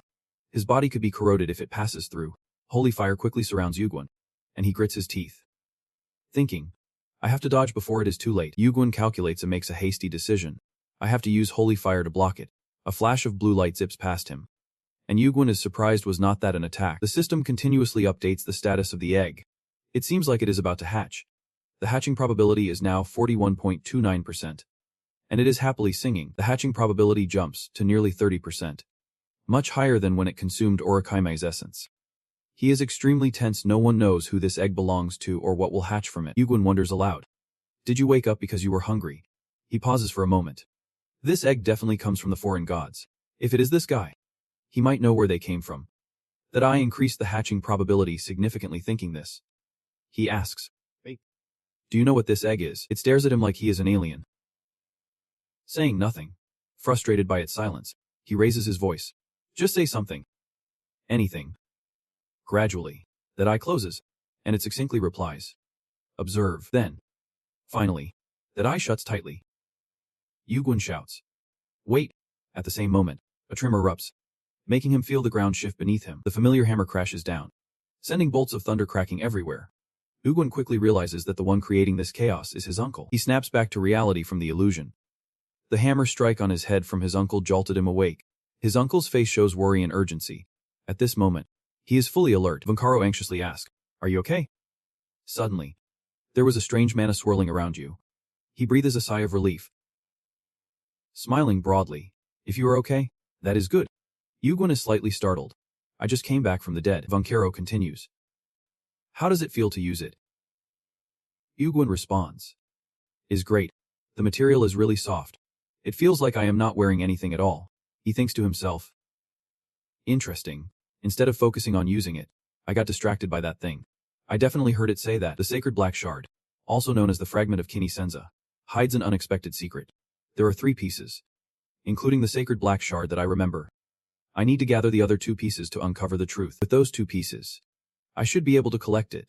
Yuguan looked satisfied at his glove, and his next target was Chia Line's fragment. Just as 2 people came out of the warehouse, Anjian panicked and rushed over.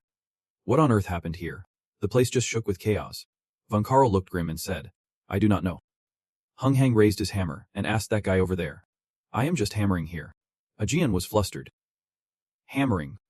Really?" Then he could not help but turn to look at you. Kim Yuguan, a new legendary item glove. "Ah, are you okay?" "What do you mean by that?"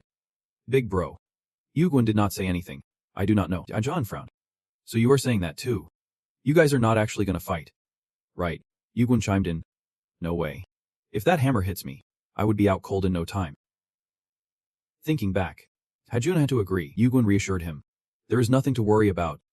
I am saying this because I really do not know what happened." Ajuan hesitantly accepted.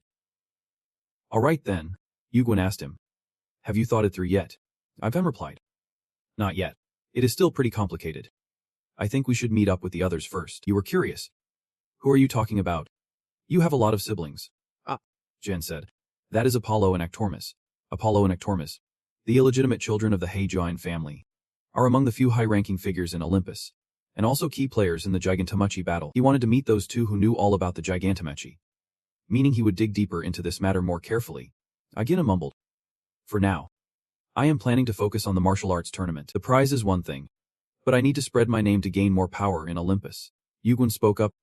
"So you have been planning that all along?" Ajian replied confidently. "Of course, because I am not like ours. If I want to win people over to my side, I have to keep proving my worth. Moreover, this martial arts tournament has more talented contestants than before, and I have heard that many famous figures will be there to watch. I can't miss out on such a big stage. Do you know that over half the elite figures are keeping an eye on you?" Yuguan thought to himself. Feeling a surge of excitement, Bigan continued. "And there are rumors that someone amazing will be coming." Yuguan was curious. "Who's it?" Ajian replied seriously. "That person is the vice leader of the heavenly demon sect." Seeing you silent and looking surprised, he felt satisfied with his answer. "So you are excited?" "Ah." Yuguan suddenly fell silent, not knowing what to say because, was that him to talk about the vice leader? That is the vice lord of the heavenly demon sect, a title that gives someone the authority to command the disciples of the sect. What I am saying is, the heavenly demon sect is still hiding in the martial arts world. The reason the heavenly demon sect has had to stay hidden in Shinshan all this time is because a stubborn heavenly demon insisted on protecting the holy fire. So now, with that burden lifted, it is no surprise they are coming back to the world, but choosing the martial arts tournament as their stage for re-emergence. That is bolder than I expected. Anyway, if the heavenly demon sect is starting to operate again, it will help a lot in the upcoming battle against the foreign gods." Hagan continued. "The vice lord of the heavenly demon cult must be incredibly strong. Could it be a famous figure?" "Hold on. If that is the case, how could he even qualify to participate? So it must be someone else." Yuguan interrupted. Hagan stared in disbelief. "Wait." Yuguan repeated. "I am saying the vice lord of the heavenly demon cult is me." He was buzzing with excitement. "Isn't the vice lord of the heavenly demon cult equivalent to the deputy head of a prestigious clan? Isn't that the prize for completing the test of the heavenly demon cult? King Kano grumbled. Man, you are being way too loud. The main prize for the test is the holy fire mechanism. But technically, the title of Vice Lord is included, so he is not wrong, Hagan sighed. Damn it. Maybe I should give it a shot too, Hagan said. If this gets out, your worth will skyrocket, Yuguan said nonchalantly. But I am not planning to join any guilds. He said. We know that, but those guilds think otherwise. Hagan was incredibly eager. Tomorrow's going to be so much fun. Time flew by quickly. And the next day marked the opening ceremony of the martial arts tournament.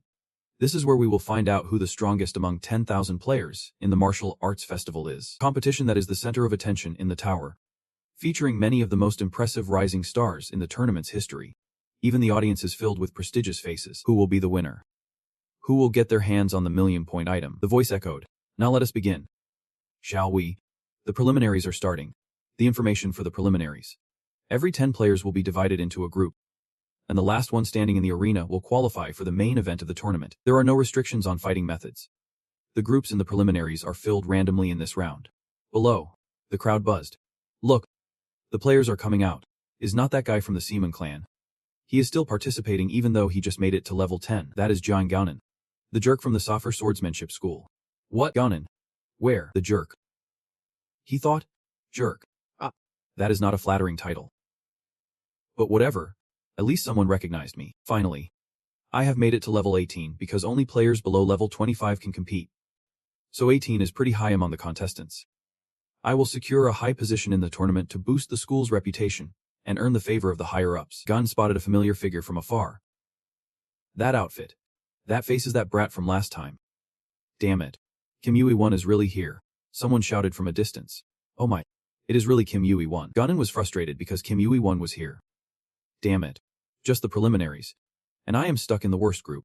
The preliminaries are about to start. An announcement blared. 10 seconds until we begin. And the commentator started the countdown. Gunn steeled himself. At the very least, I have to take that punk down, he thought loudly. That guy. The one in the red outfit. Do you remember my face? Because I have never forgotten the humiliation you put me through. At that moment, the preliminaries began. Gunnan gritted his teeth. If fate brought us together again, this time I will make it count.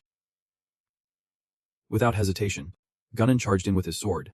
But he quickly dodged. He was so caught off guard that he was dazed. Just hit in the chine. And not just that, Yui-1 frowned. Who the heck are you? Gunnan was taken aback. He did not even remember him. Then the two of them rushed at each other, and the fight became intensely fierce. One of them looked at him, black hair, dark eyes. Wearing a red outfit, there was no mistaking it. He was Kim Yui-1, a member of the Sealman clan. Sealman Chang, Yui-1 spoke up. You guys can go one at a time or all at once. Let us wrap this up quickly. Then he coldly added. If you are not going to make a move, then I will. Before the group of fighters could react, he quickly made his move. Yui-1's speed was so fast that no one could respond before they were knocked down. Panic erupted as everyone shouted. He is coming. Wait, he is already here. Right. Left. Sealman Chang was stunned. He's too fast. I can't keep up with him. After taking down everyone, he quickly shifted his target. Sealman Chang gasped. Is he coming for me? Before he could even grip his sword tightly, Yui-1 was already right in front of him. Sealman Chang was startled. Using the hilt of his sword, he was not taking this seriously. Is he just toying with me like I am a kid? Just as that thought crossed his mind, he got knocked back on the battlefield. There were no opponents left. Sealman Chang could not help but spit out a mouthful of blood. An intense pain surged through him. He quickly struggled to get up. Damn it. I can't move. My ribs are broken. But none of us are dead. It can be just a coincidence. Il-gun must have gone easy on us. A loud voice rang out. The contestant advancing to the main event is Kim Il-gun. He thought to himself. Now I just have to wait for his match. If I remember correctly, his exit. Meanwhile, Hak Gan was quickly overwhelming all the contestants with his aura. That loud voice rang out again. The contestant advancing to the main event is Hak Gan. Il-gun watched from a distance. He has really gotten stronger. I can see his rank rising with every tower climb. His growth rate is unbelievable. I heard he just finished floor 25 recently. His skills are already on par with those playing at higher floors. And if he unlocks his full potential, he will be even stronger. His magic, electrical manipulation talent, skills, and even his looks all flawless in the future.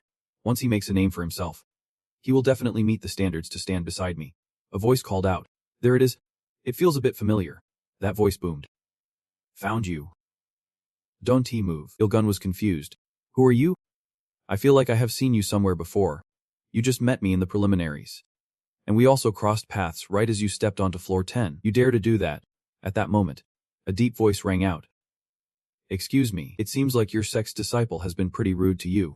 Ilgun thought silently. This guy's aura is off, could he be a big shot? He spoke up. What do you need? He introduced himself. My name is Moon Sobik. I am the leader of the Moon Sword sect. And indeed, I am a big shot. Ilgun asked. Your sect? Are you saying? Hold on a sec. He went quiet to size him up. Ilgun pondered. Got it. If he is the leader, it makes sense he is a big shot. Still. He replied. I am not interested. Sobik did not seem surprised. It is true what they say. I heard you turn down all invitations. Even from major guilds. Ilgun questioned. Then why are you here? He replied. Essentially, the Moon Sword is not a guild. We may belong to the Martial Association, but we are still a sect. Moreover, our sect has a long and glorious history. Although we might be a bit weak now, the Moon Sword remains the first to uphold the traditions of the martial world. Ilgun thought. I do not know them, so they must not be a big sect. He is probably their only big shot. Right, Sobik continued. So I hope that you will cut him off. You keep talking. I am out of here. He darkened his expression and added. Really? Looks like you misunderstood my intentions. This is not a negotiation. His hand on Ilgun's shoulder tightened even more. Ilgun sighed inwardly. He figured it was just a matter of time before someone tried to bully him into joining. He shot back. Are you aware of what happens if a big shot messes with a tournament contestant? You are not scared of the Namgong clan. Messing with a contestant is like declaring war on the tournament organizers. Sobik sneered. The Namgong clan. Is that why you feel so bold? The head of the Sucha clan is my blood relative. You think I am scared of the Namgong clan? Ilgun realized. No wonder he is so arrogant. He has got someone backing him up. Still, he was not intimidated. Does the head of the Sucha clan know his blood relative is out here, making a name for himself? Sobik grinned slyly. Do not be so uptight. I just want to befriend you. I am sure you will see the Moon Sword is a great place if you listen to what I have to say. Ilgun coldly repeated. Did not I make it clear? I refuse.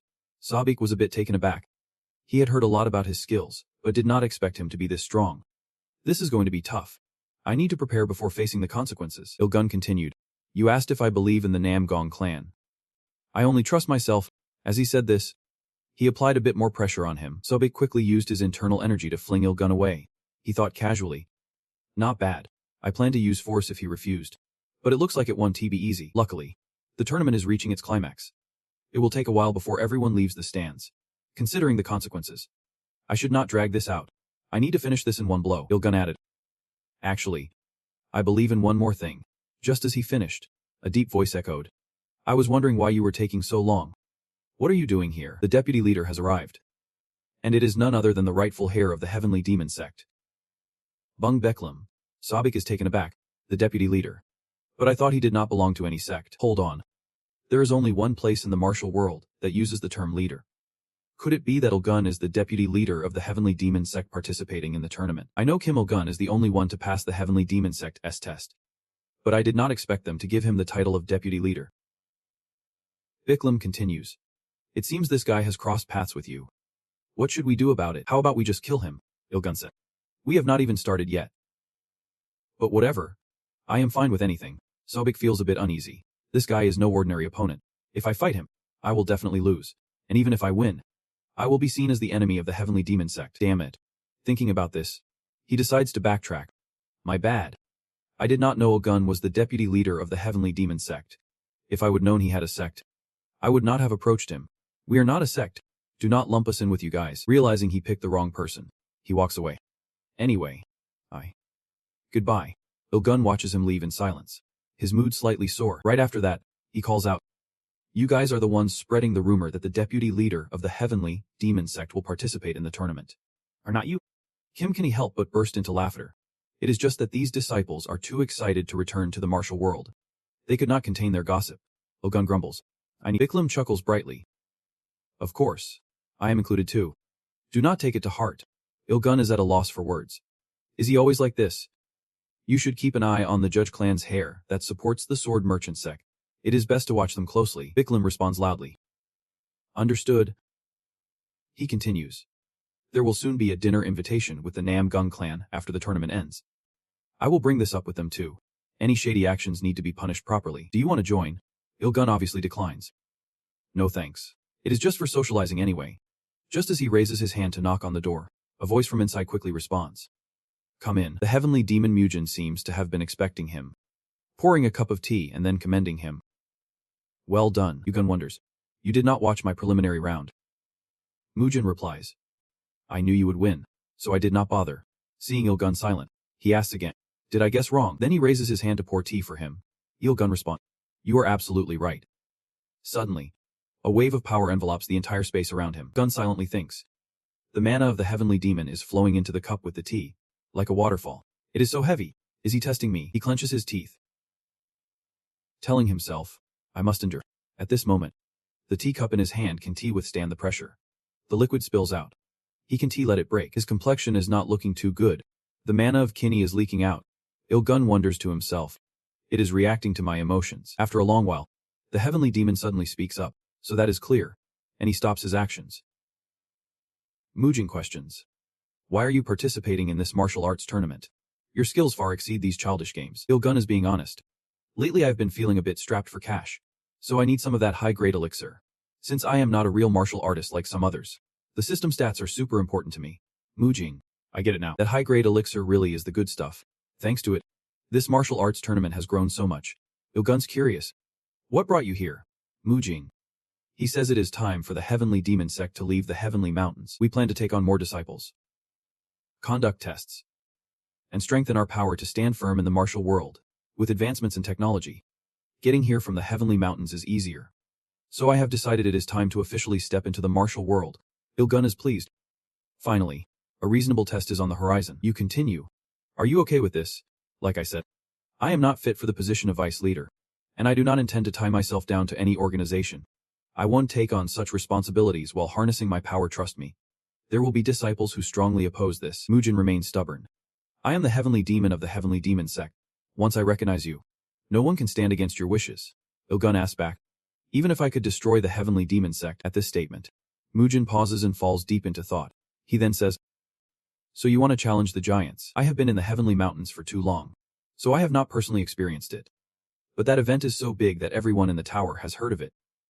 Are you planning to stop the second battle? Il-gun is straightforward. That is right. He asks further. So you are saying you consider yourself an enemy of Olympus? Il-gun countered. So I will ask you again. Do you accept being an enemy of Olympus or not? Mujin replies. You should not stop sailing just because of fear of the storm. What other choice do you have but to face it? You wonder. Why is that? Like Uncle Nina says, you and he are practically strangers. Besides, even for his beloved family in the heavenly mountains, this path is still extremely dangerous. So why did he agree so easily? Mujin seems to sense your thoughts and adds. If you do not understand, remember this, none of it matters. Except for one thing. One thing you need to engrave into your mind.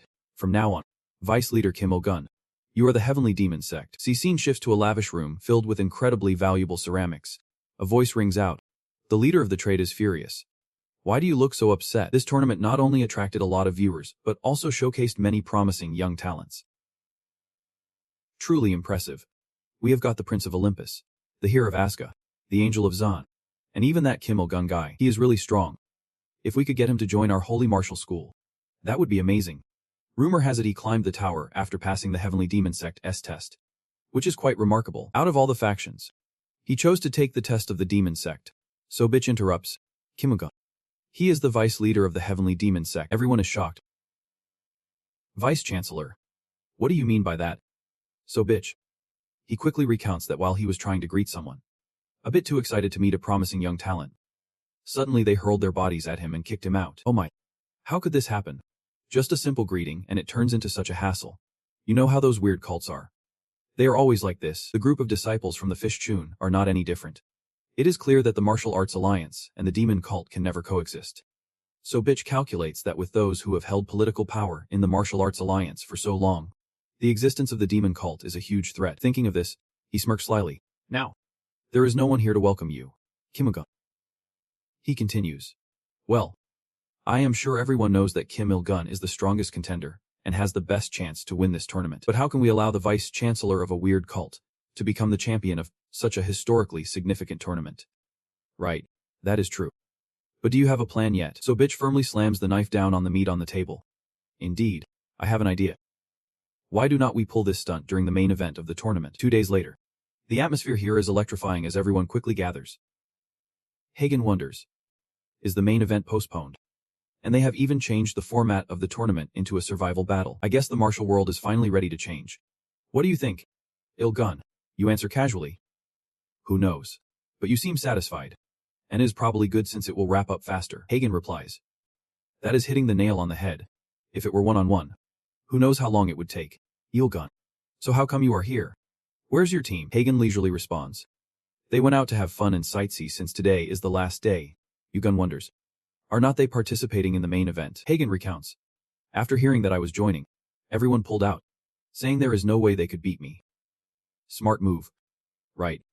The countdown clock is ticking down before the tournament starts. Hagen chimes in. Well, it is almost time. Let us get ready. 2 powerful streams of inner energy radiate from your room, Ilgun said. All right. Look at him. He is so excited.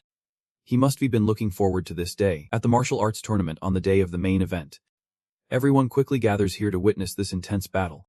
The 2 fighters walk forward together like a perfectly matched duo, surrounded by whispers. Is that Kim Ilgun? There is Hagen. Ilgun thinks, so many people are staring at us. And with the flashy presence of the guy next to me, it is hard to avoid the attention.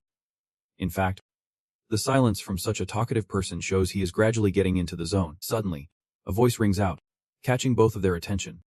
Ilgun. It has been a while, has not it? Do you remember me? It turns out to be none other than his old rival, Hun, a member of the prestigious Namgung clan. Namgung Hun, you stepped up to respond, saying, you have a face that is hard to forget. Hagen. Do you know this guy? Ilgun. Hun recounted. We both participated in the exam on the 11th floor. Even though we were rivals back then. Hagen was surprised. Rivals. It is quite a shock that you are still alive. 2 quickly shook hands. Introducing himself. Hagen. The great hero of Olympus. Hun honestly replied. I have heard a few people claim that before. Hagen chuckled, covering his mouth. My family can be a bit extra. Ilgun did not know how to react to that. But Hun quickly chimed in. Get it? Hun glanced at Ilgun, who had been silent this whole time while they exchanged greetings. He speculated. I am betting Kim Ilgun is the vice lord of the demon god cult. I overheard them talking about it. The timing was just right. The cult was starting to stir after someone first passed their test, and now that bizarre left-hand cult is eyeing the championship. Even though they are not part of the martial arts alliance, they must think that once Ilgun passes the test, it will be their time to shine those sneaky little devils. Remembering that moment, he continued. Maybe the reason the date and format of the tournament suddenly changed was, he spoke up, may I ask a question? Has the demon cult ever broken the rules? Have they ever used dirty tricks outside the arena? You can disqualify someone just because they are not part of the martial arts center. That is neither fair nor just. At that moment, one of them quickly chimed in. You sure know how to play the good guy. If you are that scared, just back off. Hun. He is a member of the prestigious Juch family. Juchi Jinchian. Hun fumed. Jinchian. That cunning little snake. Eyeing the arrogant look on his face. Realizing it was a request from the Juch family for a second-rate family in the martial arts alliance to act like this. It is clear that most martial arts schools must have backed them. It is unbelievable that, as a fighter, both seniors and juniors would agree to such underhanded tactics behind everyone's back. But whatever they do, they will just be digging their own graves. Seeing Hun silently staring at him for so long, Hun finally spoke up. Do you want to say something? Hun thought to himself. I guess I should warn him first. I am not too worried since I have seen your skills firsthand. But just be careful in the main event. Okay, at that moment, an announcement blared. The main event of the tournament will start in just a few minutes. All contestants, please enter the arena. Once again. All contestants, please enter the arena. Akagan wondered. What does he mean by be careful? You whirled, showing no signs of worry. Once again, and just inside, the atmosphere was electric, with everyone lining up to wait for their turn to compete. As Hakan stepped in, he exclaimed. Now I understand why he said that. Seeing countless fierce eyes glaring at him, Hakan could not help but tease. You really are famous. You whirled. You quickly caught on. Got it. So that is how it is. Such kids. Hakan speaks up, making it clear that there is only one opponent who matters me. So you would better not lose to anyone else. Handle your own business. You whirled quickly draws his sword, ready to fight. There is no way that is happening. The buzz of excited chatter fills the air. It is about to start. This tournament is definitely going down in history. So why not take this chance to shake up the format? Sabik is pleased. That is a great idea. Well done. Head of the Zulch family. We almost let the glory of this martial arts tournament slip away to the demon faction. The man beside him is the head of the Zulch family. He plays it humble, saying, I did not do anything. It is all thanks to your careful planning. When the match ends, I want to visit your sect. Another guy chimes in. Me too. Sabik laughs, ready to welcome everyone. While they are all laughing and chatting, there is one man sitting silently, not saying a word. Jingwen thinks to himself, what a bunch of hopeless fools. The martial arts world has become a place where words matter more than skill, even as a second-rate clan. Someone like Jing can expand his influence beyond his own family, all because of his own shortcomings. That is why I have taken responsibility and brought a turning point to the martial arts world. No matter what happens, I will use this tournament as a stepping stone for that. Suddenly, someone walks in, startling everyone. Who is it? Jingwen is momentarily taken aback. Stammering, Kim Yui-won is still here while those guys quickly leave their seats. One of them, Hung Hang, wonders why it is just one guy who has not fixed himself up yet. Ujin has already entered. Look at how well our vice leader is presenting himself. Excuse the late introduction. I have been invited here by the Namgong clan. I am Chamijin, the head of the Heavenly Demon sect. One of them, Hadal Tuanyang, exclaims. Chan Mujin. Wait, why is the Heavenly Demon sect here? Jingwen speaks up. Welcome. I have been waiting for you. He continues, thanking the Heavenly Demon for making the long journey here. Everyone in the room instinctively steps back, some even reaching for their swords. Mujin's expression darkens. Yeah, sure. If you draw your sword, you will die by my hand. The nervous group quickly sheaths their swords. Mujin coolly replies, good. That was the right decision, as far as I know. If the tournament goes as planned, the Vice Lord of the Heavenly Demon sect will secure the win. That is simply unacceptable. Right. How dare the Heavenly Demon sect aim to win the martial arts tournament? Seeing them all go silent, he asks, what is with your faces? Mujin smirks. Do I look angry? You have misunderstood. Why would I be mad? The match you have worked so hard to prepare for is about to be ruined anyway. Outside, he is still fighting fiercely without a break, seemingly unable to find a worthy opponent. Before long, another challenger falls to Yugon. Yugon grits his teeth, thinking, the sword is being transferred. No wait. In the martial world, they call this sword energy. If someone in this world can wield such skills, they must be incredibly skilled. And now they are starting to struggle to attack me. Right after that, the Cell Moon guy charged aggressively towards him. But Yugon's strength made him squirm uncontrollably. He felt the situation was getting out of hand, so he jumped back to keep his distance. Yugon did not beat around the bush, feeling like he was the only target here. Or was that just his imagination? He countered, don't act like this is some personal vendetta. It is just that the demon cult and the martial arts alliance have been enemies for ages. Yugon thought to himself, that is why the tournament format has changed. I wonder who came up with this plan. It is so simple yet effective. In a free-for-all battle with thousands of people, it is totally normal for many to team up against someone stronger. No one would call that cheating. It is all about strategy. He continued, but whatever grudge you have does not concern me. Anyway, you guys are just test dummies, using skills and secret techniques. Jin Cheon quickly got the vibe from him and realized, so that is it. No wonder he is a formidable opponent. To create such a massive energy sword, his mystical power must be at least 60. But he is not as strong as the rumors say, so the gossip was definitely exaggerated. We can take him down. All right. Calculations are done. He quickly ordered. Everyone, now. Capture him. Full force attack. With that command, the group charged at him like hungry tigers. Meanwhile, Black Gan also rushed in, his powerful strikes sending the group tumbling. The two were quickly surrounded, with dozens of others closing in, and Black Gan was roaring fiercely. Hey. You weaklings. Are not you ashamed? Jin Cheon shouted. Can I assume your actions are siding with you? One. Black Gan growled back. So what if they are? The spring crowd sneered. My family is trying to build a good relationship with you. Who is the genius who thought that was a good idea? Black Gan continued. We are the black-hearted ones. I guess only the Zulch clan is backing you. Another guy was shocked. How can you say such vulgar things? He kept insulting. I am just speaking on the same level as your brain-dead crowd. In an instant, he shot straight in front of Jin Cheon at lightning speed. A fierce punch aimed directly at his face. Jin Cheon's hands were thick and sturdy. He was horrified, thinking, what incredible strength. Then Jin Cheon shouted, I will handle this guy.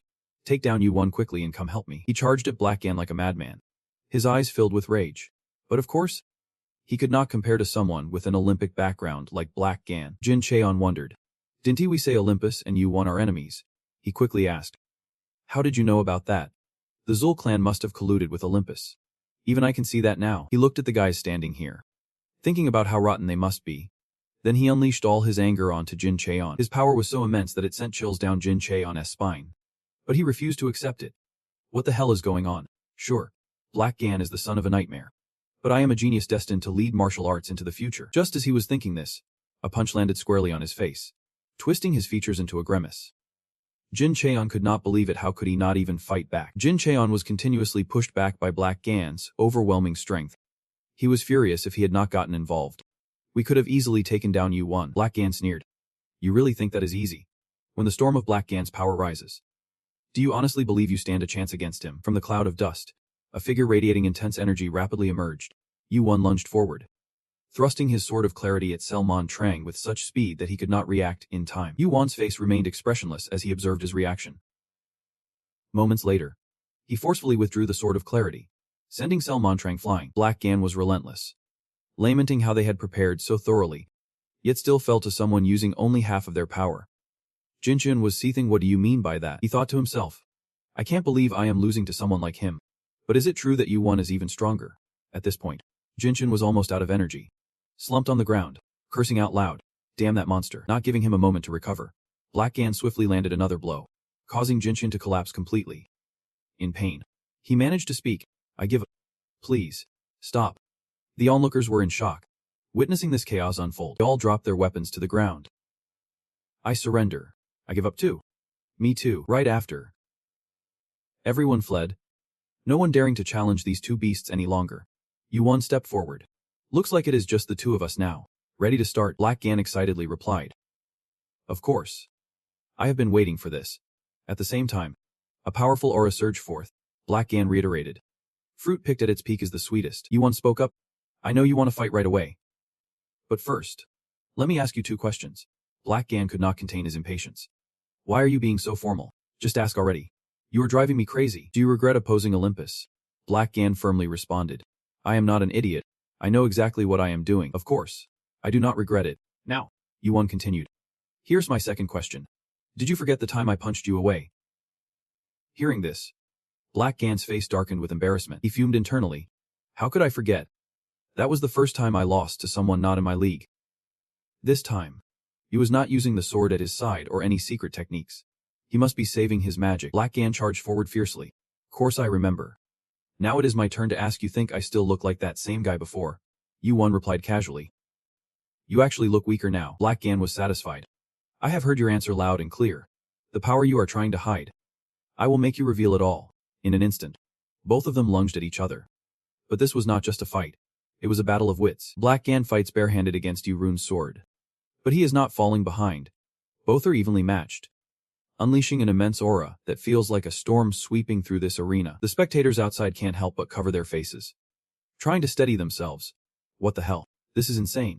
If those two are players from Asia, they must be gods in human form. Meanwhile, the two fighters are still locked in a fierce match, unable to determine who is superior.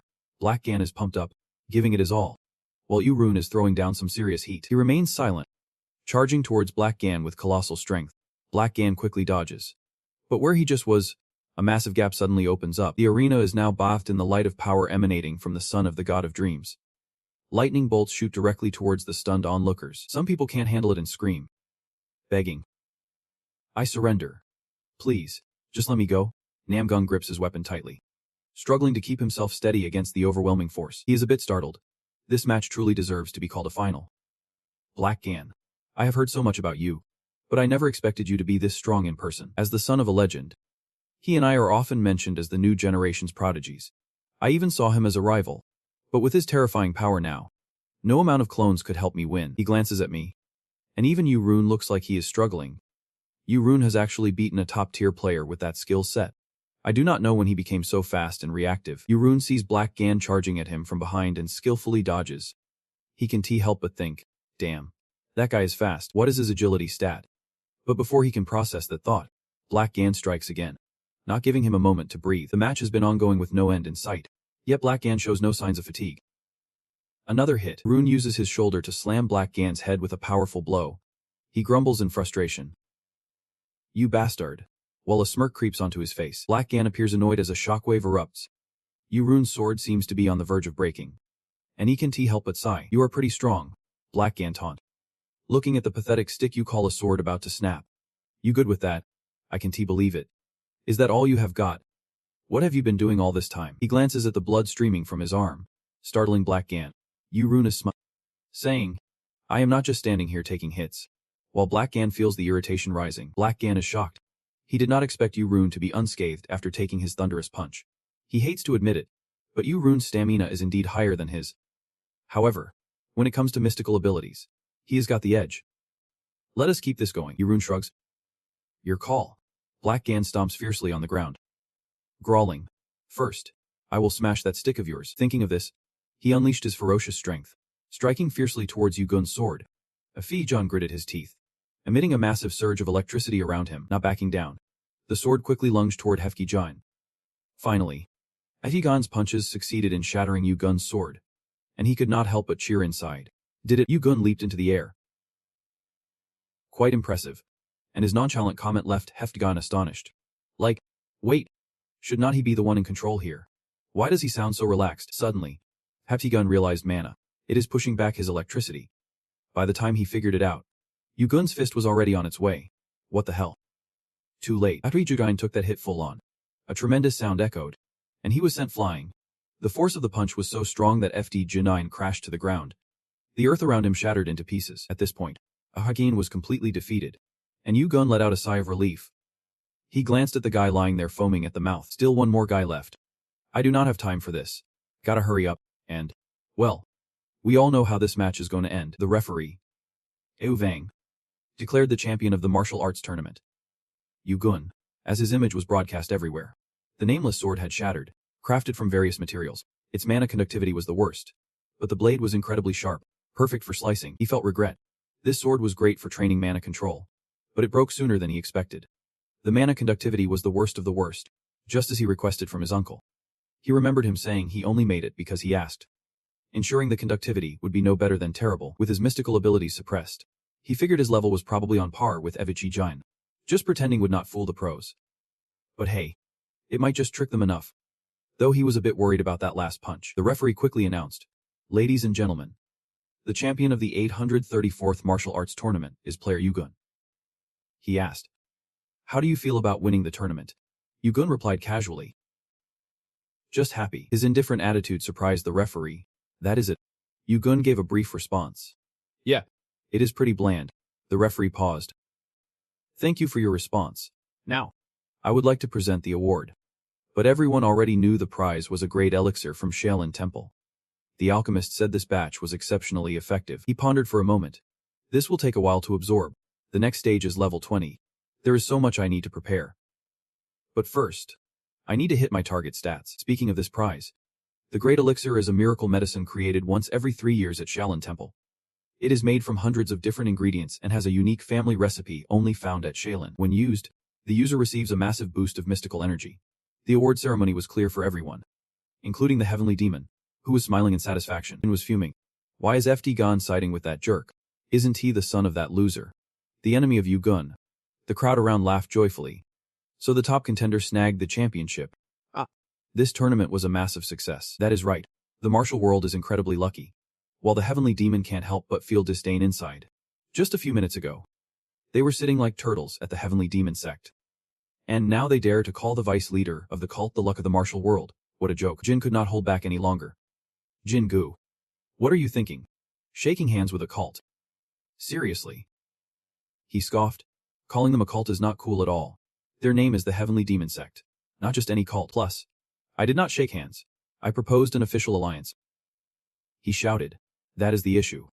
How can we let a martial arts alliance team up with a demon sect? Jingu countered.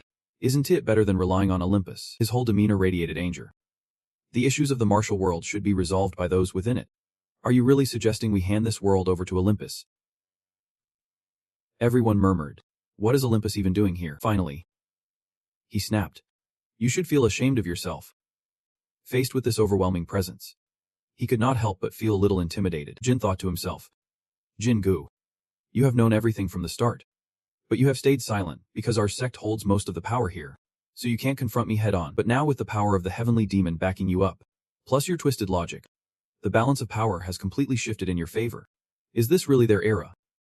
Du Jin, the head of all sects in the martial alliance, the strategist of the martial world, am ending up like this. Mujin spoke up. Forgive me for interrupting while you settle your conflicts. But before I leave, I have one question. Then he glared fiercely. Who here goes by the name Moon Sobek? Standing before the imposing presence of the heavenly demon, he was not the least bit intimidated. Oh no, I am doomed. Time flew by quickly, and a few days later, at the Namgung family's training grounds, surrounded by towering mountains, there was a very discreet facility in the middle. Yu Guan thought, not just anyone can borrow this place. I am pretty lucky. Usually, renting this place for 10 days costs an arm and a leg. Earlier, Moon had mentioned that this was just par for the course, for the champions of the martial arts tournament. So do not underestimate the Namgung clan. He reflected on the first time he came to this tower, dreaming of becoming a renowned figure in the Namgung clan, because this place was just so vast. But now, it felt much smaller. He took out a great elixir, a divine medicine produced every 3 years at the Shaolin Temple. It was made from hundreds of different ingredients and a unique ancestral recipe found only at the temple. When used, the user receives a massive boost of mystical power. Yu Guan calculated he just needed 1 point to reach 100. But that would not be easy. If he remembered correctly, he would heard of this in his previous life. But the most important factor was still concentration. I guess the barrier here is the amount of mana I can control. Immediately, he quickly swallowed the elixir and began his training. Right now, he felt a thick, pure wave of mana flooding his body. Its energy swirling violently seemed a bit more manageable thanks to his master mana skills. But that alone was not enough. Suddenly, he hit a snag and broke into a sweat. Honestly, I bet 50-50 that my stats would increase.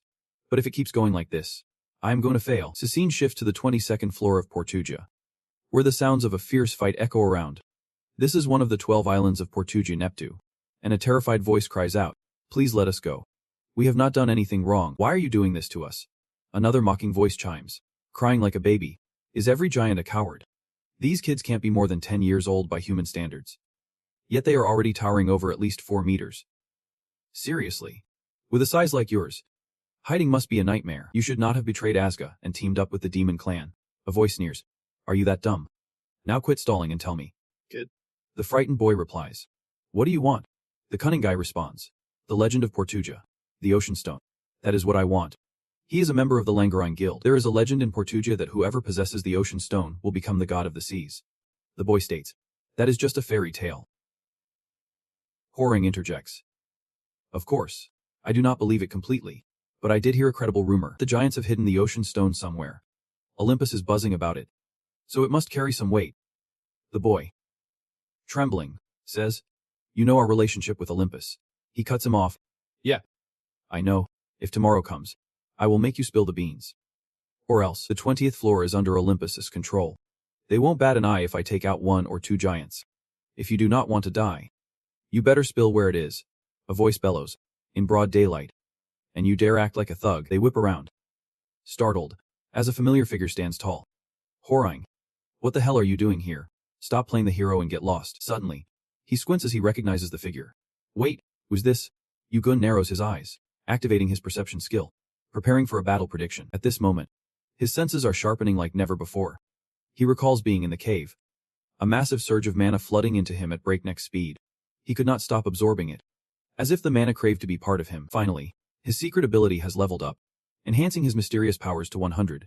An innate skill has awakened, reaching a milestone with specific attributes. Back to the present, his sensory stats are on the rise. Now, he has unlocked the sensory tracking skill. Activating it.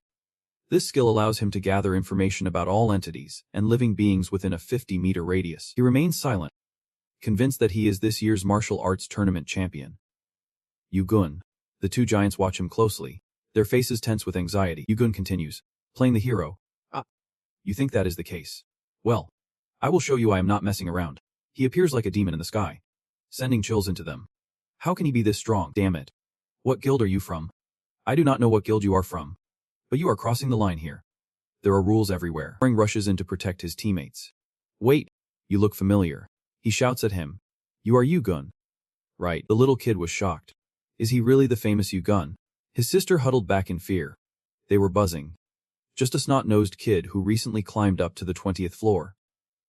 Do they think we are just like those little shrimp who used to chase them? The dark-faced Horang whispered. There might be demon cult guards lurking around here. The other guy grumbled as he walked. Damn those big brutes. Lucky for you guys, Horang smirked slyly. Yugun.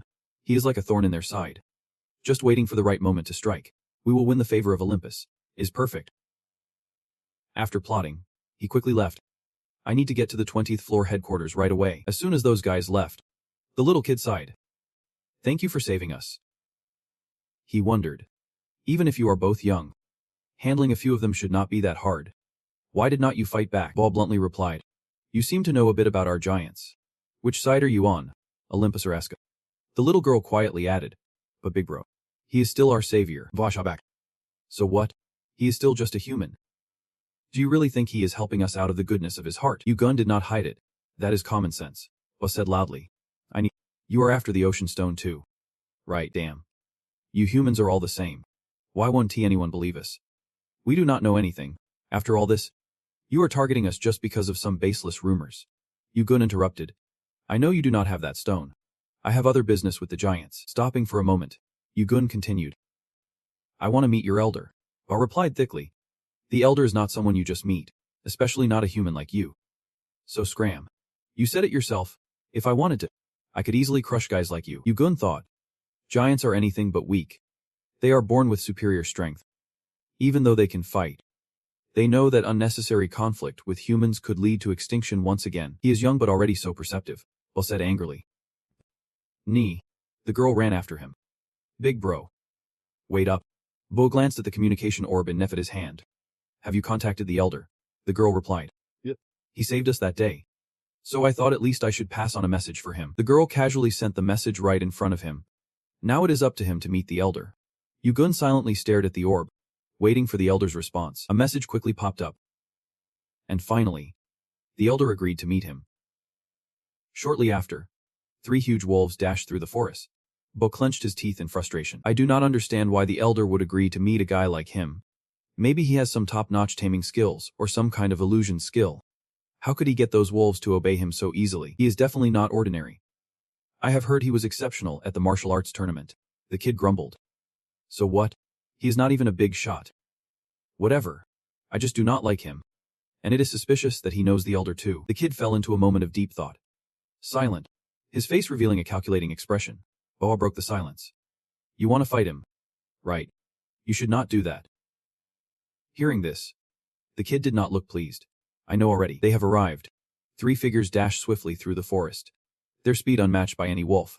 As they reach a part of the woods, they effortlessly glide over the sheer cliffs. Finally, they arrive at the village of giants deep within the forest. Seeing a wolf affectionately licking Ugold's face, he yells. Get off, you naughty wolf. Dante lick him. He is filthy. Ugold brushes off the kid. Thinking. Whatever, we made it. As he looks around at the vibrant scenery, an indescribable feeling swells within him. Before them stands a colossal tree, the great Adam. And he feels immense pride. It is beautiful. Is not impressive? Right. This tree will never burn or fall. Little Luthine recounts. Legend says it is a branch from the world tree. But I do not know if that is true. Hearing this, Ugold's heart sinks.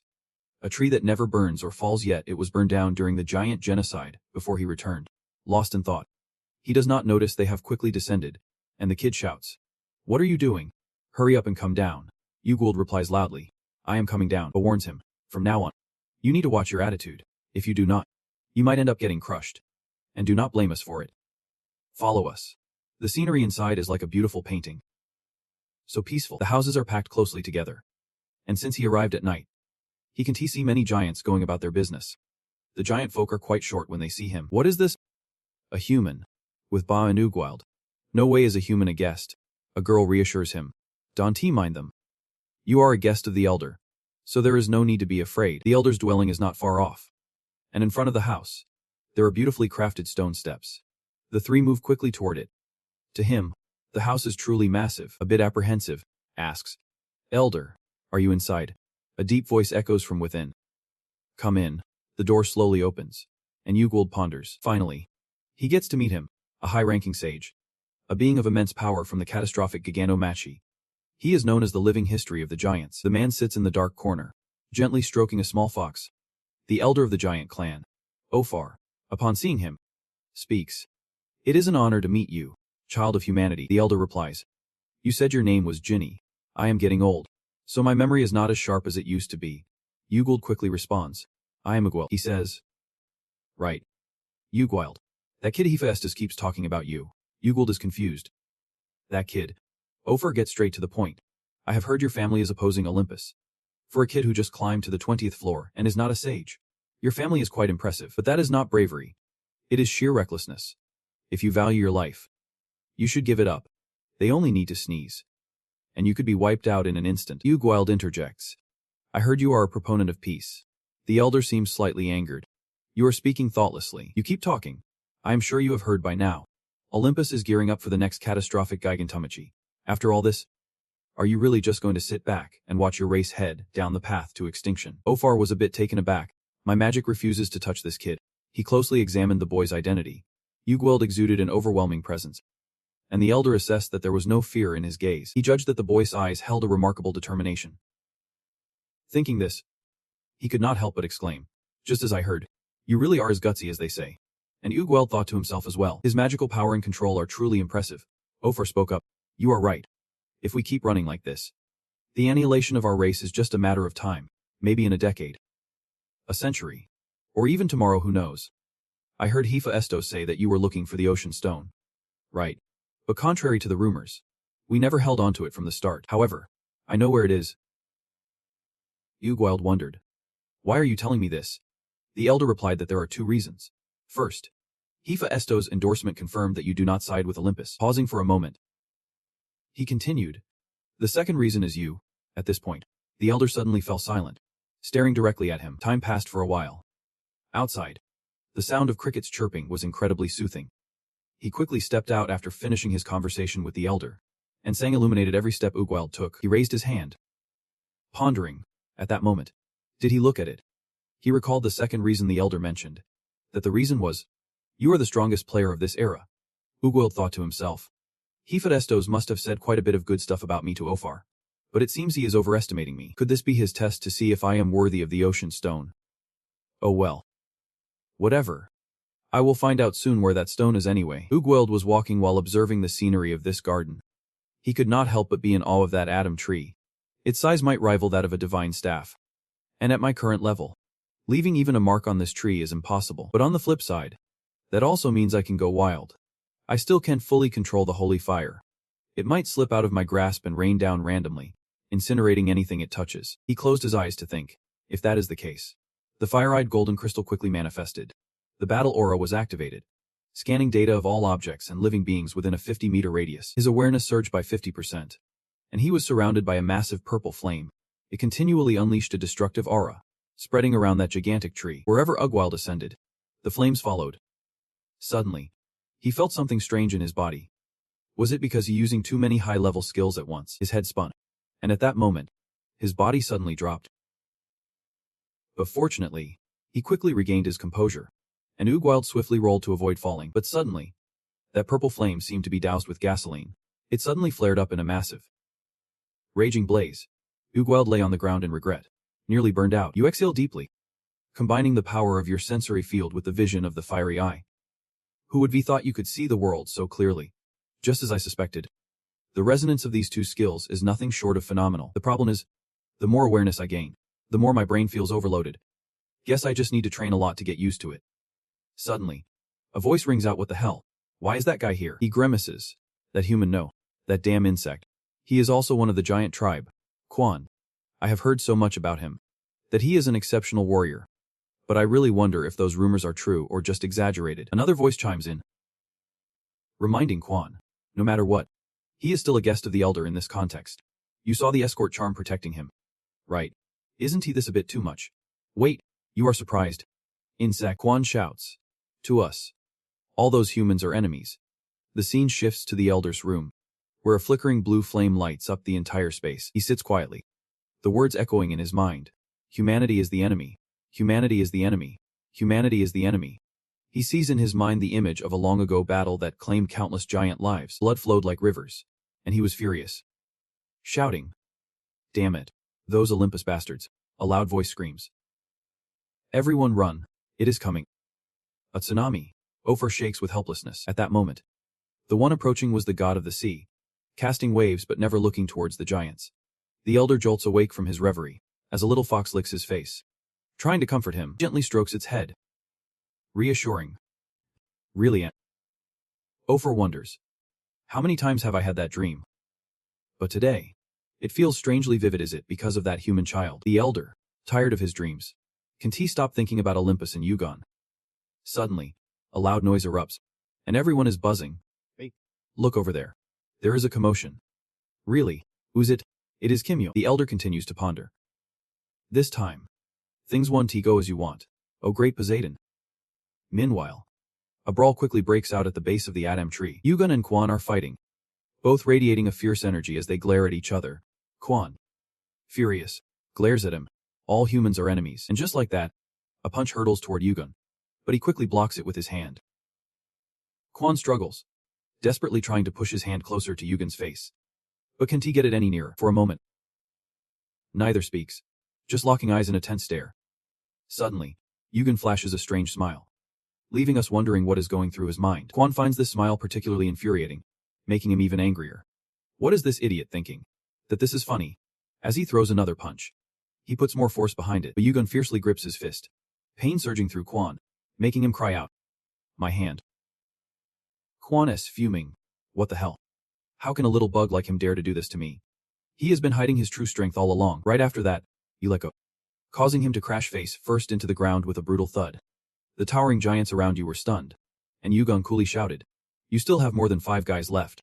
Right. Bring them all out here." Your face turned fierce as you declared, "I am going all in with you." Moments later, the giants were scrambling away like their lives depended on it. How many are left now? One of them rushed to report. Even Tunka and Vunka are about to lose. What is going on? I knew he was a total punk. But why can't we giant folks take down a single human? Meanwhile, you were still relentlessly fighting them, one by one. They all fell before Yugon. The giant glared at you with rage, unable to accept being taken down so easily. But Yugon was not done yet.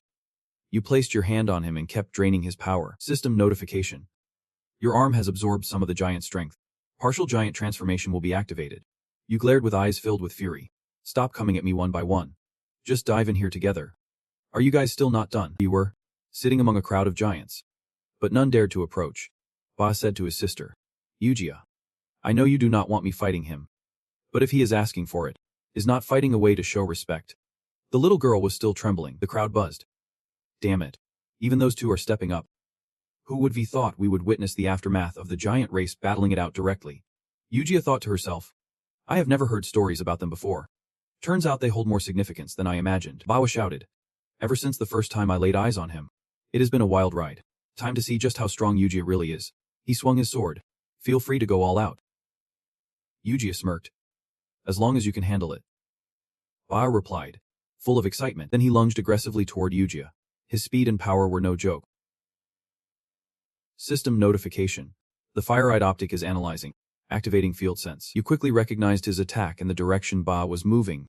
His fist charged at you, but Yugia swiftly used her skill to dodge it. Ba immediately spun around to strike again, but Yugia managed to evade effortlessly. Then he fiercely kicked back, but Yugia quickly raised her hands in defense. You were stunned.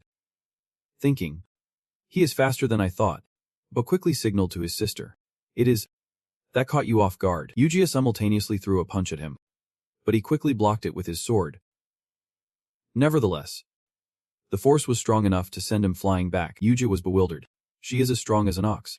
If I rely solely on physical strength without mana, it is tough to fight them. But I have decided to use this chance to practice. I will take them on with just the skills I have trained. Ba commented. You know why I can argue with my sister? It is because she is stronger than me. Just as he finished speaking, the little girl attacked from behind, and they quickly put you on the defensive. Punches hit Yugia square in the face, and he stood frozen for a moment. Right after, an explosive shockwave erupted, sending debris flying everywhere, but it seemed like he had vanished. Those two fists slammed into the ground, creating a massive crater. Yugia looked back in surprise. Where did he go? Without realizing it, Yuji had moved far away from them. He had leaped with a 2-meter stride, his shoes long gone, now soaked in the power of the gods. He thought this was the last thing he had to practice for today, considering his rank in the 11th floor, which would be determined by the items he purchased using his battle points. But he had already tried the jump skill twice, So all that was left was the void step? Yuji smirked, then quickly dropped down to slash at the girl's arm. The pain shot through her, and blood poured out, making Yuji feel a bit queasy. Seeing his sister like this, he was filled with rage. "Are you okay?" he shouted. "Damn it. That slippery bastard. Yuji, take him down," the girl responded. "Yep."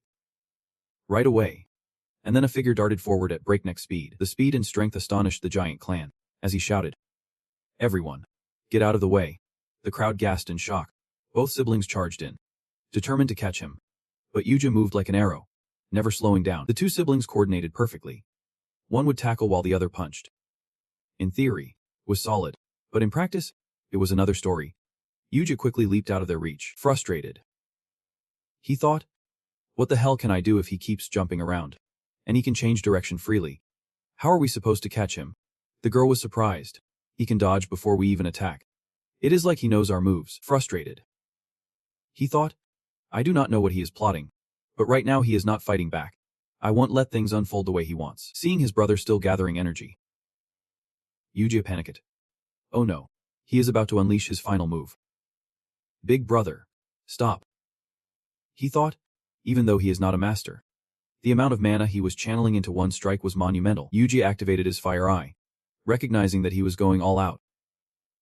He calculated, I won't dodge this attack. I will face him head on, determined. He thought, I need to find an opening to break through. He was aware of all the attacks his brother was about to unleash as Yuji calculated the strength of the magical storm brewing. The moment the attack was launched, Yuji charged in like a moth to a flame, leaving his brother utterly shocked. He stared at Yuji, unable to hold back a grimace. Damn it. In an instant, Yuji's sword was at his throat, and he questioned. You just charged in like that. You are crazier than I thought. I have lost, Yuji said with a satisfied smile. Wanting nothing more than to end the fight without harming them, the onlookers were dumbfounded. Wondering what they had just witnessed, Yuji was shocked. His brother's last attack was strong enough to activate a penalty. Yet he had passed right through it. He then extended his hand, thinking at least two of them were better than the rest. I hope to get your guidance in the future, but fell silent, staring at the outstretched hand. He thought to himself, just a bit better. Fine. Whether it is tomorrow or the day after, I will definitely have a rematch with that guy at that moment. No matter what, I will win against you. Thinking of this, Bo felt a wave of joy and a satisfied smile spread across his face. Alright then, what an honor. The scene shifts to the evening in the massive clan village, where it seems like the sun never shines. Time flew, and it has been 10 days since Yuji joined them here. Right now, Ba was chomping down on a piece of meat like a hungry tiger. Much to Yuji's astonishment, he looked at the plate in front of him, utterly speechless. What kind of meat is this? Huge. I was excited. Once I finish eating, I will dive back into the fight. Today I am definitely gonna win, he urged everyone. You guys, hurry up and eat. Let us get ready. Everyone else groaned in response. At this rate, I am going to get a stomachach. Yuji chimed in. Take a break. We are not fighting today. Boa grumbled. What? Why not? He sighed. Tomorrow is the test for level 20. I need to be in top shape. Pouted. If you say so. Then I guess that is that. Yuji was bewildered, thinking back to their first fight with him. I thought we would win sooner or later, but up to now, even with 5 of us fighting together, we still can't beat him. Sure, we are still young, but to have one person defeat a giant in just a few minutes. So how powerful would he be if he unleashed his magic during a fight? Seeing the girl deep in thought, he asked, what is it? Yuji replied. Nothing. I was just thinking about that last fight. You seem stronger than you were 10 days ago, Yuji stated nonchalantly. Really? I do not see much change. I still have not mastered the skills I am training, the girl exclaimed. Not yet. Bai responded. Right. You said you were looking for the ocean stone. Right. Are you planning to come back here after passing the test and moving to the next level? Yuji answered. I plan to find it before moving to the next level. He was taken aback. What? But the test is tomorrow. When will you have time to search? Could it be? It is related to the level 20 test. Elder. Do you know anything about this? Maybe. But I think not just we know about this. The giant god is a prime example. You claim to be a descendant of the giant god, so your father might know about it too. He just has not said anything. Ba wondered, is that item really that important? Yuji replied. Yep. It is. Ba still did not believe it. If we really have it like the rumors say, then why would the elder want you to know? Yuji's face darkened. Soon after, he voiced his suspicion. Am I the strongest then? Quan was furious. Damn it. How could the elder do this? Why did he stay silent even though he knew all this, even if he knew we were suffering because of that ridiculous legend? Yuja spoke up. Calm down. Bai shouted back. Did I say something wrong? Do you guys know how many times those jerks have messed with me? Just because of that legend. I nearly died because of it. Honestly, it is not just me feeling this way. We are all suffering from it. That stupid rock is threatening our lives. We always have to be on guard whenever we go outside. We have to hide and run. And when we get caught, we can only lie there and take it. What the hell is that stone that the elder Yuji interrupts? He is right to say that. Hearing this, Quan is utterly shocked. He can't believe his ears. What the heck? Yuja continues. If they got their hands on that stone, you would have been dead a long time ago. Isn't silence better than total annihilation? Quan snaps. You insect. What do you know to say that? Right after, he lunges at Yuji. A punch is thrown, but Yuji swiftly dodges it. He forcefully pins Quan down onto the table, food scattering everywhere in a chaotic mess. Quan is furious, yelling, "You let me." Yujin speaks up. What about you? What do you know about Ofaker? Not knowing is not a crime. But not knowing does not give you the right to run your mouth off like that. Got it. After saying that, he quickly lets go. Quan keeps shouting, but Yujin does not care and walks away. Yuji chimes in. He is gone now. Everyone tries to stop him. Hey, Quan, you have been fighting him for days. Yet you still do not get it. You have no chance against him. Quan stubbornly insists. Whatever. I am going to see the elder right now. I need answers? Ba says. Come on. Let it. We do not know if what he did was right or wrong, but we will find out the truth tomorrow. So do not make things worse. Bao is also confused. Damn it. Did the elder and my dad really hide this? Eugen. What do you really know? Switching scenes to Eugen. He quickly returns to his bedroom. Eugen lies on the giant's bed, feeling so small. He lets out a tired sigh. Using fire eyes and field perception for 10 days straight has given him a killer headache. I should probably take a break before the test begins. Suddenly, he notices the gloves on his hands emitting a dark mist. The reason Kinney is reacting by releasing magical power like this can only be because of the weapon representing the sea god, Poseidon. He can't shake off these thoughts. Kinney, find the remaining fragments. Seek their existence. He urges himself. Search for their names on the 20th floor. But recently the reactions have become more frequent and intense.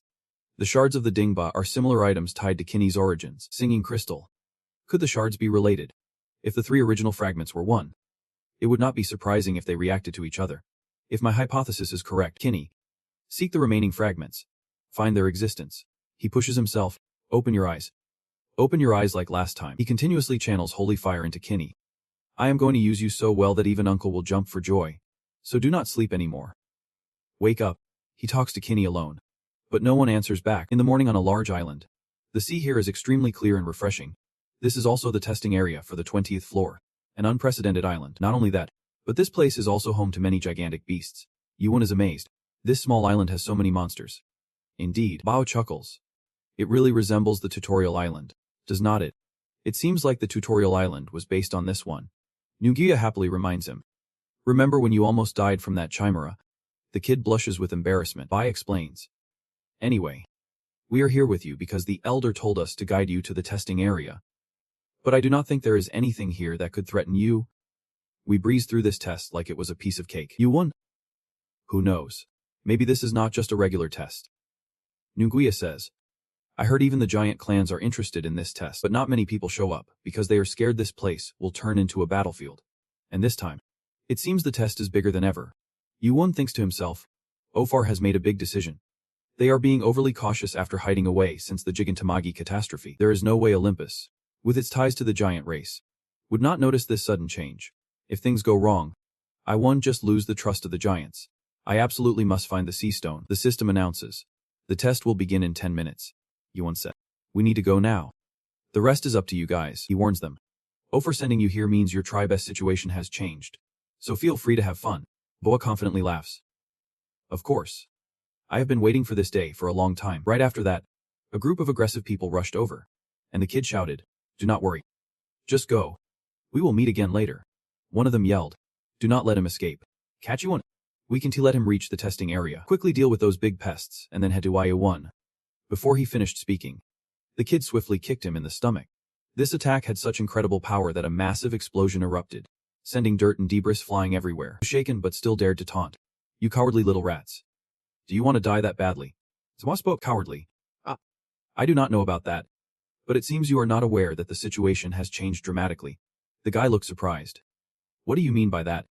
But before he could finish, the girl over here slammed her fist into another guy's head, causing blood to spurt everywhere. Normally sweet and gentle, Nguya transformed into a bloodthirsty monster before her enemies. Her face darkened as she glared at them, showing that this time, they channeled all their hatred for humanity into this fight. The guy trembled. What is with that terrifying look? They are nothing like before. Zwa spoke, deeply saddened to convey the grim news. But from now on, we will fight with everything we have got. No joke. As he said this, Boa's gaze quickly turned fierce. Meanwhile, high up on the 20th floor, two shadows were watching all the action unfold from above. A voice echoed. So Yuan has rescued the two children of the giant tribe. And the one who got this information is Horan, president of the Scarlet Lantern Association. He is the judge on the 20th floor now. The person next to him replied. That is right, sir. And we just received a report that the giant clan has sent someone to escort him to the testing area. The judge said. No matter how skilled those rabid dogs are, they won't stop Yuan. He has already taken Olympus down twice. I have sent a few people from the agency to prevent him from participating in the test. We will keep an eye on Yuan while the admin and his minions focus on the test. The other person quickly commanded, standing over there. He could not help but wonder. Did the giant really just save a human? This is very strange. Most giants have despised humans since the great Gigantomachy disaster. Do you really think that deep-seated resentment can just vanish because he saved a few kids? The judge spoke up. Who knows? He pondered. The giant clan is holding the ocean stone. The person continued. Become the judge of the 20th floor and seize the opportunity to find that stone. If that lowlife finds it, I will acknowledge him as my son, he asserted. There is no way a father's words are not true. He is so obsessed with that stone that he dares to defy orders. Yuan, a human teaming up with the giants. And the giants are leaving the forest with him. Could he be connected to the ocean stone? Other than that reason, there is no way the usually silent giants would suddenly act. At that moment, a voice reported. Sorry, sir. We have lost track of Yuan. Meanwhile, Yuan was standing on a precarious cliff, observing the situation as the 20th floor test began. Yuan thought, it is a bit troublesome on the way, but I finally made it to the testing area. Those two will handle it just fine. After all, they have endured a lot lately, so it is only natural they let loose now.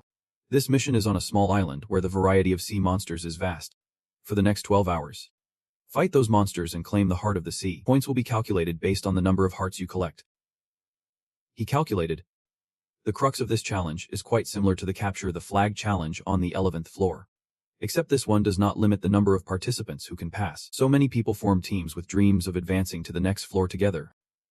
But sadly, except for me, they are all bound to get eliminated. With that thought, he quickly jumped into the sea, the sea creatures slowly sinking.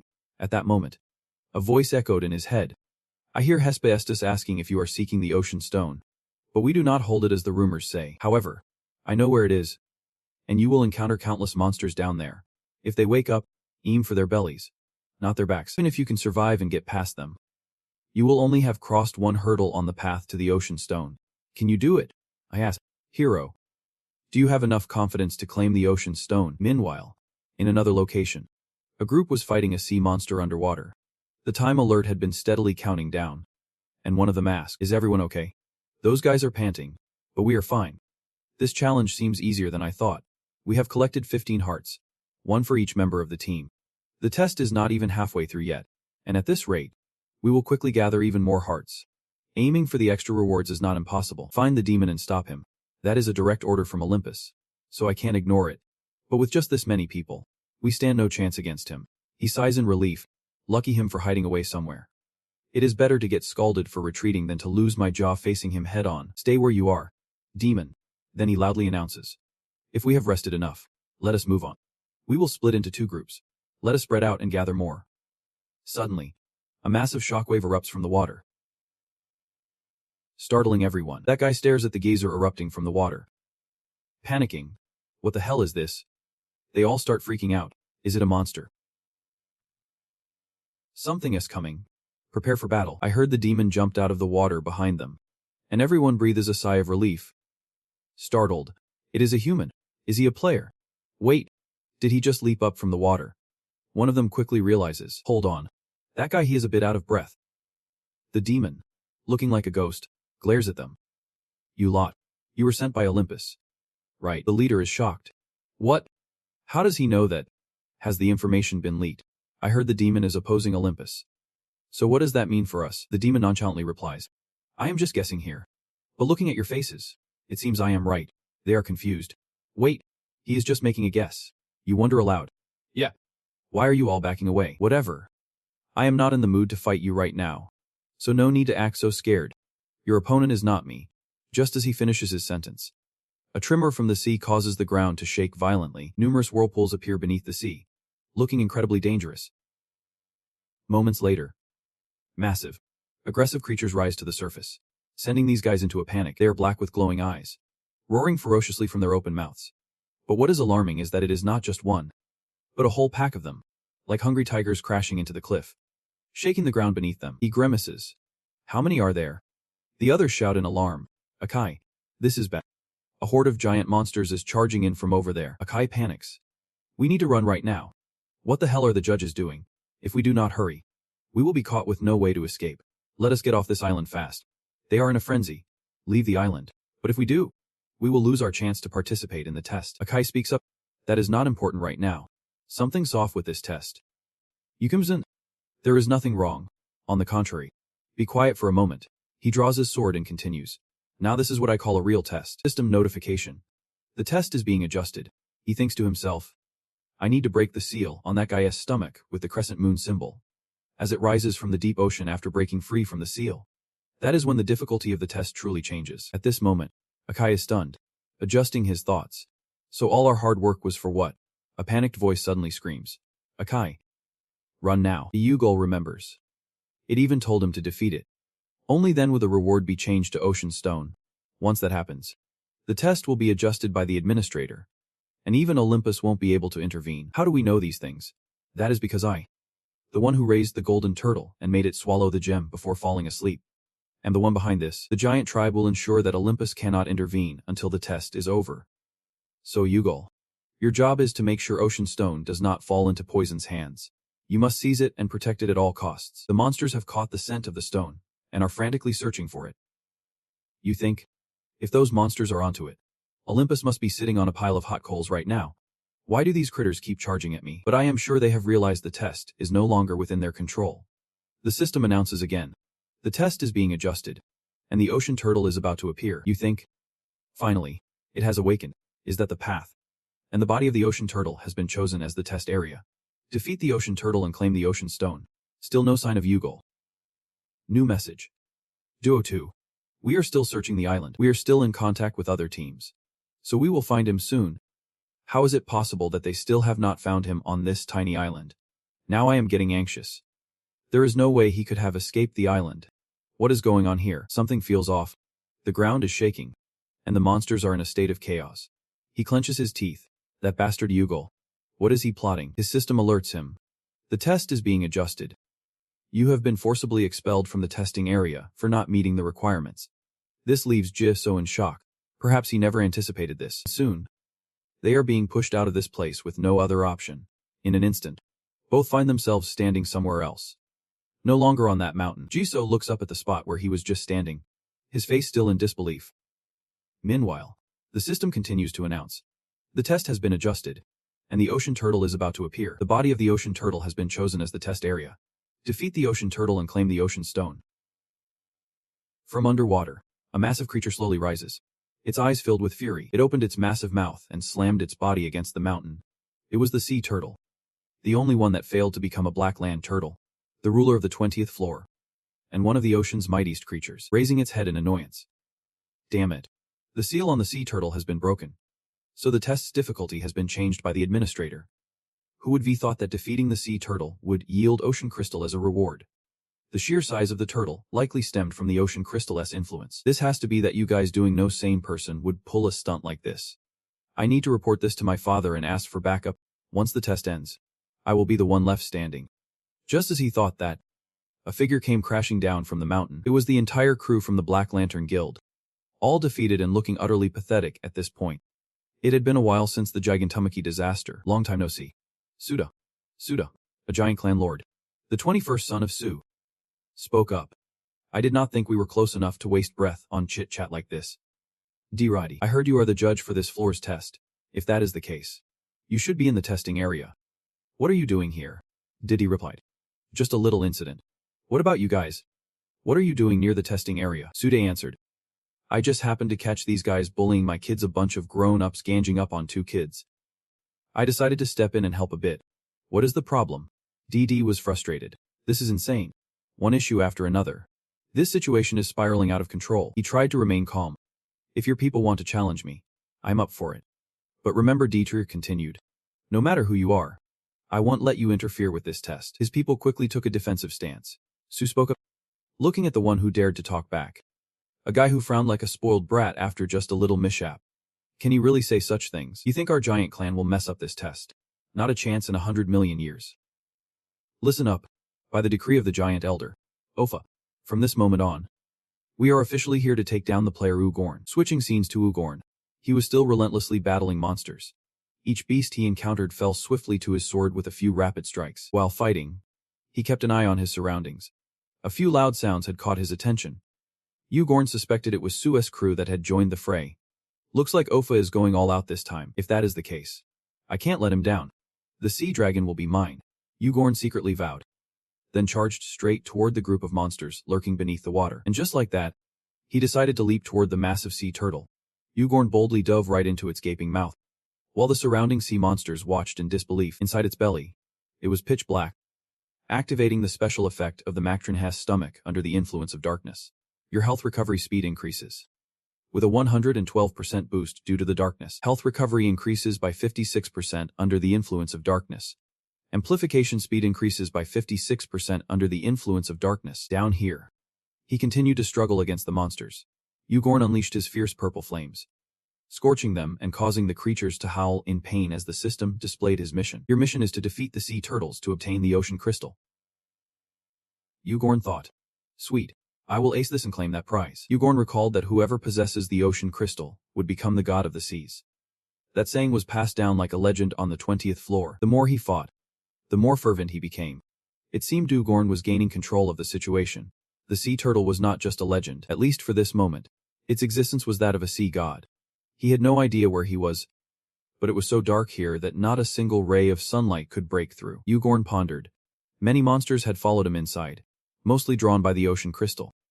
It was crazy to think that with the monsters living here, this place had become an ecosystem of its own, not just the belly of a turtle. As he was deep in thought, a surge of water rushed in from its mouth.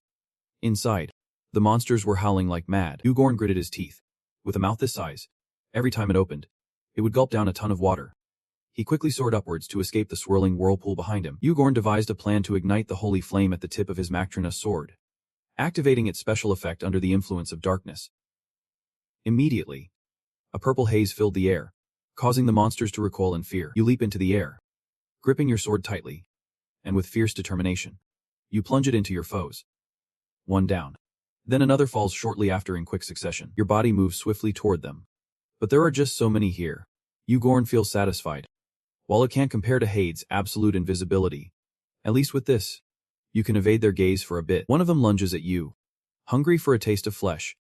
The others are relentless, sniffing around for their prey. It seems their eyes are not very keen, which is why they are relying on their sense of smell. Meanwhile, Ugorn, cloaked in invisibility, thinks, are you seriously that familiar with my scent? Am I a virus or something? At the same time, the completion rate of the celestial killing technique keeps rising steadily. You had thought you would max out the technique's perfection by completing this challenge. But at this rate, it is going to be tough. With everything turning out like this, it is time to change my hunting strategy. I will be skipping the pesky flies. I wonder where that oceanic crystal is. Please do not tell me it is just lying around like some treasure in a corner of this stomach. The most dangerous place might just be the safest. The core of a giant creature like a sea turtle must be a mana heart. I bet it is in there. Kinney is reacting more strongly now. It must be that way. But whether it is the oceanic crystal or the mana heart, it is definitely surrounded by a thick layer of protection. Who knows how many more monsters will come pouring in. I need to break through with as few injuries as possible. Wait a second. Thinking back, I have been using my fire eye since I got here because it is so dark. But if I use it to enhance my sight, my combat prediction rate will drop. If I give up my sight and amplify my other senses, just using my eye to see will lower my prediction ability. I will sacrifice some visibility and focus on my other senses. With that thought, you quickly activate your combat senses. Ugorn stands amidst a horde of monsters, so numerous that it is hard to describe. The moment they catch your scent, they immediately rush toward you. You take a deep breath, like a frying pan waiting to sizzle. And now, let us clear a path for me. Your sword fiercely pierces through the chest of a monster. You swing your sword with determination, cleaving right through their bodies. Just one strike, and you can split a monster in half. Ugorn feels a bit exhausted. Please. No more. This horde is more than the total number of monsters you have faced since climbing the tower.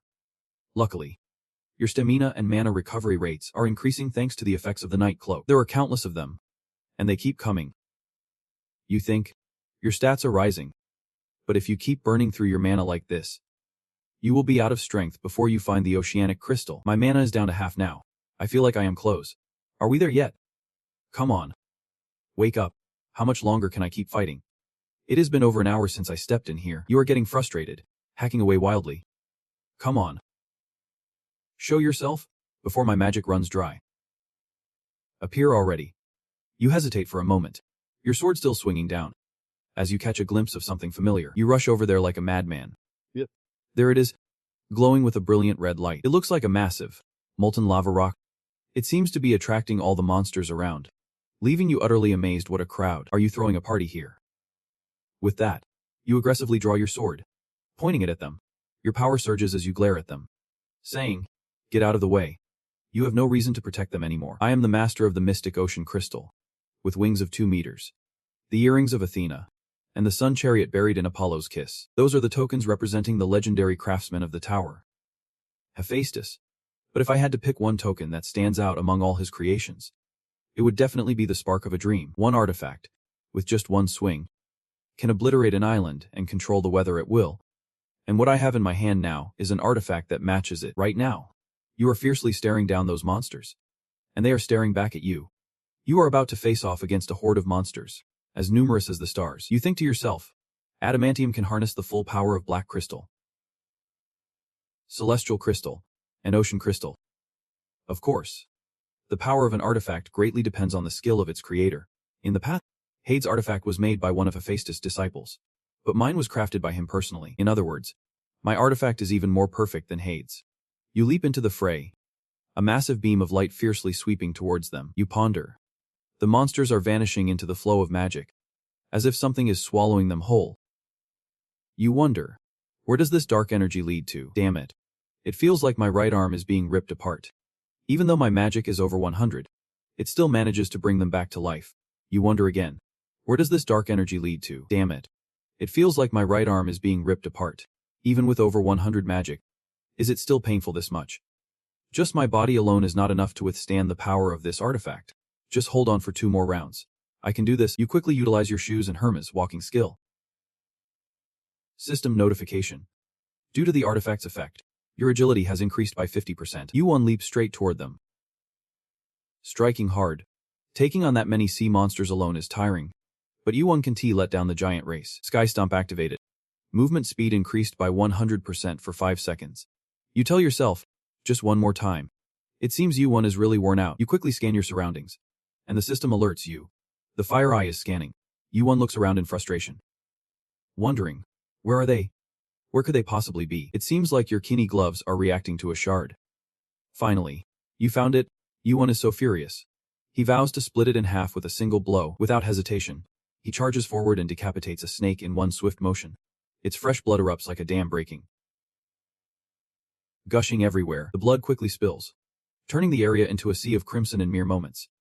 The other creatures watching their comrades' his demise can't help but flinch. But soon enough, they rally and swim towards U1, with one of them volunteering to lead the charge. It gets sliced down by him in an instant, meeting its end. At this point, he feels a bit worn out, his hair disheveled. The monster's blood smeared across his face only adds to his ominous appearance. He wipes the blood off his face while the monsters stand still, watching his every move. U1 glances at his hands, realizing that with the kini on, he can't see. But his right arm must look like a battlefield right now. I need to boost my magical power and stamina if I want to harness this strength perfectly.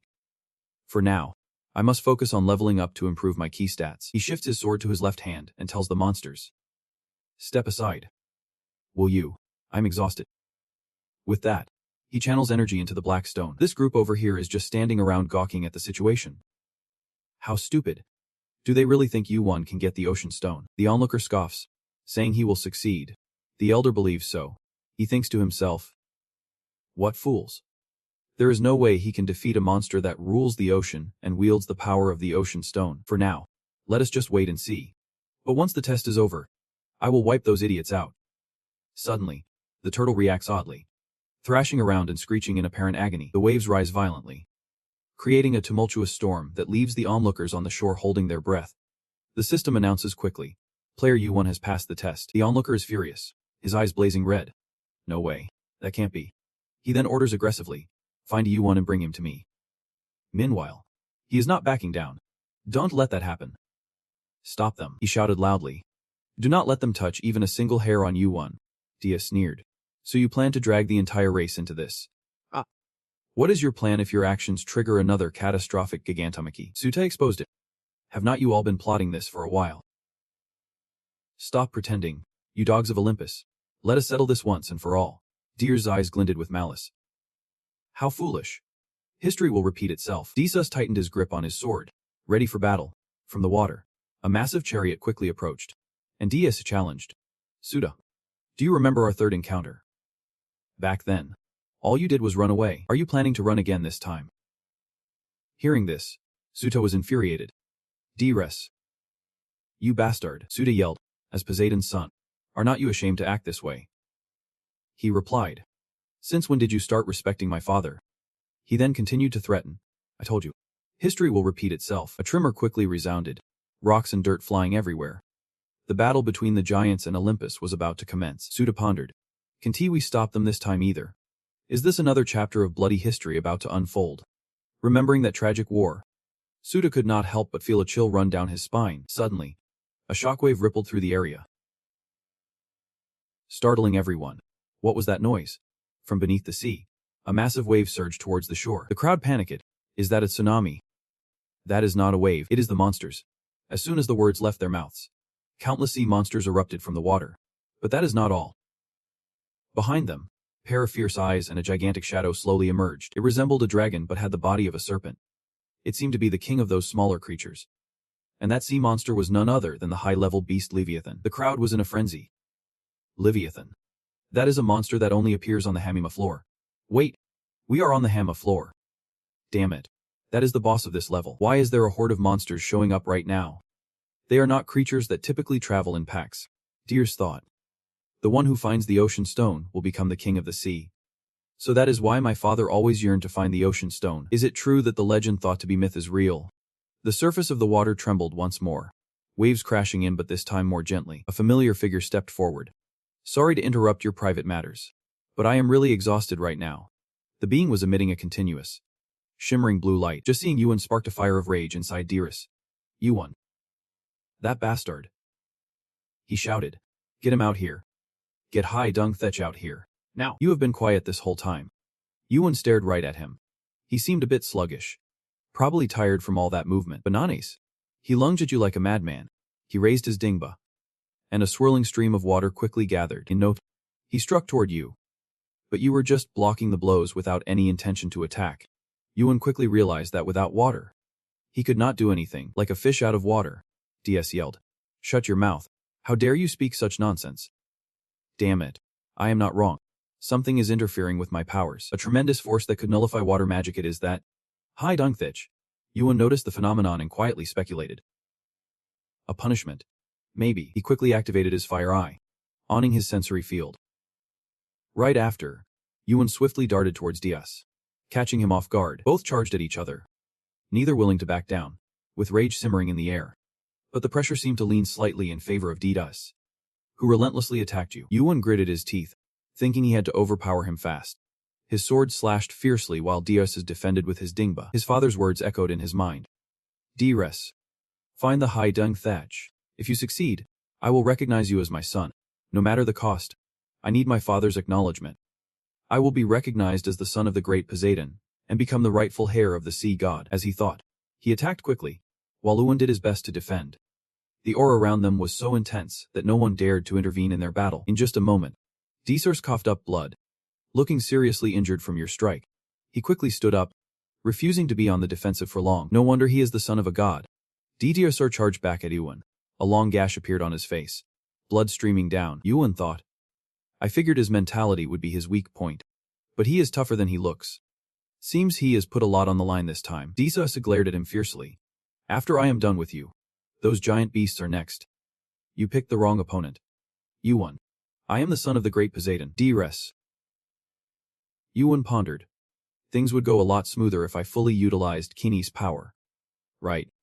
Then he quickly pointed his sword at him. I should finish this and level up. Over here. The giants were still locked in a fierce brawl with the others. The battle was incredibly tense, with no clear winner in sight. Meanwhile, Yuan still could not take down DS. Partly because he was exhausted from fighting those sea monsters. They both had already spat out zero. But neither was willing to back down. It seemed DS was putting all his focus into this fight. Dirsa lunges forward. But luckily, he manages to dodge that deadly strike. The guy spins the dingba in his hand, staring at him like a long-lost enemy. With an aggressive thrust, Yuan leaps 2 meters into the air to evade the attack. Up until now, he has not thrown a single punch. It has all been about dodging. What could Yuan be strategizing? DRS, seething with rage. Thinks, that sneaky bastard. Why is this kid so tough? He has dodged every single one of my attacks. Not only is he quick, but it feels like he knows my next move before I even swing my dingba. Could it be related to his newly turned red eyes? Right now, his fiery gaze is reading me like an open book. His spatial awareness is activated. Yuan ponders. Since he has the ocean crystal, he can use water attributes. But is his power just that insane because he is Poseidon's son? Or does it have to do with rank separation? Dearest questions. Why did you stop? Can you now sense the distance between us? Yuan snaps back. Nonsense. And do not forget. Are not you in a hurry, because you know the sea monsters are coming for you? Dieter chimes. Seeing you talk so arrogantly. It seems you still have a reason to keep living. I will tear that full mouth of yours apart, so you can never spout nonsense again. Suddenly, a hand swiftly blocks him an unexpected interruption. He is losing it. You dare. Don't stand in my way. His subordinate, trying to keep calm, insists. We need to help our troops. The situation is worsening. Dirsa remains obstinate. Nonsense. He is the one in the wrong.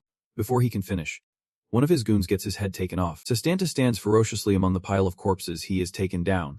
Then he shouts, push them harder. Don't let a single one survive. You can take the hands and legs of enemies as trophies for this battle. On one side are sea monsters, while on the other, his frantic subordinates plead. Sir D, please stay calm. I do not know much about those giants, but we can face so many monsters coming our way. We need to retreat immediately. Sir D? Even though that is what I am saying, he is still unwilling to accept it. Lingering in indecision, he grits his teeth. Are you telling me to run away while what I have desired for so long is right in front of me? Yugal watches his reaction. Secretly smirking, he has completely lost his mind. His subordinate pulls at him. Sir D? Please hurry. Diuso shouts in frustration. He looks like a defeated warrior, staring intently at Yuan. In this deadlock, he sees no other option but to retreat. They are panicking. Retreat. Everyone. Get on the sun chariot, Sucha joyfully exclaims. Finally, the day has come when Ditas, the arrogant fool, has to run for his life. Just a moment ago, he was so full of bravado. Sucha quickly chases after them. Stop running like cowards. Let us end this right here. The chariot speeds off into the sky. Never looking back, Sucha and Yugal do not chase after them. They simply watch until the group disappears. Even now, Sucha still can't believe it. Asking Yuan, did we win? Yugal replies, yep. We did. You grip the sea lion stone tightly in your hand and continue speaking. Seems like it. Sucha is beaming. I get it now. We did not back down or run away this time. He shouts loudly over the blue sea that the giant tribe has truly defeated Olympus. Cut to the night at the giant tribe, where everyone is joyfully celebrating their victory. People are buzzing. Bring another barrel over here. We need enjoy today to the fullest. Go get it yourself. You freeloader. Don't you see everyone busy having a blast? The faces around are glowing with happiness and pride. Yugal sits alone sipping tea in his private room. Looking pretty worn out after the battle. He gazes out the window, taking in the lively atmosphere. They are throwing a party right after returning. Well, considering they have waited so long for this victory, it makes sense. Maybe I should join in their fun a little.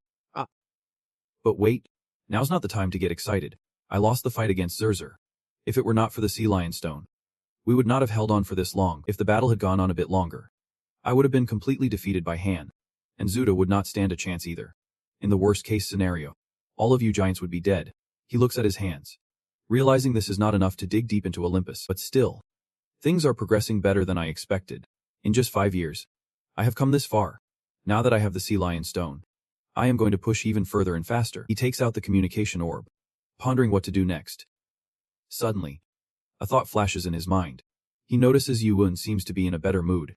He happily hums a tune under his breath. Meanwhile, Hephaestus suddenly can't stop singing. He wonders why he is sweating all of a sudden while standing in front of the forge like this. Seriously, why am I using my whole body? Am I coming down with something? At that moment, the communication orb lights up, and Hephaestus wonders who is messaging him at this hour. Hephaestus checks. Hey, how have you been lately? I just found something pretty amazing. Let us meet up soon. Hephaestus sighs. Being sick might actually be better. He quickly sends the item over, and Hephaestus can't believe it. Is it really the sea lion stone? This crafty little punk. You really know how to score some top-notch stuff. Where on earth did you find this? My uncle could not find it for 1,000 years. He laughs. I just got lucky. He is annoyed. Cut the act.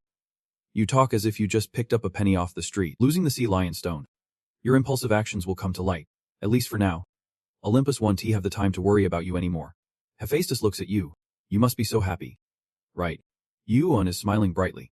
How could he not be happy with worries lifted off his shoulders? He thinks to himself. His father will be busy trying to manage his furious uncle. It does not matter how smart this kid is. There is no way he can know the ins and outs of Olympus. Yet again, it flips the game and steers everything in the direction it wants. How can it do that? How could this even be possible? He focuses intently on the boy going up and down, and Hephaestus begins to investigate. Now, let us, just as I thought.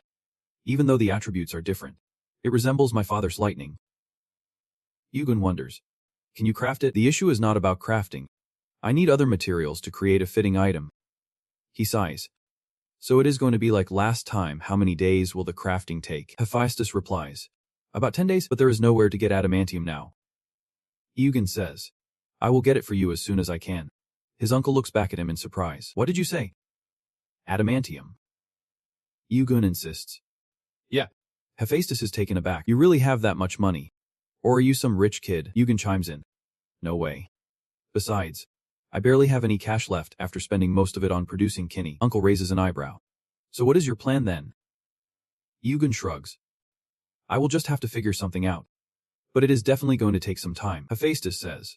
If it is you, then it must be something serious. If you say so, I feel better. He asks. So what is your next move? Yuun replies. Like you just said, Olympus won't be watching me for a while. So I want to take this chance to level up. I can waste this hard-earned time. He looks at Yuun. You seem determined to fight back against Olympus. Ah. You hint.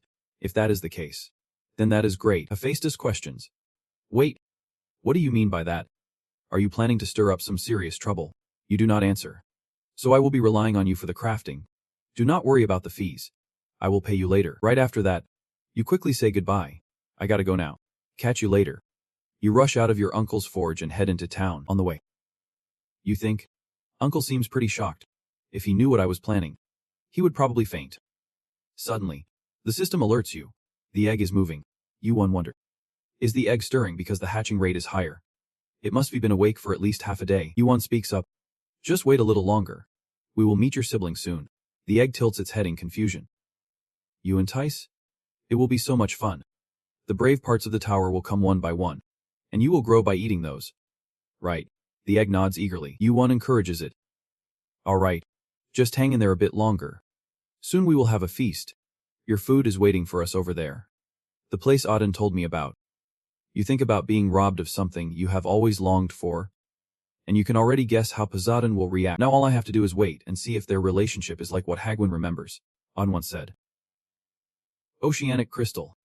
That is definitely something that should never fall into Olympus's hands. But if you manage to get it, the consequences could be unimaginable. You will become a target for Olympus. Hercules once said. You do not have to worry about that. Now. I mean, my dad is the supreme ruler of Olympus. Poseidon won't be able to lay a finger on a player who is not even a big shot just to get his hands on the oceanic crystal. If the king of a major faction acts, the others will definitely not just sit back. And if that happens, things will get really complicated. Auden wonders. Then what are the chances Poseidon will act alone? Hercules replies. Since my dad is in control, He find it easy to make a move. Even though the three supreme gods of Olympus share the same bloodline, they are bound in an endless power struggle. Especially my dad and Uncle Poseidon have always been at each other's throats for the top spot. But after my father obtained the celestial meteor, one of the three gemstones, and used it to summon thunder, he grasped half the power of Olympus. At that moment, he also realized that the other two gemstones, the ocean stone and the absolute black stone, must never fall into the hands of my two brothers. Yugon then asked, "You must have figured out the answer by now, right?" Hercules replied, "Yeah, we can give up the ocean stone. We need to make sure that RE10 and Poseidon stay apart from each other." Back in the present, in that room, everything was thrown haphazardly on the floor. An angry voice shouted, "Well, why does he say I am not allowed to act?" The one kneeling on the ground felt resentful. Just because of a bet lost. I have to endure my father's wrath like this. He is the third son of Poseidon. Orion, he grumbled. Damn it. It is all that useless jerk's fault. Orion spoke up. The celestial realm has forbidden us from clashing with the giant race anymore. Poseidon was furious. It is not those big, dumb brutes. This whole mess was caused by that one player. Damn it. That is just an excuse for that jerk to keep me from getting my hands on the ocean stone. He even dares to get mad at me for interfering in the capture of Hephaestus. Those bastards. Just mentioning this made Poseidon's rage boil over. He turned to his son and asked, "What do you think, Orion? Don't you think Ardid is like a venomous snake?" He bowed his head. How could someone as lowly as me dare to have such thoughts about the Celestial Lord? He was frustrated. The Celestial Lord. My ass. Seriously. What good does asking that do? Rod has always been like that, a ruthless, heartless, and terrifyingly pragmatic individual, no matter how skilled Yugon is.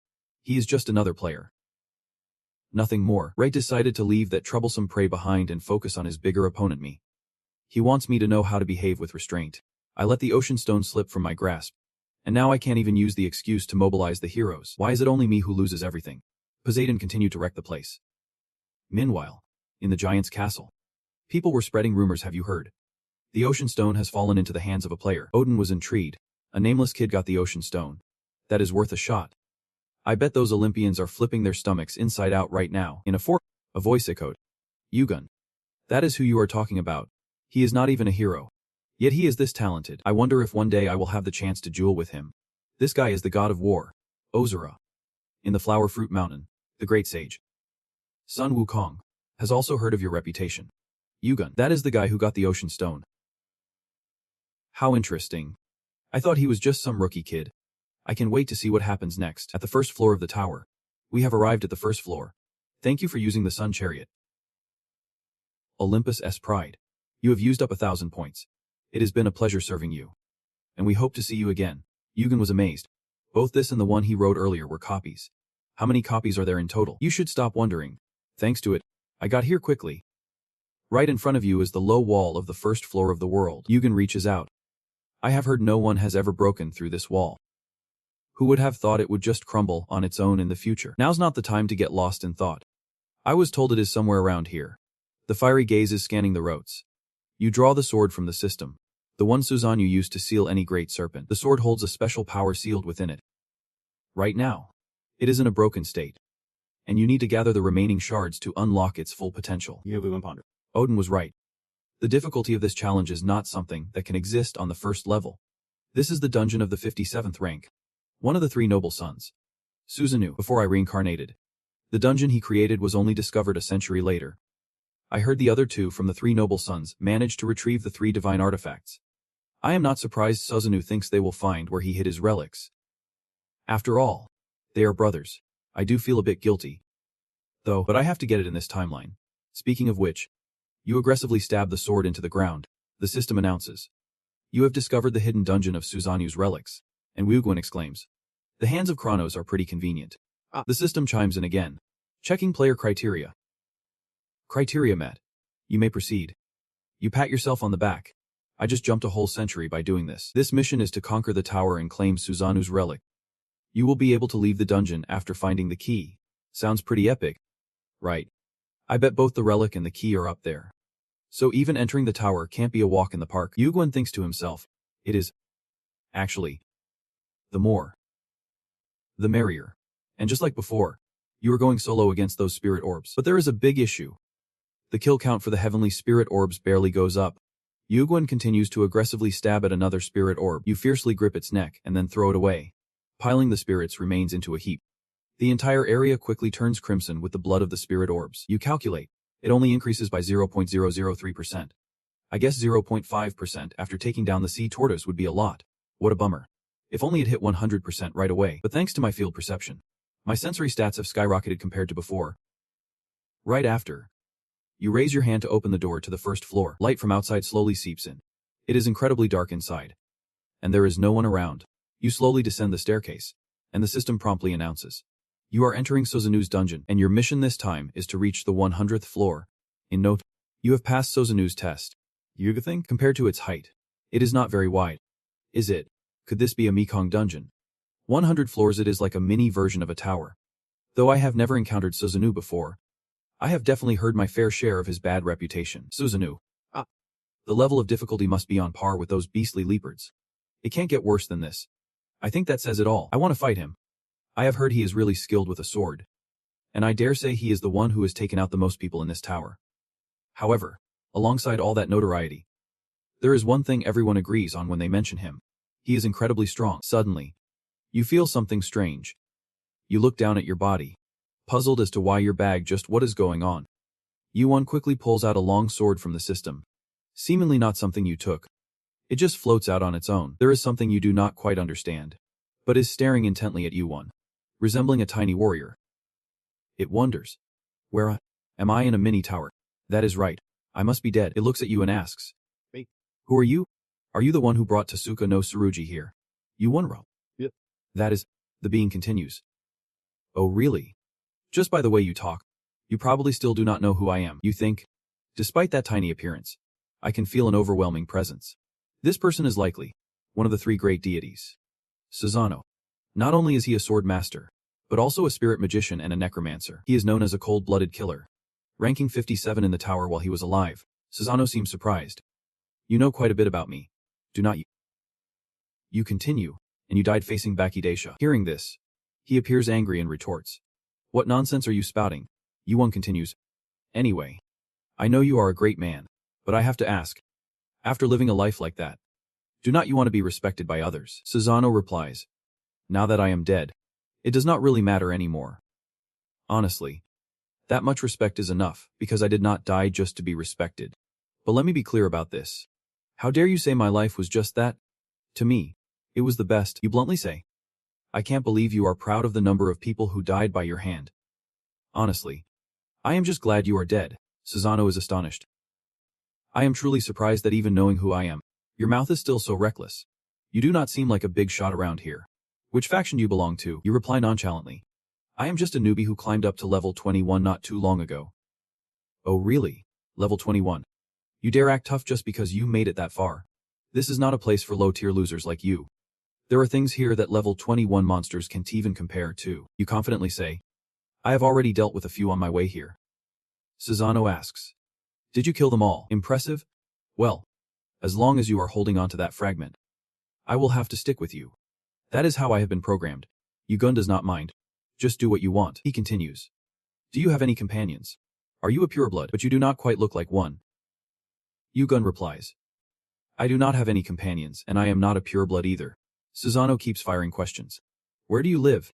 How did you find this place? And where did you get the fragment of Tasuka no Tsurugi? Yugun frowns. He is really asking a lot. Susanoo, seeing you silent, grows frustrated. Why are not you answering my questions? Yugun is not happy. You are distracting me, so do not ask again. You are still patient. So just answer me this one question. Where did you get the shard of the sword? Yugun sets a condition. If you really want to know that badly, at least guide me. Nothing in this world is free. I really hate maze dungeons because they waste so much time. After thinking for a moment, Susanoo finally agrees. Fine, he continues. You will have to go quite far to reach the door to the next level. For now, just go straight down that path. You think to yourself, this is a pretty big and complex maze. Wait, maybe I can use that method. He asks back. Now then, answer my question. Where did you get the shard of the sword? Yugun replies. I got it on the first floor, during the test in the Lamb Arena. Susanoo is surprised. The arena? Are you saying it was given as a reward for the first floor test? Yugun explains. That is because that guy showed up in the final round of the test. Hearing this, Susano thinks seriously. He asks again. That guy, he pauses. Realizing, could it be Baki Dazuso? Just as he finishes speaking, you smash through the wall in front of you, causing the debris to not fall down. Susano looks at you in shock. This kid has defeated Baki Dazuso. And at this moment, your hand is tightly gripping the sword, gathering your inner power. Yugen's presence is astonishing. He stands there like a true warrior on the battlefield. Suddenly, Susano finds himself smiling without knowing why. Yugen questions. Why are you laughing like that? Susano replies. Just keep going. He thinks to himself. A kid with a strange item has defeated Baki Dazuso. What could his background be? This is intriguing. I am curious how he will get through this place. It is quite exciting. Susano wonders. So why did you break the wall when I already showed you the way? Do you have your own reasons? Yugen frowns. I just felt like it. You are talking too much. System notification. You have leveled up. Your health has increased by 1. Your senses have increased by 1. Agility increased by 1.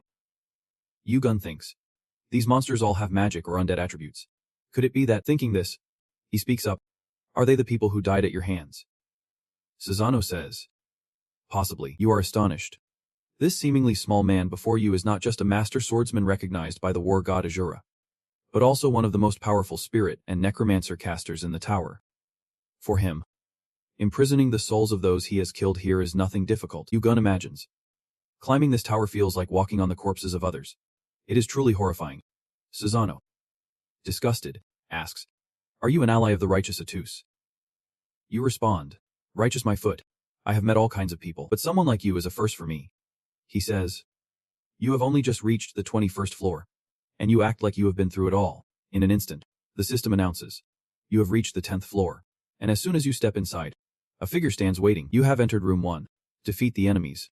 And the door to room 2 will open once you clear floor 1. After you finish room 5, you can move on to the next floor. You stood there, eyes wide as he faced the undead. No need to get up. Just quickly use your holy fire to burn the undead's body. It seemed like your flames were causing him pain, but for some reason, the undead started to shed tears. And you passed through room 1. Susano spoke up. Let me tell you this, as you said, these are all the ones who died by my hand. From the undead to the undead. They are all trapped here.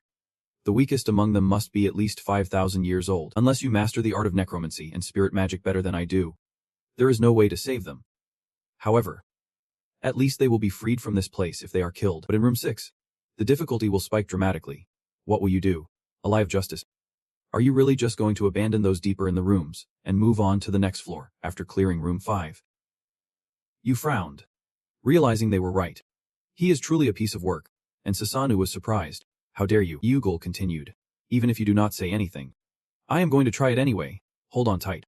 And if you get left behind, do not blame me. In note, you cleared floor 15, and soon after, you passed floor 20, then floor 33.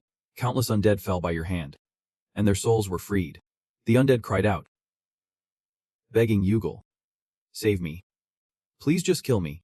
I want to escape this place. You quickly absorbed their resentment, and their agonized voices echoed. I can't bear this torment any longer. Finally, you completed floor 40. Yugal thought.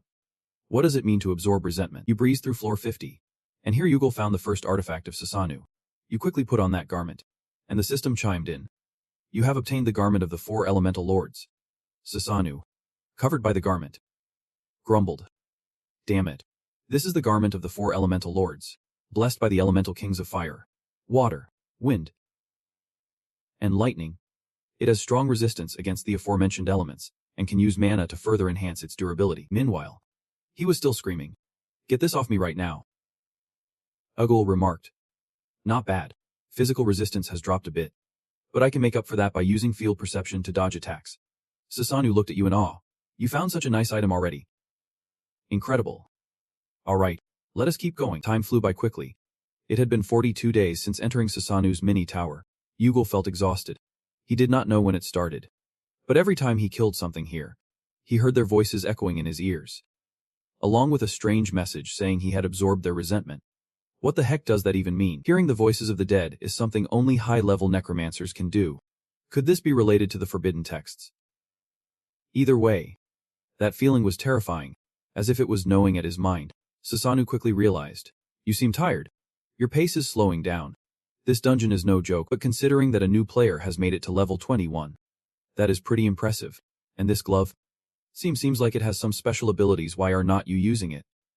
Is this your ace in the hole that you have been saving? Yugwin did not get it. What the heck are you talking about? Susanoo said, you and I, we are the same.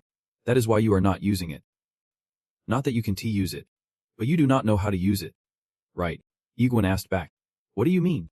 How am I supposed to use this? Susanoo replied. How would I know? You are acting all high and mighty. But you do not have a clue. Susanoo was irritated. That jerk? I gave you hints. Yet today's newbies have zero skills. That said, you were seriously thinking how to use it properly. I have not used the hell ability since I got here. But is there anything else? I really do not have much info about Kini. It is currently in a different form. Plus, I am not very close with its original owner, Hades. Among the three supreme gods, his whereabouts are the most mysterious. There has to be something beyond just overwhelming magical power. At the very least, he could have given me one valuable piece of information. Susanoo continued. By the way, you are a bit stronger than when we first entered, but compared to a high-level player, you are still way behind. For a new player to reach level 21 and get this far is already a miracle. But you are still lacking. You are tired. Just follow me around like a lost puppy. You continued on to another door where U-World had stopped before. Susanoo warned. This one is going to be tough. So you finally decided to pay attention to me. Well, I will just say this. Check it out for yourself, U-World teased. So you are leading now. Why are you moving so fast? As you stepped inside, the system announced. You have entered level 60. U-World looked around. What the heck? Why is there nothing here? Suddenly, something felt off, startling U-World for a moment. There is something here. From the shadows, a massive figure slowly approached you. This guy had one eye green, glaring at U-World like he was staring at a foe, but this time was different. This guy exuded a power that made you instinctively step back a few paces. U-World felt a chill in his heart. This terrifying aura could not belong to an ordinary player. A loud explosion echoed, shaking the place. Your mission this time is to defeat the Death Knight, King Arthur. Unlike the other undead on the lower levels, this one was armored and wielded an Oifeng sword. U-World was stunned. Arthur, U-World recalled. The first time I met him was when he had just become an official player. His swordsmanship was exceptional. Just from the aura he emitted, I could tell he was no ordinary player. He was also deeply trusted by his teammates. A voice from the past echoed. A young man named Malin. The teenager hurried toward his friend without needing to shout. He was heading to the library. Stop reading and get outside to move around a bit. But that friend over there does not seem to like that idea. Now, I am... At that moment, the young man was determined to drag his friend along. Come on, Arthur's loyal companion is stronger than anyone I know. I remember him. My friend. This is a flashback from someone named Malin about Arthur long before he met his end. Back to the present. Standing before you is Arthur, the king of all knights, the king of England, and the leader of the Round Table. Right after that, Arthur slowly stood up, ready to fight. You was a bit heartbroken, shocked that Arthur had fallen at the hands of Susanoo and was trapped here. But that thing is still intact even though he has become a living dead. What you are referring to is Arthur's weapon, the legendary sword Excalibur. Arthur was not a high-ranking noble when he was alive. As I heard, he leveled up at a terrifying speed. Just then, Arthur quickly grabbed his sword and charged straight at you at lightning speed. A swift attack was launched by Arthur, catching you off guard. The magic attribute was ice. Of course, you could dodge it, but where it struck, there was a massive explosion. You quickly used Hermes' shoes to jump and dodge the attack while activating a kickoff. They both charged at each other to fight without saying another word. Holy fire ignited at the tip of the sword, activating the secret sword technique. You thought to himself, normally I would never stand a chance against Arthur, but Susanoo, the master of the living dead here, could take him down. That is why Arthur's power has significantly diminished compared to the past. Seeing Arthur momentarily distracted, you asked, where are you looking? Immediately, you launched a powerful attack. Suddenly, Yu was startled as he realized something was off during the fight. He was astonished to find a wall of ice in front of him instead of Arthur. He had quickly dashed away, and Yu gritted his teeth. Feeling cautious due to the incredible speed, Arthur's sword quickly thrust toward you. But luckily, you managed to dodge it. The sword grazed Yu's shoulder, causing blood to flow freely. You were amazed. Truly, he is the king of all knights. A perfect example of a knight's swordsmanship. You moved forward, finally understanding why he reached level 60 while alive. Ice swords suddenly rained down from the sky, continuously showering cold water below. A massive impact caused the surroundings to explode again, thick clouds of dust rising. At this moment, the system announced your body temperature is rapidly declining. You have been hit by the status condition effect. frostbite, as snow began to cover your body. But luckily, the robe of the 4 elemental lords is resisting the cold air. You thought. I managed to dodge the ice bullets using my fire sight and field awareness. But the cold air. That is another story. It felt like I just swallowed a giant ice block. From above, they continue to unleash attacks. And you assess that Arthur's strikes seem simple at first glance. But it is so perfectly unnecessary. Arthur is still relentlessly attacking. This place quickly gets shrouded in layers of thick smoke, as if someone is setting a fire. In that boundless void, a strange purple light flickers. And the system alerts you that your body temperature is rising rapidly. Resisting the frozen state. Successfully pushing back. You1 is pleased. It is a very reasonable tactic. But then, your arm is enhanced with the strength of a giant, temporarily converting your endurance into sheer power. Your endurance EQ's low, and part of the giantification will be activated. This time will be different. You1 grits his teeth, staring hard at his opponent. He does not need to fight anymore. Just as he finishes his sentence, he fiercely swings a powerful strike straight towards Arthur. His armor is quickly scorched by the flames of You1's attack. Arthur's arm is sliced clean off by his strike. Not stopping there, You1 follows up with another slash, causing Arthur to momentarily lose his balance. It seems uncertain, but You1 continues to strike at him. And finally, victory tilts in You1's favor. He steps forward to see Arthur lying motionless on the ground.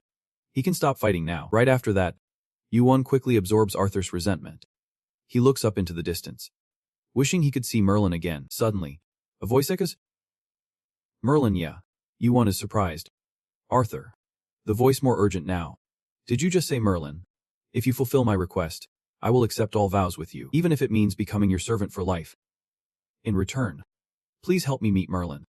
There is something I need to tell her." Arthur's voice trembles. "Lancelot. Lancelot has betrayed England." You1 is taken aback. "Lancelot. I have heard that name a lot. The new master of the Round Table. And a high-ranking noble who turned the Round Table into a grand guild. Someone like that betrays England." Arthur speaks again. "Will you help me?" You1. "I am not a necromancer. Although I can hear your voice thanks to this item. I do not have the ability to resurrect you as a living being." Arthur is confused. "How could that be?" You1 continues. "But I will do what I can because I do not think we have any other choice. We will meet Merlin anyway." He thinks it sounds like he will have to eliminate Lancelot for the sake of England. So having Arthur as an ally is not a bad idea. Then You1 declares, "I accept your request." A satisfied voice rings out. "Thank you. I owe you one." The system announces, "You have accepted King Arthur's request, beginning the purification of England. Upon completing this mission, you will gain King Arthur's absolute loyalty. You have acquired the soul of the King of all Knights." You1 is astonished. Absolute loyalty. I thought it was just a simple request. But who knew it came with this kind of hidden depth? Susano speaks up. "Time to deal with Lancelot then."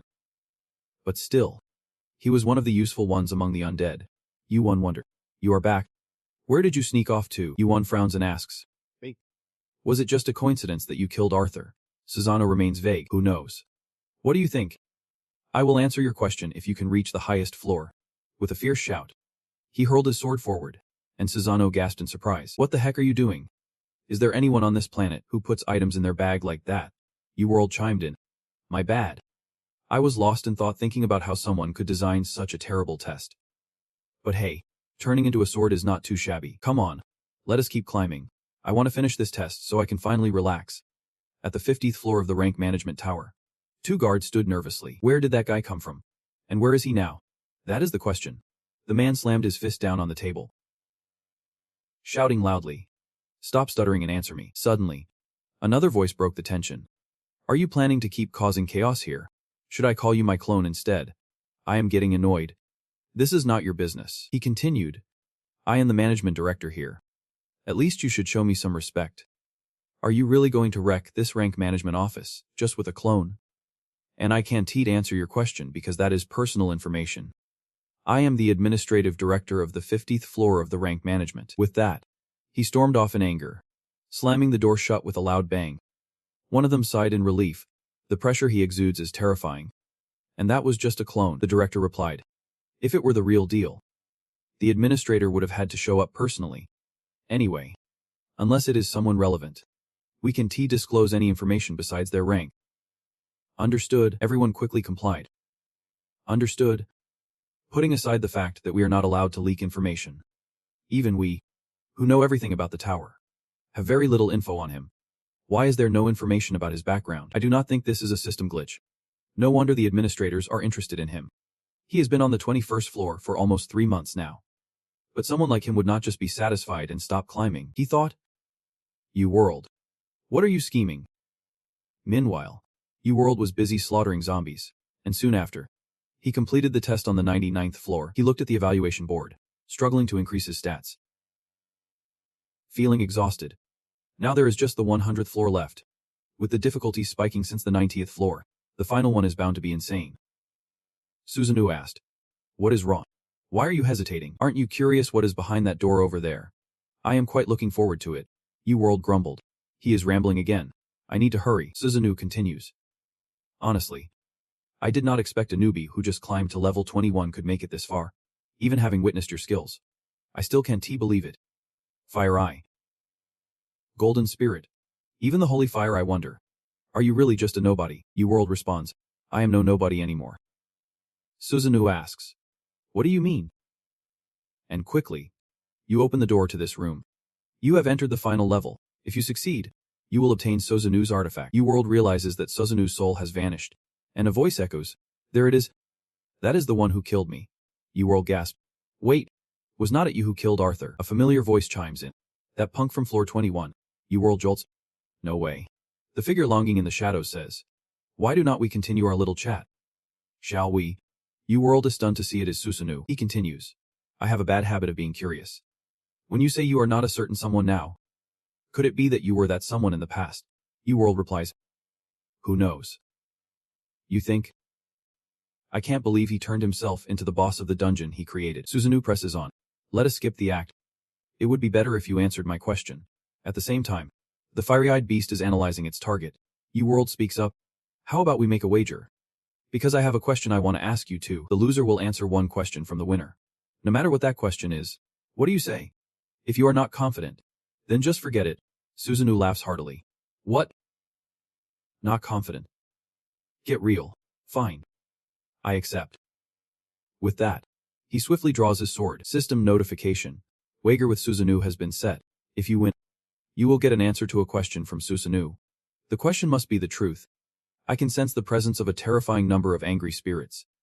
I am sure it is the rage of those who fell to his blade. You World thinks. Finally, I understand the reason Susanoo left this dungeon. It is not to commemorate the souls, artifacts, or the wealth he gained from slaughtering countless others.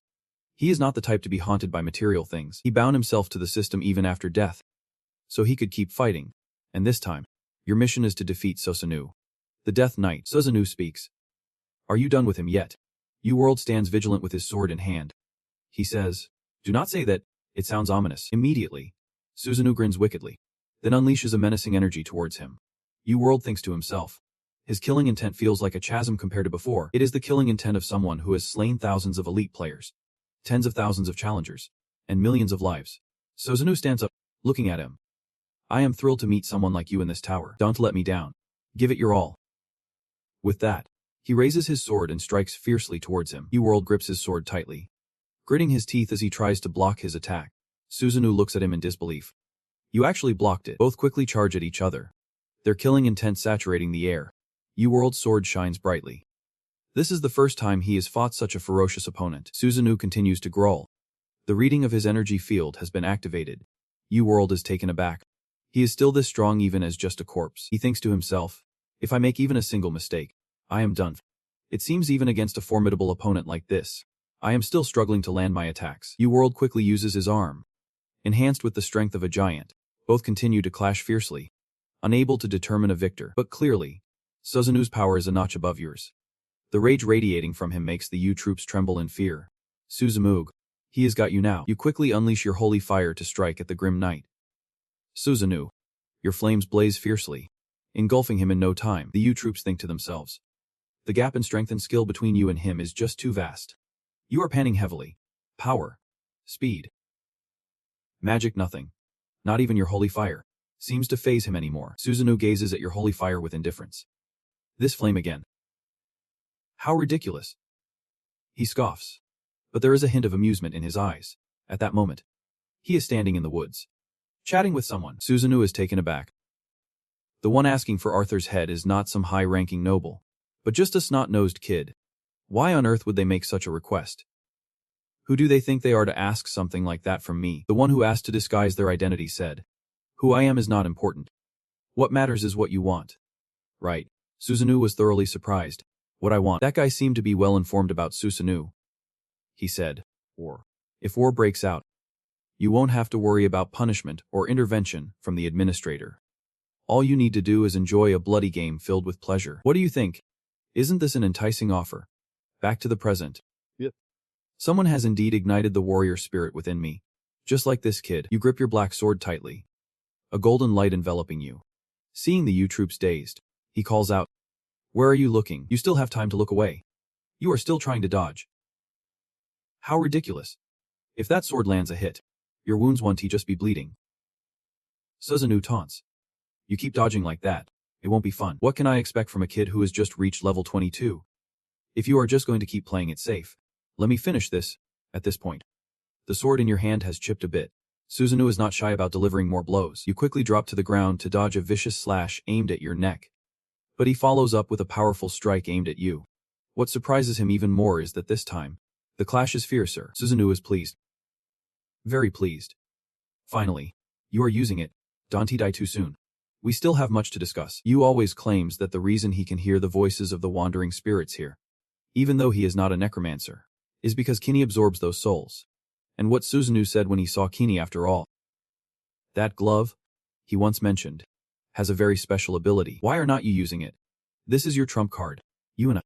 We are really not that different. You think about it, High Dung Thech wields power over all creatures in the sea. The Divine Stone controls everything in the sky. And then there is the Star Stone. At this point, your eyes have changed color. A torrent of power radiating uncontrollably from your body. Susanoo, fierce as ever, declares that now the real battle is just beginning. And finally, Kini has opened his eyes. With a fierce aura, he looks at Susanoo with a chilling command to submit. In that moment, a whirlwind of energy bursts forth. Enveloping the surrounding space, your power now resembles that of a deity. Susanoo raises his sword. Satisfied. Good. Let the real battle begin. Suddenly, a pair of fierce eyes open wide in the air, staring at Susanoo, who can't believe what he sees. What the heck is going on? The spirit rings are escaping my control. Just a rookie who climbed to level 22. But you told me the true power of Kini is something else entirely. The absolute dominion over death. That is how I awakened that power. Susanoo, bewildered, realizes he should not have said that. But you dare think you can subdue me with just that? Don't even dream about it. As soon as he finishes speaking, he swiftly attacks the souls, then sweeps his sword toward you. You is not backing down anymore. You quickly counter his strikes with your own, and so, the two of them fight on, time slipping away. Susanoo begins to lose his dominant momentum. You chuckles lightly. Come on. You are overestimating yourself a bit too much. Notification. Your arm has been enhanced with the strength of a titan returning from the underworld. Thanks to Kini's assistance. You have become a bit tougher. He is just a blade of grass by the roadside. Susanoo quietly assesses you. He is different. Not just different. Even high-ranking nobles can maintain their composure when facing me. But this kid... Looking at the overwhelming aura of the young man before him, he feels a twinge of fear. With that thought, they continue their close combat, with him throwing relentless attacks that you deflect effortlessly. Yu's power at this moment, according to Susanoo, surpasses that of high-ranking nobles. He glares at you in frustration. Damn it. Why can't I control the spirit rings? Suddenly, Susanoo realizes something's off. He looks into Kini's eyes with alarm. Susanoo gasps. What is with that eye? The purple flame rushes towards Susanoo's body, igniting him in an unending blaze. He screams in desperation. How can my body, reduced to nothing but bones, feel pain? Yuan speaks up. Looks like he is terrified of something. Explain a little. That fire grows by devouring fear. Panic and rage drive him mad. Susanoo charges at you with everything he has got, nearly losing it. A guy like him dares to act this way. You say nothing, but suddenly an enigmatic smile spreads across your lips. Susanoo raises his sword again, aiming to stab you dead. But what surprises him the most is that as he gets close to you, his body goes stiff, unable to move. Susanoo panics. My body. Why won't it budge? No matter how great he once was, now he is just a ghost of the dead. You slowly approach and place your hand on Susanoo's face. A pointless end. Goodbye. The moment you say those words, his whole being vanishes into thin air like he never existed. Not a trace left behind. System notification. You have cleared Susanoo's dungeon. You have claimed Susanoo's soul. Yuan gazes into the void. It is, the system continues. You have obtained Susanoo's relic. Yu-1 feels this battle took way too long. You have earned the title of Death King. You can leave this dungeon using the return command. Just as you step away, another notification pops up. The dungeon will collapse in 30 minutes. Switching scenes back to the first floor of the tower. The world's end. You have collected a ton of items after taking down Susanoo. And Arthur's voice echoes. The one who truly killed Susanoo. Yu-1. He was already dead. To be honest, I just severed his soul from that body. Arthur understands. So that is how it is. Yu-1 quickly checks. Alright. Let us see what I have got. First up is Kusanagi no Tsurugi. Kusanagi no Tsurugi, the Spirit Sword. A reward Susanoo received after defeating the 8 celestial beasts, one of the 3 divine weapons of the 3 princes. The Spirit Sword can boost the wielder's strength instantly, but it drains their life force in the long run. Now, I will pass on this one and this one. Death King. I am already used to this title. Death King. Classified as an S-rank title. You have become the ruler of death, the one who dominates and governs the lingering souls. Accept that burden and become their leader. Able to control souls using magic, infuse life into a body with magic, resurrect the body of a soul with magic, and use their grudges to enhance the death spirits. Yu-1 finds the answer. So Hade's skills come from this title, you think? This feels more like a reward for unlocking Kenius power than for completing the dungeon. A death sorcerer. I did not expect to earn that. Arthur wonders. What is that? Yu-1 says. I have obtained a title related to death magic, but I do not know how to use it. Arthur explains. The undead in Susanoo's tower have both body and soul, the ability to control those beings. What do you think about starting by breathing life into a body? You can resurrect the body of a soul with magic and use their grudges to enhance the death spirits. Yu-1 found it amusing. It is like he just became my necromancy tutor. Thanks, man. Arthur. Frustrated. Shouted. What nonsense are you spouting? A necromancer. Don't you dare compare me to those lowlifes. I'm Arthur, King of Knights. Yu-1 grinned slyly. Of course. I know exactly who you are. The King of Knights, Arthur. Right after that, Yu-1 tested his new powers by summoning his first revenant. The system popped up. Do you want to name it? Yu-1 said. Arthur. And just like that, Arthur was named. He was irritated. What the hell is this? Give me back my body. Now. Yu-1 replied. Susanoo's tower collapsed. So your original body is gone. For now. Just make do with that body. Arthur wailed. What a pathetic excuse for a body. Yu-1 pondered. I am bummed I did not get to kill him myself. But this is not too bad. Alright. Now then. Looking at his gloves. He continued. You should step out. Did not you promise to keep your word? Susanoo listened. But that thing remained silent, seemingly reluctant to answer Yu-1. Looks like he is regretting it. Who would have thought I would pay for my own actions? Truly unbelievable. Alright. What do you want to know? Is it about that idiot behind you? Arthur grumbled. That idiot, Yu-1 said. Who asked you to kill the King of Knights? Susanoo replied. But I can't answer that question. I do not even know who that is. Yu-1 was a bit unhappy. He does not know. Susanoo continued. Instead, I will show you my memories. In an instant. You found yourself inside his memories. Yu-1 was amazed. Is this inside Susanoo's memories? 2 voices echoed. You want me to kill some brat named Arthur? Not some high-ranking noble. Just a kid who could not even wipe his own nose. Why should I do that? But who are you to ask me like that? It does not matter who I am. Is not what you want what is important. What I want. War. If war breaks out, you won't have to worry about punishment or the administrator's interference. All you need to do is enjoy a bloody game of pleasure. Yu-1 thought. I know an entity that can become anything and do everything, and is the oldest god that infiltrated the tower, from the outside. The god So-Chi-Yu continued. So what? Is not this a very enticing proposal? The other replied. It is indeed tempting. So-Chi-Yu continued to insist. The death of the King of Knights will be nothing but a tiny seed. But those seeds will spill out, spreading throughout the tower. On the other side was Susanoo from the past. He grinned slyly. A seed. Just one seed. I like where this is going. I am really looking forward to dancing on the stage you have set up. Yu-Gun could not help but ponder. Yu-Gun quickly returned to reality after diving back into the memories and discovering that sinister conversation. You stand there in silence for a long moment, while Arthur over here is still confused, trying to grasp what is happening. Susanoo asks you. What do you think? You saw it? Right. Yu-Gun feels disdain. That jerk is actually enjoying it. It is just as bad as a bunch of petty thieves. He continues. I do not know who it is. But shortly after we met, the massive disaster of Gigantomachy erupted. But sadly, I could not dive into the chaos of war, because that bastard Hades intervened. Blood and slaughter everywhere. Noticing something strange about Yugun, Susanoo speaks up. What is with that expression? Does anyone even know who he is? You reply. I know exactly who he is. He killed my friends. And now he is the one I need to take down with my own hands. The scene shifts back to Yugun's private home. The afternoon atmosphere feels heavy with sadness. You lie on your bed, lost in thought. After reversing time, I thought everything would go smoothly. But who would have guessed those foreign gods were already one step ahead of me? It has been 1,000 years since Susanoo killed Arthur. And now it is time to reap the fruits of those seeds. Lancelot, the current king of England, is also tied to Arthur's death. What else could be lurking behind the scenes in England? Either way, Arthur has become a trump card for England.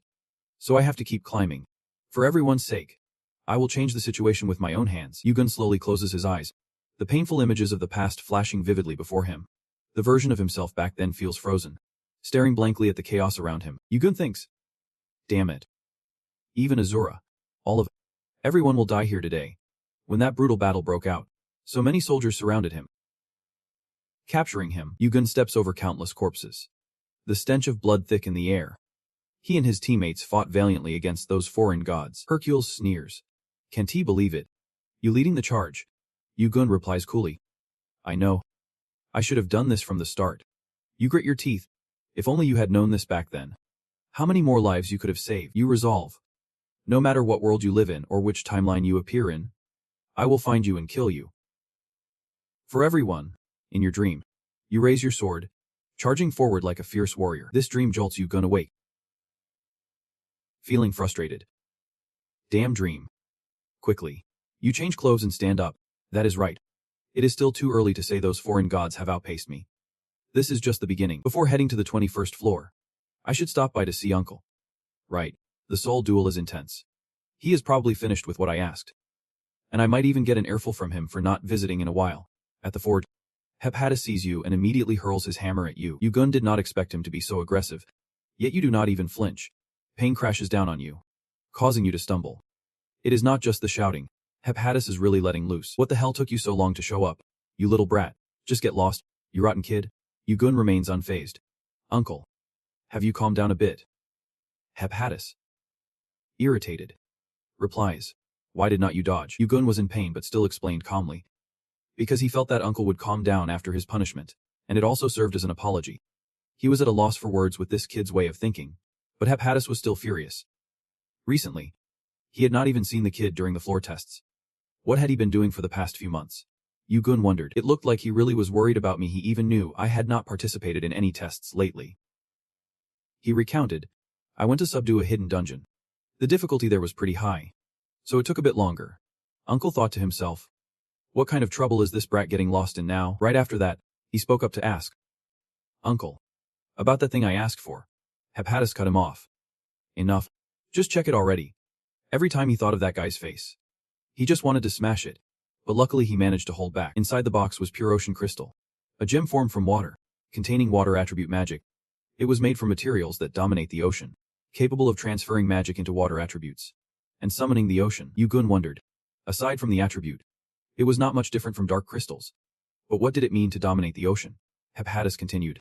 Hand me your gauntlet, he asked. My gauntlet?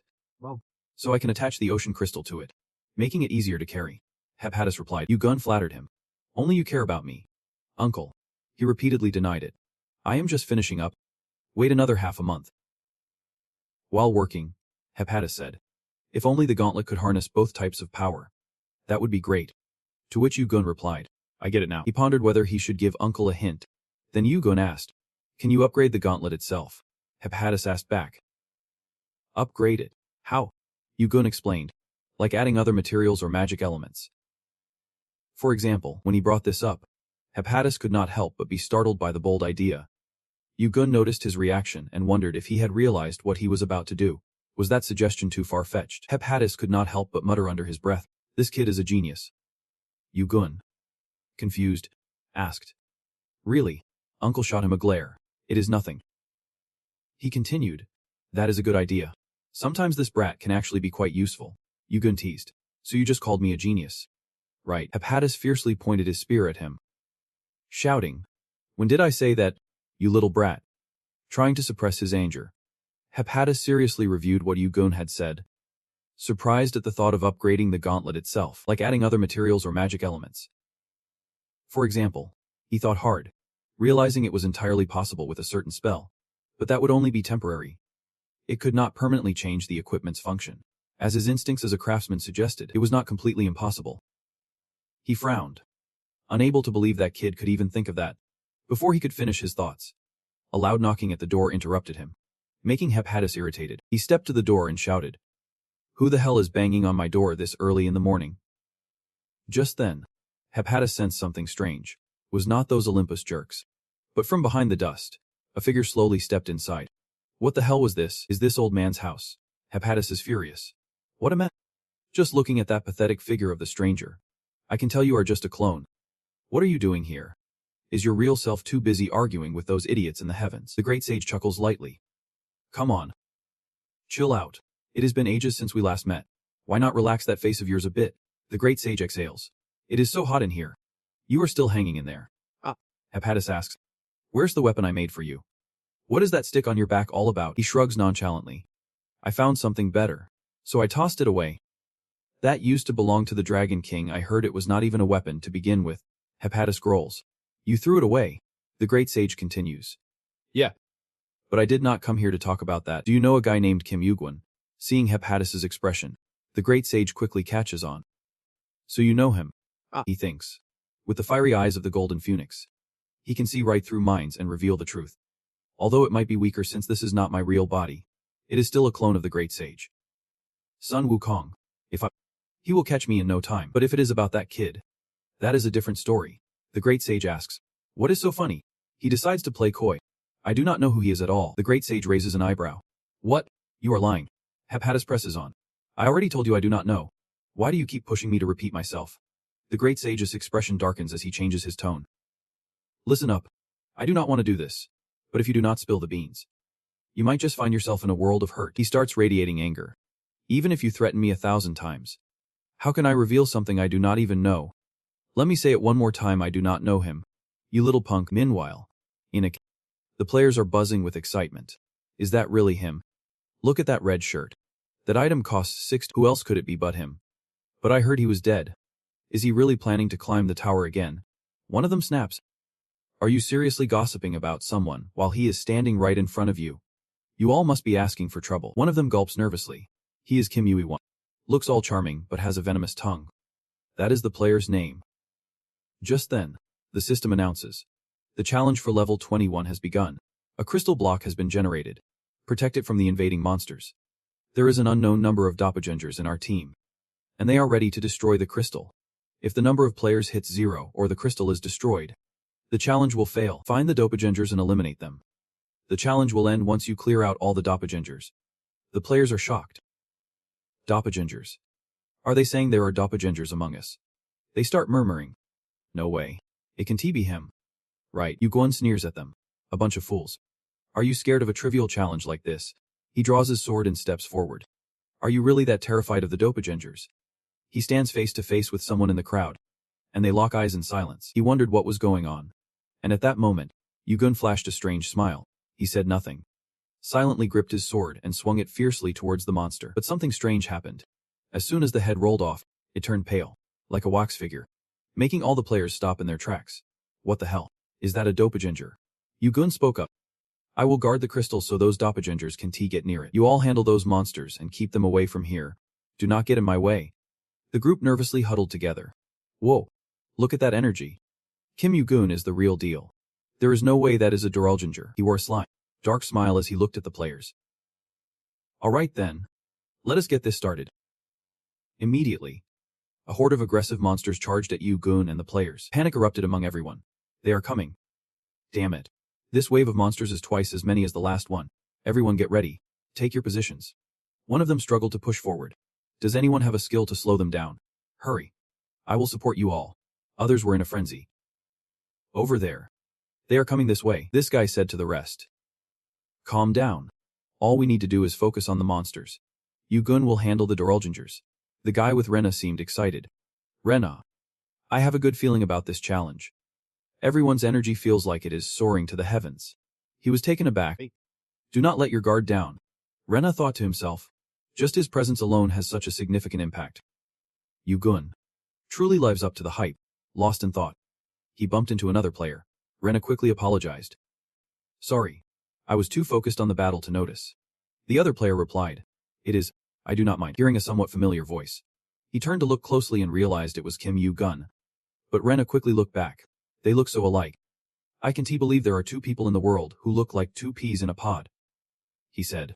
I mistook you for someone else. The other player replied. Do not you think that is odd? Renhai asked in surprise. What do you mean? The player continued. Kim Yu-gun. He has not found another doppelganger since he killed the first one. It must take time. Finding one right off the bat is already impressive. Is not? Renhai asked back. You think so? Don't you think it is just a coincidence? The other player could not help but be skeptical. Where's the coincidence in that? But he thought to himself, maybe it is. It could be one of his skills. What a strange situation. He doubted that Kim Yu-gun was a doppelganger, but that suspicion seemed unnecessary. Thinking this, Renha continued, no matter the case, as long as Kim Yu-gun is here, no one will get close to that crystal. So let us stop wasting time doubting and focus on the monsters in front of us. The guy who looked just like him thought to himself. This feeling is so weird, but also kind of fun. He looked at Yu-gun with envy. Let us see how far everyone's trust in Kim Yu-gun can take him. The system displayed a notification that there were 25 hours, 2 minutes, and 12 seconds left. But the players were starting to wear down after continuously slaying monsters. They groaned. Damn it. I am gonna die. How much longer do we have to keep doing this? We need to catch all the doppelgangers if we want this to end. The guy in the player group with a disgruntled look shot a glance at the center. But that Yu-gun guy has just been standing there the whole time, at least thanks to him. No one dares to get close to the crystal. Hearing that, he grumbled. So what?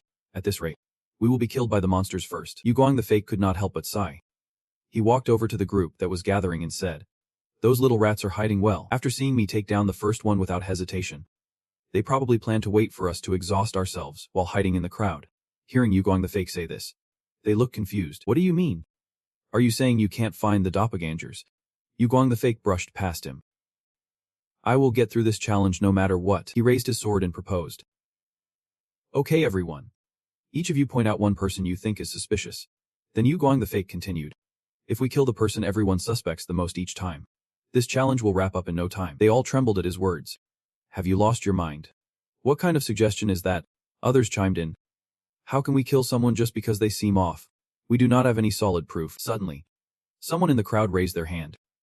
Excuse me. I did see a suspicious person during the fight earlier. And the person next to him chimed in too. Me too. The person in front turned around. Furious. Are you all crazy? Why would we do that? They then started arguing fiercely. If someone wants to die, let them do it alone. I'm out. But others disagreed. The monsters are closing in more and more. At this rate, we will be dead before we find the doppelgangers. Let us gather everyone we think is suspicious in one spot. The players quickly split apart. Some shouted. You guys are going too far. Do you really think everyone here is a doppelganger? Do we really need to go that far? Yu-gun the fake interrupted. Since most people have agreed with my plan, it is time to figure out who the imposter is. Right. As soon as he finished speaking, he immediately walked up to a player. Wait. Do not come over here. Without hesitation, Yu-gun the fake swung his sword, causing the guy to scream. Just then, the real Yu-gun rushed in to grab his sword, and Yu-gun the fake turned around instantly. His eyes widened. How did he catch my sword with just his bare hands? The real Yu-gun stared directly at the guy who looked exactly like him and whispered. So you finally crossed the line. He continued. I was going to let you slide since you seemed harmless. But if you are here to sabotage the challenge, that is a whole different story. The players gasped. What? Wait. Why do they look so similar? One of them exclaimed. It is not just similar. They look like two peas in a pod. Yu-gun the fake suddenly felt uneasy. He thought, does that mean this guy is he the real Yu-gun? Yu-gun did not wait for him to finish his thought. He quickly said, I will deal with you later. In the blink of an eye, his eyes turned red, activating his skill to unveil the truth. The body of the Yu guy suddenly lit up, then gradually returned to its original form. He raised his hand to shield Gen Z's face. Damn it. Watching the two face off left the players utterly confused. Wait, is he a doppelganger? But is not that weird? One moment a doppelganger is turning into mud, and now what is he? Just a copycat. The Yu guy insisted. This guy is fake. I'm the real Yu guy. The real Yu guy chimed in too. Whatever. It does not matter. Just after saying that, he kicked hard, sending the imposter sprawling on the ground. Fully revealing his true face, the Yugai said, "If you want it, I will give it to you."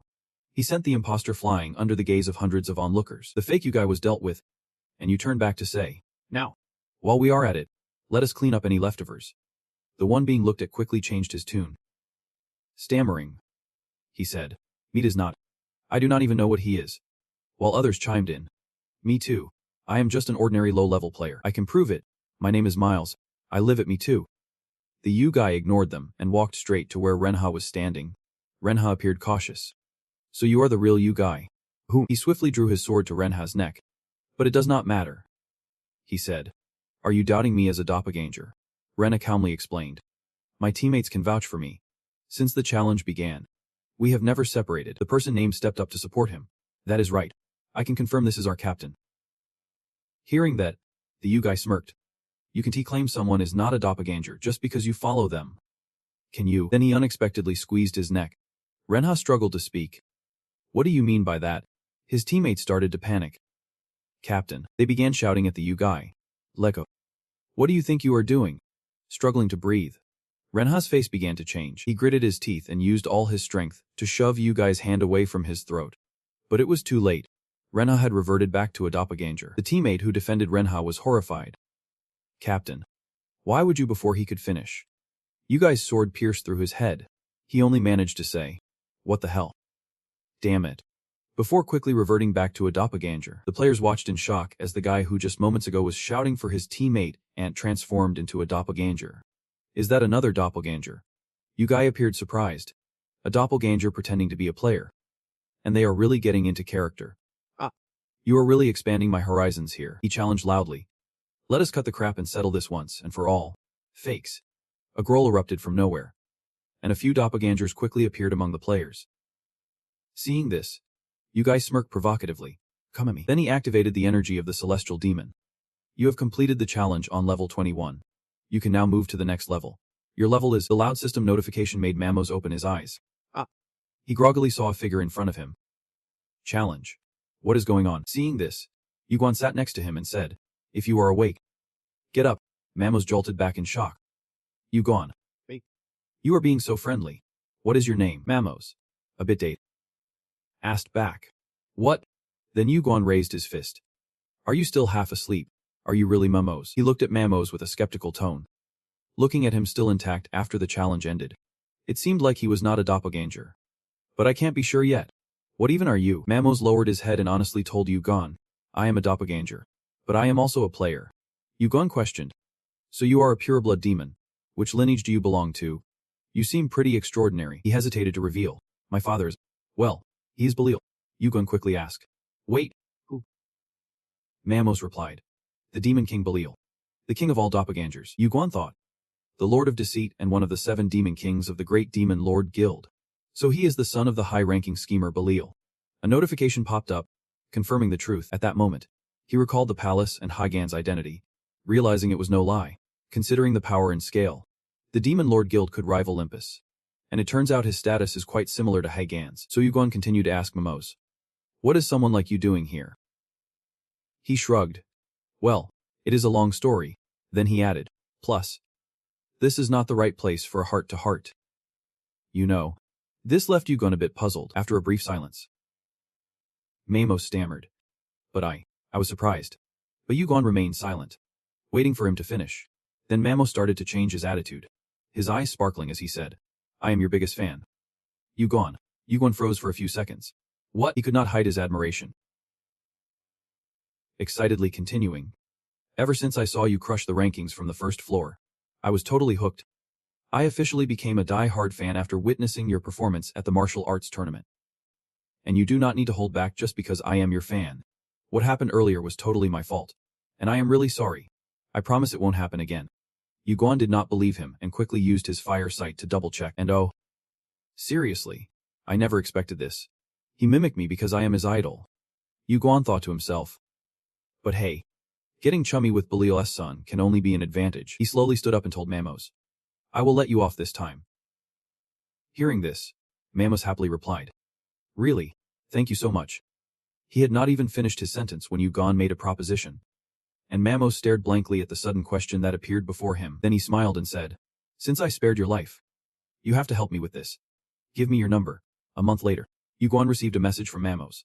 "I am joining the next challenge too. Semper Fidelis." In Latin. Always faithful. Yugon was lying on his bed, pressing on the inbox he had just read.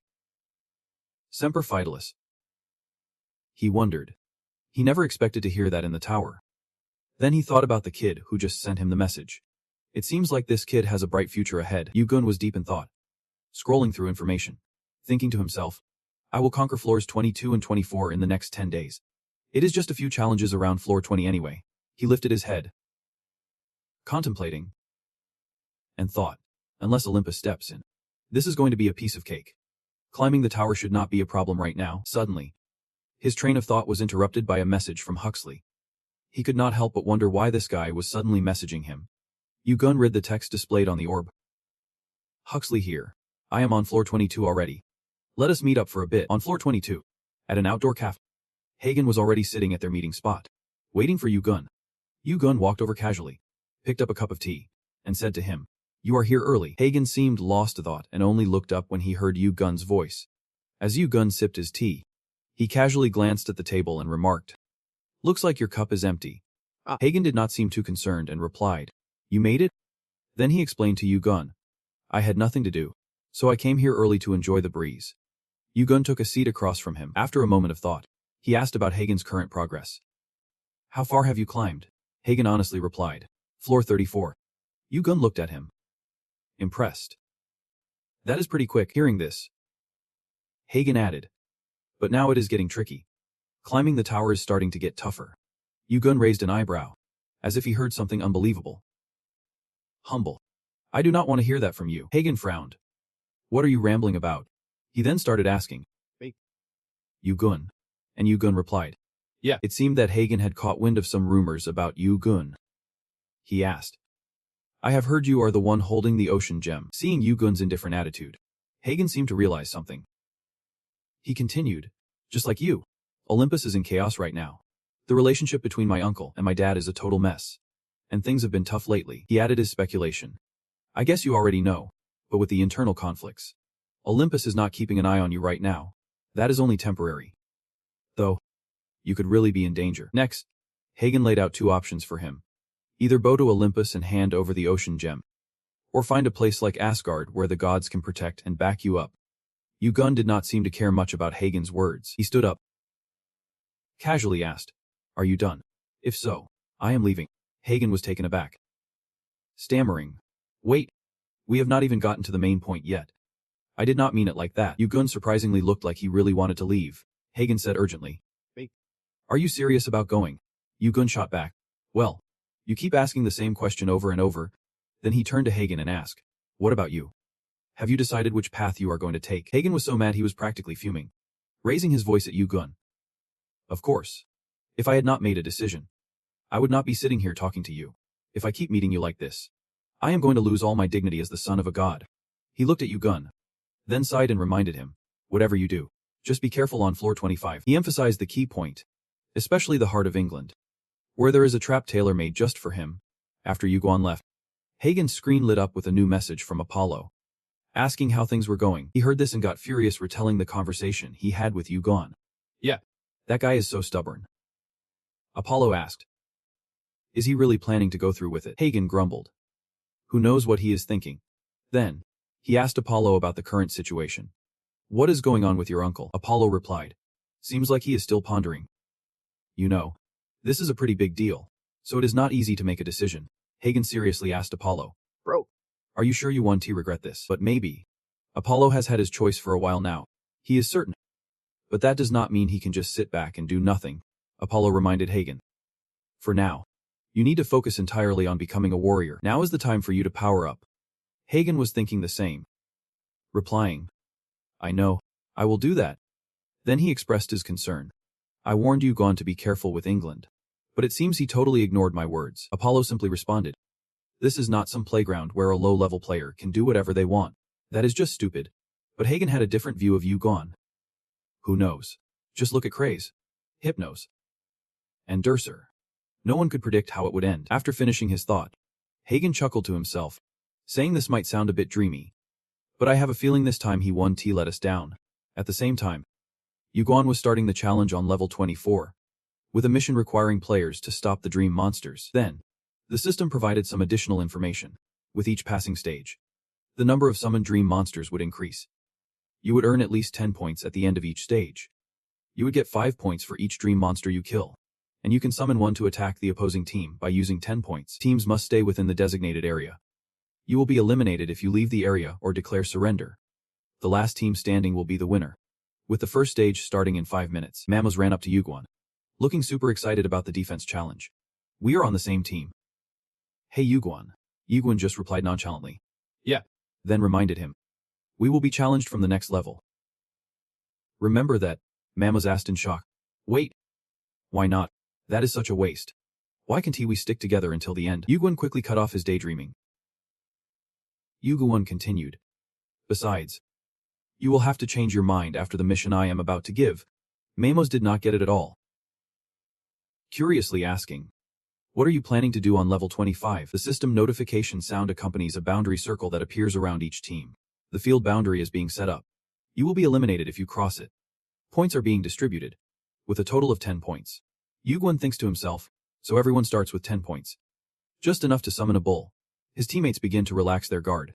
Haha. Looks like this challenge is a free pass. Yeah. Because Yuguan's on our team. They excitedly chat. We are in luck with Yuguan here. He will carry us. Damn. I can't even remember the last time I did not have to worry during a challenge. Mamos immediately crossed his arms and spoke to the person everyone had been mentioning, as if all their hopes rested on him. Yuguan replied with something that left Mamos utterly confused, hoping they would not regret it. Suddenly, a flood of notifications popped up, announcing that a herd of bison was being summoned. The sheer number of hundreds of summoned bison made the members of Yuguan's team go pale. They gasped. What the heck? How could there be so many? This is just the first wave. I can't even count them. Mamos grimaced, as if he finally grasped what Yuguan meant earlier. Other teams must have spent all their points summoning bison to attack them. I get what you are saying, bro. They are trying to eliminate the team with the highest chance of winning. Right. He continued. So this is a battle of the ripe season. Mamos suddenly fell silent.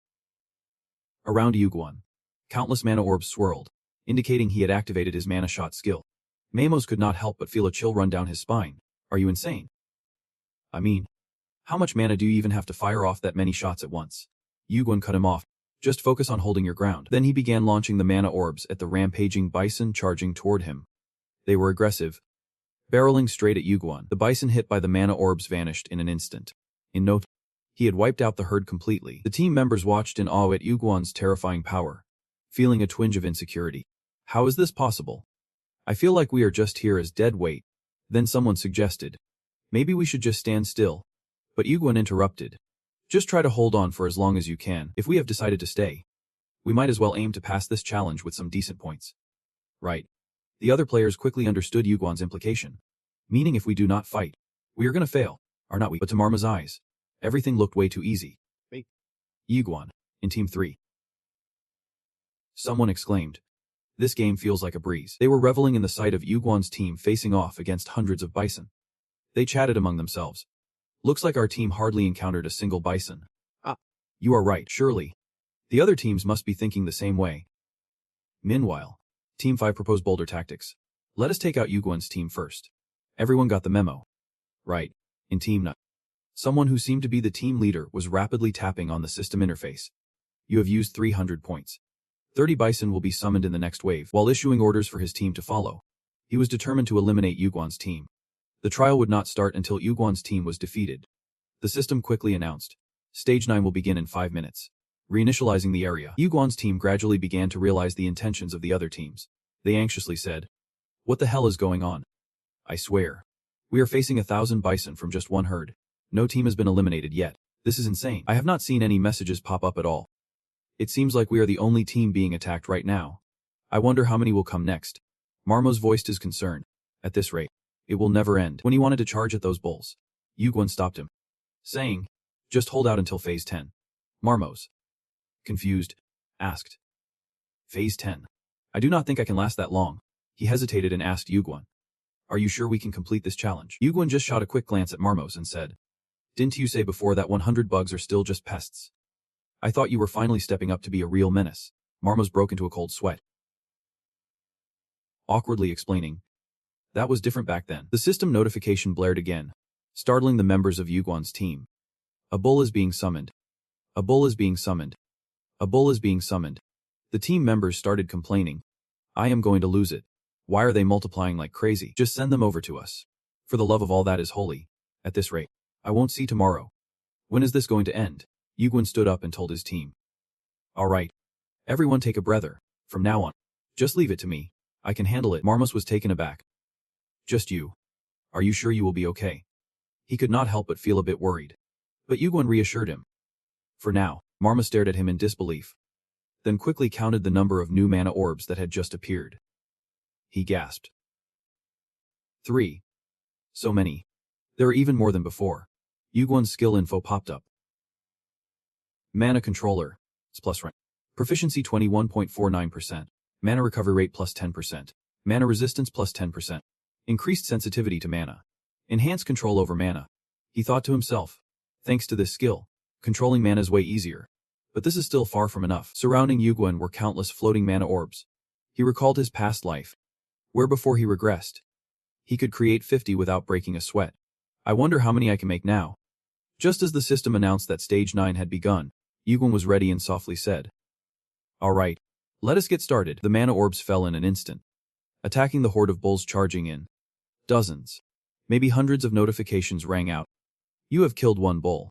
The completion rate of Celestial Slash has increased by 0.001%. Stage 11 has begun. Stage 12 has begun. Reinitializing the area. The system announced the start of Stage 13. And while U-World controlled the mana orbs, his completion level for Celestial Slash significantly increased. Orangus. Completion rate 99.994%. A barrage of notifications about bull slaying flooded in, raising the completion rate of Celestial Slash by another 0.001%. U-World thought to himself. 10 should be enough now. I know how many I can create in one go, so I should focus on controlling them. He then called out, Marmos, who quickly responded. Yep. U-World requested. Use points to summon bulls to other teams. Marmos was bewildered. What?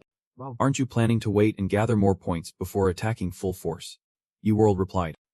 We should give them a little something to react to. Right, but Marmos countered. But there are already thousands charging at us. Are you going to be okay? Do you even know how tiring this is? U-World seems unfazed. Not tired at all, even if it is pushing my limits. I have to hang in there till the end. Everyone is in awe of what U-World is showing. They are whispering to each other. Just how much mana does he have? How is he controlling all those orbs? Truly a monster. He is on a completely different level. So far beyond that I do not even feel inferior anymore. How has he not shown any signs of weakness yet? But only Marmos truly understands this. Yep. He is overwhelmingly strong. Absurdly superior.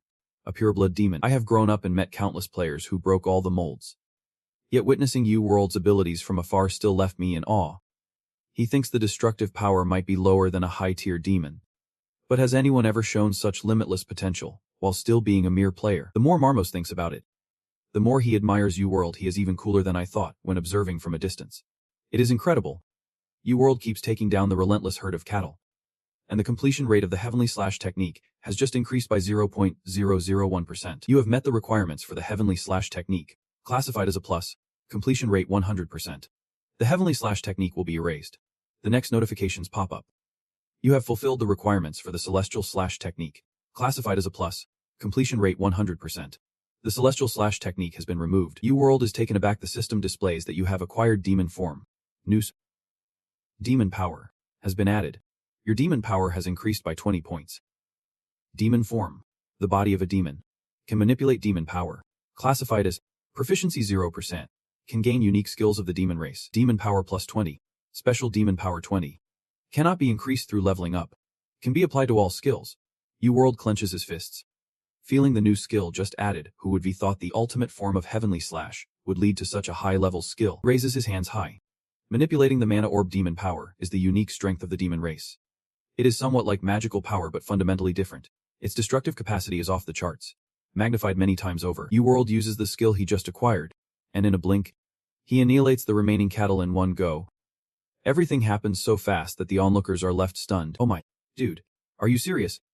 One guy, pale-faced, nervously asks U-World, "What relic of the demon race do you possess? How can you wield demon power like that?" U-World chuckles and replies, "I am not really sure either." Then I told him, "I got a new skill and just started using it naturally." Everyone was even more shocked after hearing that. Could it be? This dude is a demon. No wonder he looks nothing like a human. But he casually reveals it like it is nothing. U-World continues speaking to the group. "Now that I have what I want, let us wrap up this game." Marmos, hearing this, looks confused and asks, "What game are you talking about? What else is there?" U-World tells Marmos to look at the quest board displayed in front of him. Of course. It is this challenge. Total score 24,355. The number on the screen quickly drops, and then a notification appears. You have used all 24,350 summons. 2435 Raging Bulls will be summoned in the next phase.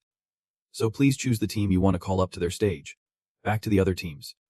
They still do not know that U-World has finished preparing the countermeasure, yawning and sighing in frustration. Damn. What kind of U-World is this that drags on like a leech? The guy next to him is also fed up, resting his chin on his hand. Wondering how far along they are now, he lays back, whispering, "Why hold on for so long? Just give up and rest." And just then, he sees a system notification pop up. Hup. Team 2 has activated their summoning rights. He immediately sits up, frustrated, and says to those around him, "Do they still have time to counterattack?" A flood of notifications starts spamming the screen, announcing that the bulls are being summoned, leaving them all wide-eyed. Wait a second. What the heck is going on here? In the blink of an eye, they were surrounded by a massive herd of bulls, sending chills down their spines. This gang had come from U-World unexpectedly. The group starts feeling like they are in a twisted fate, not anticipating U-World could strike such a surprise. That wicked bastard. How many points has he saved for this? Then someone shouts, "Hurry. Grab your weapons. I will handle the front. You guys take care of the back." Those in the back are practically in tears. The back. They are coming at us from every direction. We are surrounded on all sides. The system announces, Team 1 has been eliminated. Team 4 has been eliminated. Team 7 is down for the count. Teams are falling one by one under the might of U-World. This is getting intense. Other teams are starting to get wiped out. He quietly calculates. Each wave of summoning adds about 200 more.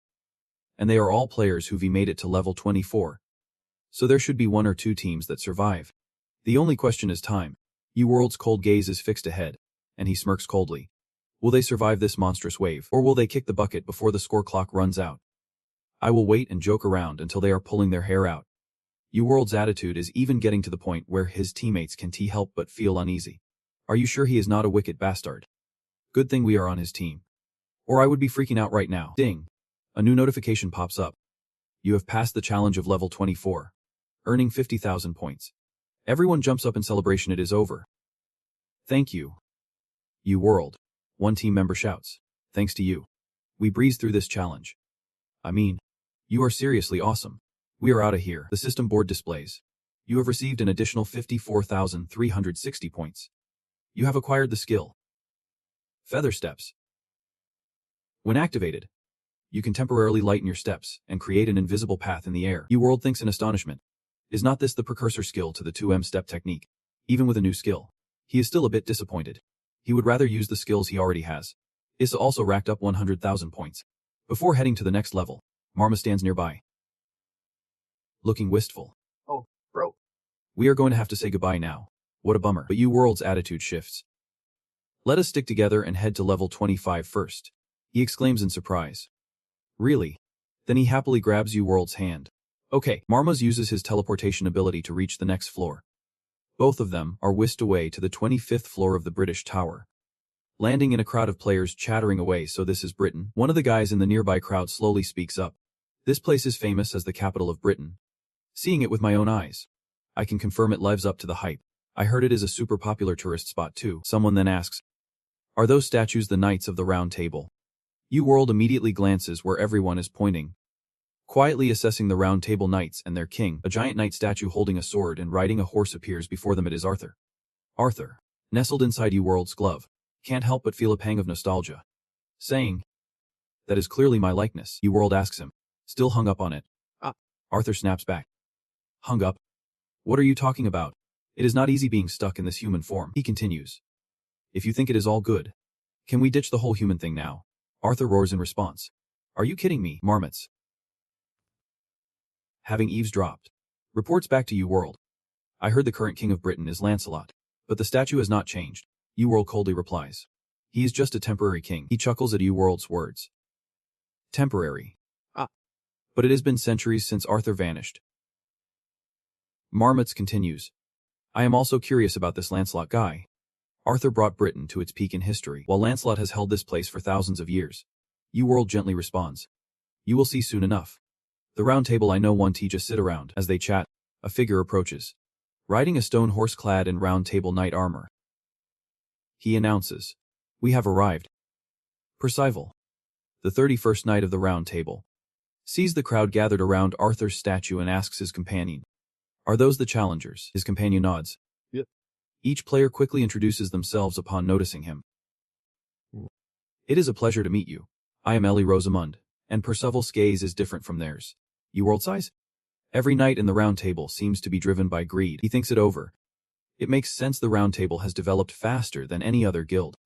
They could stay on this floor forever if they wanted. Marmos looks at the crowd and innocently asks U-World. Are those the knights of the round table? U-World replies. Not just one of them. Among those present, the ones catching Percival's eye are U-World and Marmos. He smiles warmly and asks. May I know your names? They exchange glances and say. U-World. Marmos. After learning their names. Percival continues.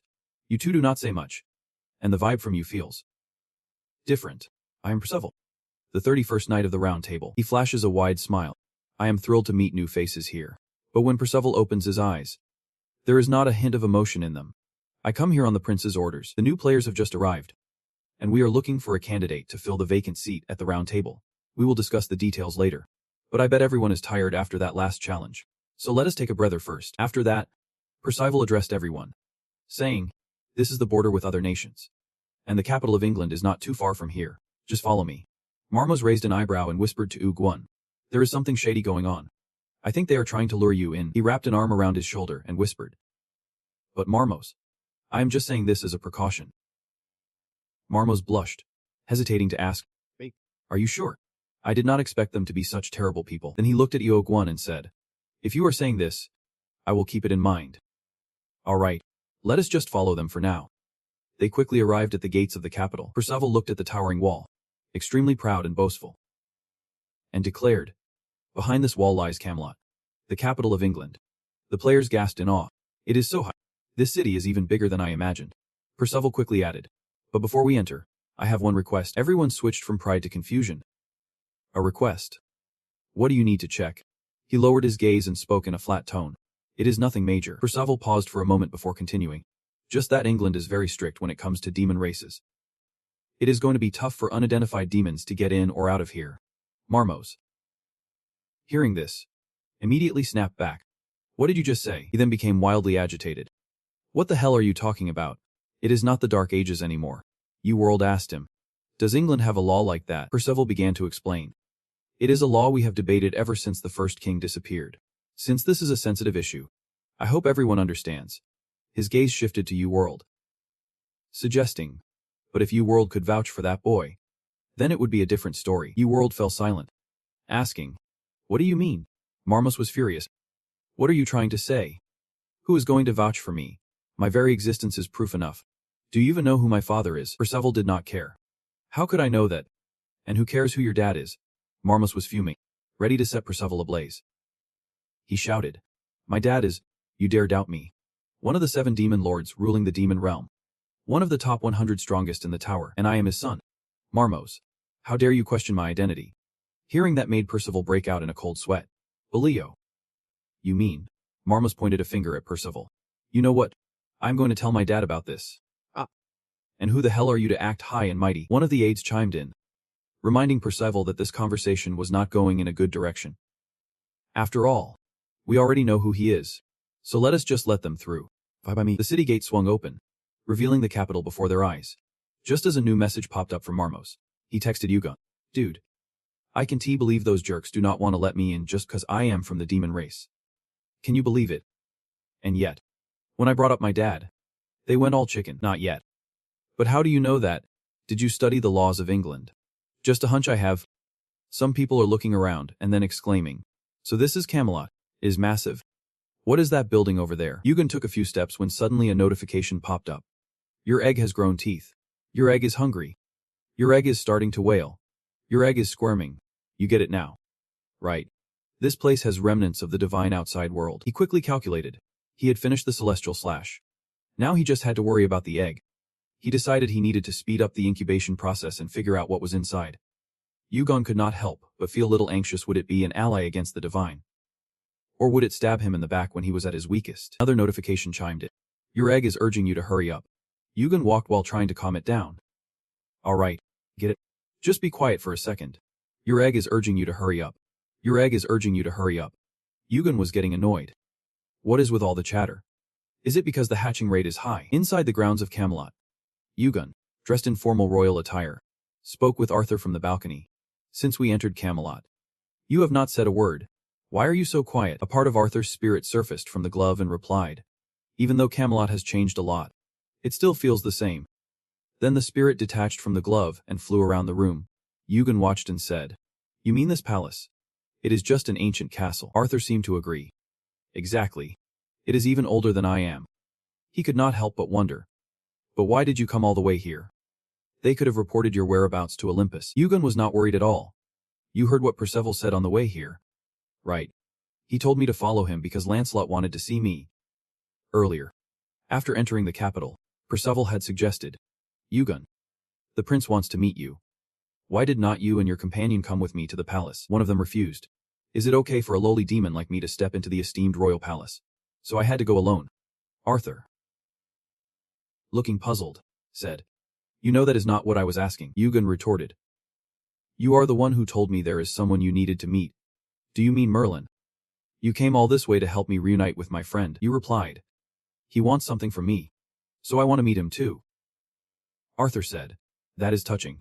When you gave me that demon's body, I thought you were just a heartless jerk with zero emotions. Yugon laughed. Haha. Is that how you see me? Arthur continued. It is not just that. Then he remarked on your demeanor. You always overthink the purpose and reason behind everything. You look like someone who is always planning ahead. And you have the skills to pull it off. Arthur asked suddenly. Are you doing this for me? Yugon leaned down closer to his spirit. Well, it is not like I am doing this for no reason. Arthur replied. Maybe it is because you lack experience. But even with that determination, you are still a low-level player. He added some advice. If you want to become a strong player, you need to learn to let go of those weak emotions. You must always keep a mind as unyielding as diamond and a heart steadfast and pure. Yugon interrupted. That is not it. Then he frowned and said, I came here with a plan. Just watch closely and see how I turn the uke upside down in a garden. A servant was bowing and thanking someone. Thank you, my lord. For earlier, I did not expect you to be so angry just because a little branch fell on your head. It turns out she was threatened by some knight. You dare to dirty the armor of a round table knight. You will pay for your sins with your own hands. She clenched her fists, bowing down. If it were not for you stepping in, I would have faced much worse trouble. The other person replied. The round table still has its share of rotten apples. Turns out the one who saved the girl was an old man with long silver hair and a beard, who kindly added after speaking, if you keep being reprimanded for such ridiculous things, you won't be able to handle it for long. The servant hurriedly thanked him. Yep. Thank you, my lord. While he admired the flowers, she stood behind him, hesitating to say, I have only been working here for a short time, but I was really startled when I saw you, my lord. So it seems you hold a very high position. May I know your esteemed name? I hope I am not causing you any trouble. He reached out to touch nearby flowers and said casually, So you want to know the name of this old man? If you truly appreciate me, take care of this flower garden with all your heart. And just like that, after he finished speaking, the beautiful flowers quickly bloomed. Then he continued, I often stroll here when my mind is troubled. My name is Marcelo.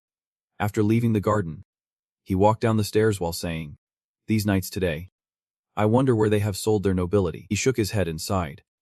The dignity that a round table knight once took pride in is gone. My time was not like this at all. Then he glanced somewhere and asked, Do not you agree? Come on. Demon Prince. Do not answer that. Who knows? Then he stepped closer to the old man, talking as he walked. The great wizard who founded the Uck alongside the King of Knights. We call him Merlin. Right, that is right. But seems I have never seen him before. Merlin glanced at the Demon Prince. Who has been following me for a while now, has not he? You stood opposite him and introduced yourself. I am the Demon Prince. Merlin replied. He was surprised and said, "Why are you suddenly revealing your name?" Demon Prince. Demon Prince. I think I have heard that name somewhere before. The Demon Prince humbly replied. I am just a new player here. Merlin then asked. So Lancelot must have invited you. Then what do you want from me? You did not answer but pulled a sword from your gear bag. The sword of King Arthur for Merlin to see. Startling him. That is Excalibur. His expression darkened. Where did you get that sword? The Demon Prince replied. This is going to be a long story. You lean on your sword and add. I really do not think we can discuss something as serious as this in broad daylight. Mind if I ask you for a cup of tea? At Merlin's place. After pouring the tea, he speaks up. Now it is time. Explain yourself. How do you have Arthur's sword? My friend, you calmly replies. You could say it was fate that led me to find this relic. Merlin echoes. Relic. Hearing this, he begins to recount his past with Arthur, lost in memories. I do not know if he was lost or simply abandoned England after 1,000 years of silence. What I feel is not just anger but an endless sadness. Arthur was a friend I can never forget. I miss him dearly. To me, Arthur was that important. After a while of snacking on cake and sipping tea, Merlin continues. At least I feel relieved to know that his will still lives on. Then he voices his curiosity. But how are you connected to Arthur? How do you know about our friendship? And why did you come looking for me? You calmly recount. The first time I met Arthur was a few months ago. Merlin straightens up at this. A few months ago. He was still alive. Right, but you raise your hand and say. Not exactly. Then you summon Arthur from your glove. Merlin can't help but glance at Arthur in surprise. Necromancy. Your ability is quite valuable. So how did this happen? Facing a giant troll, he calmly asked. Are you summoning it to kill me? You just coldly replies, of course not. Instead of making me explain everything, I think it is better for the two of you to talk directly. You want me to talk to him? Suddenly, King Arthur in the form of the troll booms.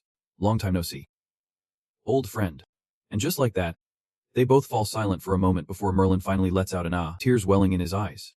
He calls out the name of the soul within the troll. Arthur. Do you recognize me right away? Merlin then jumps up from his chair. Angrily strides toward Arthur. Scolding. You blockhead. You are the only one who calls me that. Show me a little respect. I am a few years older than you. Arthur reassures him. Calm down. Old friend. You are acting like you just saw a ghost. Then Merlin looks at the large, ugly form and asks curiously. So why do you look like this? Why do you have that form? Hearing this, Arthur angrily looks at the troll. It is because of that brat over there. Arthur then adds. But I have something to say to you. What is it? Is it about the bastard who killed you? Arthur sees the terrifying look on Merlin's face and swallows his words. Your expression is pretty scary right now, so you are going to hunt down the guy who killed me right away. No need to avenge me. There is something more important. Arthur then reveals. The one who killed my son is in this palace. Hearing this shocking news, Merlin's face darkens. He asks again. What? Merlin asks again. What? Arthur looked at him and quickly blurted out a name. Lancelot. He killed my son. After hearing this, the man fell silent, his mana pulsing like it was about to explode, as a hand rested on his shoulder, urging him to stay calm. The military advised him. If you blow up now, we will just attract more eyes on us. Merlin's face darkened as he replied. How can I stay calm hearing this? Even so, we must endure. Merlin took a deep breath, trying to rein in the rage bubbling up inside him. He looked at the towering Arthur beside him and hesitated to ask. So Arthur, was Lancelot also the one who killed him? Arthur scoffed. In your dreams, you think I would go down to a guy like him? Merlin said. Oh really? I guess back then you were way stronger than him, but now he is a high-tier player. He continued to explain. Even if it is temporary, he is still the king of England. If we kill him without a solid plan, both England and the Round Table could crumble. That is why I think you should take the lead on this. Arthur. But Arthur glared at the military, who sighed, clenching his fists in frustration. I could pull it off if I wanted to, but if I show up in this broken-down body, he will just claim I am being controlled by someone else to assassinate him. Because undead have to obey their master's orders, and so, it seemed like they hit a dead end. Merlin asked. So what do we do now? It is not impossible. Though, the military asked Merlin. When's the Round Table meeting? About 10 days from now. Then they ask. Can outsiders attend? Merlin hesitated but then said. Usually no. But if we get involved, it is not impossible. All right then. He then shared his plan. On the day of that meeting, we will turn the Round Table upside down. Inside the castle, a knight in a crimson cloak approached the throne, followed closely by two others. They spoke up. Have you wrapped up your business? I am so glad you are safe. My lord, the knight chuckled. Thanks to you too. I have been gone for a while. Was anything significant happen while I was away? The other replied, touching the throne. I understand. We must always prioritize the people's interests. He then sat down before the throne. That is the will of the king that we must always remember. The others knelt down to receive his orders. Understood. My lord, his face was Lancelot, the temporary king of England. Then the two knights, Lola Refenthau, reported. The player named Ugal, from the Sivan Guild, has brought him into the palace as you commanded. My lord, they then sought Lancelot's opinion. Would you like us to bring him to the main hall? Lancelot replied. Yep. It is better to meet him directly. He clenched his fists. While I was away handling matters, I have heard about him through Asa. While most mid-tier guilds were trying to recruit Ugal, Asa, a major guild, was quietly observing. Lancelot then sat down and recounted what he had heard. A player without any backing. Unclear origins. Yet climbing the tower at a breakneck speed. They found it suspicious. So they conducted a secret investigation, which is still ongoing. Lancelot has started playing the game of switching sides. And I have just caught wind of some shocking news. The one behind Ugal is linked to the death of King Arthur. He stressed that he is the master of the Round Table and the backbone of England. Laflet and Thaubelow were taken aback. Furious. Like, what the heck? They clenched their fists and angrily asked, is that really true? But Lancelot deliberately downplayed it, saying there is still no solid evidence. However, considering this intel comes from Asgard, its reliability is definitely significant. Their eyes were filled with hatred as they gritted their teeth and asked. So the reason for summoning him to the palace was because of this. As a knight of the Round Table, I can just sit idly by. Please give the order. My lord, Lancelot pretended to sigh sadly, saying he was just as furious when he first heard the news. However, as the king of a nation, I worry that exposing this truth will plunge England into chaos. Then he made it clear he did not want to get involved. Plus we would lose the goodwill of the administrator if a skirmish broke out with a player, and it could adversely affect England's relationship with Asgard since they are the ones supplying information and are secretly investigating. The drama continued. But of course, we can let him run wild. The furious expressions on Loaf and Tau were evident while Lancelot was speaking. I am sure you understand what I am saying. As Knights of the Round Table, we cannot leak any information. No matter what happens, they must obey. There. Lancelot sat on the throne and boldly declared, your contributions will be eternally remembered. With me, the one currently seated on the throne, with the late King Arthur as our witness. Never forgive anyone who dares to point a sword at King Arthur and England. Still within the palace, Lancelot's mocking laughter echoed throughout. As he slammed his hand down on the armrest of the throne, he chuckled, saying he could not believe they were still blinded by a grudge that is thousands of years old. Ha ha. His mocking demeanor continued in solitude. These fools were so blind they did not even bother to figure out if he was a friend or a foe. Then he broke into an excited smile, feeling this thrill of holding the fate of a great nation in his hands. Like a puppet master pulling the strings, the sweetness of power was intoxicating.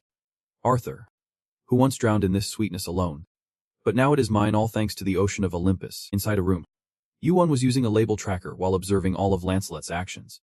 He had just entered the palace less than a day ago, and they were already making moves. Then Yuan used a fire spell to light his vision. Peering through the door, he could not help but click his tongue. It was late at night, and they were fully geared up, knocking on someone's door. They seemed really eager to deal with him. Through his skills, he saw 2 mana signatures that looked like they were about to burst through the door, their magic roaring as if ready to explode at any moment. Yuan quickly deduced that a bubbling rage was suppressing their magic. Lancelot must have said something to provoke them. At that moment, the two outside finally spoke up. Is Yuan in there? Can we talk? In the training grounds of the knights under the Dark Knight, they look at Yuan, his eyes devoid of any emotion. Thanking him for joining us, Yuan coolly replies, no need for formalities. We can exactly buy swords in the royal court. Can we? As Thou swiftly draws the celestial sword, he says to Yuan, something must be gnawing at your conscience, keeping you from sleep. He points the sword at him and continues, now I am going to ask you a few questions. If you do not answer or lie, I will chop off one of your limbs. Tho demands, who killed King Arthur? Yuan raises an eyebrow and asks back, why are you asking me that? Just as he speaks, Yuan suddenly realizes and quickly dodges the celestial sword slicing towards him. Yuan scolded, is this how you greet a fellow player? Though, radiating a fierce aura, reiterates, I will ask you once more, who killed the great King Arthur? Yuan steps back and replies, was it Lancelot who ordered it? There is furious, how dare you? He roars, shocking Yuan. Who do you think you are to call him that? U1 quickly pulls out a sword from his gear to deflect the incoming attack. Both sides clash and collide, and with such reckless behavior, Theo swiftly falls victim to the tower's punishment skill. U1 notices Theo's discomfort and realizes, if there is punishment, then they must have threatened more than just that. Lancelot stirs the knight's desire for revenge, manipulating others to do the dirty work for him.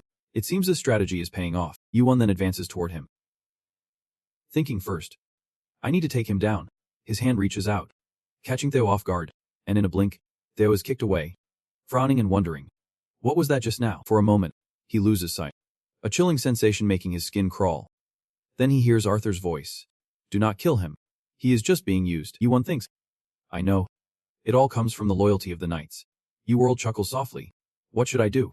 Maybe I should let them meet Arthur. But then he thinks, never mind. Merlin and Arthur have known each other for a long time, so he would definitely trust me. But these two knights are misunderstanding that I killed Arthur. U-World then gazes long and hard at the two knights. Before the round table meeting starts, I must conceal Arthur's existence. But then, one knight boldly steps forward. The 42nd knight of the round table considers you a danger. The 42nd knight of the round table demands a duel. U-World has no choice but to face them. The match must be one-on-one. The effects of the skills will end if a third party intervenes. The battle begins. U-World looks at the other knight and asks, are not you going to fight? Lauret, with a righteous tone, replies, my honor does not allow me to use numbers to overwhelm a single player. Hearing this, U-World smiles. Truly the spirit of a knight. Are you sure you can win against me all by yourself? Don't underestimate your opponent. Lauret raises an eyebrow at U-World. We have always used this method to win. It is how the round table operates. You furrow your brows, thinking, as if this round table group is something noble. Before Britain and the round table, this country was always mired in bloody wars for hundreds of thousands of years. Yet they shamelessly take glory built by others. How pathetic is that? U-World tells him. With just this, you won't win. Let me handle it. You just need to talk to Lauret to open their eyes. Then U-World activates the giant's strength skill, focusing on his arm. His endurance stats will temporarily convert into power. Arthur, seeing this, expresses concern. I told you not to kill them. You reassure him. Don't worry. It won't come to that. With that, U-World charges right in front of Lauret. An explosion erupts, sending debris flying everywhere. But that knight is no slouch. He quickly uses the round table shield to protect the target. Yet behind the shield, Lauret's expression is far from pleasant. Just as I suspected, this guy means business. He uses the shield to block all of U-World's attacks. I can't underestimate this player. But just seconds later, you sense something's off. He is using the shield to push you back. U-World is not a newbie in combat, so he flies backward, having dodged Lauret's strike, showing newfound respect for his opponent. Just like a true ranker, his fighting style is all about defense. While packing a serious punch, like a war chariot, that knight remains unfazed even after taking a hit. If you want to challenge me, I am ready to reciprocate.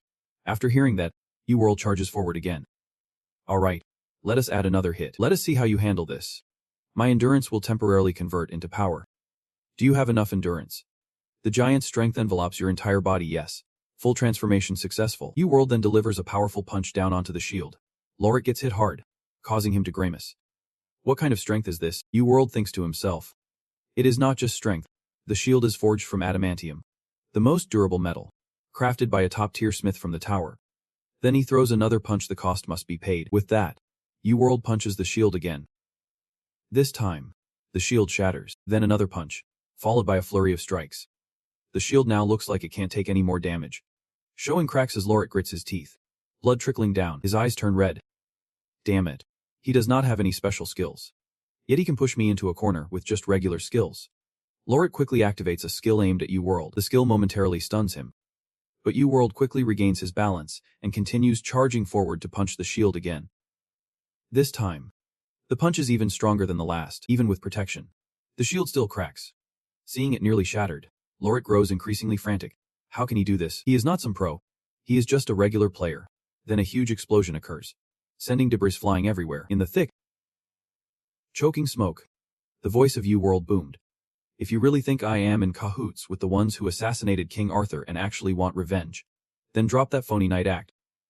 Meanwhile, the one-on-one arena effect was nullified because a third party intervened, though quickly stepped in to defend Lauret, saying, I do not care how many you are up against.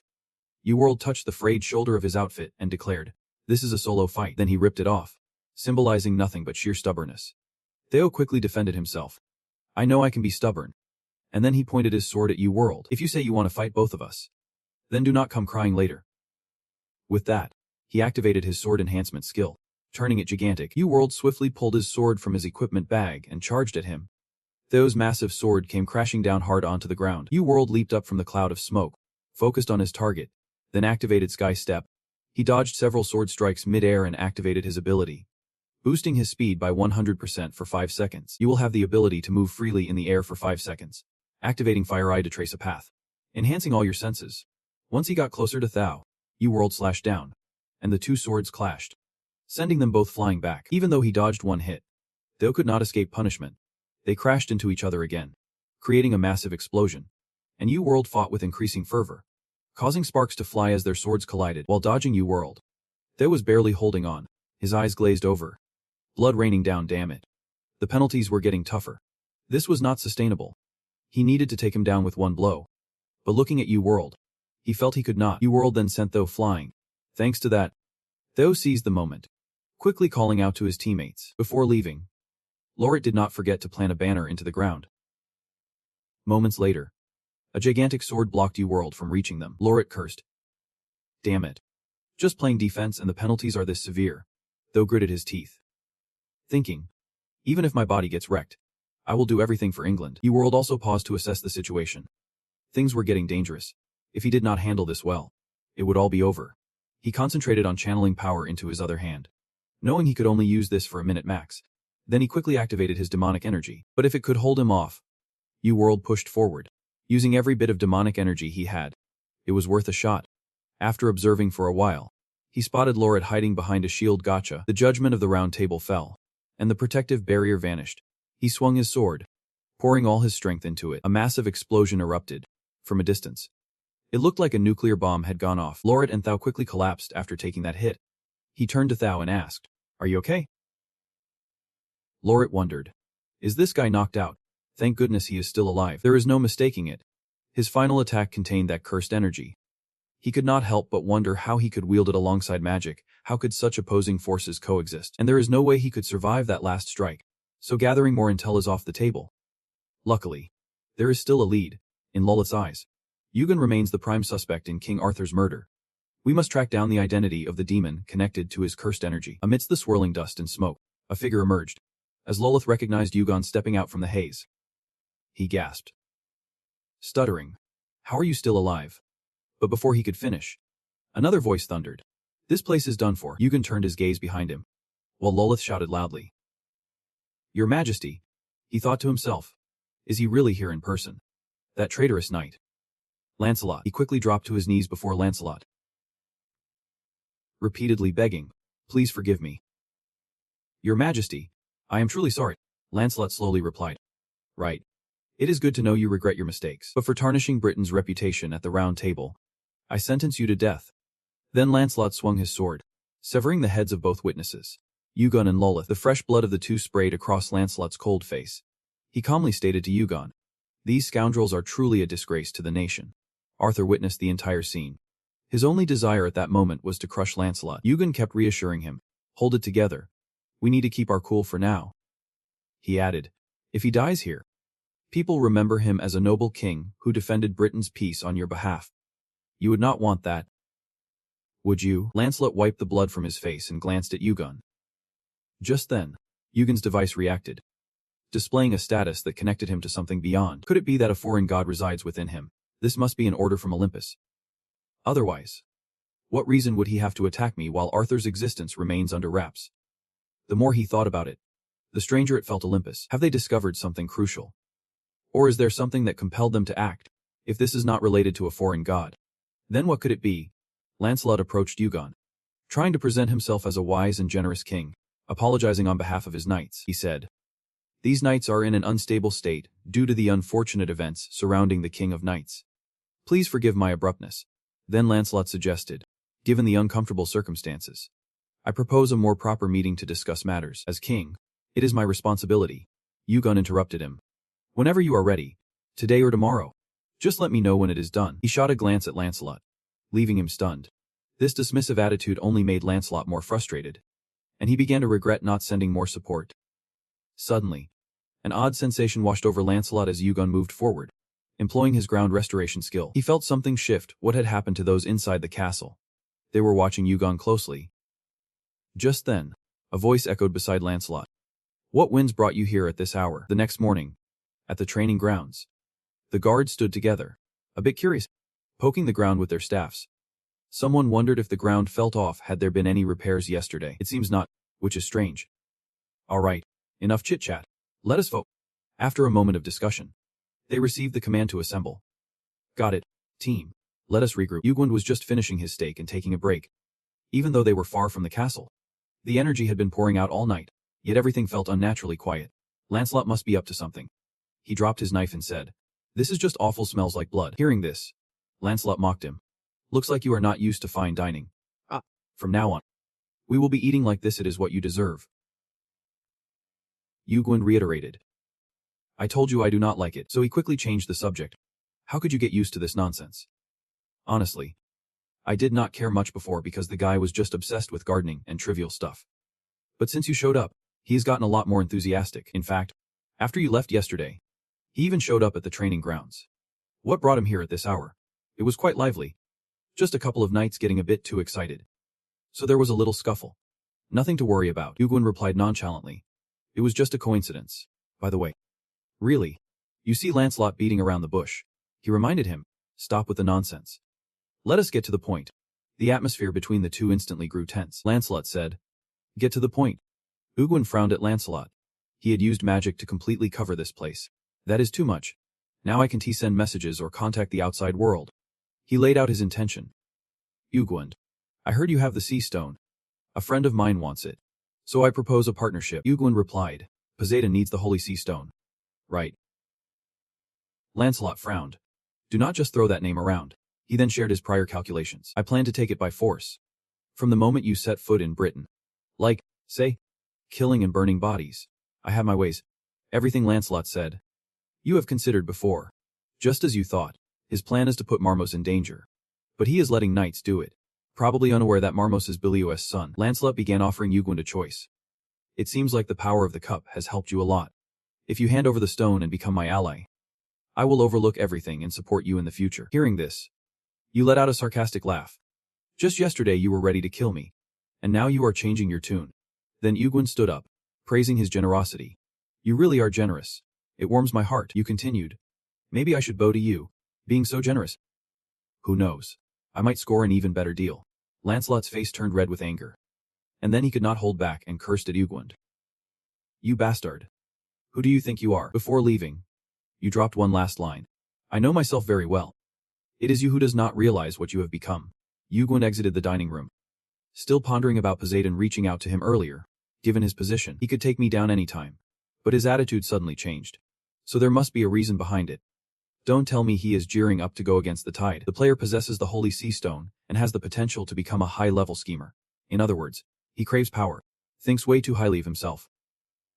But honestly, he can't face it alone. The more Yugun thinks, the more problems arise. Maybe he has a backup plan to ensure everything goes smoothly. Well, let them fight it out. I am all in for the chaos. I just want to fill my belly quietly. Then Arthur chimes in. "Don't get too worked up. I am not exactly comfortable either." He adds, "But right now, time is not on our side. Let us hold on a bit longer. I have got the stage set. And just got a new message. Tomorrow's the day. So get ready." The next day, at the round table meeting in Camelot. Thanks to Merlin's support, Yugun snagged a seat at the round table. Even though he was not a knight, eyes darted toward Yugun. And everyone thought, so that is Yugun. It is great to see Merlin at a meeting again. But why is he bringing him along? Then, the gaze shifted to the two empty chairs. This meeting felt different from the usual ones. Where did the knights Thou and Lollet go in this meeting? Lancelot's right-hand men were present, Arthur's right-hand man, and the top knight of the round table. Next, the round table knight Zidrak whispered to one. "Look at that guy. He seems way too dark." Then he glanced at Lancelot and added, "I've got a bad feeling about this. I can sense it." Lancelot held back his rage and addressed everyone around him. Normally, those who've not been granted the right to sit at the round table are not allowed to join. But this time I will make an exception for you, Merlin, because we have some business to discuss. He then glared at Yugal. No one's objecting. Right. Everyone fell silent. Lancelot continued. But even if everyone agrees, it does not change the fact that you are still an outsider. Yugol, do you understand the value of sitting here, or whose place you are taking? Yugol casually placed his hand on the chair beside him and replied, I am not too sure about the significance. That chair probably belongs to Thao or Lalit. The round table members began to stir restlessly. How rude. Who do you think you are? Lancelot continued. You must know what happened to them. Yugol shot back. Of course. I saw you kill them with my own eyes. The knights grew agitated. Your Majesty, this is unacceptable. This is not the place for him to insult us like that. We must throw him out immediately. Lancelot admitted. Calm down. That is right. I am the one who took their lives. He turned to Yugol and said, but I think everyone understands why I had to do it. Speak the truth. Yugol. Yugol replied bluntly. Don't you misunderstand? Lancelot. This meeting is not for me. It is for you to pay for your crimes. The knights whispered among themselves. How can he be so calm while walking into the lion's den alone? Lancelot clenched his fists. What are you plotting? Yugol. Yugol stood up. Surprising everyone. You have a visitor. He then moved to the door. I think you will be pleased to see this guest. The door slowly creaked open, and a man stepped in, causing the knight's expressions to shift to tears of emotion. King Arthur. The knight who vanished for an entire decade. The knights immediately knelt in reverence. Your Highness. Your Highness. Arthur turned to Juan and asked, how's your son doing? I wonder if he still uses the sword I gave him. But Juan just replied, Your Highness. Where have you been all this time? Then he glanced at Zidrak, that little snot-nosed brat who has now got a seat here. Your Highness. Do you have any idea how long we have been waiting for you? The people here could not hide their excitement for Arthur. Only Lancelot was struggling to keep his cool. He was visibly shaking. What the hell is going on? Arthur must be dead for real. Wow. If this is really him, then my life is over. I can't let this absurdity happen. Think. How do I deal with this chaotic mess? Think. Lancelot suddenly became incredibly agitated and then pointed an accusing finger at Yugol. Yugol came to Camelot with a demon, the bloodline of Belial. He boldly declared in front of everyone that this guy is a fake. The knights of the round table started murmuring. Belial, the usurper king. That is right. Last time I brought the players in, it was crystal clear Yugol knows the demon. What are you talking about? Don't you recognize the symbol of the Night King? This is Excalibur. What more proof do you need? But Lancelot stubbornly insisted. This guy is definitely a fake. Then he pulled out his sword. And someone shouted, at this point, what else do you plan to do? And then he turned to Yugol standing nearby. This plan is awful. Yugol. No matter how well you disguise him, I can unmask this imposter. Lancelot jumped in to strike Arthur to prove this guy is a fraud. But Merlin quickly appeared and easily blocked him. Arthur, standing behind him, began to dissolve. Quick reflexes. Old man. Arthur suddenly transformed into Mamos, a smirk creeping onto his face. He really is a fake.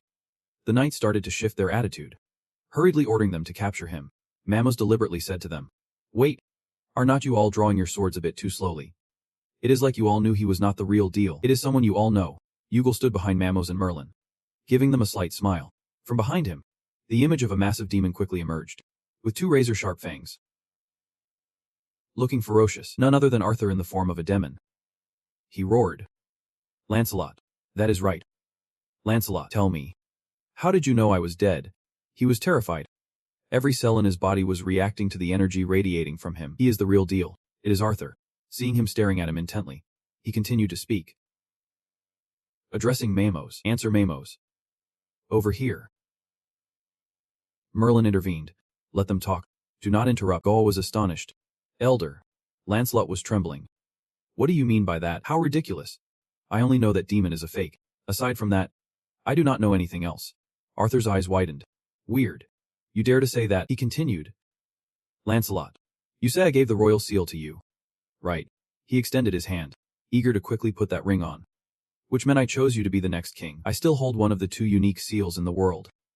Lancelot. The one you took it from. Arthur's eyes are now streaming with blood tears. My son. That seal belongs to Modred Pendragon. At this moment, Lancelot could not admit he killed Arthur's son, so he kept rolling his eyes. Seal. Seal. This seal.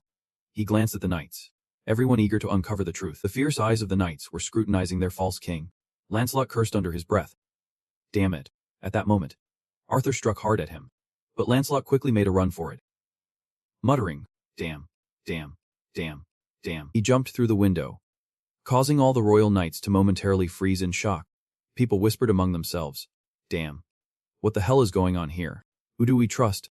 Haven't you seen Lancelot bolting like a coward? Chase him down." Arthur quickly composed himself. "Wait.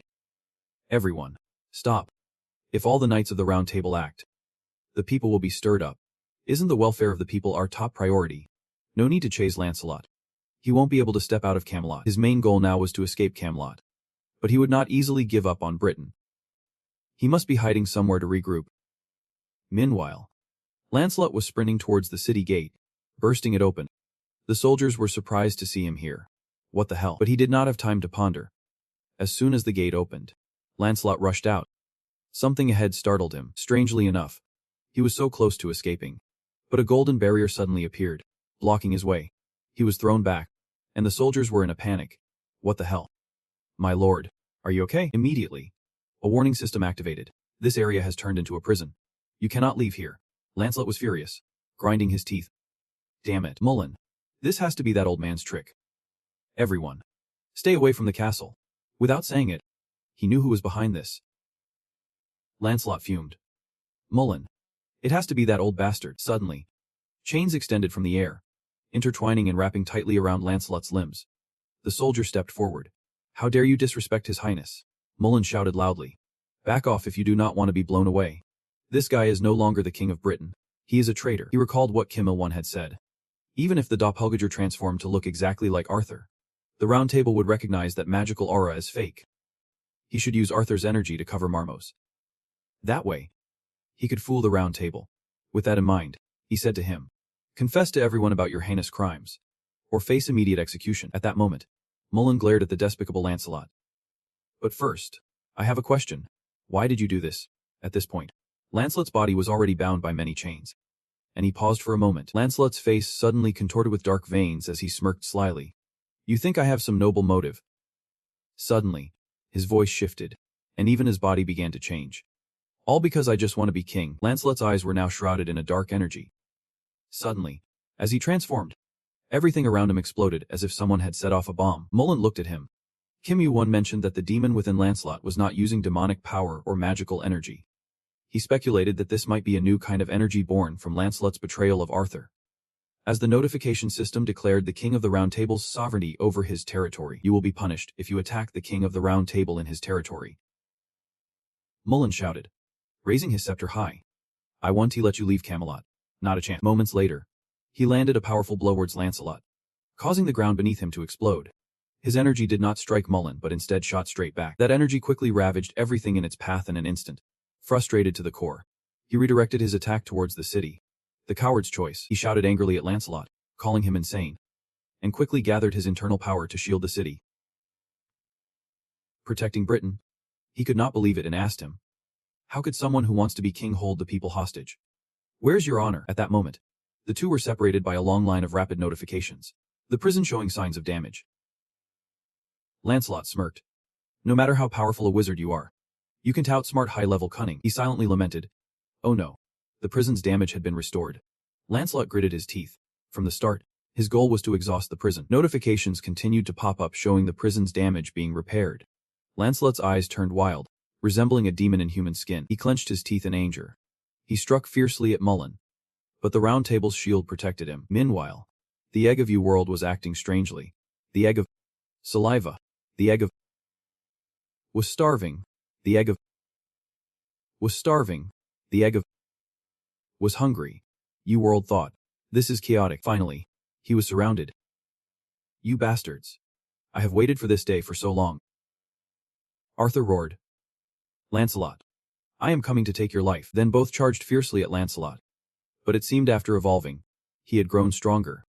Single-handedly blocking the blades of both Arthur and U-World, he taunted, "You fools. With that body of a replacement demon, how could you defeat me? Arthur, I am no longer the Lancelot I used to be." U-World quickly gathered his internal power. The notification system chimed. "You have enlarged your entire body." Hell's revival activated. Suddenly, a multitude of eyes appeared around Lancelot, staring intently at him, causing him to panic. U-World quickly activated the holy flames. He was bewildered. What the hell is this? Danger. He was nearly going insane. What is this? Why is there suddenly a voice? He is just like us. Our fragment.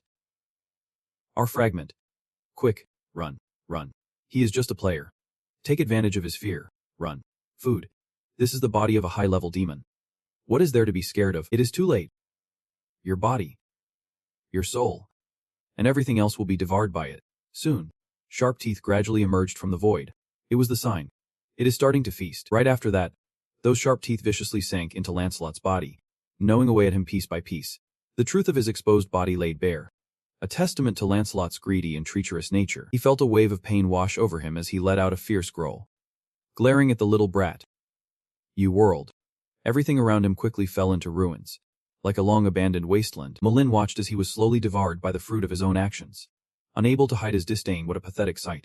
It was only now that Lancelot felt true fear, crying out for help. But of course, no one would come to aid a traitor like him. Lancelot kept begging. Please. I will do anything you want. Arthur could not help but chime in. Though. Lolith. Even Modred, they are the reason you have to die. Lancelot, at this point.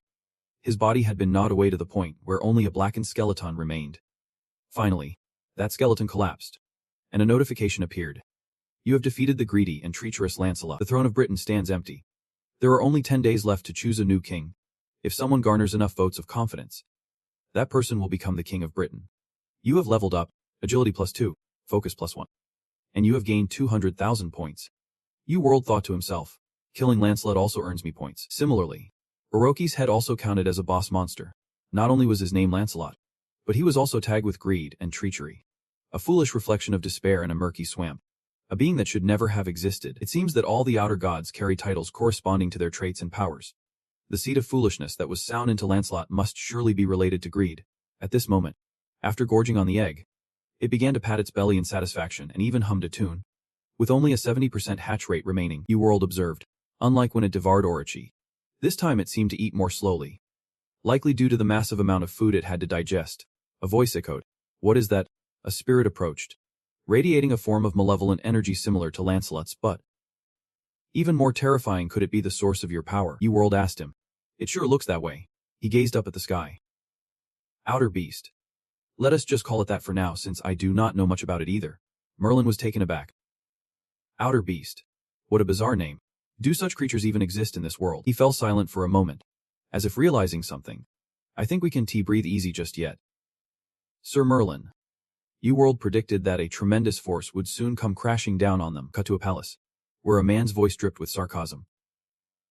Lord Poseidon. He stormed in angrily. You did not even bother to come out and greet me. How casual. I already cleared the way for you to enter. Poseidon shrugged. If you had not, I could have just walked in myself. How boring, and I do not want to chit-chat with you either. Let us get straight to the point. What is happening in England? Before he could finish, Lancelot had been killed. You want to talk about this? Right. Poseidon was taken aback. That is right.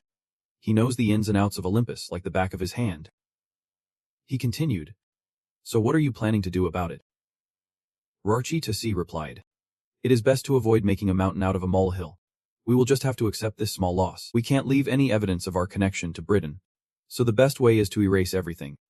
Just as he finished speaking, the plan was set in motion to unleash a storm on the city, just as World had predicted. Poseidon thought to himself, if he drops that thing, all of Britain will be obliterated. But he continued, the administrator won't let this slide. I have already calculated everything. I have discussed it with them. Just one strike is still allowed. Below, World and Merlin were still standing there, watching the situation unfold above. He still did not understand. You mean one strike? World explained. It is the thunder god coming down. Looks like he is gearing up to attack this place. Right after that, the system announced a new challenge. Right at the end of Camelot. A tier set will strike Camelot in the next 10 minutes. We must resist this tier set. World King B. So this is how you want to play it. The challenge announcement meant he had cleared it with the administrator. That bastard really thinks of every trick to avoid punishment. Merlin could not believe it. Even if Olympus was truly the force behind Lancelot, why would a loser like him need to use so much power against us? He looked up. That loser is not stupid. If he destroys Camelot, Olympus will face severe punishment too, which would give them an advantage over their rival, Asga. Meanwhile, the system quickly warned that a tier set would strike Camelot in just 5 minutes. World did not deny it. That is right. Even if they are the mighty Olympus, they still fear Asga. Especially Odin. But that is exactly why they have to hurry to erase all traces like this, even if it comes at a hefty price. He quickly responded. It is indeed puzzling. But now's not the time to argue over nonsense. He then slammed his staff down into the ground, conjuring a protective barrier over Britain. You can't help but be amazed. It is incredible. No wonder he is the great sorcerer skilled in thousands of spells. But even this is not enough to stop the tears set. Seeing you standing there frozen, he spoke up. If you can, lend a hand. Don't just stand there staring at the sky and clouds. You world chimed in. I am not here for idle chatter. At that moment, you activated your fire sight. You world remembered. A few days before arriving at Camelot, I received a message. Not only was he surprised that he found me so quickly, but he also lacked the confidence to pretend we did not know each other. So I ignored that message. But at this point, I can't just brush it off anymore. And very soon, a tier set will strike Camelot in 3 minutes. You world transmitted. You are watching this, right? Help out. At this moment, the fire sight of the great sage equal to heaven was keeping an eye on you world. He joked. What is the point of helping? You world was serious. So you want us all to die? The great sage remained indifferent. So what if we do? You replied. How much effort have you put into finding me? You are acting clueless. But come on. You have been tailing me for days. There is no way you do not have questions to ask. Time was running out as the system chimed in again. A lightning strike will hit Camelot in 2 minutes. The great sage asked curiously. Seems like your escape skills are quite high. Why are you standing here taking it? You honestly replied. I can just stand by and watch this place get destroyed. Just help me this one time. And after that, consider it a debt I owe you. He fell silent, deep in thought for a long while. In the end, the great sage equal to heaven finally agreed to your request. All right.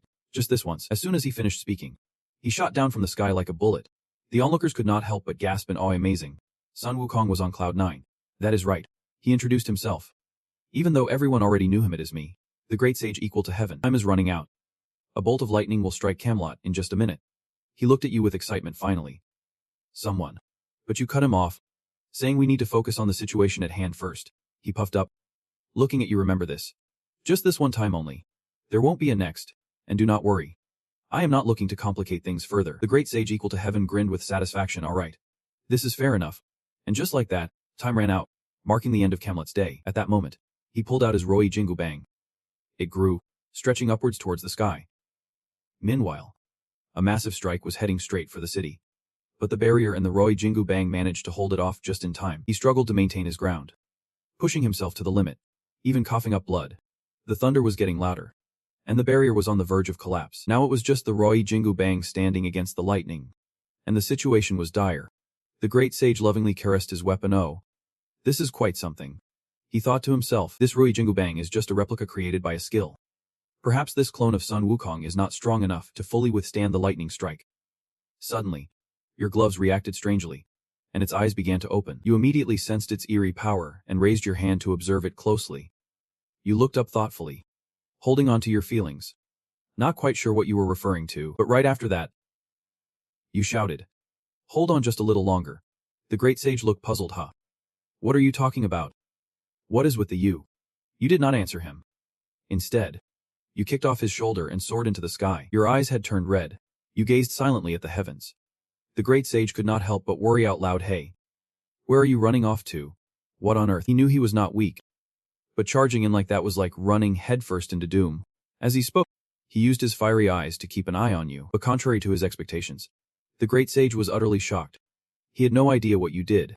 But at that moment, the storm in the sky was dissipating. Meanwhile, on your side, the system was announcing elemental resistance against electric current activated. Kinney was reacting to the lightning. The shadow crystal was reacting to the lightning. The shadow crystal was reacting to the lightning. You were pleased just as I thought. This reaction is identical to when the shadow crystal was near the sea crystal. This lightning is one of the creations of the hype heaters, made from the heavenly crystals.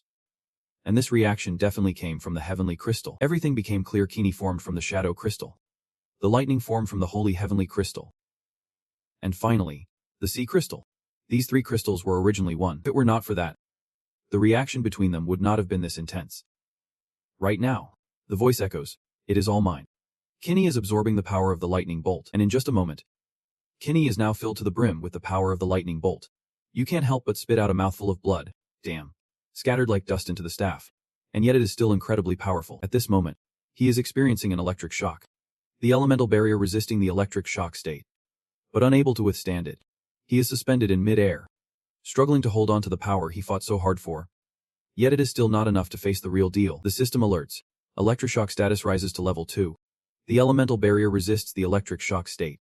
He tries to force himself to endure, but oddly enough, this only strengthens his resolve. The system chimes again. Unable to resist the electric shock state. Electric shock status rises to level 3. Unable to resist the electric shock state. In note, the electric shock status skyrockets to level 5. Yu tells himself, I will catch up to you soon. As for he is greedily absorbing the lightning bolts that drop are unleashed. In just a moment, the sky gradually returns to its original clear state, and the attack from the drop is rendered useless. Yu struggles to let Kini absorb all the energy from before, and as a result, he is left battered by the electric shock. Seeing that everything has stabilized, he finally feels safe enough to pass out. Yu plummets from above. The great sage is startled. That crazy guy is free-falling. Merlin panics. Not seeing him move, he seems to be unconscious. He quickly leaps up. Frustrated. Damn it all. But fortunately, his falling speed is slower than the movement of Wukong. He successfully catches him. Finally, the danger has passed. The cleansing of Camelot has come to a halt. It seems everyone will have a moment of peace. Above the platform that the drop used to observe, it exploded, and he could not help but feel regret. Who knew that the great sage would show up? Then, he tells his brother, we have failed. Poseidon rushes closer. Surprised. Damn it. After that great sage, there is no reason for him to oppose Olympus. He says, the sage is an unpredictable character. He does not care who his enemies are. Even the Celestial Grand Assembly can't kill him. It is best not to see him as an enemy. Just focus on our own business. Poseidon wonders, but perhaps, after that last blow, his true form must be injured pretty badly.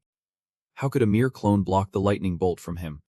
He says, this Kim Il-1 is an unpredictable variable. Poseidon is stunned. Kim Il-1 has such lofty praises for him. Just how strong is this Kim Il-1? Anyway, he is a tough one to deal with, even for the dispatched warriors. Could he really be as strong as the high-ranking warriors? Poseidon is anxious. So what do we do now? The situation in Britain has surely reached Asgard by now. You must have thought of something. Poseidon had not even finished when the drop interrupted. Right. There is a way. A surge of power strikes toward Poseidon. But luckily he was prepared. Poseidon roared. You piece of trash. I knew you would pull this stunt, using me as a sacrificial pawn. Ah. With that sneaky grin. Sorry bro. It is all for Olympus. Right after that, he unleashed a bolt of lightning. A blinding light illuminating the entire palace. Poseidon was furious. Falling. You little brat. Once the cleansing of Camelot was over, he gained a mountain of rewards and significantly boosted his lightning resistance. The great sage of heaven hugged him tightly, scolding him out of worry. Are you really that stupid or just pretending? If you wanted to die, why ask for my help? Yu Guan casually remarked. Dumbfounded. Never thought I would hear that from you. The great sage of heaven was puzzled. Wait a minute. But before he could say anything, Yu Guan fainted again. When he woke up, Yu Guan found himself lying in a grand bed within the British palace. Quickly sitting up, what is going on? Did I just hear something? Did I faint? He gripped the sword in his hand. The knight was enhancing his health recovery by 200%. Molin quickly rushed in. It has been 5 days. Thought you were a goner. What happened? It seemed like you were struck by lightning and then poof. Gone. He looked perplexed. Lightning. Wait a sec. I think I just unlocked a new skill. Unleash the lightning. Suddenly, bolts of lightning shot from his hand in every direction with immense power. Molin teased. You went through all that trouble to contain that lightning, and now you want to use it to wreck this place. Yu Guan frowned. Sorry. It is a new skill. I am still getting the hang of it. Out of nowhere, a familiar voice boomed, shaking the room. You better behave now that you are awake. Do not go causing trouble. Molin remembered.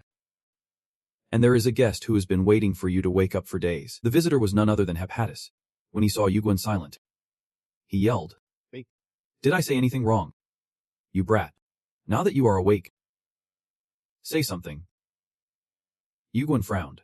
Why is this uncle here? Without skipping a beat, Hephaestus launched into a tirade of insults. Both the Yu Guan and Molin could not protest, and just had to accept their fate. Finally, after a long while, Hephaestus' rant came to an end. The three quickly gathered around, and Yu Guan recounted the whole story. So that is why I got a piece of the Z lightning. It must be 3 divine stones that can merge together. Yu Guan then asked, but where is he? Hephaestus was still fuming. That monkey. He is probably off napping somewhere. Let us get to the point. What is your main reason for being here? If it is about the 5, I doubt you will get much info. You think I am just here for a scenic tour? Yu Guan could not believe it. Really? You are not even trying to hide it. Are you worried about me? Hephaestus blushed. I am just here to enjoy the view. The atmosphere suddenly fell silent, and Molin could not help but cover her mouth to stifle a laugh, seeing the tension. Hephaestus cleared his throat. Do you still have that ocean crystal? Yuguan replied. Of course. Molin was astonished to hear this and asked. Ocean crystal. You are holding on to that. Hephaestus mentioned the gear upgrade you talked about earlier. Sanji thought. I have found a way. If Kinney could harness 2 types of powers, that would be great. But each piece of equipment can only merge with 1 type of shard. Maybe we should enhance Kinney instead. I have gathered all the necessary materials. Is there a good gen in Camelot? I hope you do not mind if I borrow it for a bit. Molin generously replied. Who would refuse the greatest gen master of this tower? Go ahead. No problem. Yuan reflected. These two actually vibe pretty well together. And this time they even met up earlier. Check out the component list 2 adamantium shards. This is perfect to harness the power of both gems. And the balance will be sky high, Yuan stated. 1.25 million. Including the production cost. What do you think? Hephaestus felt a bit annoyed. This kid brought all the materials and still thought he could scam the old man. 1.5 million. You can negotiate all you want. But let us settle on 1.4 million. Alright, he looked at you. Frustrated. Thinking if you were not injured, he might still be on your side. No matter what, in this life or the last. You have always been the one he cared about the most. Eventually. Hephaestus agreed. He let out a sigh. Fine. Deal's done. Deal's done. He picked up the item. It will take about 4 days. After that, come find me. And this time, do not be late. Yuan cheerfully replied. Okay, uncle, as soon as you felt better. You went out for a stroll, Molin said. Ever since the king disappeared, the whole country has been thrown into chaos. Yuan guessed the round table must be having a tough time. He replied. Right. There is no way they can be at peace with news of this betrayal spreading. You also noticed them arguing fiercely about whether Arthur is real or fake, and if Lancelot really is the traitor during their conference. Lancelot's influence is no joke. The round table is divided. So reclaiming their former glory will be incredibly difficult. Yuan asked, do you regret it? Molin firmly answered. This should have happened sooner. Removing the rot to let new life thrive is the law of nature. And for this, I am very grateful to you. Thanks to you. We can correct our mistakes. Yuan looked at him calmly. Because you believed in me. Molin shot a glance at you. Daring to call me Molin. Are we that close? He looked at you and continued. I see your injuries are healing quite well. Come with me to a place. Can you summon Arthur here? Soon. Both of you went to the place he mentioned. Molin recounted. After Lissot's death, I discovered this place while handling his residence. He probably could not bear to destroy it and hid it in the most secret spot only the king could access. Arthur's body was trembling with excitement. His breath quickening. Arthur's voice could not contain his emotions. Markandi. Madarek Pendragon. My son. My beloved. Molin stepped forward. I want your son to rest in peace. But a prince deserves a proper funeral. If this gets out, Britain will fall into even more chaos. So for now, I will keep him safe here. Yuan gazed at Pendragon's body. A bold thought sparked in his mind. Yuan then suggests, why not use his body? Arthur is taken aback, saying, no way. His death is my fault. If I do that, how can I keep any shred of my conscience? Molin responded. Yeah. That is a bit much for Arthur. Even I feel this is inappropriate. Yuan presses on. Do you really think that if your son's body becomes a puppet under my control, it won't tarnish his honor? Arthur admits. Of course. Only I deserve the shame of being a puppet. Yuan clarifies. You misunderstood me. Let me rephrase. Do you think what I will do in the future will harm Britain? Arthur quickly counters. No way. Thanks to you. Our country is getting back on track. Think of it this way. By doing this, you are helping your son create a brighter future for Britain. This is the son you expect to inherit your throne. Right. He must believe in and follow his father's path. Listening to these words, the spirit does not argue. Feeling a wave of bittersweet emotion, Arthur looks at his beloved son. Thinking, he truly loves Britain. If there is anyone stopping him, for the future of Britain, he will gladly follow that guidance. Yugun smiles softly. I won't let you regret your decision today. He quickly raises his hand, allowing Arthur's soul to merge into his son's body. The body quickly becomes animated as it is infused with life. Just like a real person, a vow is made. Declaring, I will never betray you. And my loyalty comes from the depths of my heart. Arthur looks up to Yugun, saying, you are my king. The system announces. You have received the oath of the Death Knight Arthur. The power of the Underworld King has increased. The power of Death Knight Arthur has been restored. And you have gained the absolute loyalty of the great Knight King Arthur. The scene shifts to Sun Wukong, who recalls a memory about him, feeling both foolish and astounded. If you wanted to die, why ask for my help? Foolish. I never thought I would hear that from you. Wait, you know me? We used to know each other. Get up. He looks at his hand, deep in thought, as if he has known him for a long time. No matter how brave he is, facing someone like Sun Wukong should be intimidating. Yet he talks as if they are old friends. The memory of old friends lingers in his mind, making Sun Wukong feel quite uneasy. Kim Yu-gun asks Arthur, "How does your new body feel?" Arthur replies, "It is probably more comfortable since it is a higher-ranked body. I still need some time to get used to it. And you do not have to be so formal anymore. You are my king now." Yu-gun interrupts. "All right." Soon after, Arthur blinks, and around Yu-gun, only a wisp of black smoke remains. Suddenly, a familiar voice rings out. I can't believe my eyes. The great king of knights is now bowing to another king. Yu-gun looked up at the sky. The voice echoed again. "Don't forget, if I had not pulled you back, you would be a dried-up corpse by now. But it is strange. What made you think I would actually step in to save you? I just can't wrap my head around it." Hearing this, Yu-gun suddenly fell silent, staring intently at the celestial giant in front of him. He thought to himself, I figured he was here to help me because of the fire eye. But could there be another reason? People only know the fire eye as a signature skill of Sun Wukong. But more accurately, it is an innate supernatural ability of his family, the Monkey King clan. At first, I thought he would save me just to interrogate me about the fire eye, to find out why a no-name player not from the Monkey clan possesses this skill. Yu-gun, is there really anyone who does not know your reputation? Sun Wukong, the celestial giant, a high-ranking general who once caused chaos in heaven. I heard you have been hiding out for a long time. The celestial giant shouted. Stop playing dumb. Are you really that clueless? Or should I repeat myself? Yu-gun retorted. Dumb. I can understand if others said that. But I never thought you would use that word. He was irritated. You are doing it again. Calling me dumb not just once, but twice. The more I talk to you, the more I am convinced you know me. I can see things your half-blind eyes can't. Don't even think about pulling a fast one on me, the system announced.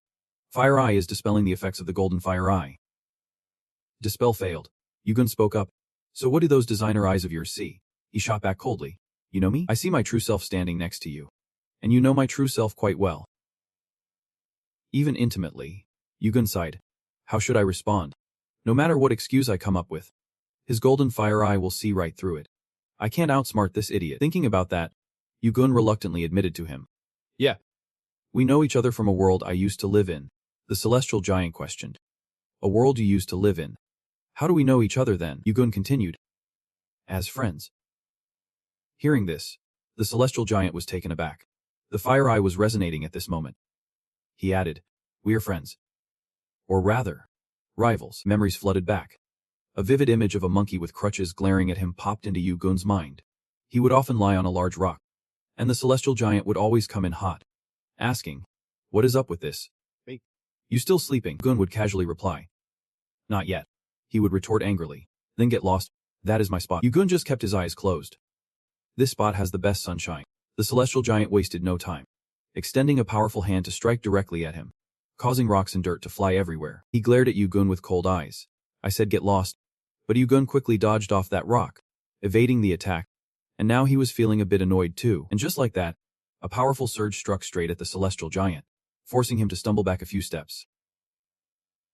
Immediately after, both of them dove into a fierce battle, fighting like bitter enemies rather than two friends. But Yu-gon still could not match the insane speed of the great sage equal to heaven.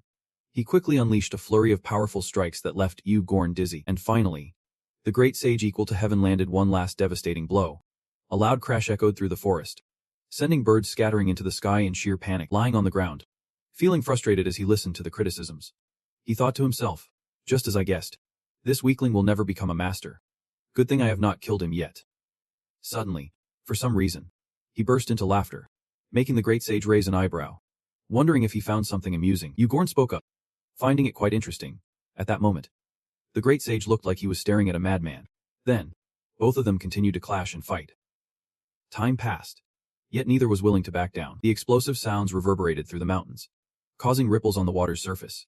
If someone were to look in, they probably would not believe that the two of them were longtime friends. As the looks they exchanged were more like that of bitter enemies, they continued to duel, soaring from the ground to beneath the water, their figures darting around with blistering speed. Yu-gon's body was bruised and battered all over, and he gritted his teeth, thinking, my current score is 9 losses. No wins. This time, I absolutely must win. The great sage was taken aback. This kid sure has some tricks up his sleeve. Just as he spoke, Ugorn's punch came crashing in fiercely. Moments later, the great sage was sent flying by a punch, Ugorn's speed increasing with every blow. As the rain began to pour, Ugorn stepped forward, pride radiating from him, declaring, 9 losses and 1 win. The great sage was left speechless by his statement, staring at Ugorn, whose eyes were bloodshot and wild. It was clear that to overcome such a formidable opponent, Ugorn had used up a tremendous amount of energy. My body was covered in grime as well. Yet he was smiling happily. Fine then. Ugorn then reached out to help the great sage up, a gesture that felt incredibly warm. This beautiful memory shared with the great sage left him in awe. It seemed they were both truly enjoying themselves. Ugorn recounted. At first, it was not all that fun. Probably because I was used to a lonely life. The great sage wondered. But why would you choose to be with me? You like being alone but then choose to be in solitude. Ugorn replied nonchalantly. When I met someone I could not defeat. What other choice did I have but to follow? But that time was truly unforgettable. I opened my heart to you. And we created wonderful memories laughing together after each fierce battle. Ugorn continued. He revealed information about the outer gods. The deities beyond the tower. That is why I decided to venture in. At this point, he could not help but recall the dark image of that lake. The great sage gazed at the scene Ugorn showed him, bewildered, asking, are they all gods? Ugorn replied. Their power certainly matches their name. The great sage quickly deduced. So that is why they fought alongside you. Ugorn responded. Not just him alone. Our entire group stood up to fight and faced a devastating defeat. As he spoke, the anger within him surged. Even if I were to be reborn, both in this life and the last, I would never forget that horrific day. The blood of your fallen comrades has flowed like a river, and corpses lay everywhere. By the time Wukong and Ugrin discovered this, it was already too late. The survivors from Ugrin gathered together to form a group, and began discussing how to salvage this dire situation. And the reason you traveled back in time is revealed. Odin spoke. Now it is time to decide who among us will go back to the past. Who has the potential to rapidly increase their power to lead us in defeating those outer gods. He looked around and then said to you, Kim Ugrin, it is you go. In that moment, both quickly returned to the present. Ugrin could not contain his grief, covering his face with his hands to hold back his emotions. The great sage, equal to heaven, spoke up. I understand now. We are coming back from the future. And at this moment, Dry's comprehension level surged. Ugrin continued.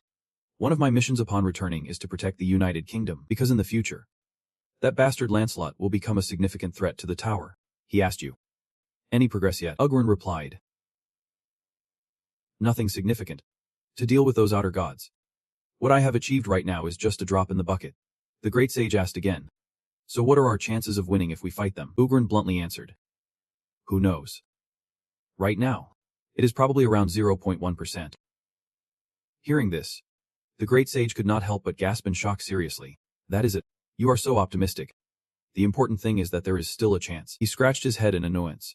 Those monsters are that strong. Damn it. I hate complicated stuff like this. If only I could regain my body. Ugrin then asked. That body stuck on the 40th floor. Hearing you mention that, he was taken aback. The great sage gaped and asked.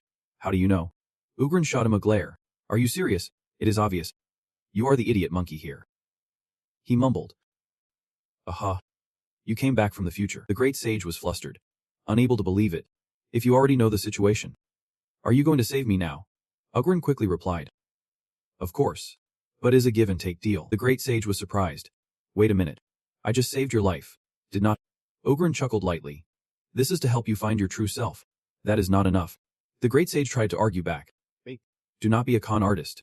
It is just a trade. Suddenly, while negotiating, a cavalry of warriors appeared from above, filling the sky. These riders were soaring through the clouds with an impressive presence. The great sage gaped and said, Whoa, it is the Valkyries. He wondered. Aska must be in chaos. There are too many of them. Ugrin speculated. They probably came to assess the situation. The Round Table is a guild they sponsor. After all, only Lancelot has to Olympus. Which left the great sage astonished. Did they really send an entire regiment just for that? Ugrin explained. It is not that simple. If the leader of the Round Table turns out to be a beastman from Olympus, things will get complicated. The Great War of Ragnarok, which led to Aska's downfall, originates from the Round Table. As he thought this, he realized it was all part of Olympus' scheme. They used Lancelot to sabotage Aska. But now that Lancelot is dead, I should feel more at ease. Yet I can let my guard down. The great sage pondered. Ragnarok. Are the Valkyries here because a fight is about to break out? Where are you going? Aren't you going to meet them? You are not even turning your head around. Right now. Contacting Asuka won't do any good, he called out. They have a principle. No war unless victory is guaranteed. U-World asked again. But when will that battle break out? Before the fight, there will be chaos within Olympus. The seeds of conflict are already sprouting. Hearing this made the great sage frown. Truly a calculating individual. He has got everyone on edge against Asuka. U-World reflected on the day he returned to the past, when the strongest scholars of the tower gathered to pass down all their lifetime knowledge. They aim to build a plan to save the tower. But even if I know every step of the plan and tell everyone I am from the future, will it actually work? And what about all the variables that could still pop up? In terms of power, I am still miles away from the goal. Yet this is a commission from the scholars of the tower. They poured all their hopes and aspirations into this. A voice echoed as you pressed the system. Do not worry. We will soon reach level 40. Yugen activated a skill.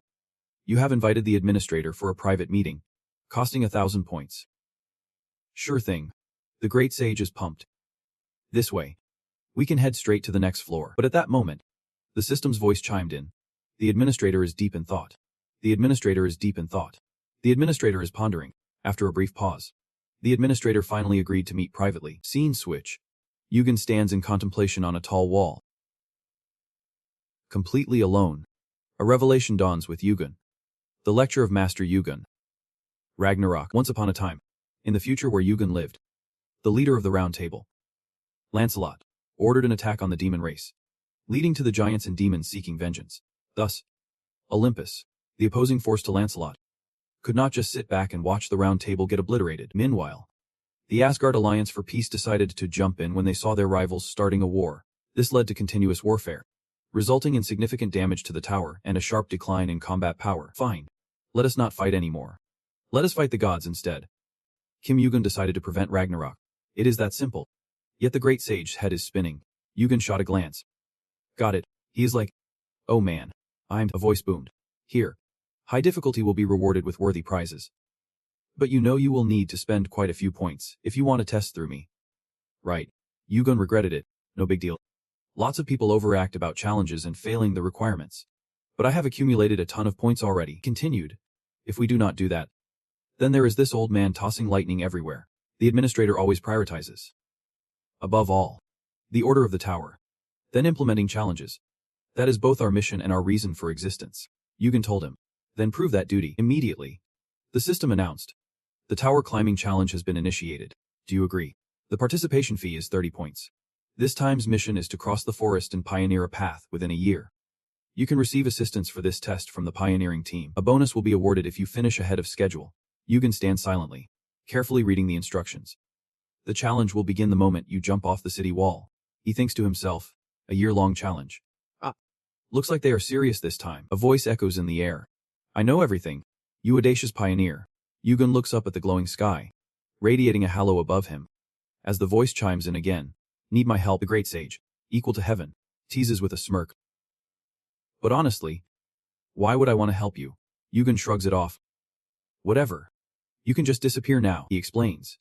If I ask you to help and it turns out to be cheating, then all my effort to join this challenge goes to waste.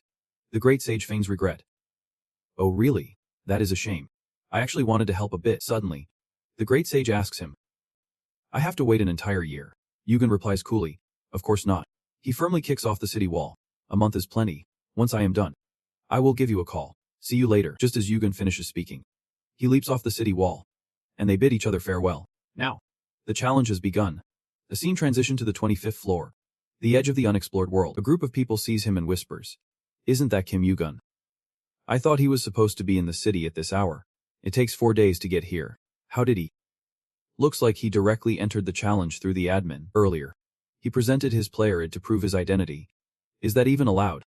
The first player is the vice captain of the 3rd Pioneer team, the high-ranking Warlock, who speaks to Yugen. If someone as exceptional as you is willing to help, I am totally on board. But are not you underestimating this challenge a bit? To get through this forest, we expect it to take at least a year, or maybe 3. How can you say you will finish such a challenge in just 1 month? Yugen walks away, leaving him speechless behind, and replies, it will be fine. Warlock is a bit shocked. He is taking the lead. I thought a player with such potential would be more cautious. Let us hope nothing bad happens. Meanwhile, Yugen begins to gather his power, a fierce golden light radiating from him. The other players, Sensing this terrifying aura, gasp in "What the hell is that?" They shout. "What are you doing?" Meanwhile, Yugun is deep in thought, still feeling a bit fatigued, but in exchange, there is an overwhelming sensation of energy surging throughout his body. Is this what happens when my stats increase? Yugun asks Swallock. Is this your first time leading a pioneer team? He stumbles over his words. Yeah. Go on. Just a moment of hesitation from him could cost the lives of his teammates. As a cap, you have to keep a cool head no matter the situation. Suddenly, a bone-chilling scream echoed through the air, and Yugun quickly summoned his power to suppress the dark energy charging towards them. The system announced at the same time that a shard of thunder was reacting to Kinney, and the Divine Stone was responding to the Thunder Shard, activating the Thunder Shard skill. Due to his low proficiency, the activation time will be 30 seconds. He remained silent, his face fierce as he gripped his sword and swung down with all his might. From where Yugun struck, sparks flew like wildfire, illuminating the entire sky. At that moment, he stood tall like a true warrior, unafraid of anything. The energy he emitted was overwhelming. The other players did not even dare to approach. Those aggressive sparks shot directly at the monsters, leaving them no chance to dodge. The crowd was in shock, whispering in awe. Warlock exclaimed, "This is insane. I can't believe he is serious about finishing this challenge in a month." Yugun then called out to him. "What are you doing standing there? Let us move." Warlock looked a bit startled at that moment. On the 4th day of the expedition, the knights were exhausted, each one battered and bruised. One of Reinhardt's companions spoke up. "Captain, you are going too fast. At this rate, we want to keep up with Yugun." Reinhardt replied, "The expedition will end when the sun sets. I know everyone is tired, but just hang in there a little longer." The soldier thought to himself about Yugun's strength. He is a monster. I have heard of a high-tier mage with similar skills, the god of dreams, with the power of the heavens. Claiming to be the ruler of the tower, he secretly acknowledged Yugun's strength, but of course, Yugun was still no match for a high-tier mage back then. However, his level must be among the ranks of the rankers. But like many other players on the 25th floor, he was still foolish. At this rate, we want to speed things up in the next 2 weeks. No matter how talented he is, this place is just too vast. How could he possibly complete this challenge in half a month? Suddenly, the knights found their path blocked by a massive monster, and his thoughts were abruptly interrupted. A splash of purple liquid hit the warlock's face, causing him to turn pale.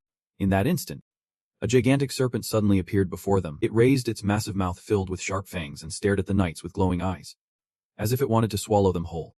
The warlock stood frozen, thinking, "Damn it, it is too late." Beklim rushed in and severed the monster's head, blood spraying everywhere. Some members of the vanguard team anxiously moved closer to the warlock. "Their captain." "Captain, are you okay?" the warlock replied, thanking Beklim. "Really?" He was curious. "Thank you for saving my life. But may I ask, who are you?" Beklim spoke up. "You are from the vanguard squad." "Right. I am Pungbit, the heavenly king of the demon god sect." He looked at the warlock with an air of authority. "I have come here by the order of the young sect master."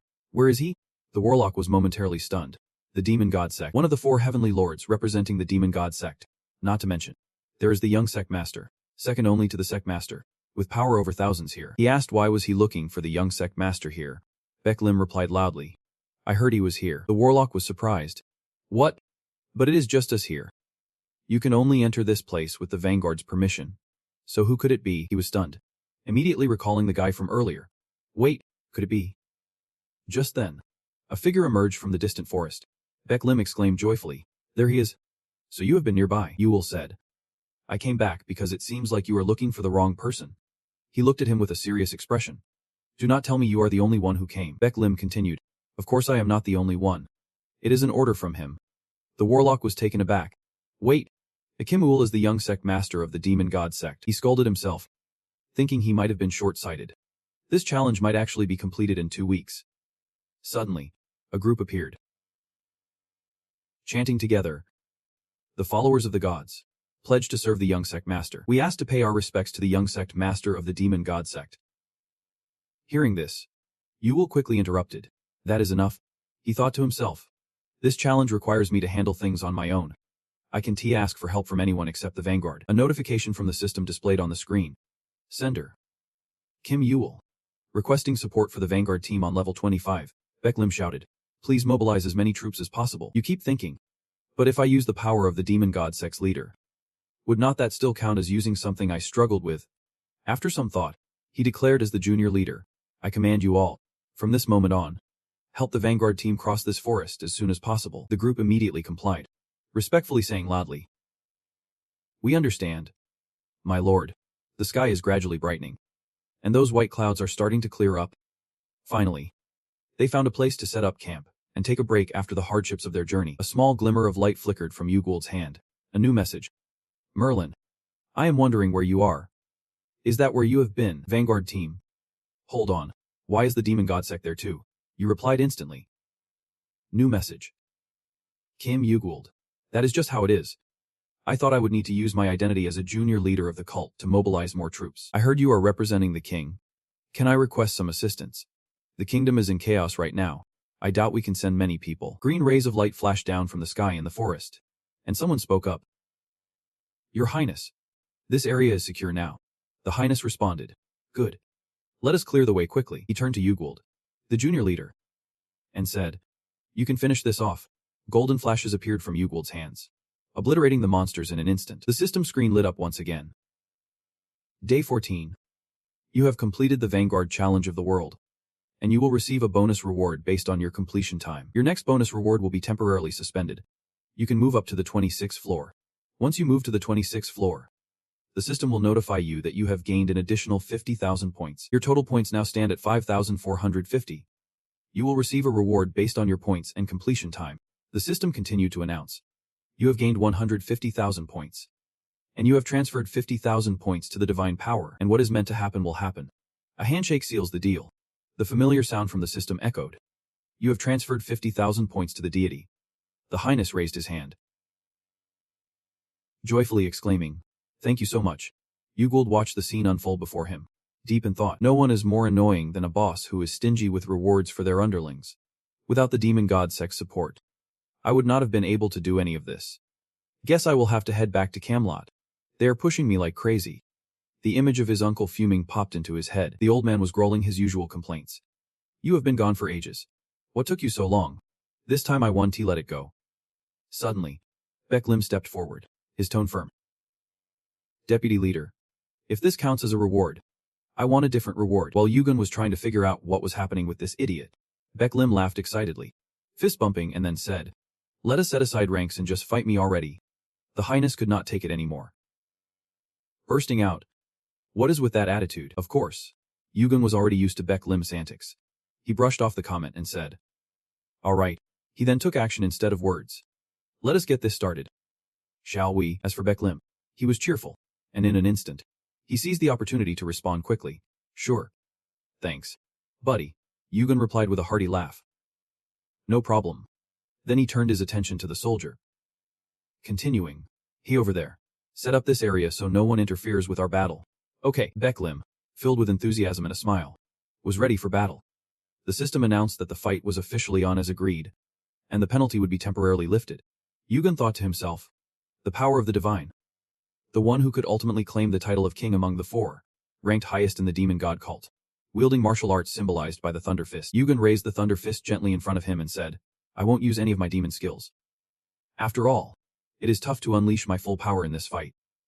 Deep down, he was thinking as he saw the flashes of blue lightning emanating from Beck Lim. He could feel everything swirling inside him and thought, "Let us see just how much I have matured." Around Beck Lim, thousands of blue lightning bolts crackled as if they wanted to incinerate Yugen.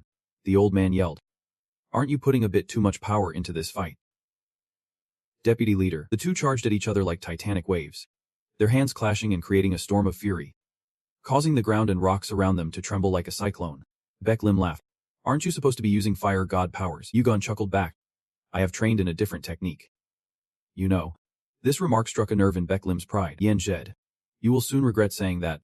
And just like that, countless lightning bolts with immense power surged towards Yugen. The climax was the Thunder God's destruction technique, and its power was truly terrifying. Beck Lim looked a bit stunned after seeing Yugen dodge that attack, thinking to himself, why did he block that strike, even though a lot of time had passed?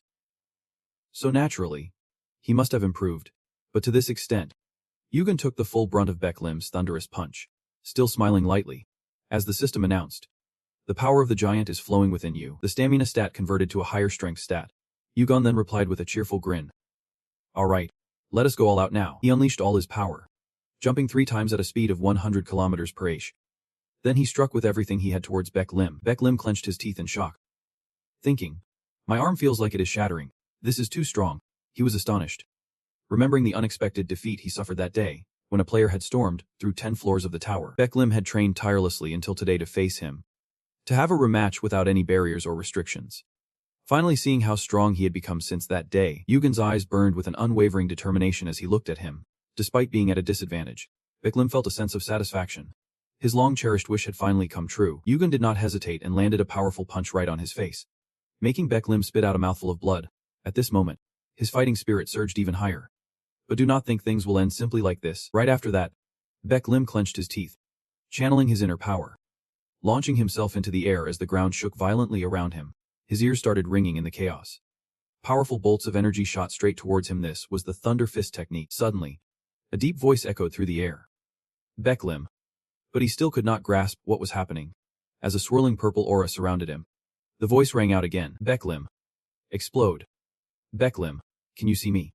It turned out that this face and voice belonged to the celestial demon Mugen, who looked incredibly furious as he glared at Baek Lim, but he did not care. He struck down directly, causing the ground to tremble beneath them. Baek Lim gasped. What had he just witnessed? A terrifying force of overwhelming power. That day, he had been recognized by the celestial fire. At that moment, Yugen wondered what he had just seen.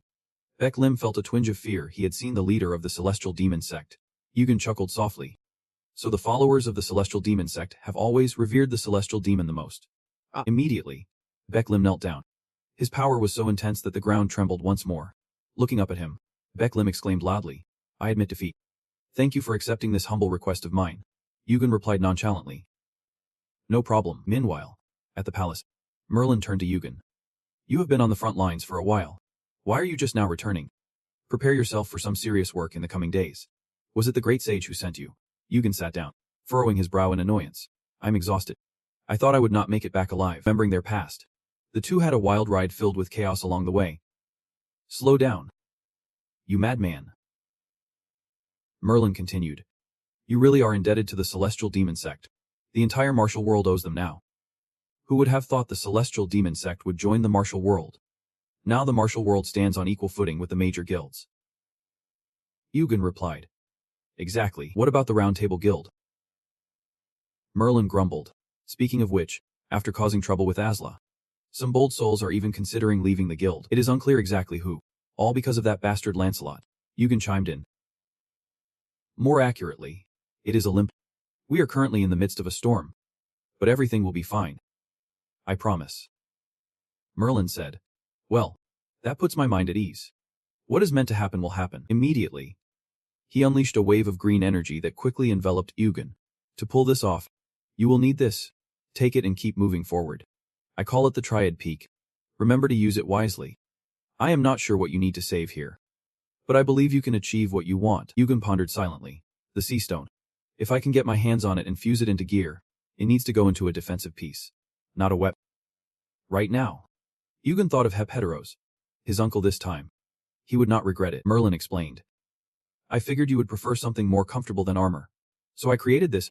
Yugen put it on and replied, "Yeah, it fits perfectly." He felt every bit of it. So light, it covered almost his entire body. If I were to compress adamantium, this would spread it evenly. To clarify, the Triad Peak is a suit made from pure sea stone and adamantium. It possesses the might of the ocean, along with the ability to manipulate the seas and convert water attribute mana, enhancing oceanic abilities. Shortly after, Yugen lifted his sword, catching Merlin off guard as he observed him intently. Yugen's movements did not stop, and he could not help but exclaim, "Oh my, what are you doing?" At that moment, Yugen decisively slashed at his own cloak, sending shreds fluttering in the air. He looked at Yugen in shock. "Have you lost your mind? What the heck are you doing?" Yugen chuckled nonchalantly. "I was just checking the defense and effects of this gear. That is all." He was at a loss for words. "How dare you cut yourself with your own sword?" Yugen reassured him. "Do not worry, you know. It looks like a regular jacket even though it is made of adamantium. But it is incredibly sturdy. Even when I tried to cut it, nothing happened. It may be as thin as paper, but it won T-tier easily. Looks like I have caught the attention of something else with this gear." Just as he finished his thought, he warned Merlin. "This could get pretty dangerous, so you might want to step back a bit." Merlin looked at Egan, utterly astonished. This is magic overload. He could not help but wonder, whose aura is that? At the same time, the system announced, "It is the certification of VMA and Dang Dong An." Thinking about the certification, he could not help but wonder. Could it be a creature like those eyes I saw in the tower before? It has consciousness and a presence that radiates a dangerous vibe. What are you? You have no name. You are neither a monster nor a human. What in the world are you? Suddenly, a voice echoed from the air, startling him for the second time. A powerful wave of green light surrounded the two of them, like a miniature ocean. Merlin was shocked. What is this? It is enveloped in unstable magic. I wondered if I should attack it. Eugen replied. I do not even know what kind of entity it is. You feel a bit uneasy. Convinced that you have seen its face somewhere before. But it is like that. Memory has been wiped clean. Could it be plotting something with the divine gem that is currently in your possession? Did I know about this before? I want to know how it managed to harness the power of the outer god to gain such strength. And why it appears in the form of equipment. The odds of awakening have significantly increased now. Merlin asks you, are you really leaving? Eugen replies, yeah. I guess I should head out. He seems a bit surprised. Rushing so much that he can't even take a breather. He is cheerful, saying next time you should drop by if you have the time by then. There might even be a statue of you here. You quickly agree. Sure. I will come back when I get the chance. The system promptly displays a notification. World exploration reward granted. Power increased by 1. Stamina increased by 1. Challenge level 28 is now starting. You have cleared challenge level 28. You have earned 20,000 points for clearing challenge level 27. And just like that, the challenges keep appearing. You have to conquer them all. Time flies as you complete your tasks. And before you know it, it has already been half a year. At challenge level 41, you is casually grilling a delicious fish. Suddenly, from afar, you hear an unfamiliar voice. He is here. The smug guy says, I have activated the silence skill. So he won't hear a thing. Just do not step outside this magic zone. The bald guy asks, summon 50 at once. That is a lot for a collector. But still way too few compared to what we have. They are gossiping. You do not see him on the leaderboard for level 25.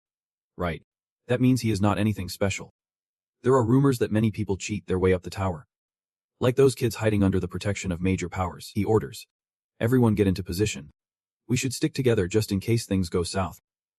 Meanwhile, you are calmly counting the stones, while the others exchange silent signals. Weapons are quickly drawn and ready. But you world has no idea if he has been noticed or not.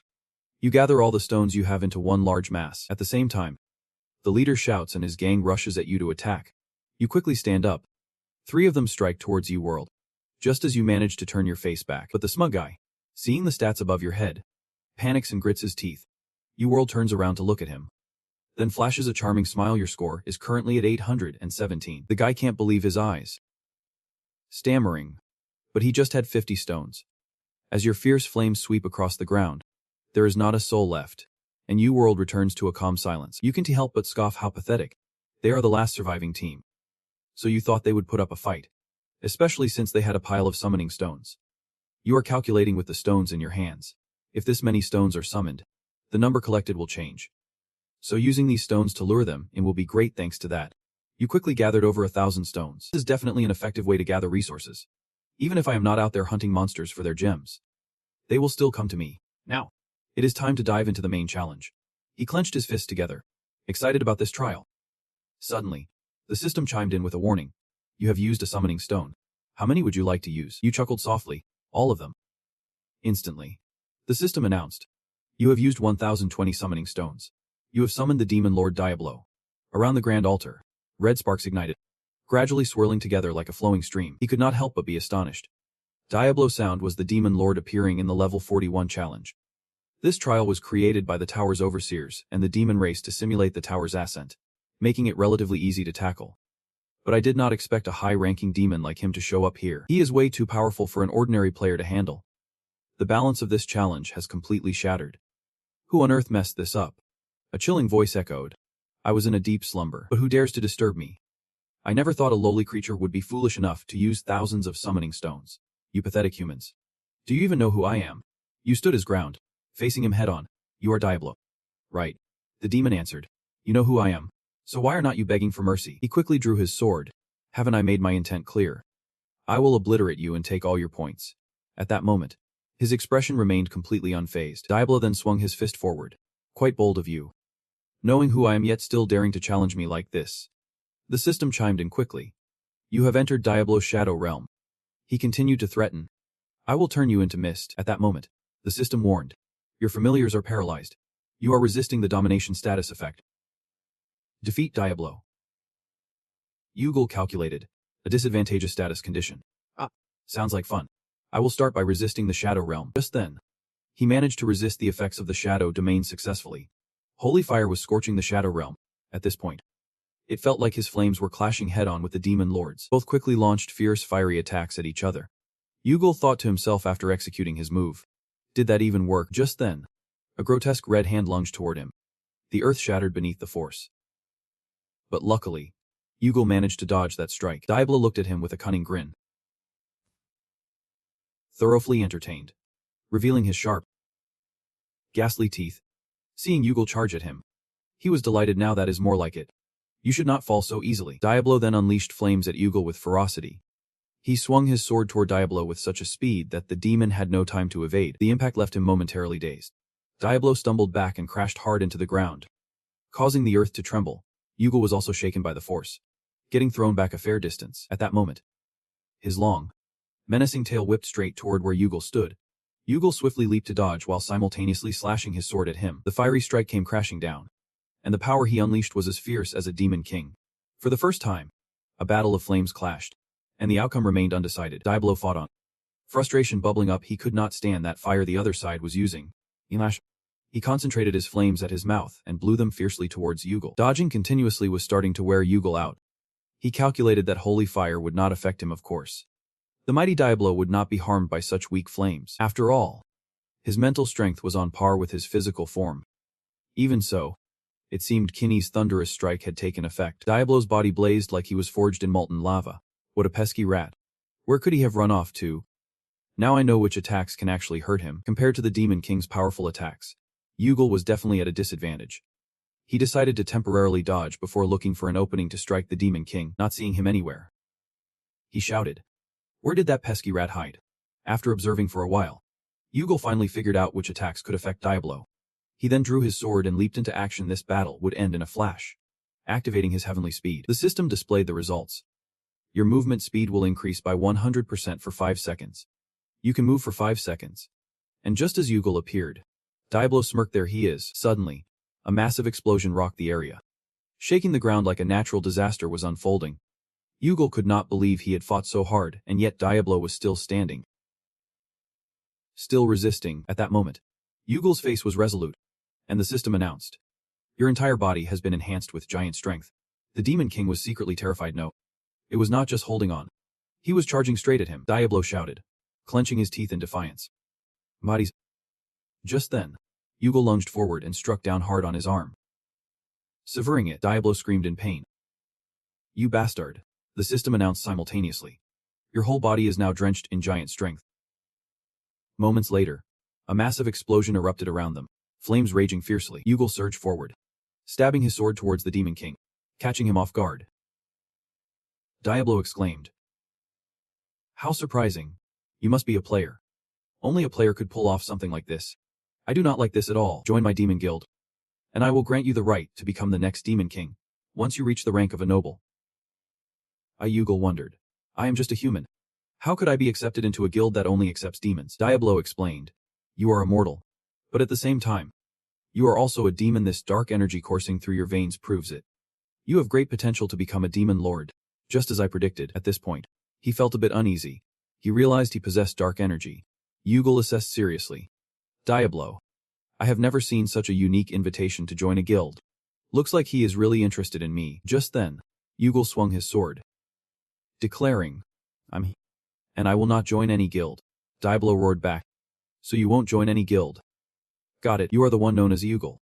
Just as he finished speaking, a massive explosion rang out. Finally, he defeated the Demon King Diablo, earning 1 million summoning points and hitting the maximum score. The test would now automatically conclude. You have conquered the challenge of level 41, earning yourself 100,000 points and the Horn of Diablo. You have gained the favor of Diablo, the Demon King of Hell and Destruction. Through this item, you could earn the affection of demons. The divine affinity of the evil spirit has increased your dark energy by 20 points. You have made it to level 42, and you begin to move forward. Scanning your surroundings, Yugal could not help but feel overwhelmed. This place was just as grim as always. The air felt damp and suffocating. Just then, a familiar voice echoed, "And I knew it. I do not understand why my uncle still lives here. Plus, is not it way too humid here? Yugal fell silent. Merely glancing over to see if his guess was right, Hagen stepped forward, holding a torch to light the way, looking at Yugal and said, "Welcome to hell." Together they walked down the dark path, and Hagen could not resist speaking up. Thinking back, he was still pretty impressive. He said, "Hell, this is not even level 42. I just saw your face and got excited." Yugal smirked. So that is how he reacts when he is happy to see someone. Hagen stammered, "Welcome to hell. That is the nickname of level 42. Yugal fell silent. Contemplating, he did not like level 42 at all. Even before he reversed time, the food and support were lacking, and it was hard to breathe in this suffocating world. Hagen continued, "I heard something went down in level 33. You really stirred things up. I bet no one ever made Olympus go through the mess you created." Yugal looked a bit surprised. "You already knew about that?" Hagen replied, "Maybe it is because I have reached higher levels and climbed up the rankings. So more folks in Olympus have been looking for me. Now I know a lot more than I did before." Yugal replied, "Got it." Telling himself, Hagen's name must be way higher now than when he was just a player. I bet those wanting to build connections with him are lining up, looking at everything before him. Yugal wondered, "Are you sure this is the right way? There are tons of paths like this." Hagen confirmed, "This is an iconic spot in Olympus, and I have been here a few times." "Then let us go. This is where hell truly begins." They both looked down into the dark abyss below. They kept walking and walking, but it felt like they had not reached the end yet. Yugal could not help but exclaim, "Deeper than I thought. Feels like it has been over 10 minutes since we started descending." Suddenly, something made them stop in their tracks. Yugal turned to his companion. Hagen. A beam of light suddenly illuminated the area, and on the other side of the pit, it looked like something was staring at them. Yugal silently observed, thinking, "There is a lot of it. I wonder what he is referring to. But it can't be anything good for Cam." He felt a bit uneasy, sensing a gaze scrutinizing him from somewhere. This must be the greeting from the master of this place. Behind those rocks, a pack of three-headed dogs was lurking, ready to pounce on Yugal and Hagen from the shadows. Yugal, not taking any chances, began to muster his strength. "I do not know if this will work, but it is worth a shot." It seemed they sensed his awareness and stopped hiding. One of them growled aggressively. Yugal unleashed a powerful punch, sending the three-headed dog flying. He glared at them, saying, "There is no time for games here, so let us wrap this up quickly." Just as Yugal finished speaking, a pack of hellish dogs howled loudly and charged at him with ferocity. These beasts were born from the depths of hell, and their strength was no joke. But Yugal would not flinch. He retaliated with another fierce strike. They had never felt pain like this from a human before, and for a moment, they howled in fear and agony. Yugal aggressively clamped his hands over its mouth, silencing its cries, leaving the three-headed dog utterly shocked. It seemed a bit flustered, but curiosity flickered in its eyes. At that moment, a notification popped up. Sephiroth was questioning the identity of a Yugal, feeling a chill in the presence of this former warrior's power. Yugal, irritated, thought, "Am I reminding you of the past?" The image of Hercules flashed before the giant dog's eyes. He remembered how Hercules had taught hundreds of Sephiroths a painful lesson with his overwhelming strength. And those memories were surely etched deep in their being. Otherwise, they would not be reacting like this to the power of a former warrior. Now, as he assessed their nature, Yugal calculated that this was enough for now. Suddenly, a deep voice echoed from the depths of hell, startling the dogs. "What are you thinking?" Hearing this voice, Yugal turned his attention to the dog. And finally, the source of the voice revealed itself. Yugal immediately recognized him. The second in command on Mount Olympus, the most reliable one, and the only one of the three gods ranked so high. The key figure needed to save Kronos, who was imprisoned on Olympus. Hagen, upon seeing him, bowed respectfully, greeting the god who governs darkness and knowledge of Olympus. Hagen stood there, looking intently at the two young men with a complex expression. Soon after, they were led to Hagen's residence. He remained silent, and everyone waited patiently for him to speak. A cup of water was quickly poured. Yugal politely picked it up to drink, puzzled by the dark color. Sensing his hesitation, Hagen explained that it is very good for health. Drinking it can help restore magical power and stabilize one's body and soul. After saying this, he took a sip from his own cup. Yugal followed suit, and just then, the system notified him that he had absorbed Hell's green tea. Recovery speed would increase over the next hour, and his mind had become clearer. He was astonished. Hell's green tea was a rare item, and here he was, receiving such a valuable gift. Hagen watched him drink and then continued.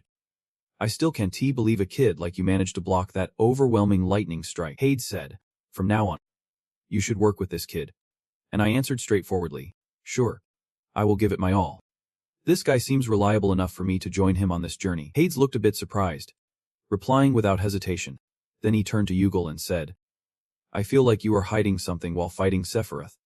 And I do not know why. I do not trust those who keep secrets from me, because people who do not reveal their hearts are not worthy of trust. You observe Hades' attitude and think to yourself, he is definitely not an easy guy to talk to. However, the fact that someone has kept a reliable person by their side for 7 years makes you stop in your tracks. Hades continues. Hephaestus, when I asked about you, he told me to trust you, and confidently said I would not regret it like... Seriously, Yugal grimaces. So in the end, it all comes down to personal connections. Then why did he let Sephiroth? Hades presses on. Which leader of the demon god cult do you think it is? John Mugen. What is your take on his actions? Yugal calmly replies, I do not know. Hearing this, Hades' expression turns rather sore. You explain that that person's scope is limited to the authority granted to the leader, and nothing more. We are in a precarious situation and should not be swayed by a single remark from the demon gods, making it hard to provide a flawless answer to your question. But if we consider another hypothesis, aside from John Mugen, someone might take action. Hades is taken aback. Someone might, you say. It seems like that person has no intention of doing so. You retort, it is not like that. That action implies the demon god cult 1T have to get involved, because the war only ends when they can take on the king. Right. This battle should remain a skirmish instead of escalating into a full-blown war. The demon god cult intervenes and teams up with Hades. It would mean a war between us. And we could achieve the best outcome with minimal losses if everything stays at the skirmish level. The upcoming Jatnarok and Gigantamakia will be the same. Hades states, it can only end when facing king. You say, knowing full well the strength of that guy. Yuanchut poses a question. Do you think I am being too overzealous? I will do whatever it takes to make things turn out well. Hades doubts. You have only blocked that beam once. You think you can do it again? You look seriously into Hades' eyes. Meat is not. He is surprised by this answer. What do you mean by that? Yuanchut explains. Among the 3 gods I know, Poseidon's absence has affected the balance of power. Hades does not deny it. So you have known all along. That is right. I have had my eye on Poseidon, and I have been involved in pushing him into underground prison for half a year now. Yuan continues. The same goes for Olympus. The balance of power does not just come from sleep. Right, just a moment. Yuan continues. It is because of Hercules. What do you think about bringing him here? Hearing you say that, Hades is taken aback. He stands up in frustration. Hey. What are you thinking? Hades directly asks. What is the trade-off ratio? Yuan confidently replies. About 70%. Hades stumbles. That high? Yuan cuts to the chase and asks Hades. So now give me your answer. If we bring Hercules to our side, do we have a chance to win? Hades looks at the passionate young man in front of him. Yuan. The man who has changed so much in Olympus on his own. He saved Hephaestus and defeated the overseer of the Trials Olympus set. Not only that, he even obtained the Heavenly Stone. He is the one who seized the omnipotent scroll. Surely what he just said was just hesitation. He possesses a certainty that those who have achieved so much cannot have. Thinking this, he speaks up. It is not impossible. Then it is on. Upon hearing this, Yuan quickly stands up. Hades wonders. Hey. Where are you going? Yuan casually replies. I am heading to floor 40 to lure Hercules. But I need to handle a few things first. Hades quickly interrupts. Let me be clear here. What you showed me in the battle with Sephiroth might be enough to face Olympus. But that is still not enough to destroy it. Allowing this to continue is not because of your skills, but because I am investing in what you have achieved, and the history you will create, thanks to you. The plan to use giants and demons to destroy Asgard by Raft has failed. Even Raft will be imposed upon in a direct confrontation with Asgard. So he will take action lightly for a while. It seems this is not a good opportunity to talk to Odinda, who will come to Asgard to meet Apollodes' sisters. He is left stunned. What? Right now, Hades can say, is late. Wait until the sun rises before you go tomorrow. Right. Yuan. Hagen asks. What sun? He looks over at Yuan. Confused, where does the sun rise in hell? He does not get it. Maybe it is just a joke. Both of them quickly get settled into a nice place. He looks around, silently judging this as hell. Yet they make it feel like home. Yuan steps outside alone to take in the scenery. The word hell echoing in his mind. Yuan looks at the gloves. Ever since he saw Kinney's skills, it got him thinking about a skill with the same name from the 42nd floor. Should he give it a shot? Kinney's eyes begin to glow. It seems like it is sensing something. Yuan looks at Kinney. Puzzled, what is it checking out around the house? Suddenly, a notification pops up. You are being summoned from hell. This takes him by surprise. Exclaiming, "What?" Suddenly, he plunges deep into a powerful current, surrounded by pitch-black darkness. The only thing glowing is the glove. The rushing water knocks him around. Yuan just lies still, letting himself be swept away. But what surprises him is that he is underwater yet still able to breathe. At the same time, the system chimes in with a notification. You are facing hell for the first time. The Death King is confronting his own world. Yuan is a bit shocked. This is a river, or is it the sea? This is mana, he tells himself, answering his own question at that moment. As he sinks into the water, he feels everything around him giving him an eternal vibe. Kinney is the vessel to unleash this limitless power. Finally, Yuan realizes this is the source of the mysterious black crystal. The system continues to sound an alarm.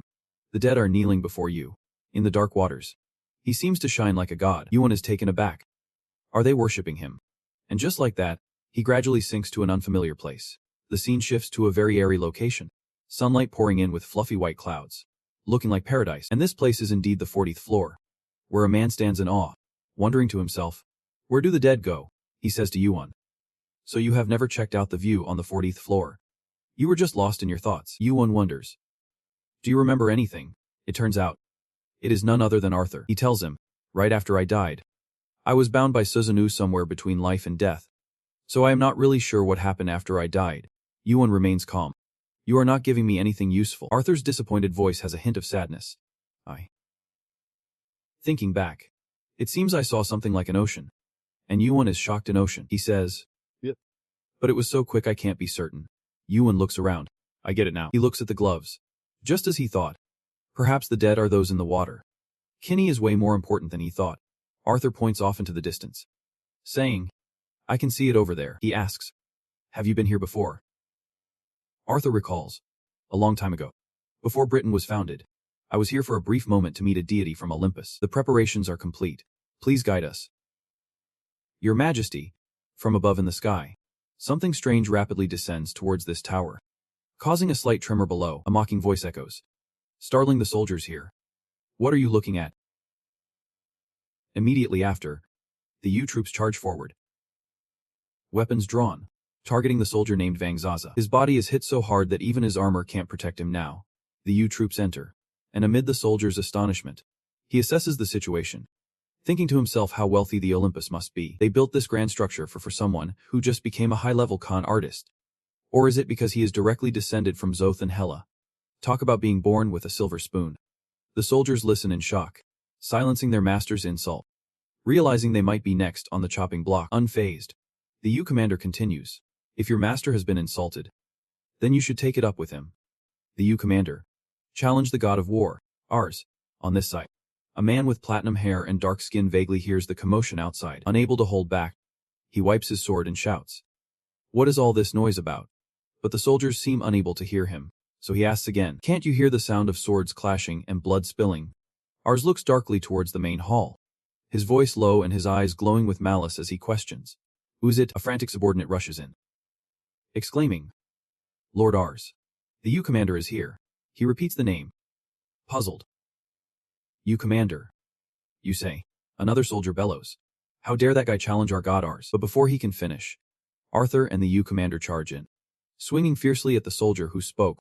The onlookers gasp at the sight of his weapon, recognizing Excalibur. This must be Arthur. Is this a challenge from the Round Table? But we are the Round Table, so how could he? Ars quickly regains his composure, calming his subordinate. "Look closely, that is the undead Arthur. He has become a zombie. Deal with him separately." He quickly deduces that this reckless one is trying to make a scene, but someone else is pulling the strings. The U commander approaches with his sword, speaking in a confident tone. You catch on quickly. Ars looks at him. "You are the U commander. Are you sure you can defeat me? Everyone here is a high-level con artist. Not like those useless ones out there." The U commander, undeterred, dismisses the banter. "Let us settle this between us." One soldier is taken aback by his boldness. Unable to contain himself, "How can you speak so arrogantly?" The U commander replies, "Of course I am not just here to fight. The winner takes everything the loser has." Ars sneers. "What? I do not want anything from a gamble." The U commander laughs dismissively. "It seems you are not very wise. You do not even know what I have in my hands." As he finishes speaking, He extends his hand for Ars to see the item. Ars glanced over and instantly sensed the aura of the precious item. He was searching for the Star Sea Jade. A soldier stepped forward. Master, you do not need to get your hands dirty. Let us take care of this punk. Ars raised a hand to stop them. Don't interfere in my fight unless I give the word. You know how much I hate that. He quickly turned to you, saying, if you are bringing out the Sea Jade, you must be pretty confident you will win this match. The U troops are calm. And yes, that is right. Ars swiftly summoned his weapon, declaring loudly, I accept your challenge. Collecting the spoils of war is a must. He looked at you as if you were a mere speck. I am going to kill you and take the jade. The U troops urged. Arthur, handle those guys. Rush in quickly. Yep. My lord, without hesitation. You channeled your energy and charged straight into battle at an incredible speed. The spirit of the U troops was on par with anyone at the peak of Olympus. Both of you quickly engaged in close combat, unleashing waves of power. Ars was feeling smug, wearing a sly grin as he relentlessly attacked you. The ground around you shattered under the sheer force of your clash. Ars landed a blow, but you swiftly dodged, maintaining a safe distance from your opponent. He questioned you. You have undead as allies, those ancient reanimates. And at the same time, punishment is coming down. Ars remained relaxed. Whatever. This is interesting. If you have Arthur, that is practically cheating. The U troops could not stand his rambling and retorted. Stop stalling and charge in. Ars smirked at you with disdain. You are way too confident in yourself. Then the two of you charged at each other again. This was the first time a player faced off against a high-tier opponent. Meanwhile, the Fire Eye was observing the opponent's sword technique, and defensive capabilities were activated to the max. With giant power surging throughout the body, Ars leaped to strike at you, but the U troops were not backing down, leading to an intense clash. The U troops quickly dodged, launching a strong counter against Ars while simultaneously defending fiercely. But that was not all. After the first failed attack, he jumped up, sword aimed straight at you. The surrounding palace had been reduced to ruins by the battle. It seemed that the god of war was struggling a bit. He could not help but spit out a mouthful of fresh blood from the corner of his mouth. At that moment, the system displayed a notification. Stamina was temporarily replaced with power. The U troops quickly channeled their energy and charged forward. You gritted your teeth and slammed your fist down at Ars, who quickly raised his sword to block. Your strength took him by surprise. Ars looked at you, feeling a twinge of fear. Giant transformation, your attack really hurts. And it is fast too. The U troops flashed a smug smile at him. This is the kind of power you envy, with guts. I mean it. Of course. He could not stand this kind of disdain. But there was no denying that you were a formidable opponent. Ars glared at you, furious. How dare you speak like that? Shut up. You jerk. The moment you pulled back, I charged in, hitting you without giving you a chance to breathe. Ars swung his sword fiercely at me, but I dodged just in time. I glared at him. Sure, you are mad because I hit your weak spot, but you should really keep an eye on what is above you. Ars did not understand what I was saying, but just then, a bolt of lightning crashed down from above him. It was the lightning strike skill from my side, but Ars quickly leaped up to avoid the attack. I watched the smoke and flames rise, feeling satisfied and thinking, perfect, it is working. Suddenly, a voice cut through the chaos, startling me. Sorry, but that light was a power my father used, not just a simple attack. He smirked at me, clearly believing I thought he could be defeated by such power. On Arthur's side, a terrifying surge of strength was unleashed. This place was no longer as beautiful as it once was. Debris fell straight into the windows, shattering them to pieces. The soldiers, terrified, yelled to each other. We are being pushed back. Get out of the way. It is too strong. One of the knights was taken aback by the devastation of this battle. Is this really a fight between players? It felt like I was fighting against a high-level cheat. No one dared to get close to where I was clashing with the god of war. I bit my lip in anger, thinking, Ars, this bastard does not even care about the safety of his subordinates. He is the god of war and lacks any real courage. Looking at Ars's crazed face, I felt disdain. He was nothing but a bloodthirsty maniac. Ars was losing it, wielding powers like the sea stone, giant transformation, fiery eyes, and the thunder power that symbolized his father. If I can wipe them all out and snag at least one of those powers, I will surpass my father one day. With that greedy thought, he charged straight at me, intent on taking me down immediately. A voice echoed in my head. How long are you going to stand there? If you can handle it, let me be the one to behead him. I thought, is that Arthur? He was furious, embodying the spirit of a knight more than anyone else. He must be disgusted by Ars to be that determined. I think I am starting to feel a bit more confident now. It is time to end this battle. Just then, I summoned my fiery gaze and struck hard at the god of war. It seemed like the real battle was just beginning. Ars was taken aback, thinking, what the hell? For a moment, I saw my father. I quickly emerged from the blazing flames. Tired. I asked him, you said lightning was the power you relied on. What about the opposing force? As soon as I finished, a powerful inner force radiated from me, dark as if it came straight from hell. The ground and rocks around me were sent flying, stirred up by my fury. I felt like a harbinger of death at that moment. The system announced, hell worships the king of death. Ars stared at me in shock, silently assessing. My mana felt nearly limitless. He knows the true origin of the artifact and how to unleash its real power. Who would have thought the gap would be this vast? He realized that dragging out the fight would only make things worse for him. He wanted a swift kill. And with that thought, Ars smirked maliciously. You still want to struggle against me? Your skills are impressive. But if you can't even get close to your opponent, how do you plan to defeat me? He thought that winning by stalling would go against the pride of a war god. I won't waste any more time. I will end you right here and now. With that, Ars grinned wickedly. But in the face of his intensity, Usource merely offered a faint, enigmatic smile. The two quickly charged at each other, engaging in an epic clash, the air thick with tension. Suddenly, the power of Usource enveloped the war god, causing him to hesitate, unable to move. At that moment, Usource laughed mockingly, revealing that you are not really good at fighting after all. You are half-heartedly rushing at me with no strategy at all. Ars felt a flicker of confusion. What do you mean by that? It was then he realized that Usource was deliberately letting himself lose from the start. Your goal is to get close enough to tap into the magic power, the system announced. Kinney is responding to the lightning fragment. And then he lunged into attack. Just like that, a massive explosion erupted in the war god's palace, sending shockwaves through the area. A huge hole was blown through the tower's ceiling, leaving all the soldiers momentarily stunned, unable to react. One of Ars' aides turned pale with fear. Stuttering, Master Ars, the soldiers all shouted in panic, rushing forward. But a sword blocked their path, leaving them feeling stifled. They yelled, stay back. We have to protect our master. Arthur continued. That means you can do that. And neither can I. Let them settle it among themselves. The soldiers were furious.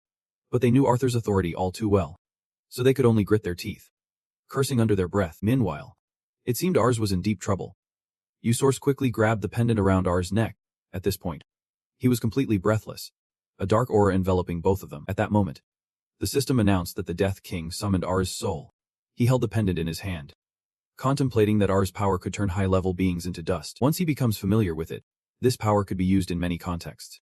Seeing the chaos unfold, the soldiers could not help but yell, Master Ars.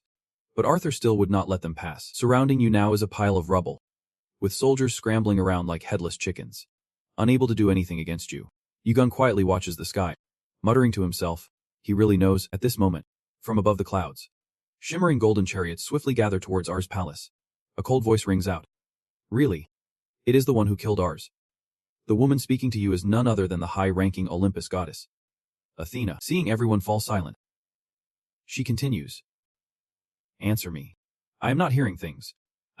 The soldiers quickly kneel down, proclaiming loudly, long live the god of war.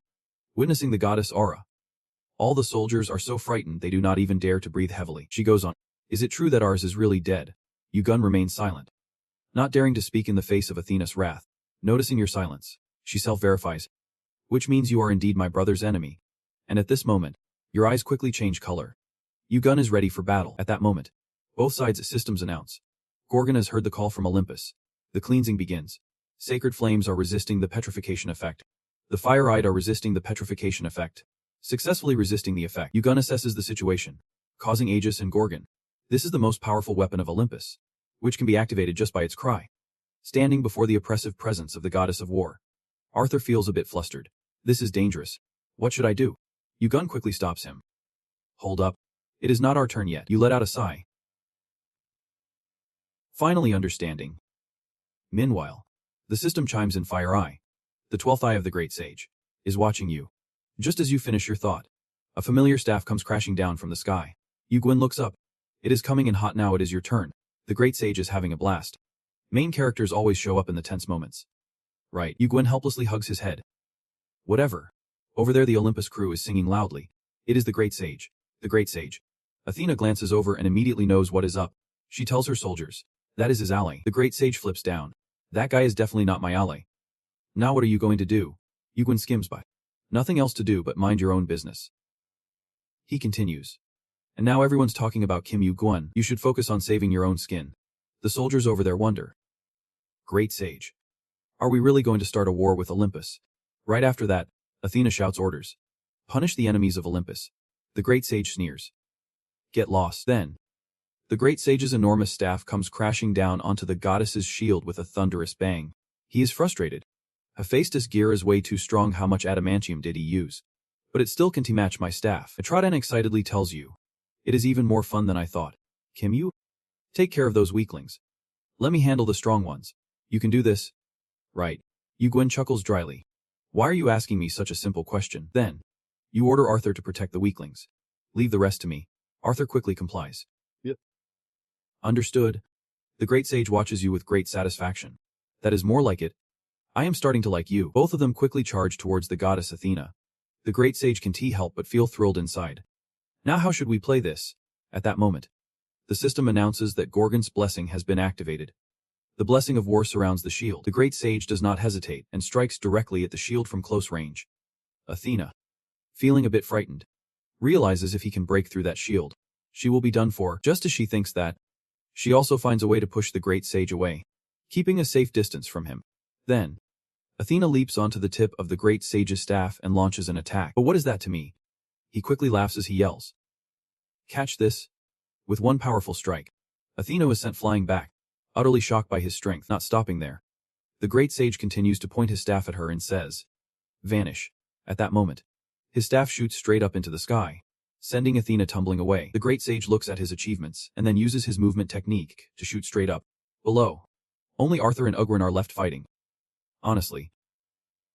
Besides Athena, no one here is a worthy opponent. At this moment, Ugrin thinks to himself, I have heard that Ars is a member of Olympus, but his power does not seem that impressive. Is that rumor false? I did not think he would have been beaten this badly.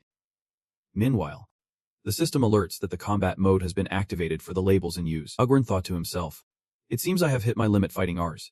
I can hang on here much longer. With that in mind, he quickly charged forward, cutting through these Olympus soldiers like a hot knife through butter. Surrounded by the enemy, Arthur turned to him and asked, if our top priority is to escape, should I just push them back instead of trying to kill them? Ugrin replied, yeah, you can do that in emergencies, but right now, we need to get out of here. He sighed, thinking that one day he would be strong enough to face the outer god, but for now, retreat was the best option. Arthur was shocked, unable to believe those words of escape were coming from him. Then he added, got it, on this side. The soldiers are getting stronger. Hold them back. Do not let them escape. Ugrin spoke up. Have you ever heard of dual magic? That guy was getting really annoyed. What the hell? Shut up. You are enemies of Lord Ars.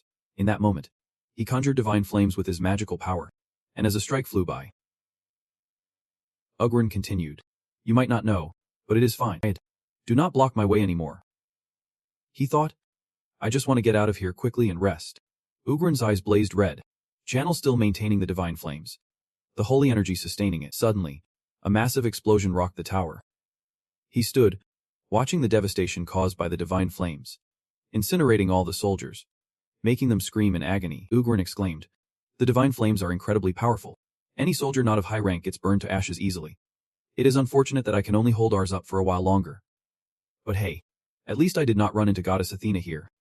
And what I have accomplished is enough for now. Olympus, I have suffered greatly because of you. Now it is time to reclaim everything I have lost. He smirked to himself, thinking, my days of vengeance have just begun. Just wait. Back with Athena. She was fully engaged in a fierce battle with the great sage equal to heaven. Above him, a multitude of golden swords hovered, ready to rain down. He looked below and was surprised. What is going on? Then he muttered to himself, Kim Yu-gwen got away. I do not even need to fight anymore. Looking down at Ars' domain, everything was in ruins thanks to his magical eyes. The soldiers were almost completely burned away, and the great sage could not help but cheer.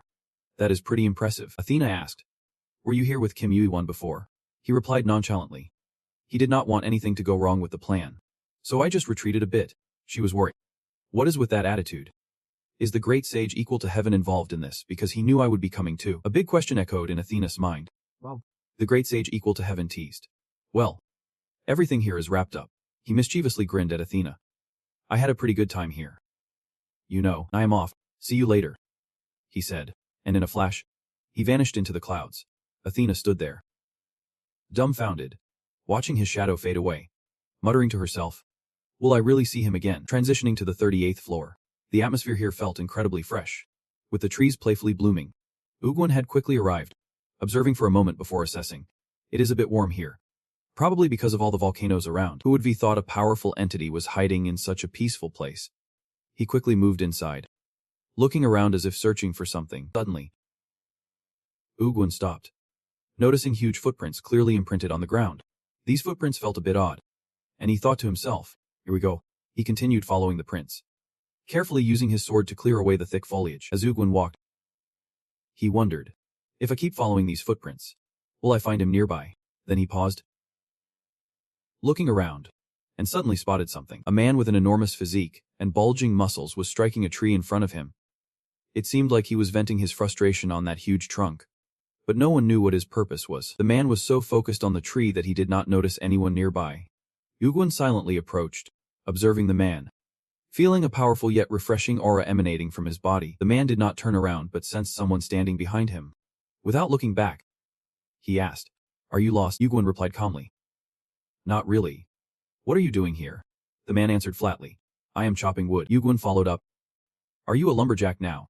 The man replied, "Yeah, that is the deal." Ugwon, intrigued, continued, "So you must live around here then." The man resumed his work, responding, "That is right." Ugwon fell silent for a moment. Then he quickly added, "I am feeling a bit tired. Can I stay near you for a few days?" Ugwon looked at the man, thinking to himself, "It has been a while since I last saw this face, but the feelings are still fresh." He was actually searching for his friend, and the handsome guy in front of him was none other than Hercules. He gazed at Hercules, contemplating. He could easily approach me, even without speaking. He knows that all I have to do is plead. Right? Yep. He knew. Ugwon remained quiet, just standing there, staring at Hercules, his mind racing with calculations. I need a high-level mage to flip Olympus. I have to turn him into my ally. As a good person, he can't say no. He won't have any choice but to accept my outrageous request. Thinking this, he continued, "Am I not allowed to?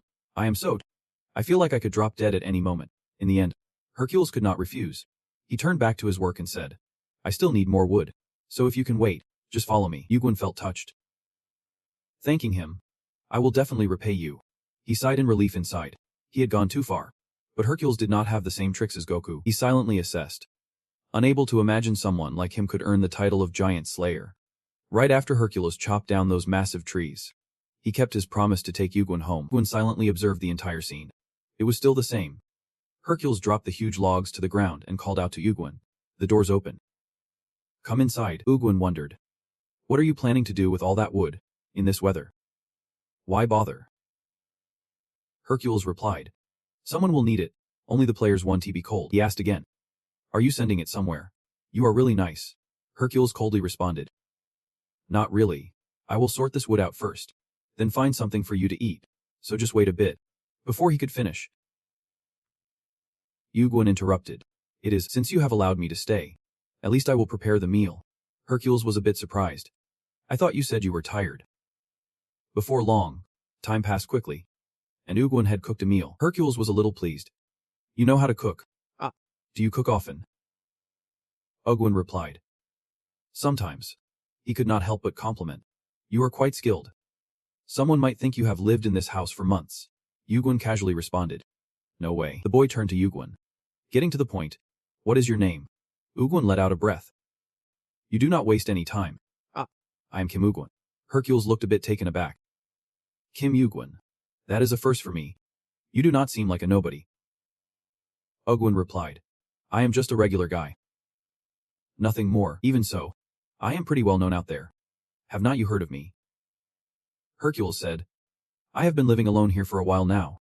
Ugwon could not help but advise, "Sometimes you should step outside. Losing touch with the world is not good for you." Hercules boldly shot back, "But you do not seem too attached to the outside world either." "You can't deny that." "Ah. You are right about that." Hercules observed Ugwon's actions closely. He did not hide his feelings either. "Even though it is our first meeting, I feel really close to you. You do not seem that open yourself. It is strange." Ugwon shot back, "What about you?" He continued, "Well, people who are alike tend to bond easily." Hercules replied casually, "Is that, after all, you two are really close friends from a past life?" At that moment, he looked at his friend and could not help but smile warmly. Then he spoke up. Thinking back. I have not told you my name is Hercules yet. Ugwin feigned surprise.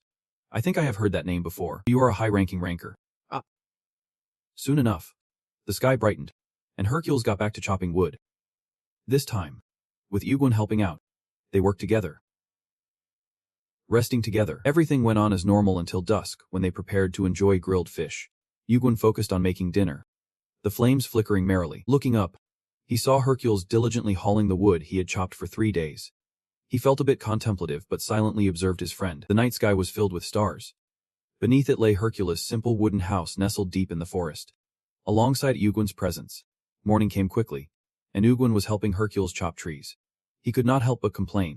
Why is this so heavy? Hercules replied nonchalantly. It is pretty solid. The trees at this level are heavier and tougher than steel. That is why they are considered a top-tier renewable resource. Ugwin quickly understood after hearing the explanation. He frowned. No wonder he is unbeatable in terms of strength, carrying heavy wood like this every day. Hercules wondered. So why are you still here? I thought you would leave once you felt better.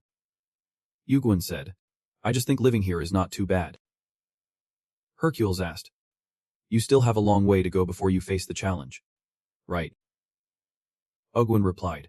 That is right. Suddenly his expression changed a bit. But you should really leave today. Before night falls. I am serious. You pondered. His gaze shifted suddenly. This was the face he wore before stepping into battle. You wondered why today. And he explained that it would become extremely dangerous here. Ugwin remains determined. I can take care of myself. Hercules still won't change his mind. Just listen to me and go. I am practically begging you. His face full of serious concern. Ugwin thought to himself. He seems really conflicted. I know he is worried I will get hurt. But the real reason is probably that he does not want anyone else interfering while he is fighting. In the end, he did not want to put Hercules in a tough spot. But before leaving, there is something I want to ask. Hercules stopped and looked at him. Ugwin continued. You are nothing like the rumors say. Why do you hate giants so much? His eyes burned with fierce intensity. I do not know where you are hearing those rumors.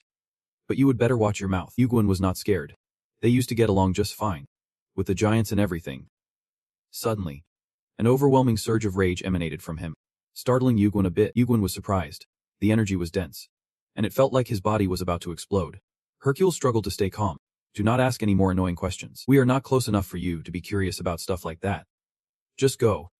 This place is nothing like anywhere you have been before. Ugwin watched his back as he walked away. They would only known each other for a few days in this timeline. So becoming close would be really hard. It was honestly frustrating. He then thought. Once he learns the truth, maybe things will change. Hercules did not respond, firmly grabbing a hat made from monster hide.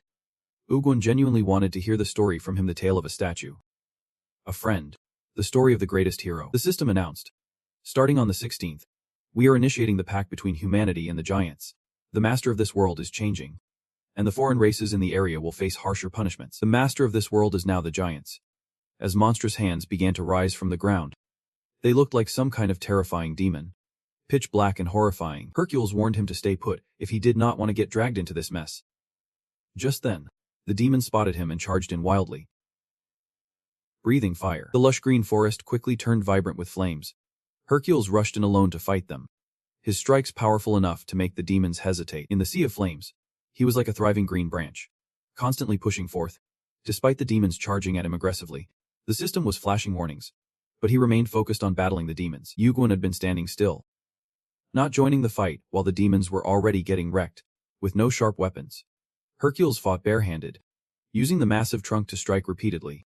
Emitting an incredible aura, a massive explosion shook the entire forest. The blaze kept spreading. Though he had taken down quite a few demons, many still crawled up from the ground. Hercules showed no signs of fear. He gritted his teeth and pressed forward to keep fighting. Ugwin recalled Hercules' advice: when you throw a punch, make sure you have a clear purpose. Fighting without ideals is just reckless chaos. At that moment, those words echoed in his mind, and he could not help but wonder, what is the purpose? It seemed like the soldier finally grasped the meaning behind that statement from all those years ago. It is hard to believe, even witnessing it firsthand. The madness he spoke of is exactly what Hercules is doing right now. Currently, Hercules is fiercely battling a horde of demons. The soldier could not help but be astonished, seeing it with his own eyes. It was still hard to believe. A frenzy of chaos with no clear purpose, all stemming from Hercules. Is this his fate after the great battle with the giants? Sacrificing himself, fighting like a madman for thousands of years. He is shouldering a war that was long ago destined for a conclusion. Over here, Hercules' grip on the tree trunk is so tight that deep grooves are forming. The sky is painted a fiery red, remnants of the blaze still lingering, and the once lush forest is now gone. After finishing up, he tells the soldier, "This area is safe now. If you want to live, find a safe place, or stay put and do not go anywhere." In his mind, thoughts swirl. He is enduring a punishment that surpasses ordinary limits. This power is truly not to be underestimated. The soldier silently follows Hercules without saying a word, which surprises him a bit. Hercules finally speaks up. "You do not know where I am going. So why are you following me?" The soldier boldly replies, "True. I do not know where you are headed. But I know what you are going to do: wipe out the remaining giants." Right. Hercules does not deny it. "It is not just any giant. I am hunting for Gigantus, one of the 3 strongest giants of the race. This journey is extremely dangerous. I can guarantee your safety when we face him." The soldier repeats the name. Gigantus. Then, he seriously tells Hercules, "I know where he is." The echoes of the earlier battle still resonate in the forest, flames pouring out like a river of fire. Without waiting for Hercules' approval, the soldier strides ahead. "Need me to lead the way?" Hearing this, Hercules clenches his fists tightly. "What the hell? How do you know?" he asks, a mix of excitement and disbelief. While the soldier remains calm in the face of it all, the soldier brushes away Hercules' furious grip on his shoulder. "Let go. You are crushing my bones." Realizing he overreacted, Hercules steps back. You said you know the way. Where is he?" He wonders. "In the lava river. I have been down there, but did not see him." The soldier clarifies. "He is still below, deep in that red-hot lava that could incinerate anything that falls in." Hercules warns him, "Step back a bit, put this on." The soldier does not hesitate and lets Hercules handle it. Moments later, Hercules' sturdy feet tread on the lava without feeling any heat. The soldier stands there, watching Hercules as if he is searching for something. Suddenly, Hercules strikes the ground, causing molten rock to fly in every direction. The chunks of stone quickly block the flows of lava. The soldier thinks, "Until now, Triana was enough to protect me. But I guess it is best to chase this and wait for him here." Hercules, surprised, asks, "Is it even deeper than this? Are we almost there?" The soldier simply points ahead, repeating what Hercules just did 3 more times. Right after that, he followed the boy's instructions and struck the ground hard, causing molten lava to flow out continuously. He kept hitting the ground, creating endless cracks in the earth. Before long, a beam of light appeared, illuminating the entire area where the 2 stood. Hercules looked on in confusion. Was this the underworld? Beneath the greenery, the scene was incredibly refreshing. They both descended together, and Hercules was astonished. "How did you know this place existed?" The soldier replied, "I have my sources." Hercules wondered. "Sources? What sources?" The soldier frowned. "Even if I told you, you would not believe it. And you could not meet that person anyway." Hercules was curious. "So who is this person in a higher realm I have never been to?" The boy continued. "Just think of it that way." He thought to himself, "I know from your future that you 2 will meet. But it sounds unbelievable. So it is better left unsaid." The soldier quickly brushed it off. "All right. Enough questions. Just follow me if you want to know the truth." Watching the soldier's back, Hercules could not help but think, after all this time, I finally found someone to talk to. Maybe even a friend. But is this just a trap? Could he be a spy for the giants? What was the truth behind his words? Had I been deceived all along? Even if this is a trap, I will destroy everything. The soldier turned back to him. "You seem a bit cautious. Why are you keeping your distance?" Hercules fell silent. Seeing him stop, the boy asked curiously, "Why did you stop? Can't you just throw a punch in that direction? Just do it and see." Hercules wondered. "There is no path, and I do not sense anyone else around. What is the point of punching that way? Fine. Let us see where this goes." Hercules unleashed his power, shaking the massive mountain itself. He was astounded by the sensation this tremor. This power, there you are. Gigantesque. The soldier recalled that in the future, Gigantesque would be killed by Hercules right here, triggering the Second Great War against the giants. Many lives would be lost, leading to strategies to combat the foreign giants at all costs. He needed to prevent this from happening. The soldier asked Hercules, "Are you excited? Will avenging your people satisfy you?" Hercules, radiating a fierce aura, looked at him. "Revenge? How do you know about that? Why are you here? Who are you?" "I am still trying to figure out who you are," when a terrifying voice boomed out. Turns out the giant hunter had come here. It roared, using its power to stare intently at him. "Hercules, I know why you are here. The grim reaper of the giants. The blood of countless giants has stained every corner of this land. I will chop off your head and throw it to that pathetic wretch. You humans will pay for breaking the pact. Seeing the situation escalate quickly, the boy intervened. Wait, stop. Talking through violence seems to be your common language. He pulled the necklace from Aritha's neck. Do you even know why we have to fight? Gigantes asked. Who are you? The giant hunter had already killed many of my kin, and would not stop. Do you need another reason? The youth soldier turned to Hercules. What about you? Hercules said. I want to avenge my mother, who died at the hands of the former enemy. Then he handed over the necklace for his brother to see. The moment Hercules laid eyes on it, he recognized its owner and curiously asked, How did you get this? You replied nonchalantly. I took it from Aretha. Hercules, feeling a bit suspicious, asked him why he was keeping it. You continued. Just take a look for yourself. He was amazed when the system chimed in, confirming the user. The user is Hercules, son of Antme. The memories of the necklace began to unfold, and a familiar voice startled him. Mother, I am sorry for bringing you into this harsh world, where anyone would want to exploit you like this, but still, I hope you will grow up to be kind and use your power wisely. Memories of his mother flooded back. Hercules, it is too dangerous. Take it off. Hera, this child is innocent. I truly apologize. Hercules, hurry up. Apologize to her quickly. You must not use your power like that. Growing up, he was incredibly brave. I have completed the challenge. My ranking is even higher than Dad's. At that moment, she was overjoyed about her son. Hercules, he has learned so much. Happy memories of him and his mother quickly flashed before him. That was perhaps the happiest moment of his life. Suddenly, a voice boomed from behind her. Hercules heard that the child had become a warrior. Ancumen was sorrowful. But he is still too young to fight. The person continued. It is not time yet. Let him focus on leveling up for now. But it won't be long. She could not help but feel disappointed. He truly wants to turn our son into a top-notch weapon. The man coldly replied. He's my son. She fell to her knees weeping.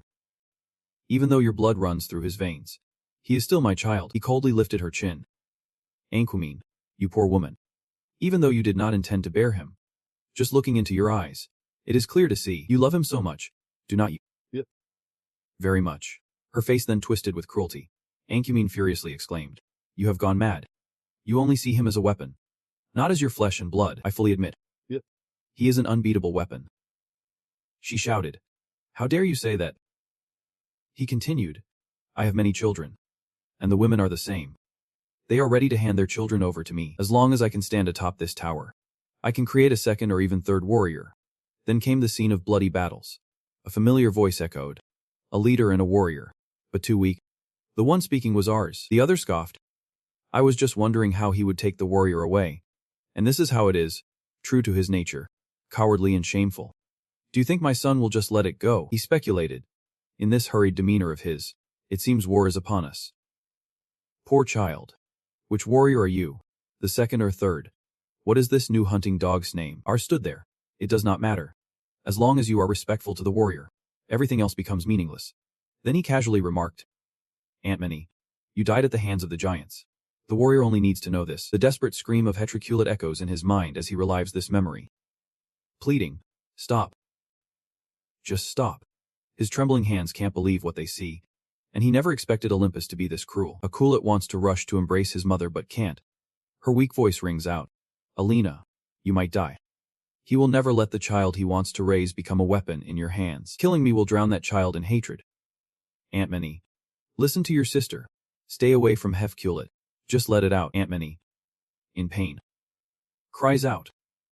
Even if its fate is to become a weapon against this world, at least I won't turn my back on it. How can I abandon that tiny hand just to save my own life? Helena Juns Antman.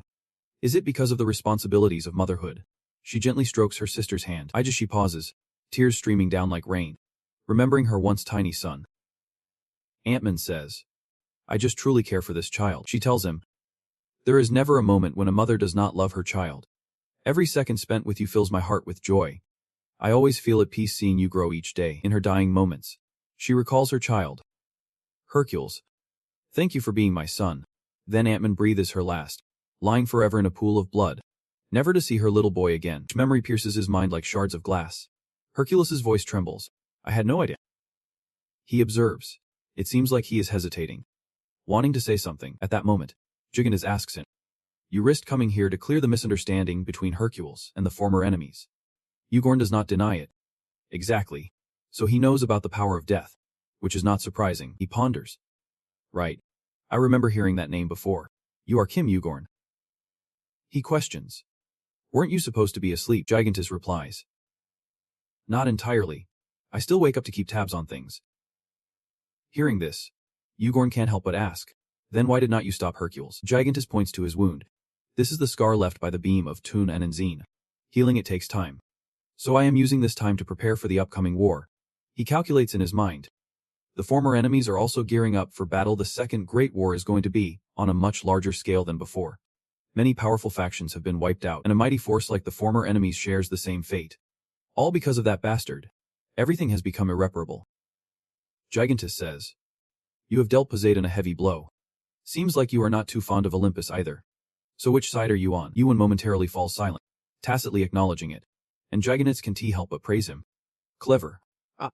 When you are in a position like mine, even one decision can greatly impact this world. You have more than enough power to wipe out a level of the tower. And yet here you are, trying to persuade me. All the ordinary folks would never expect someone like you to be so hospitable. A small person like you is making history. Ewan can't hide his pride. Admitting. Honestly, I feel the same. Gigantus looks at you helplessly. And you do not even know how to hide it. If you were a giant, I would have promoted you to a high position in the clan already. Ewan is not flattered. He is too busy. Look at the ground shaking over there. Gigantus turns to Hercules. All right then. Let us see what this guy's choice is. Right now. He is still drowning in sorrow over the memories of that necklace. At this moment, he is engulfed in self-blame and an indescribable pain. It is like someone is stabbing his heart with a knife. And it hurts beyond words. He starts punching his own face. Then Hercules collapses to the ground in despair. Haunted by painful memories of his mother that he just can't shake off. He feels he can't forgive himself. So he keeps hitting his face until it is all red and swollen. Ewan sees him going crazy and steps in to stop him, saying, Enough already. Thankfully, a bit of reason is still lingering. He kneels on the ground. Ours. That bastard. He is hurt now. Ewan replies nonchalantly. He did. And my hand. Hercules quickly stands up, gearing up for revenge. He kneels before Gigantus. I am so sorry for misunderstanding. I killed your kin. I will offer my life to atone for my mistake. Just not right now. As soon as Gigantus hears this, he realizes. You plan to go after ours, do not you? Hercules sadly confirms. Yep. I will kill my father. Then come back to make amends. Gigantus questions him. I cannot forgive you. Do you know how many of my kin have died at your hands? He pauses. Then continues. But you and your mother are just victims of ours. So I won't punish you. But if you want to atone, even just a little, then listen closely. Destroy Olympus. Hearing this, Hercules feels a little more at ease. He stands up. He then puts on the last necklace from his mother, speaking with conviction. All right. In my mother's name, I will definitely do it. The necklace, made from shells, returns to its rightful owner. Radiating light, Hercules looks over at Ugorn. Thanks. I owe you one this time. If it were not for you, this war would not have stopped. Ugorn interjects. If you feel indebted, how about this? He is planning to attack Olympus right away. Hercules does not deny it. Yep. Ugorn gazes at Hercules. Determined. Then let me give you a gift. Immediately, a powerful surge of golden energy swirls around the two of them. Hercules wonders silently. A shadow. A person, looking so familiar. It is driving him crazy with curiosity. What is going on? Kim Ugorn. Who's this? Ugorn asks Hercules. Don't you recognize him? At that moment, the system chimes in, and he realizes it is none other than ours. As soon as he sees you, he erupts in fury. Kim Ugorn. You bastard. It is Kim Ugorn. Ars grits his teeth, glaring at you as if he is looking at a lifelong enemy, ready to strike. Right after that, he turned his sword towards Ars and said to Hercules, So go ahead and beat him up to your heart's content. Hearing this, Hercules' gaze suddenly turned cold. His eyes locked onto Ars without blinking. His fist trembled with excitement, begging for mercy. Ars shouted loudly, No way. Just as he finished speaking, a fist came crashing toward his face, distorting Ars's features. This attack even caught Ugorn off guard. His face was as pale as a ghost, not expecting Hercules to strike so hard, after landing a punch on Ars. Hercules exhaled, clearly satisfied this felt way too easy. But of course, he would not stop at just one punch. Hercules continued to unleash a flurry of blows, each one more devastating than the last. Ars was pummeled over and over. As Hercules' fury poured out onto him, Ugorn stood quietly outside, watching this brutal scene and thought, There is no way he is going to disappear just because of this beating. Right. Ours had taken so many hits that his face was barely recognizable anymore. Screaming in pain, asking him to stop. His face now resembled a grotesque mask. Okay. Hercules coldly stared at ours. Sorry. All right. Let us keep going then. Yugen watched him so passionately, and could not help but wonder how long he could maintain this intensity. He would never endured hell like this for so long. On the other side, Ars screamed in agony. Kill me. Yugen bit his lip, fear gripping him, determined that he had to stop Hercules. Finally, he managed to halt Hercules' rage, leaving Ars a miserable heap on the ground. Yugen continued. If you are not satisfied yet, just let me know, hit him as much as you want. Hercules replied. That is enough. He has taken enough hits. But there are others who deserve it more. He sighed. Right. Do you need help? I have some useful intel. Hercules was surprised. You know more. He frowned. Who is in cahoots? Who supports the plan to kill Alkman? Who is friend or foe right now? Hercules clenched his fists. Hades. Hagen. Kim Yugen. And these guys, my mother used to. Yugen interrupted his thoughts. Do not jump the gun. You can take him down alone. Hercules continued. You want to destroy Olympus. Right. I know that is your goal. But I hope you are not suggesting I just sit tight until your plan rolls out. Yugen replied. Of course. But if it comes to it, feel free to destroy whatever you want. I won't mind. Just call me when you need me. Hercules nodded. Then it is settled. I will get started right away. Yugen responded. Then I will do things my way. Hercules did not say anything. Just gave him a silent nod. He quickly dashed off. And Ars, furious, growled, I forgot you are a necromancer. Damn it. Yugen looked at him with disdain. Watch your mouth. Ars snapped back. How dare you? He quickly shouted back. Hercules, it seems like this really works. Ars backed off in fear. Hold on a second. Yugen's expression darkened, radiating a threatening vibe as if he could call Hercules back to beat him up anytime. Ars looked like a scared puppy, begging for forgiveness. Yugen smirked. That is more like it. I could wipe your mind and use you as a puppet. Just like the other spirits. But having free will is definitely better. Do not you think? Ars boldly declared.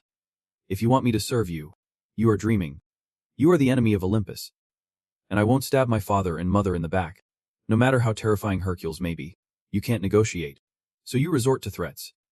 Then I have no choice but to drag you into this fight in your current state. But whatever you think, I will use your power to achieve my goals.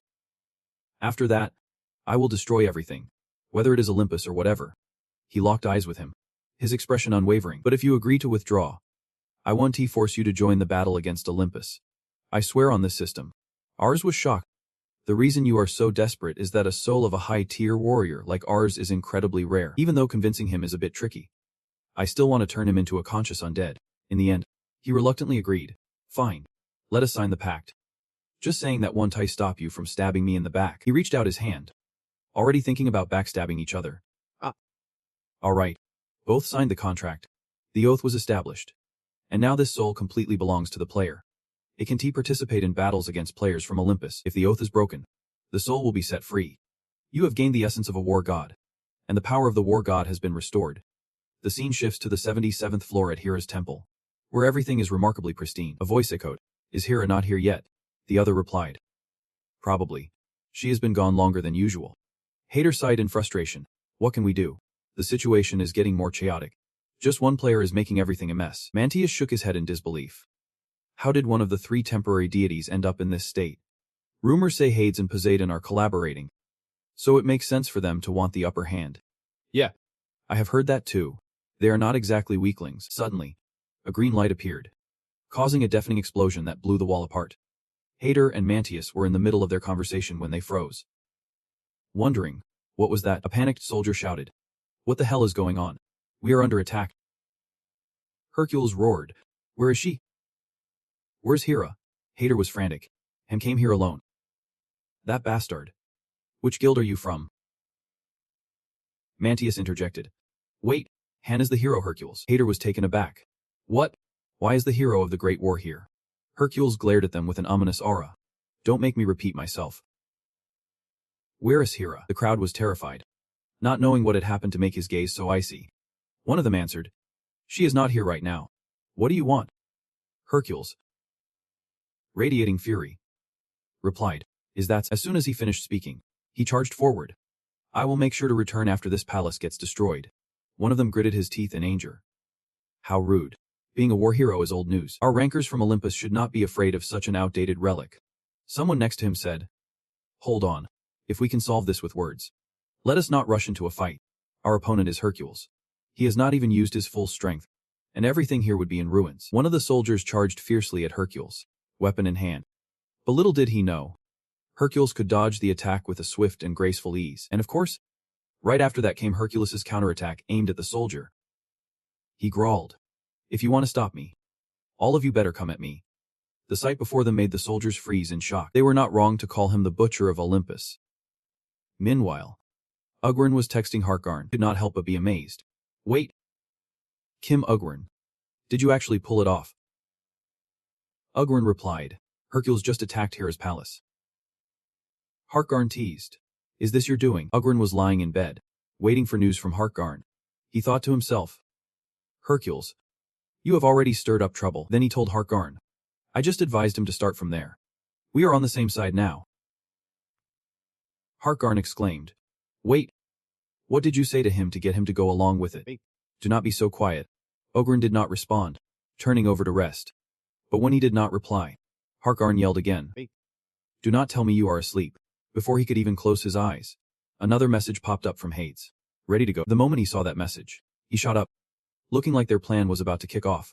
Ugrin glanced at the message with satisfaction. Finally, the moment I have been waiting for. Harkarn kept sending messages. Kim Ugrin, what are you up to? What floor are you on? Let us meet up. Ugrin stretched. Everything was in place. He calculated.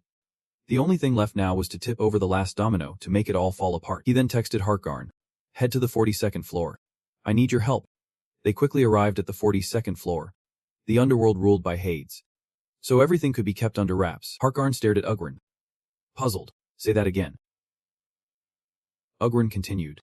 The battle against your dad. I want you to join. Harkarn was shocked. A battle. Well, Ugrin shot back. Aren't you already prepared to fight your dad? He hesitated. That is two completely different things. Harkarn was talking about his father, the king of Olympus, the one who rules the skies, the Lord of Thunder, currently sitting at number 9 on the leaderboard. You know better than anyone what it means to be ranked 9th in that tower. Even though I can climb the tower faster than other players. Strength-wise, I do not stand a chance against my dad. With my current power, I won't be able to do much. What is the point of joining? Ugrin interrupted. A lot. Actually. Harkarn questioned. I know you do not usually talk nonsense, but I need to hear a solid reason first. Ugrin asked. There are 2 reasons. Which one do you want to hear first? And the first reason is the foundation for the second. And the first one will be quite a shocker. Harkarn fell silent. You have never said anything that was not shocking before. Stop beating around the bush and just say it.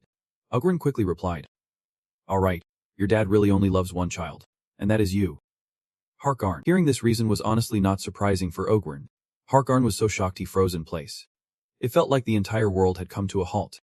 His inner self screaming in agony as he buried his face in his hands. Losing his mind, he continued. So what now?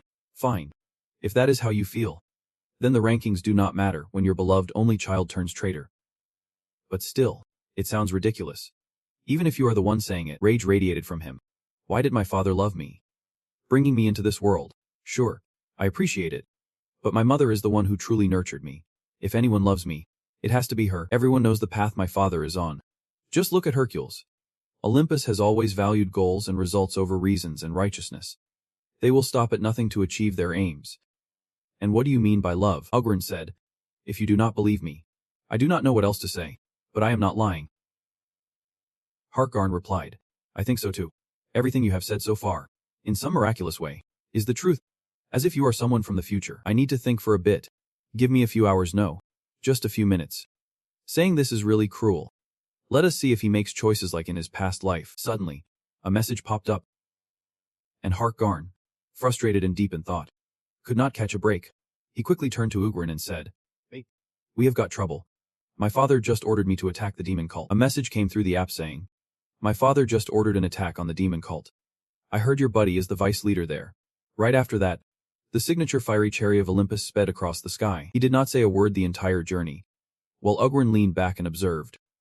Finally, he spoke up. Are you ready? Harkarn replied gloomily. Not yet. But he still asked. We must stop this war at all costs. I can just sit back and watch hundreds of thousands die unnecessarily. Have you contacted the demon cult yet? The situation is dire. Ugrin said. I just told them I am on my way to level 10 and reminded them to be careful. John Mugen is there, so it should be fine. We have got other high-ranking members too. He reassured himself. Right. Nothing major will happen. But even as he said that, he could not shake off the discomfort within him. Ugrin wondered. Why do I still feel so uneasy? You calculate. The Apollo brothers are targeting Hades. So Zeus won't mobilize them. That leaves Athena, Hermes, and Dionysus. Right. Or is he calling other guilds for support? I do not think any guild would want to mess with Olympus right now. Ugrin asked Hagen. Could Zeus really use that card? He was surprised. What do you mean? Is this something only you know? Ugrin recounted. There is a high-ranking member who has been imprisoned in Olympus for ages, even in Olymp. The number of people who know about him would not exceed 10 fingers. Hagen snapped back. Then how do you know about him? You mysterious god. And why do you think my father would use him? Ugrin responded. Because that card has lost its value. The next massive war won't happen. Hercules has switched sides, and the trio of gods is divided. Zeus can even rally Hephaestus. A massive boost in weaponry. Even if war breaks out, Olympus will need a few more thousand years to solidify its forces. It is not hard to guess that Zeus will use that guy. Even if it is a double-edged sword. It is definitely his trump card. Hagen speaks up, but even so, why would doing that put Dad in danger? Ugrin tells him. When that time comes, you will understand. Ugrin ponders while walking. I need to hurry up a bit more. The scene shifts to the Olympus warship, successfully infiltrating the demon cult's territory. Leading the charge is Athena, who stands inside, fiercely observing the situation, her face unable to hide its brutality. She immediately gives the order. Deal with Kim Ugrin first. Then wipe out the demon cult, remembering a moment from the past. Athena says. John Mugen and a clone of the Great Sage are allied with Kim Ugrin. We will need at least 4 high-level warriors for this. The other person quickly agrees, sending Odysseus and Hermes in. The last one will be brought in tomorrow. With her wicked thoughts, Athena thinks it is time to eliminate them all. And more. Suddenly, a voice breaks through Athena's train of thought. What is so important that we had to be called in? She raises her voice. Do not slouch. Focus up. The other person grumbles. But I hate fighting. He is Hermes, the god of freedom and thieves, a high-ranking member of Olympus. But he agrees anyway. Fine. Quick strikes win the day. Right. That way. We won't have to spill so much blood. Suddenly, a tremor erupts. A powerful beam of light splits their ship in two, shocking Hermes to his core. The ship's speed rapidly slows. Even though they are just a tad away from their target, they can move forward. From the demon cult's base, it seems a force is enveloping the area to protect it. Athena panics. Hermes, why did not you teleport the ship to safety? He responds. Wait a second. It is not like I can just do that. I have never seen anything like this. Not even in the grandest battles. At least I could aim to drop it before the demon cult, instead of crashing into a cliff. Athena glares. The demon cultist John Mugen. I thought he only lived in seclusion on the mountain. But he has not neglected his training at all. He has gotten stronger. The one with half the strength of Warlord has finally spoken up. After today, the demon cult's ranking is bound to change. Shortly after, Mugen swiftly draws his sword. This is just a light greeting. He glares at Athena. Listen up. All disciples. Protect our heavenly mountain and the demon cult. Soon after, all the members of the cult swiftly mobilized under the command of the demon lord. Ready for the battle to protect their own territory, Athena quickly summoned her power. Her staff with 2 intertwined snakes emanated an incredible aura. After all, she was the goddess of war, and even the Sword King and the Staff King felt a bit intimidated by this presence. Following that, a flurry of attacks rained down on the demon cult. However, the distance was too great for any significant casualties. Athena commanded. 2 meters. 4 in front. Take down those arrogant elders of the demon cult. He quickly received the order. Right after that, Athena raised her voice to command her army. Move out. Olympus forces. Annihilate the demon cult. Her fierce voice echoed through the mountains, shaking the ground beneath them. Soon, the soldiers, following Athena's orders, charged forward into the lair to fight. In an instant, my blood had dyed the sky red. Bodies piled up high. Over here, 2 meters were battling alone against 4 of the demon cult's celestial kings. But Lim was fuming. Those Olympians have lost their minds. How dare they attack our demon cult in broad daylight? The Sword King was furious. This is because we let an outsider join the heavenly mountain. Deputy leader. Just for the holy fire. Right, elder. Bit Lim cuts in. Are you out of your mind? Why are you blaming the deputy leader? Meanwhile, Heemd unleashes his inner power. Striking fiercely towards their group, King intervenes, urging them to stop, saying it is not the time to argue, this is a chaotic guild meeting. Behind Athena, seems something she brought is leaking. A deep voice murmurs. What should I do? She responds. Just stay there until I say so. Inside, a voice questions. If I will be let out. Right. She glances over, not really caring, and casually replies. That is right. The voice inside asks. You are Athena. But at that moment, the celestial demon Mujin has vanished while she is distracted, and the voice continues. You will let me out. Right. Athena replies. Yep. Your father has promised. Just stay put until I call. Suddenly, the person inside seems agitated, mumbling incoherently. Father.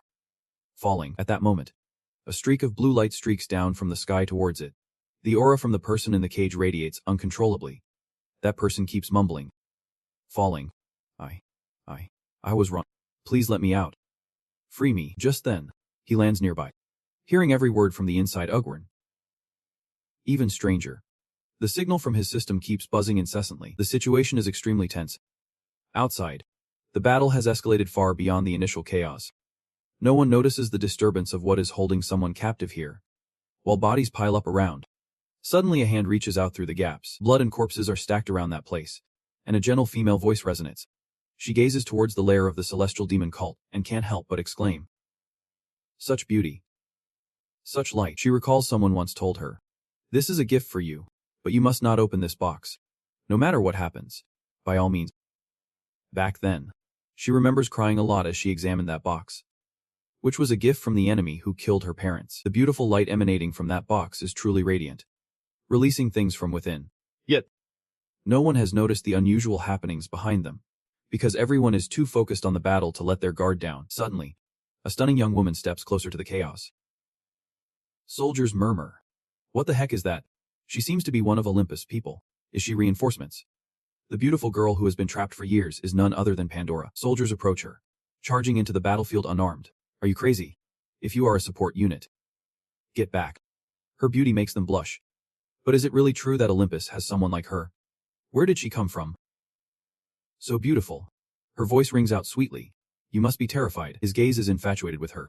But at this moment, it seems he has lost his composure. Pandora continues. In just a few minutes, you will meet a tragic end. There is no way the celestial demon cult will let Olympus go. They will keep tearing us apart, just like their nature dictates. My body won't be able to rest in Olympus territory. I will have to be buried in a strange land. And I will die a tragic death. I won't be able to return whole. I will, painfully, alone like this, just die. In his mind, those thoughts echoed. Dying now might hurt a little less. Maybe it would just be torture. That is why the soldiers near Pandora could not understand why they spat blood and dropped dead the moment they laid eyes on her. Her gaze was dark and filled with an aura of death.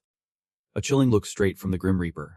Mujin, witnessing this scene, could not help but wonder what kind of monster had come here. Even he was clueless. What does he think that is? Athena pondered silently. Pandora. She has lost control and stepped outside. If she joins the battlefield, we could wipe out the demon cult in one fell swoop, but our forces will suffer heavy losses. It would only be me, Hymeth, and the demons left standing. She was in a panic. What should she do? Why did that girl have to show up now? From a distance, a brilliant beam of light swiftly approached Athena's fighting area, and as she caught sight of it, she whispered in satisfaction. It is on Yugen's side. For some reason, the closer he got, the more the egg could not contain its excitement. Baring its teeth and drooling, the egg was frantically urging him on, leaving Yugen momentarily flustered. Yugen immediately realized it was reacting to Pandora. He shouted loudly to grab her attention. Pandora. Where do you think you are going? Yugen yelled even louder. Stay here. There is nothing fun over there. As soon as the gallbladder landed, it could not stand Pandora's voice.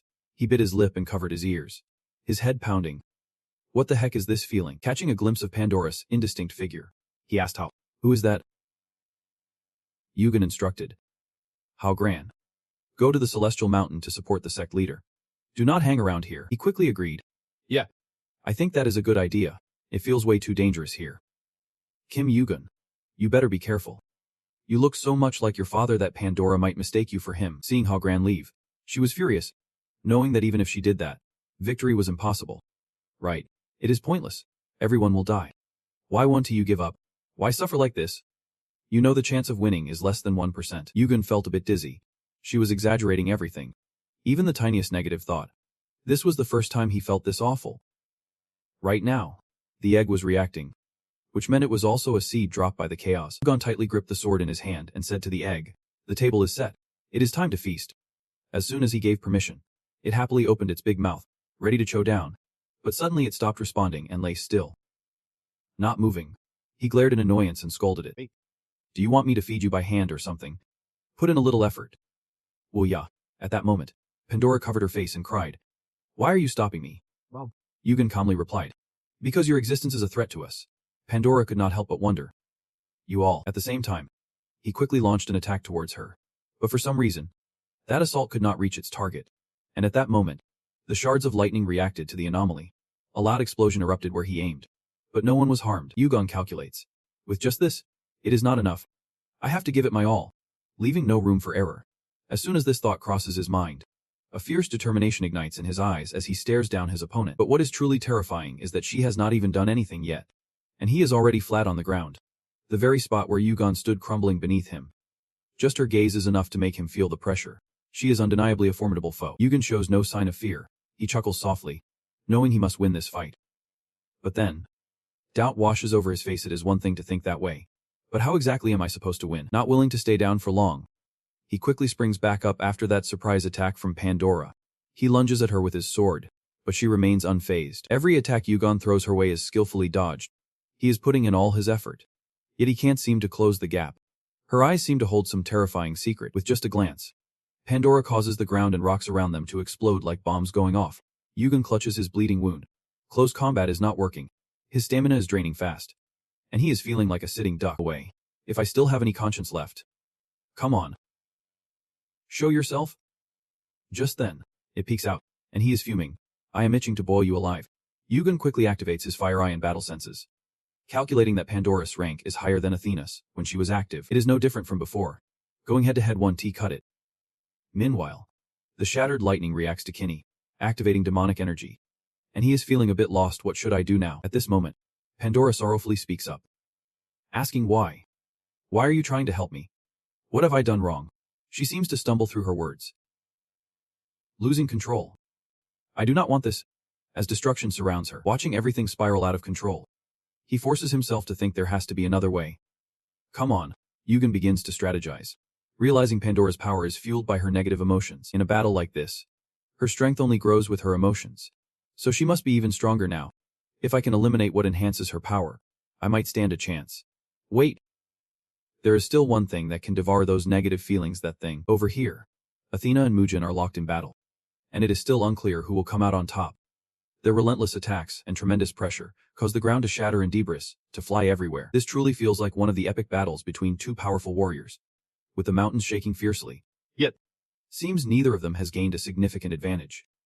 For now, neither warrior shows signs of severe injury, and so, the celestial demon and the god of war continue to clash without pause as time flies by. Mugen can't help but marvel at her speed. She can unleash that mana field. It is simply astounding. On the other side, Athena is equally impressed, thinking to herself that he truly lives up to the title of celestial demon. Just as they finish their thoughts, a massive explosion echoes, sending the surroundings into chaos as dust and debris fill the air. Athena just faced a battle against an equally matched opponent, and she feels a sense of unease.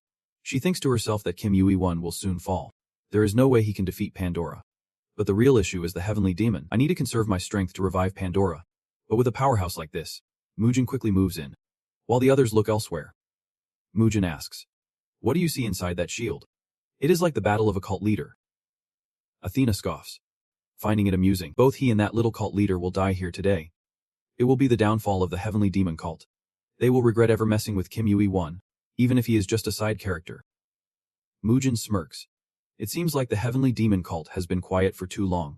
And even a group like Kick dares to look down on us. Kim Yui-won's skills surpass most other rankers, which is why he earned the title of cult leader. But that is just the tip of the iceberg. His special talent lies in his strength and determination to find a way to overcome everything, even in the most twisted circumstances, without ever giving up. And you will never understand that. The defeated will be all of you. Meanwhile, Yui-1 has figured out how to use holy fire to stabilize Pandora's mind in the face of his fierce flames. She clutches herself, trembling in fear, as a warm feeling begins to engulf Pandora. Seeing her reaction, Yui-1 whispers with satisfaction, "Is weak, but it can still devour." The reason he decided to use this fire is that holy fire reacts to the enemy's fear. All the emotions Pandora feels right now are a feast for the holy fire. Meaning, if Pandora's emotions do not change, the holy fire will only grow stronger. Just then, he strikes hard at Yui-1, catching him off guard. Pandora's explosive power is still too much. He can hold back and spits out a mouthful of blood. Pandora yells, "Get lost." And luckily for him, the egg finally shows signs of life. It is continuously pulsating. Yui-1 smiles softly. "You are finally hatching. You are ready to devour them." Immediately, the sharp teeth of the egg quickly take form, surrounding its master as if to protect him. This time, Pandora seems unable to react. She lies still as the egg gnaws on her body. At the same time, the hatching rate of the egg is steadily rising. It seems like it is about to hatch right now. Yui-1 quietly observes. The hatching rate is climbing, indicating it is feeding heavily. He is a bit shocked, thinking, is it consuming Pandora's power? This feels so different from when it consumed Orochimaru and Lensrod. If it hatches, will a foreign god emerge? At this moment, after gorging itself, it finally begins to hatch. The egg rises into the air, emitting a brilliant light. In the center of the egg, a pink hole appeared, and two glowing eyes were intently staring at you. Here it comes. It is hatching. The first thing it saw was you. And a cute voice rang out. Where is this? Did Dad bring me here? Aegon, curious, used his fire eyes to see inside. But he could not make out anything. It seemed like something was hatching. Finally, the egg successfully hatched, and now he quickly had to bond with it. At this moment, the egg had not developed into anything significant yet. It was just a tiny form resembling an angel, still at level 1. Yu-Gun paused, carefully observing. What emerged was completely different from what he imagined.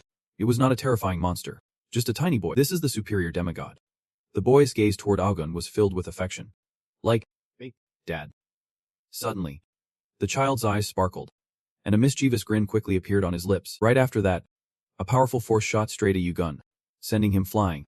At this moment, his eyes gleamed with fire, and a wave of purple energy enveloped Yu-Gun. He reached out to touch his back where something had just zipped past him, now in his hand.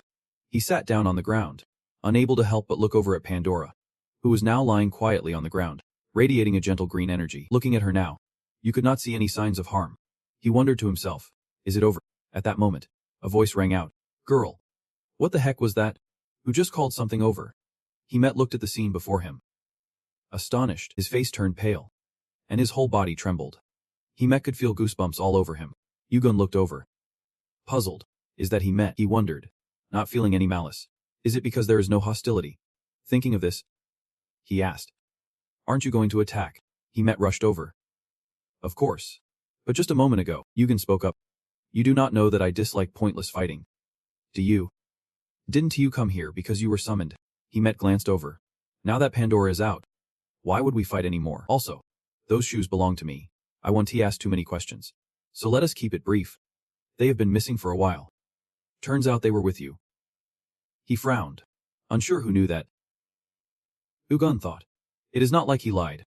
I do not even know the identity. Himet, annoyed. "Why do you say that?" Suddenly, a voice echoed. "Please stay." And then a massive explosion rocked the area. Beklim, irritated, stepped in front of him, the trickster trying to sneak back for a surprise attack after pretending to run away. Himet stood up straight. "Everyone's going crazy. But I am surrendering." This left Beklim in shock. He smiled brightly. "I do not want to continue fighting. I already spent a lot of energy before. What if that strange thing comes back?" At that moment, another shockwave erupted, throwing everything into chaos. The voice of the newcomer boomed, and Kim Yu-Gun could not help but react. Wondering why everyone seemed to drop from the sky, Athena was furious. "This mess with Hercules is all you're doing, right? What did you do to make an Olympian god betray Olympus? Don't put this on me. It is all your people's fault. I am just pointing out what Rot did." He shot back. Athena interrupted. "Enough with the insults against my father. You are the one responsible for the chaos in Olympus." Feeling powerless, he thought, this is like water off a duck's back. Does Athena really not know the connection between Rot and Hercules? He quickly activated his fire sight to confirm the truth. Seeing Athena's attitude, he guessed she might actually be clueless. Looking at this guy's disinterested demeanor, he was sure that if Olympus crumbled, he would not bat an eye. He pondered, if Athena knew the truth, Would she stand against Rot? After all, she led the Jiganamachia and many other battles. This could be useful. But for now, we need to detain her. With that thought, he quickly issued orders. Members of the Dark Demon God cult and the gods, capture Athena and he met for me. Yep. Everyone swiftly obeyed. Understood, Master. Athena gritted her teeth, unable to accept it as she glanced over. He shook his head. Sister, we have lost. The Dark Demon God cult's members charged in to seize them. While those still standing were gathered in one place, Pandora was slowly regaining consciousness. But her eyes no longer held fury or resentment. First person she saw upon waking up was him. Pandora whispered. Help me. Please. It is unclear what Pandora has been through, but this girl radiated profound sorrow. The scene shifts to a grand Russian castle, but it seems today's atmosphere is not very pleasant. Inside, two people kneel, not daring to breathe loudly. Apollo could not help but think, why did Agan choose Kim Woo-won as his only companion? Artemis had her own thoughts, wondering why they were stuck here for so long. What a coincidence. Meanwhile, Rot stood observing the battle unfolding between Athena and He watched his children getting defeated and captured, calculating that he would have to wait another 3,000 years. At that thought, his expression darkened. Damn it. 3,000 years. I need to raise more kids to become top-tier threats. We have to wait until Olympus regains its strength. Artemis thought angrily. Just as I suspected. That old man summoned us to bind us to some oath. She shivered at the thought of her cruel father. Artemis calculated. I need to get out of here. I will ride to the sun if I have to, even if he is my father. Catching up with me won't be easy. Just then, both she and Apollo exchanged glances. It is. A blazing red chariot rushed down toward them.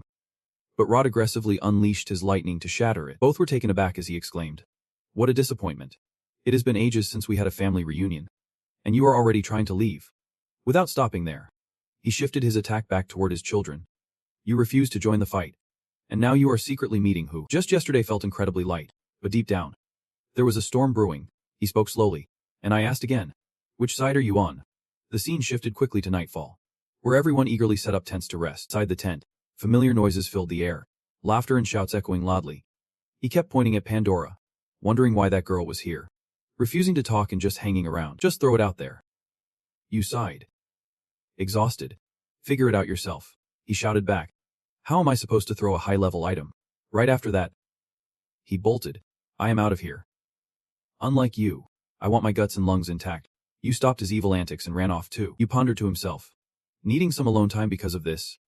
The little one quickly reached out and touched his face. Me. The cute kid snuggled close. Dad, Dad.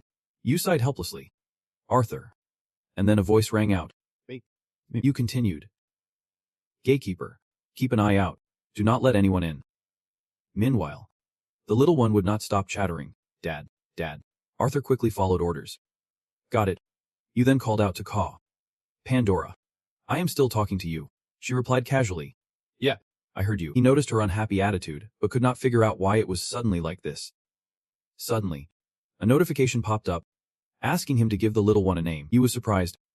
He had not even thought about naming this little one of his yet. Glancing over, the kid appeared excited, repeatedly saying, Name, name. You looked at the kid's bright face, and suddenly 3 crafty words popped into his head. You thought to himself, this kid reminds me of a character from that League of Legends game I used to play a lot. He told the kid, from now on, your name is Kim Damban. The system quickly updated, confirming the name. Damban seemed to love it, and with that, the ability was unlocked. Now Kim Damban could share some of his skills. Pandora was speechless. What a weird name. Suddenly, her voice startled him. That is creepy. You did not get it. Creepy. He looked at Damban in his hands, wondering if this little guy was instinctively repelling him, because it had been influenced by external forces for so long. Suddenly, a strange purple light appeared in the kid's eyes, enveloping the surroundings. You stared around in confusion, speculating, is this the same space as before? These strange things could only be from Damban. He asked, is this you? Damban happily replied, Dad, Dad. You could not help but wonder. Did it just call me Dad? He soon found himself caught between Damban's sharp teeth. You could not help but chuckle. Damban, you are already making a fuss with Dad. How considerate. It seemed like he just dozed off. Damban called out a few times. Dad, Dad, making you gradually open his eyes. He lay amidst the sharp teeth, questioning himself, am I being targeted? But you quickly realized he was still in one piece. Turns out, this little guy did not want to eat his dad. It just crawled right into him with those teeth. Soon after, He received the skill Prey. Prey contains the power of giants. A mysterious entity with an unknown identity that allows one to absorb a monster's essence. Increasing stats based on the target's size. Yu is astonished by his new skills. Wondering to himself, is this the Predator? He recalls naming it earlier, as he quite liked that name. And after completing the pact between the two, he gained the abilities that Danbun possesses. Yu spreads his hands wide, examining them. Those teeth belong to the Predator. He scrutinizes once more and assesses Danbun, an unknown entity. It is a foreign species, holding steady like a tidal wave, equivalent to a massive disaster. Can I get stronger by consuming it? What is this? Is not it just dinner? He gazes at the stats sheet, noting that Danbun's level and stats are not like those of a mythical beast. It resembles a player more. You can't help but feel satisfied to have Danbun. This skill could completely reverse the original plan. He recalls the conversation with the great sage. How much chance of winning is there? Temporarily, it is at 10%. Back then, Wukong was utterly shocked. Is it really just that? Yu says, what matters is having a chance. At this moment, he can't hide his satisfaction. As he mentioned before, now we have finally found the loophole. Suddenly, he feels like he can see all his friends gathering here. What about our current opportunity? Yu looks at his hands, filled with enthusiasm. It is no longer 1%, but 10%. His new state is undeniably exhilarating. Boom. You are truly a lucky charm. The kid also cheers. Grandma. Yu continues.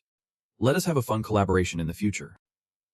Right after, Hexgen finally has a chance to meet Danbun, and he can't help but widen his eyes in shock. What is this? Hexjian is continuously doting and exclaiming. So cute. Yu thinks to himself. Should I be happy that they believe my random words? Or are they just clueless? He remembers bragging to Hexjian that the fruit I brought is blooming. It is a mythical beast. Realizing this, he quickly pushes Hexjian away. Warning, don't get too close, or you will get cursed. Hajan is surprised. Can it eat me? I might have overindulged since there is only one child in the family. Yu immediately turns around. Truly the mindset of a parent. He guesses that they must be clueless about its true form, or else they would probably run away in all directions. Both quickly get serious about the main issue, and Yu speaks up. Sit down. I want to get straight to the point. Yu continues. Tell me about your mother. Hexjian looks at him wide-eyed. Confused. Why the sudden shift? Well, Yu explains. It will move on its own. So I need to familiarize myself with the tricks that can be used in this battle. He still does not understand. What does my mother have to do with this? At this point, he firmly counters. Wait. Do not tell me the trick is me. Yu looks at him seriously. You have half of it. He does not understand what half means. Yu continues. Although your strength has not fully developed yet, you are definitely halfway there now. The way to use that power will be key to victory, Jen says. I do not see what is so important. But someone as calculative as you will find an advantage. Then he begins to recount. My mother is incredibly beautiful. Incredibly composed. And she only loved one person her whole life. At this point, he recalls the furious expression of his father when he struck that foreign entity. The entity gazes at the calm water, muttering, dare to put on an act of ignorance. This is a pool of truth. Thanks to it, I can reveal myself. The faces of those standing before me and the reflections are completely different. You do not get it. Wanting to be loved is just a given. Right. So many people have walked into my life, but only 2 people show the same expression inside and out. Hira, who has always looked down on me, is the only one I can make smile. I feel confused. Maybe I am going crazy. As I tumble deeper into this love, drawn in by that genuine connection, to the point of giving away half of myself like this. Hagen reflects on his own face while contemplating deeply. Yuguan can't help but be curious. Is she the only woman who loves me? Hagen does not deny it. Yeah. That pretty much sums it up. He continues. I wonder if it is just the 2 of them. Nemesis was there too. And Surmus as well. Yuguan says. Have you heard that both of them have joined Fair Hades? Hagen is quite surprised by this. Oh really? If it were my mom, she would stick by my dad no matter what. Yuguan honestly remarks. You are really something. Your mom. He fidgets, intertwining his fingers. Because love is greater than anything else. Even if my mom does not know what is right, she is still a blind lover. Yuguan speaks up. Is it okay to talk about your mom like that? Hagen explains. Those are her own words. That is why she does not want me to live like this. Olympus was initially created to bring order to the chaos in the tower and foundation. I want to inherit that foundation because that is what true Olympus is. Yuguan exclaims loudly. Come on. Get up. After wrapping up this mess, I'm exhausted. Hagen looks shocked. When did you climb up here? Move it. Yuguan checks his messages and notifications. Let us get going right now. Your Uncle Hades has already made his move. Hagen is surprised. Really? Brother Seeding just tossed the burden onto his head. Now it is our turn to hit Olympus right where it hurts. Dad will make his move soon too. Olympus is about to face some serious concerns. He feels a bit anxious. Will this be the final battle? Yugun says. Maybe. The fight with Olympus will be the last one. Hagen is surprised. Olympus, huh? Looks like you already have a plan for what comes next. Yugun reminds him. Remember what I said when we first met? I am going to smash this tower's ceiling. Hagen nods. I did say I would break through the second ceiling. I did not expect to meet someone with the same goals as my dad during this guidance. He is curious. Kim Yu? What on earth is up there that is so important that both you and my dad are obsessed with it? Yugun scowls. You do not need to know yet. Hagen does not argue. He knows better than to push him. Not yet. I think when the time is right. Yugun will tell me himself. The scene shifts to the 32nd floor. A peaceful world. Heimat is relentlessly battling. The corpse lying on the ground is Poseidon's third son, Orion. It is crazy to think he is now using his own nephew as a weapon. He remembers Yugon's words. After taking down the second temple, from the third temple onward, no one would bother to stop anymore. They would already lost, but by the fifth, they will send Vankar and the Olympus army down to wear him out as much as possible. And just when he is about to break down, that is when he will finally face me. Yugun warns carefully. He knows better than anyone how skillful and alert I am, so do not let the thirst for revenge cloud your judgment. Just stick to the plan. Stall for time. No need for much. Just enough. At this point, Hagen can't help but be surprised. Everything is just as he said. Kim Yugun is something else, and above all, right on that damned old man's head. Thinking this, he quickly charged in for the kill. Suddenly, a massive surge of power slammed straight toward Hercules from a distance. That shadow called out Hercules' name like an old friend reunited. As Hercules looked up, he recognized this figure as Dionysus, who smirked cunningly and said, "Here you go. Take it."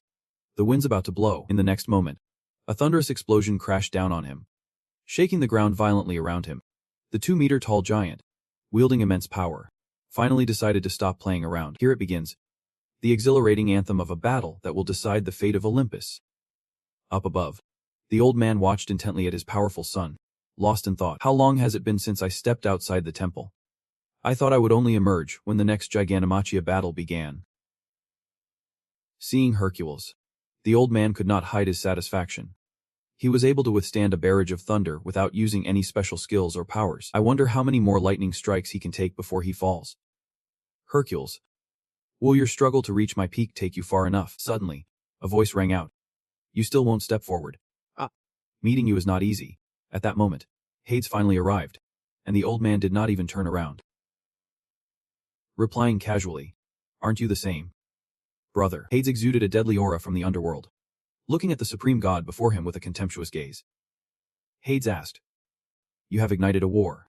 The old man denied it, saying, This is not a war. Come on. It is just family squabbles. You are dead drunk.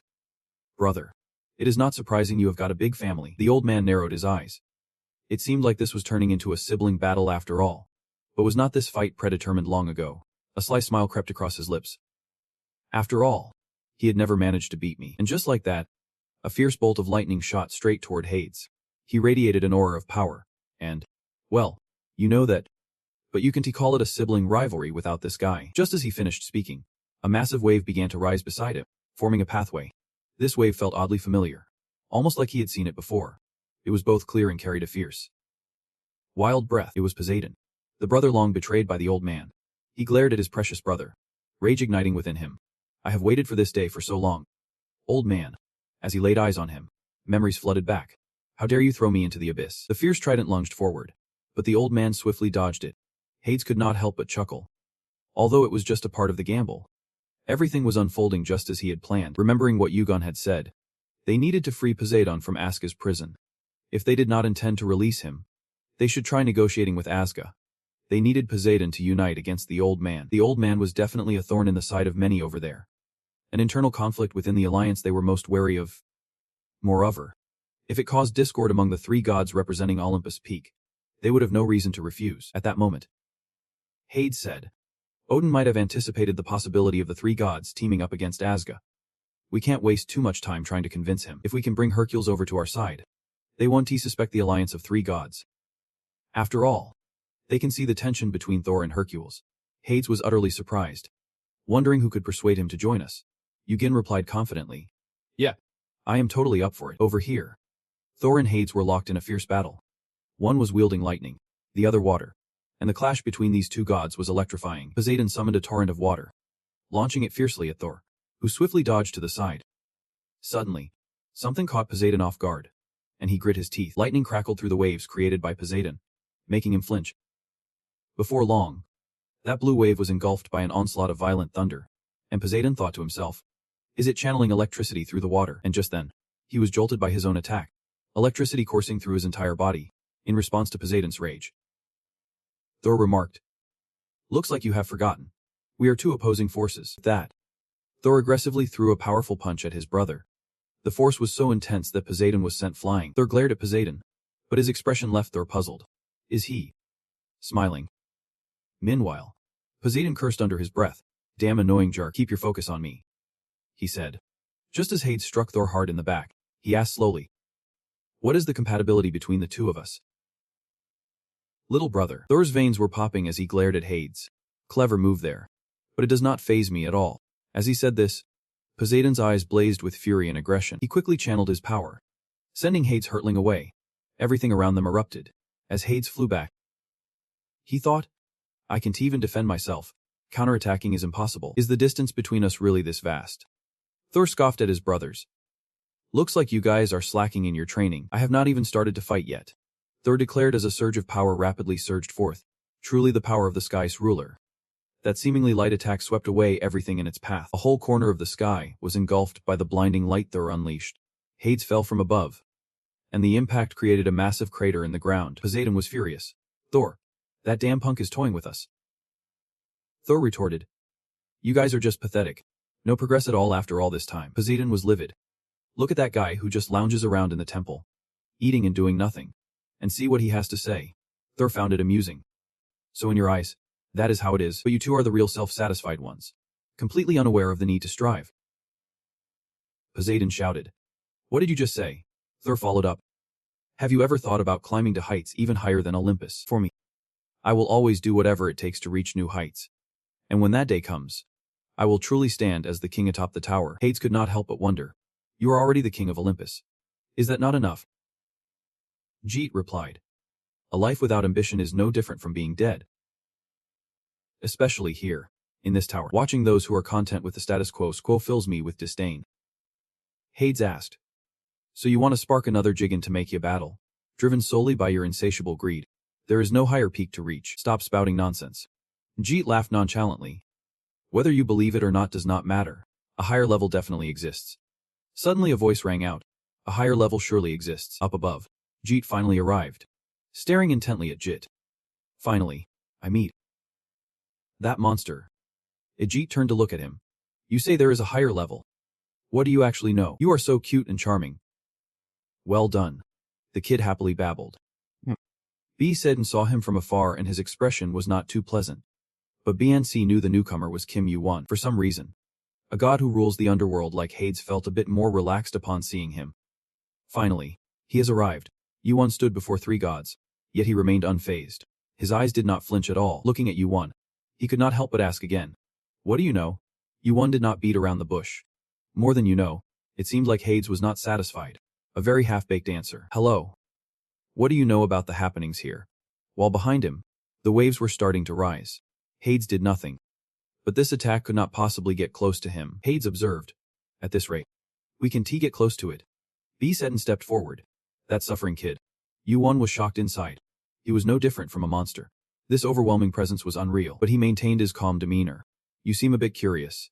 You even prepared this stage for me." Yu-won looked at him seriously. "It is not much different from what you know. The only difference is you learned from them." "Well, I figured it out on my own." Hades looked surprised. "Really? Now I understand why a mediocre player, someone who is not even a schemer, could overturn Olympus and everything else. You are not just talented. You are someone who sees a grander scheme than me. I apologize for underestimating you." Right after that, he gathered his inner strength. "From this moment on, I will consider you my opponent." Just then, a fierce lightning bolt shot towards Yu-won. But a beam of green light quickly shielded him. Pandora chimed in. "Because of the pawn you gave me, I have had to bear all the pressures of the world. What have you done to me?" Her appearance made him curious. "Is that woman another card of yours?" Yu-won replied casually, "It is not Pandora. It is the consequence you created." Bin Satan was baffled. How did Pandora end up on Kim Yu-won's side? Hades said, I am not sure. I do not know anymore. Hades quietly observed his brother. The waves had risen, and he no longer paid attention to them. Like a chessboard, he focused entirely on U1. Hades imagined that the match would end when the king fell. Through his thoughts, it is clear that Hades holds your abilities in high regard, even considering you equal to his brother, the king of the skies. Meanwhile, Urt is still battling Pandora, showing no sign of backing down against him. Two colossal forces collide, creating a shockwave that is anything but ordinary. Very few get the chance to face directly. In that moment, the Satan group quickly channels their energy to lend a hand. So here's Urt, fighting Pandora while also dealing with his brother. Once again, Runt and the thunder clash, and the atmosphere grows dark, perhaps reflecting the sky god's rage. Just as Rut said, the source of power between him and his brother Poseidon is completely opposing. Hades is not just sitting back. He swiftly unleashes his hellish strength against that stubborn younger brother. His face now bears a flicker of anger. This truly is a battle between brothers among the gods. As the fight rages on, the forces of hell have been summoned. On the other side, the sea has been conjured. The effects of the mysterious Black Valley are intensifying. Seeing her standing there, you voice your concern. Pandora, can you really take on Urt? She quietly responds. Yeah. U1 thinks my mission is to make a difference in this battle. Even if it is just a little. The first step is to set the stage to maximize Poseidon and Hades' power potential. Hades can't help but wonder. What are you doing? I see you using the power of the mysterious Black Valley. But it is affecting my strength. U1 smirked, clearly amused that Hades is shocked because he does not know about the Black Valley. I mean, if I told you, would you take it from me? Hades questions. If I crave it, would you hand Asgard over to me like Poseidon and turn me into a prisoner? U1. Of course not. He continues to probe. Then what are you planning to do? Do you really think this will be enough to defeat Urt? U1 responds again. Hades can't help but scoff. That is too weak. Not giving everyone a chance to regroup. Bolts of lightning shoot straight at U1 immediately. The scene around now looks like a deserted city, with devastation everywhere as Tanite activates the realm of perception. U1 swiftly adjusts his skills, enhancing the realm of perception. The system alerts. The golden eyes are watching you, while Hades and Poseidon continue to surge forward. At this moment, the fragment of lightning reacts with Queen, where one is fighting against four. Yet it seems the odds are still in his favor. Pandora steps forward, declaring loudly, it is still not enough. U1 thinks to himself, indeed. No effect. He recalls Hartgan's words. What my father fears most is the impenetrable armor. That lightning is not just any weapon. It is a spear, a shield, and armor. It embodies my father's strength, and right now, he seems invincible like a mighty beast. According to Hartgan, unless that armor is destroyed, I won't be able to touch my father. Lost in thought, he fails to notice a fierce attack rushing toward him. But just then, a strong hand swiftly steadied his shoulder, allowing U1 to regain his footing. It was Hercules. Finally, he had arrived. And now it was the battle of the two fathers and sons. Hercules, his face filled with fury, said, I might be a bit late, because I was busy dealing with the gift you sent. He looked at the person before him, his heart growing cold. Well, we have met, have not we? Father. And right after that, two figures shot up into the sky, while down below, all anyone could see were two beams of light intertwining. Hartgan watched from a distance. Just as they say, there is always someone stronger. This is a battle between the highest tier schemers. He pondered. Kimi-wa, what do you want me to do? Hartgan recalled his words. He had only one task. Holding on to the fragment of the flash. Hartgan wondered, was that even possible? U1 confirmed. If it is you, then it is definitely possible. In fact, you are the only one who can do it. He reaffirmed, I have told you, you will inherit half of the flash. Right after that, Hercules charged forward, swinging his weapon aggressively at his father, a surge of power bursting forth, but he was quickly tossed away by his dad, leaving U1 startled. Hercules' gaze was icy as he stared, while the system simultaneously announced, you have witnessed the power of the Titan transformation. The Titan's strength roaring in battle. U1 watched him warily, his skill enough to ignite the flames of passion. A truly overwhelming force. They were still that strong after battling the chosen schemers. It seemed like they had to rely on the opponent's dwindling magic to counterattack when necessary. But waiting like this did not seem promising. The two beams of light in the sky continued to clash. U1 looked around, calculating. Right now, it seemed the flash was not at its peak power. Surely, he must be relying on his nearly limitless strength to suppress his opponents. A surge of light from the flash danced around. He thought, with a victory probability of only 30%. It is finally my turn. Hartgan stood silently observing the situation. His heartbeat quickening, he furrowed his brow, recalling U1's advice. He needed to do one thing. Hold the fragment of the flash. If it was him, then it was possible only he could do it. I have told you. You are the one who will inherit half the power of the flash. Hagen thought of this and could not help but glance at his hand. He clenched his fist tightly, showcasing his determination. A surge of inner power quickly enveloping him. Meanwhile, the flash was still focused on fighting. The system announced. The fragment of the flash is reacting with other fragments. The fragment wanted to return to its original form. It had chosen its master, having been caught up in the battle. He had not noticed until now. But when he glanced over, he accidentally spotted a familiar figure. That figure was none other than the beloved son of the Flash. As Yu Huangui had said. He silently looked at his esteemed father. The Flash, not believing it, this was Hagen Zhao. Immediately, he had to turn back and fight with the three people on this side. They all charged forward together, seeing the Flash falter against Poseidon. Are you being distracted? Do you underestimate us? Then, from three directions, three distinct forces surged forward simultaneously. Alone in the midst of the chaos, he unleashed a colossal burst of power. Facing a tense situation, a flame shaped like a sword soared up, aimed directly at him. It was hate, standing back and releasing an immense source of power that caused an explosion on the other side. It seemed like channeling this massive energy took everything he had, even shaking the carriage he was in. Hagen felt like he was on the brink of collapse. Struggling to let out a sound, Yugal looked up, clearly pleased. Finally, he had caught the bait. Hagen was playing his role perfectly as a decoy to provoke the enemy. He clenched his teeth, but no matter how strong Hagen was, he could not sustain the power of a high-level skill for too long. If he missed this moment, there might not be another chance. Just then, chaos erupted where he was fighting. As Hagen's power surged toward them, he was desperately resisting the might of Hercules and his two brothers. Seeing that the three were having a tough time against him, Pandora quickly charged in to assist. Pandora moved with incredible speed, unafraid to face the strongest foe. She spun around, launching herself at him. But of course, he was not going to just stand there. Pandora's legs were quickly caught, as he tightened his grip around her ankle. Almost immediately, he slammed her down with such force that the ground cracked open, leaving a gaping hole. At that moment, he felt a pang of regret. He glared, realizing he should not have given half of his power to that damn fool. Now, he was left feeling useless, grappling with these emotions. That thought, he steadied himself on the ground, knowing it was time to fight on without regret.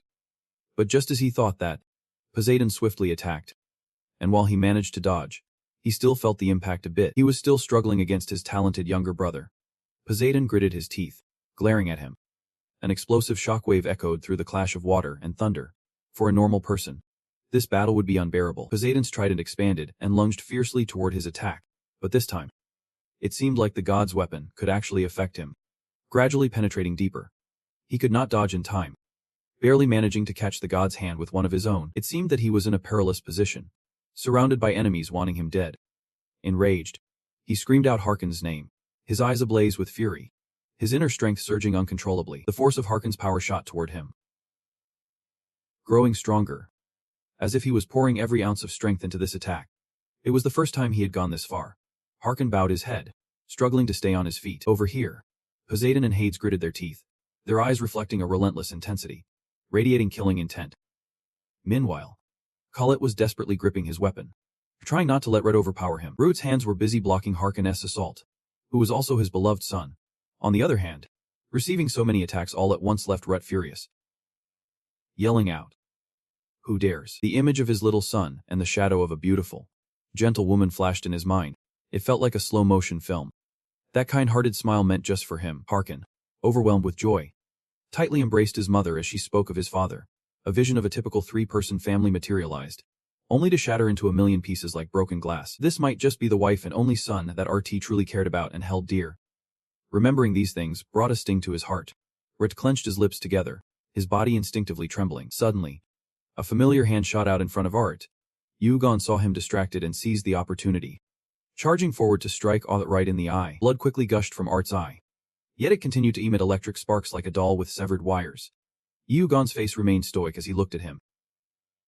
Moments later, an explosion erupted, sending smoke and fire everywhere as Yugon swiftly leaped away. With one eye gone, Riti glared at Yugon as if he wanted to devour him alive, seething with rage inside. Targeting him. Over here. Poseidon was astonished. How could that kid attack his eye right now? At such a crucial moment, amidst the wreckage and the grim surroundings, Rit's immense power had dimmed, and Yugon recalled Hercules' words. His father had never hidden the secret of his spark. In fact, he always showed them its presence. At this moment, Yu-gon smirked triumphantly, pondering the meaning of that term, the godly stone. The spark. Who would have guessed he had hidden those things in his own eye? In Yu-gon's hand was Art's eye itself. He looked at the eye and explained, "We have obtained the spark of power, and our chances of victory have increased to 70%. Hades was taken aback. "Wait, that is the elite spark then?" He turned to the weakened supreme god standing across from him. Time was slipping away for Art. He looked like a headless snake, clutching at the spot where his eye used to be. Fixated on Yu-gon without hesitation, Yu-gon swung his weapon fiercely at Art, who weakly raised his hand to block the blow. Hercules could not help but feel disdain.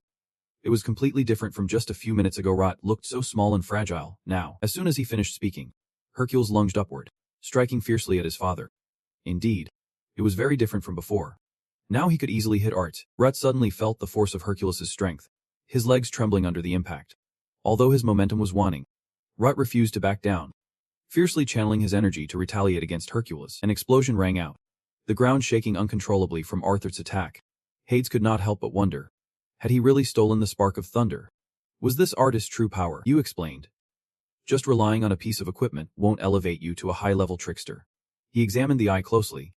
It was indeed completely different from before. At that moment, the system announced that the spark of thunder had been activated, and the blessing of the sea had resisted unsuccessfully. Yu-gon fell silent, contemplating. Could he really not control the fragment of the thunder spark? Without Art's mana, could it not be activated? This was something he had not anticipated. A thought suddenly struck Art, freezing him in place. Wait. Rethus mana. You glanced up at the sky, where lightning was crackling all around. I wonder what you are plotting. Looking over at Pandora. Throw me up there, she asked, surprised. Really? You confirmed? Absolutely. Give it all you have got. Shoot me up to the clouds. Yu-gon thought. Compared to using a leap to jump, being thrown by Pandora would be way faster. Considering she could take me down with a single blow, her physical strength must be insane. Just then, Pandora gripped your hand tightly. Her internal energy surged, her face serious. I am throwing you now. You were a bit taken aback. Be gentle. Okay. She fell silent, and within seconds, Yu-gon was launched straight into the fray. Pandora handled it so effortlessly.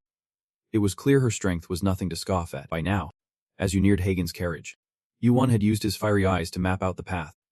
Finally, you spotted your target over there and activated your lightning speed. In the blink of an eye, Yu-gon shot forward, his speed doubling in just 5 seconds. Able to step across the fray in that time. Hagen, focused, was shocked to see you land right on his carriage. Looked at Yu-gon with a serious expression. Are you done yet? You replied casually. Almost there. You are doing great. Now just take a nap. At that moment, the system chimed in, the lightning blade responding to its own resonance. Yu-gon could not help but feel satisfied. Nice. It is reacting just right. He then steeled himself, gripping his hand tight, gathering everything he had from the carriage. A fierce bolt of lightning shot down below at lightning speed. This power was overwhelming. Yu-gon clenched his teeth. The system displayed, Mana Master resisting the lightning blade. The mana damage was mitigated, while the blade resisted the lightning's might, its electric resistance increasing. You struggled to keep your hand steady, bracing yourself, just as expected. Controlling the essence of the lightning blade was a completely different beast. Right now, just grabbing it is already a miracle. So I have to endure even more. With both hands tightly intertwined, Yu-gon resolved to hold on, determined to shatter Olympus. Something he thought he could only achieve after becoming a key figure. You glared, raising your hands, reminding yourself, the target is now right in front of you, the system continuously announced. You have created your first lightning blade. It acknowledges you a bit. Yu-gon found it a bit amusing. Does this lightning blade have a consciousness? You could not help but chuckle. I do not even know about this myself. With my current stats, I can only use the lightning blade just once. At that moment, a powerful bolt of lightning shot out, and Yu-gon braced himself to catch it. Falling. As soon as he caught it, he leaped down. This was the power he had just unleashed. That moment, he could not dodge in time, and he was struck by Yu-gon's attack. The look on his face was fierce, radiating a wave of rage. A deafening explosion echoed, the ground shaking violently, the air around heating up. After that attack, a massive crater was distinctly visible on the ground. It seemed this time, Yu-gon's strike had landed. Poseidon glared at Hades, clearly taken aback. What kind of power is this? The Lord of the Underworld fell silent, realizing this was not just a matter of strength, it was a supreme-level artifact, wielded by a top-tier ranker like him. Suddenly, a green mist surged forth, leaving Hades astonished. Could he really harness it to this extent? The other eye of his gleamed with a purple light. And the aftermath of that attack looked like a demon sent straight from hell. Hercules fell silent. Perplexed. He had grown taller. Yet Hades beside him was taken aback. Pandora stood still, seemingly reacting oddly to the rising green light. Her body trembled as she stared intently at it. That damn box. Resembling the one she had opened before. Poseidon was slowly losing his composure, infuriated by Hades' stubbornness. Then, he lunged at Hades, declaring, "This time, I am ending you." Suddenly, a terrifying aura burst forth, causing Poseidon to falter. He looked at his brother in shock, a huge question forming in his mind. What the heck was that? Was it really that powerful? Just then, Oberon jumped in to block Poseidon's attack, yelling, "Back off. That is my opponent." He glanced at the scene unfolding with disbelief, wondering how Oberon had gotten involved. Poseidon shouted in frustration, "With skills like that, what do you think you can do?" He clenched his teeth tightly, activating his fire sight to reveal the truth. He was certain that Hades would not let him take this battle easily, so he shouted, "Dampung, get out here." Oberon charged forward, urgently commanding Dampung, "Devour them whole." In an instant, the little creature appeared, its sharp teeth quickly closing in on the target. At that moment, the system announced that the predator had revealed its sharp fangs. And just like that, those deadly teeth swiftly surrounded the entire body of the target. The purple mana was gradually closing in, encircling the green energy of the target. Faced with this strange power, he could not help but be taken aback. Suddenly sensing something, the target began to tremble slightly. It quickly extended its trembling hand, seemingly preparing to do something. But then, a hand grabbed firmly onto the target's wrist. The target glared at him and asked, "Kim Ugwern, how could you possess all this power?" He answered confidently, not at the peak, but outside of it. No sooner had Ugwern spoken than Dampung began its hunt, and in that moment, a powerful aura manifested. With the system continuously announcing Dampung had leveled up, the sharp teeth slowly parted in the air, thousands of eyes fixated on the target. Ugwern observed the surrounding events carefully, a voice echoing in his mind, "You have made a grave mistake." At that moment, Ugwern stared intently at the target. No matter what happened before, now, he was the greater predator. The green energy of the target was gradually being devoured and faded away. Once again, the earth and rocks exploded from the sheer force of the power. Dampung felt an overwhelming sense of satisfaction, happily rubbing its now full belly. Not only that, but divine power, levels, and mana had all increased. The system rapidly displayed a notification. Despair has been devoured. Consuming dreams. You have gained 300,000 points. Ugwern remained calm. The outcome was clear, and the atmosphere around them grew quieter. Hades is silently watching him, and the truth is, he has always respected Ugwern's abilities. Just moments ago, Poseidon looked down on him, but now he could only stand still and observe the situation. Hex leaps down from the chariot, landing on the ground with incredible speed. Anyone could predict the outcome. Yet despite being the son he loves most, it is hard for him to watch his father like this. Hercules has his own thoughts. He gazes at the aftermath unfolding before him, a faint smile creeping onto his lips. Ugwern is not thrilled. Instead, he is realizing that his battle ends here. Now, the conclusion belongs to them. Azarti stands silently, bowing his head. After the recent attack, his hair has turned white from exerting power far beyond his limits, having just been slammed to the ground. Rhett finally gets the chance to take in the view from above. From this height, he looks at Hercules, the son he has always treated as a mere tool of war. Wondering if he despises him, he does not respond. Riti continues. But I have no regrets about anything I have done. The two stand face to face, close enough to feel the tension. Reed sees no fault in himself.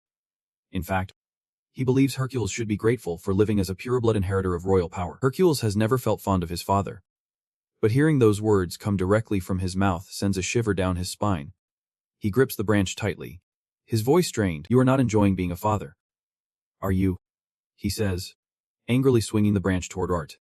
After their recent battle, it is clear that Art's strength has significantly waned. The fact that he can withstand this blow from Hercules is already a challenge. His legs struggle to keep him upright.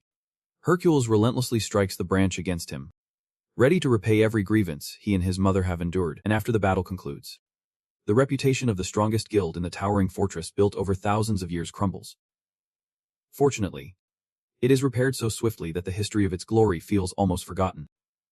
Soon after, in Asgard, the place most concerned about this conflict, Valkyrie appears. Suddenly, an aggressive surge of power crashes down to the ground, causing the earth to shatter once more. This time, Thor steps up to take their place. Poseidon, frustrated, glares at him and shouts, "Bring out the ocean crystal." After taking a deep breath, He challenges.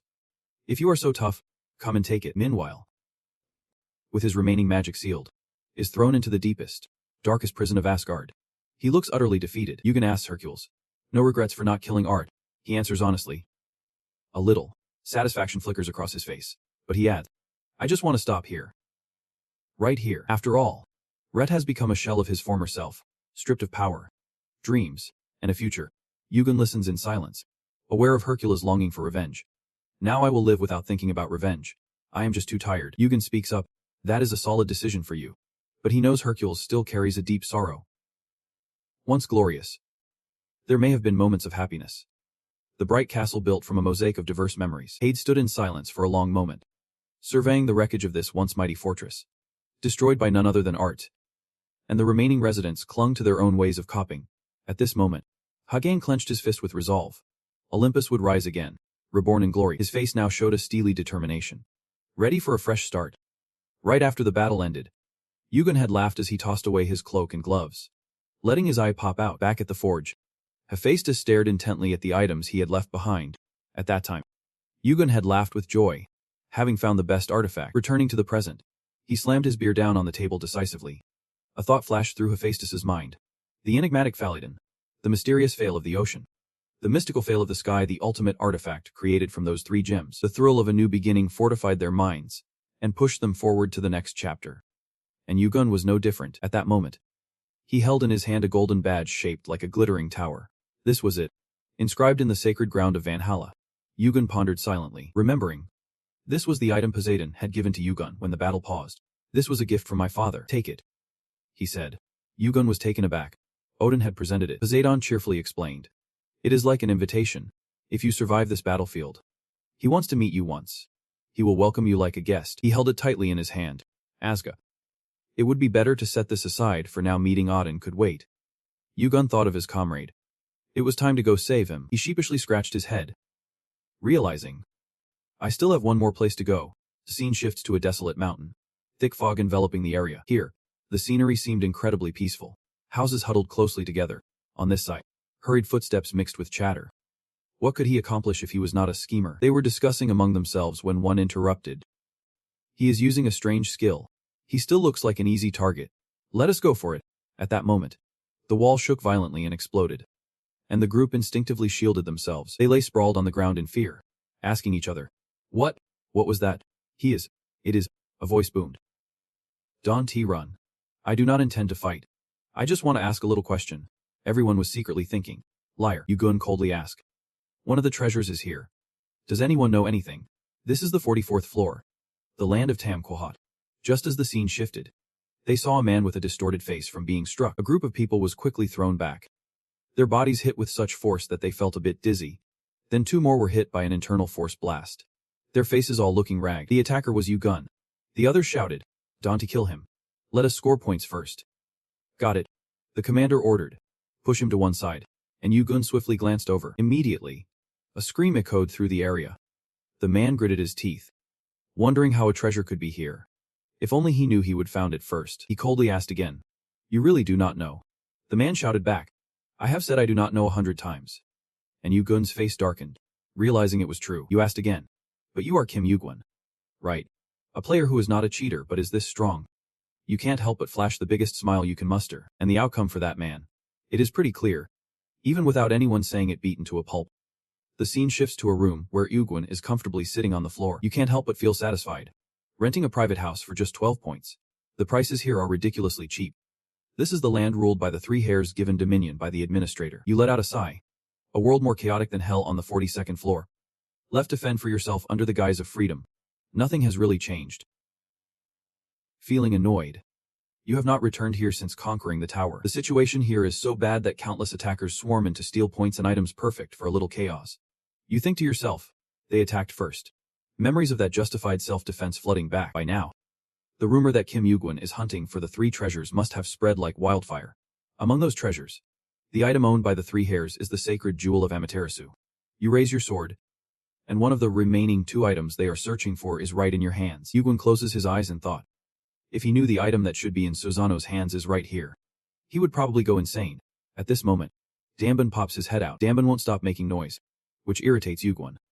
You cover that small mouth with your hand. The kid's throwing a fit again. Yugun's all too familiar with the stubborn refusal. No way. This is pointless. Danbun ends up crying. And Yugun can't help but chuckle lightly. Now every time he looks at the kid, he wonders what he should feed him next. It is terrifying, looking at Danbun's face. Yugun continues. Back where I used to live, there was an experiment called the marshmallow test. I put a tasty marshmallow in front of you. And if you can wait until I come back without eating it, you will get 2. So just wait a little longer. The kid still refuses to budge. His attitude not fading away. After a bit, Yugun seriously looks at Danbun. If you do, you will get a marshmallow way bigger than this. The scene shifts to a quiet little tavern, where not a soul is in sight. Suddenly, the sound of shattering glass echoes as some bottles are roughly smashed to the ground. Back to Yugun. He is fiercely battling someone, his sword still sheathed. The guy charges at him, and Yugun quickly dodges, his weapon slamming into the ground with a loud thud. Yugun swiftly activates his giant strength skill, and right after, a powerful fist comes crashing towards his opponent. Just one punch sends the opponent flying, and the place is now a wreck, with bodies sprawled all over the ground. The 2 people standing nearby can't help but tremble at his overwhelming presence, taking down a squad of enemies in just one blow. Yugun, unfazed, says, "Don't stir up trouble anymore. Finish your drinks and get lost. Have a good time." The surviving thugs look at him like they have seen a ghost, quickly bolting for the door, running as fast as they can. Yugun adjusts his slightly ruffled outfit, casually saying, "This place is a mess. Do we need to change locations to chat?" A voice awkwardly pipes up. "No need for that." He glances over, thinking to himself. Finally, someone fell for it. The person sitting over there seems like a tough opponent. He silently watches you, and Yugun smirks, successfully luring him in. That guy is Amaterasu, ranked 52 on the leaderboard, master of the celestial peril, at the center of the 3 noble sons. He looks at you and says, "I think you know why I am here, right? Where is the I had a mirror?" Yugun casually replies, "I do not know. That is why I am looking for it." You remain calm. "Is that all you wanted to say?" The other person responds, "No more than that." Amaterasu continues, "How do you know the 3 noble sons are here?" Yugun says, "I learned a lot of rewards after the level 43 test. The information came from the administrator, so I am pretty sure." He seems skeptical. "Surprisingly so. But it looks like you are not planning to answer my question directly." This man seems very mysterious. "But you are not afraid to speak up." Saying, "About the 3 noble sons. Maybe you know more than I do." He wonders, "Do you know who I am?" Yugun slowly replies, "Amaterasu. A high-level trickster, member of the 3 noble sons. Holding one of the 3 treasures." He falls silent, listening to you continue. "They say you do not show your face. Looks like that is true. That face is not your real one, is it?" He studies Yugun for a moment. "And it seems the rumor about you defeating ours is true. Or are you relying on the celestial demon god cult behind you? Your attitude is so arrogant."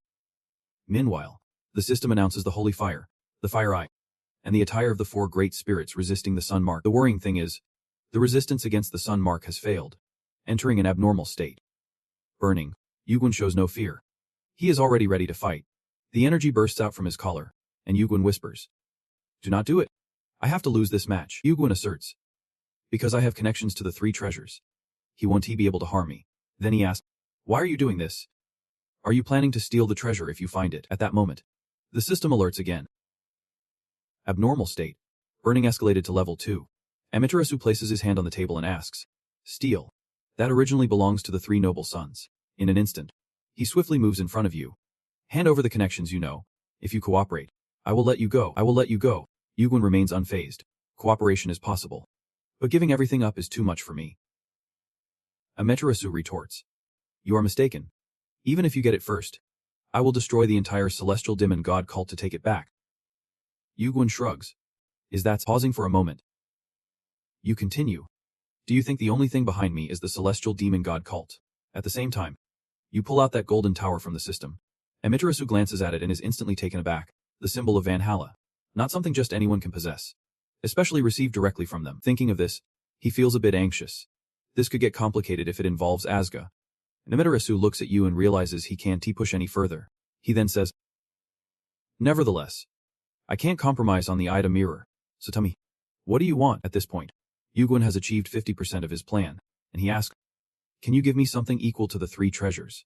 Amaterasu falls silent, contemplating as he takes in your question. He seems quite serious. Right after that, he continued, "We will kill 100 people if that is what you want." meaning I will become your sword until we find the mirror. Yuguan began calculating. To be able to control a high-level person like a sword, this was indeed an extraordinary offer. You are determined to get that mirror at any cost. Ah, you asked back. But what if it is not about killing, but saving lives instead? Amaterasu continued. For saving people. Let us count it as just 10. Okay. I really hate that kind of stuff, Yuguan quickly agreed. All right. The two of them shook hands. Marking the start of their agreement right then and there, a voice rang out in surprise. Asking you actually believe Amaterasu? You replied. I do not believe him. Susanoo could not help but wonder. And yet you are still cooperating with him. Yuguan replied. What reason do I have to refuse? He and I are both wearing the same mask. He thought to himself. This is Dokuriso. It has been a while. A true trickster, Susanoo asked again. You are using the 3 treasures to manipulate others. Is not that why you keep stirring up these pointless wars? What are you after? Are you planning something big like the destruction of Olympus again? You explained. That is true. But there is one thing you are wrong about. A pulling game, without a target, is a guaranteed failure. Susanoo was surprised. Don't tell me the Ada mirror is actually on floor 44. At that moment, you broke into a slight smile. Finally, Yuguan did not deny it. Yeah, it is right here. Susanoo could not help but wonder. So there really is an Ada mirror on floor 44. And you can still use it without having it. Yuguan was checking messages while saying, Yep. This is a very tempting scent to lure Amaterasu. The numbers are already showing. Susanoo looked at you, marveling. So cunning, both in fighting and in speech. I hate people like you, he said. Yuguan shot back. What do you mean by people like me? He explained. We are perfectionists. We only fight battles we can win. Fighting is basically betting your life. Only then can the blade be the sharpest and the strongest. Yuguan countered. That does not sound convincing at all. Didn't you die because of that fighting style? Susanoo argued back. My biggest shame is not fighting to the death. Yuguan could not help but wonder. What kind of ridiculous reason is that? Susanoo said. It is all because of Amaterasu's schemes. He began recounting. He instigated the battle with Zamada no Orochi, and then promised to fight alongside me before suddenly disappearing. I knew it was a trap. He wanted to steal the Kusanagi sword from me. Meanwhile, Amaterasu was pacing. Why can't I surpass Susanoo even with the 8 pieces of jade? He looked at the rankings with a sense of dissatisfaction. Unable to accept it, surely the ranking management had made a mistake. Amaterasu calculated. If I gather all 3 treasures, I will rise to a higher position.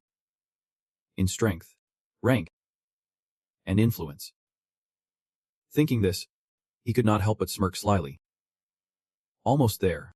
Not far off now. The scene shifts to a very gloomy day. In the deep forest, the rustling sounds echoed continuously. Yuguan seemed to sense something. Scanning his surroundings with a watchful eye, the sound of footsteps emerged from the bushes. And the person spoke up. This is an order from Tamquai 2. One of the representatives said. We are not here to fight. So relax. Just focus on your own business. Yuguan surveyed them, thinking to himself. Looks like Amaterasu sent them here. But where's he hiding? Sending out 300 subordinates like this. That is quite a crowd. But with a reputation like that, I am not interested. Susanoo Amaterasu. Still as sneaky as ever. Yuguan quickly added. This is the first time I have agreed with you. The group reacted. What is with that attitude? Are you planning to go against Tamquai 2? Yuguan remained unfazed. I am not under Tamquai 2's command. It is just a job. And you think you can keep tabs on me? What a joke. He started to get annoyed with these guys. A powerful aura quickly surrounded Yuguan, no longer wearing a friendly face. Yuguan looked at the group in front of him and said, Choose wisely, do you want to live or die? And just like that, the ground was stained with a large pool of fresh blood. Yuguan felt a bit disheartened. Aside from the other items, it was really inconvenient. The magical artifacts were crucial. In note, the ground was littered with corpses. A message notification from Amaterasu popped up. What is going on? Didn't we agree to cooperate? Yuguan replied calmly. I did not plan on getting involved with that kind of person. He explained. They are here because I have to deal with them. You said. I know. Amaterasu was furious. You know and still act like this. You want to fight me? Yuguan fell silent, looting. Killing. Those lowly creatures, do whatever you want with them. But do not drag me into this. Amaterasu was surprised that Yuguan knew all this. He stammered. What? What is going on? But Yuguan was not interested in dealing with such slippery characters and quickly shut off the message. Susanoo could not help but feel excited. Daring to cut off contact with a deity like that, now that is bold. Amaterasu's flustered reaction was quite amusing. He could not contain his excitement. This is the first time I have met someone interesting. Yuguan thought disdainfully. Amaterasu is still the same.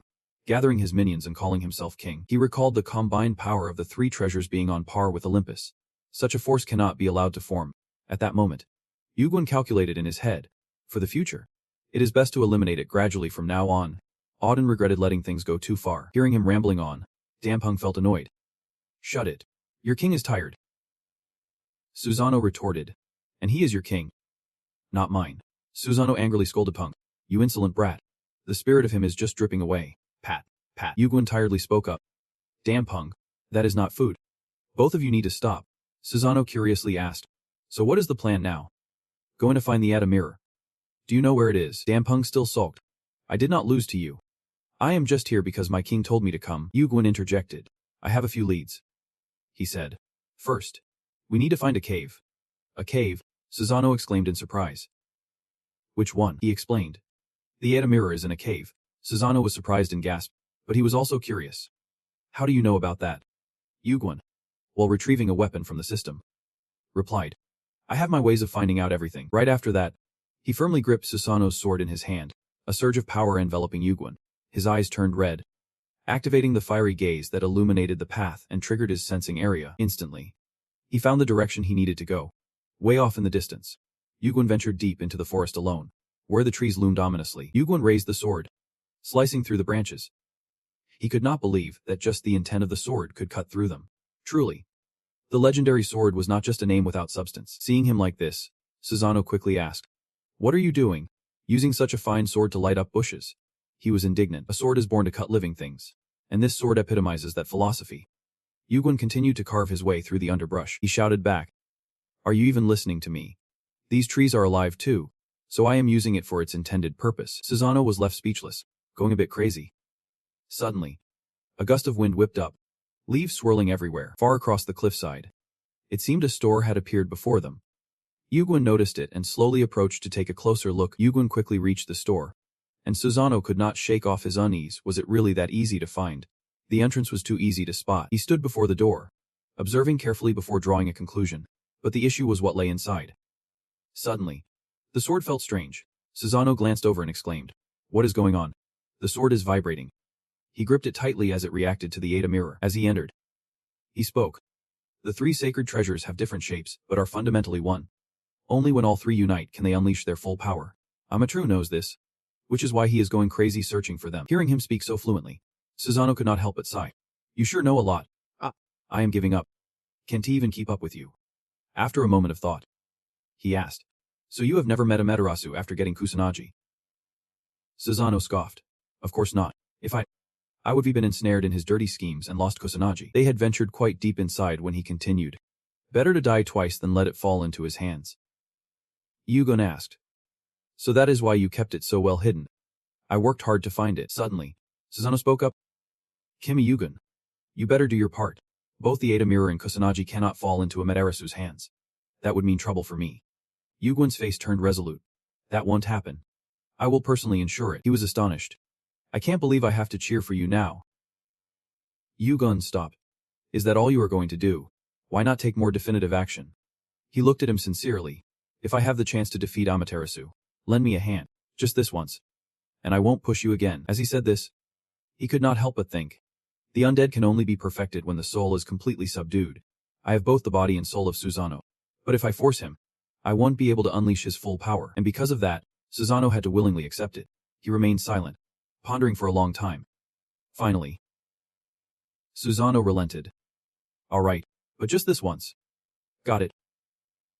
Yuguan confirmed. Just one time is enough. Right after that, he raised his hand to harness the power. Great. I finally have the strongest trump card. And at this moment, mana is gathering, creating a mana bridge. A massive surge of inner strength erupts swiftly, and Yuguan unleashes his energy straight ahead. The entrance to the cave remains eerily quiet as Yuguan strategizes. Now, all that is left is to casually solve the maze in this mountain range. Susanoo replies. Yeah. Just relax.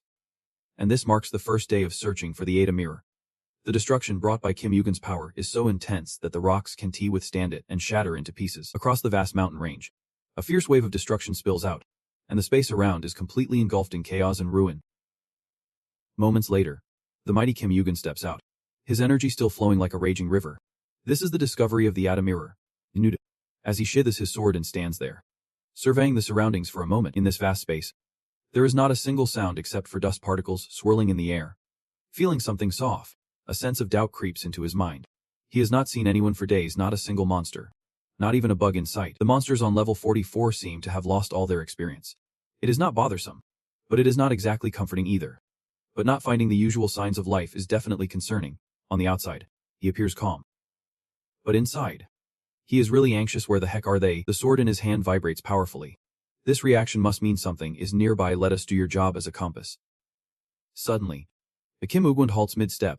His eyes widen in surprise as if he has just discovered something. The boy rushes out with an extremely serious expression. I see him flying around me while continuously chattering. And I am really curious what is up. You have been quiet this whole time. In Ugwand's eyes, a fiery glint appears as he quickly realizes, wait, if Mabel is reacting like this, then the system must have sent a notification. The fireside is capturing the truth, and the sensing area has been activated. Placing the sword on the ground, Ugwand realizes that the ground is different. Demonic energy has been activated, and his power fluctuates wildly. The fireside is being enhanced. At that moment, a thick glass-like surface appears beneath him, reflecting the shape of the sword, enhancing the sensing area. It turns out this massive space is exactly what Ugwand has been searching for, and just a second later, he receives a notification that the Ada mirror has been discovered.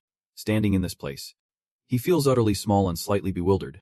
This space is indeed the Ada mirror. Looking ahead, he wonders to himself, is the mirror really this big? In the space, a gigantic, hazy barrier manifests, activating the Ada dungeon, and the challenge of Ada begins. The system now sends a request that leaves him momentarily confused about what will happen next. Defeat yourself, as Ugwand takes slow, deliberate steps. He recalls the characters who currently concern him: the Monkey King, Heracles, and the monsters that stand alongside Odin, looming in the top positions. His eyes narrow, his expression more serious than ever. It is himself from the future. Suddenly, a very familiar voice comes from behind. Kim Ugwand. Right. The Ada mirror does not just reflect the surface. It reveals the depths within. Is this really what I look like? A faint smile creeps onto Ugwand's lips. Something feels off.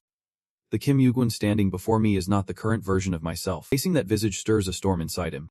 If this challenge is about conquering oneself, then seeing my future self means I can't accept who I am right now. I am at a whole different level. Then what a tangled mess. Fixing my gaze on this entity, Ugwand asks, are you the doppelganger? You. The power system activates in the sensory area, confirming the presence in front of him. Looking closer, he realizes it is not just a plain doppelganger. It is something more. The figure speaks with a mocking tone. Who are you? Before Ugwand can respond, he tightens his grip on the sword, threatening, if you do not answer, I will cut you down. He feels the anger rising within him, knowing that sword will come down any second now. Just as I predicted. It is a strange sensation. After a long pause, Ugwand ponders. What should I say? The best answer would be something that shakes my own foundation. Finally, he speaks up. I am Wu. The figure scoffs back. Wukong, you are claiming to be the monkey's clone. But he does not buy what Ugwand is selling. If you really were the monkey's clone, I would have recognized you by now. With a chilling certainty, he delivers his verdict, causing Ugwand's mind to spiral under pressure. No matter how you look at it, he is not a clone. He is the real deal. Without saying another word, Ugwand charges forward, activating his high-tier magic sword and holy flames. Both of them are no pushovers, so the shockwave from their clash sends ripples through the surroundings. The entity skillfully dodges, and their swords narrowly miss each other. He even reminds Ugwand that a surprise attack is not a smart move.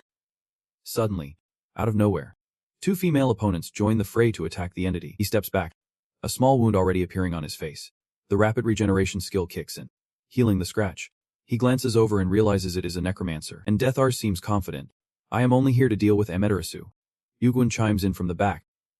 After all, he is a Vankama. Let us seize this opportunity. Arthur has been in this position before. And Death looks on thoughtfully at the entity. Ugwand asks about the power spot of Susanoo on his shoulder.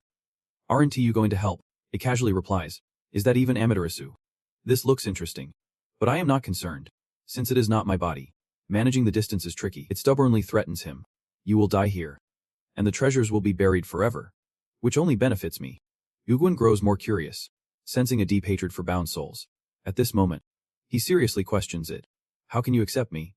It honestly replies. Get stronger than me, and then I will see you as my master. Rank 57. Ugwand chuckles, confidence radiating from his gaze. That is not too hard. Looking at the entity across from him, his thoughts feel light. Just let time pass. and I will rise on my own. He crouched down to gather his strength, preparing for battle, and let out a sigh, feeling a bit unjust. All he did was look at himself in the mirror, reflecting on his former self. And yet the challenge level skyrocketed like this. But it was not him who made the first move. It was that other version of himself, sneaking up beside him and muttering something. He widened his eyes in worry, realizing this situation was beyond his imagination, off the charts. In a blink, the other version swung his sword with a basic strike. But Ugwin quickly countered with his own blade. Ars sensed the urgency and rushed in to land a hit thanks to his long spear. Ars successfully knocked both of them away from the powerful strike. But the damage was all on Ugwin. Ars charged in wildly, throwing a punch right at the other version's face. However, he was no pushover. With just one swift swing of his sword, Ars found himself engulfed in a cloud of dust. A sound from behind immediately caught the attention of that other version. Arthur saw his teammate in danger and leaped into the fray, launching a blow straight at the back of the other version. But it was not that simple. Arthur could tell his strike barely did any damage. Looking into the furious eyes of the other version, Arthur deduced that he must have blocked the attack with some kind of magic. Just a second later, a huge area around them crumbled under the explosive magic of the other version. I smirked and spoke in a grating tone. Now I get it.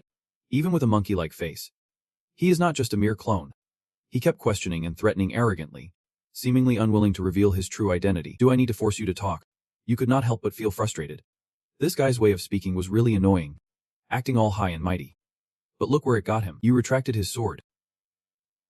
Still pondering, one thing was clear, though. The amount of magic consumed corresponded with the damage that Ars and Arthur had taken. If you think it through, that clone can be stronger than the original version, even if it is a top-tier clone. It can achieve a flawless top 10 performance. Seeing Yu's action, the other version wondered if pulling back meant he was giving up. While on the other side, he opened the system panel and smirked at the other's question. No way. From the shadows of the system panel, he pulled out a new sword. Just switching weapons.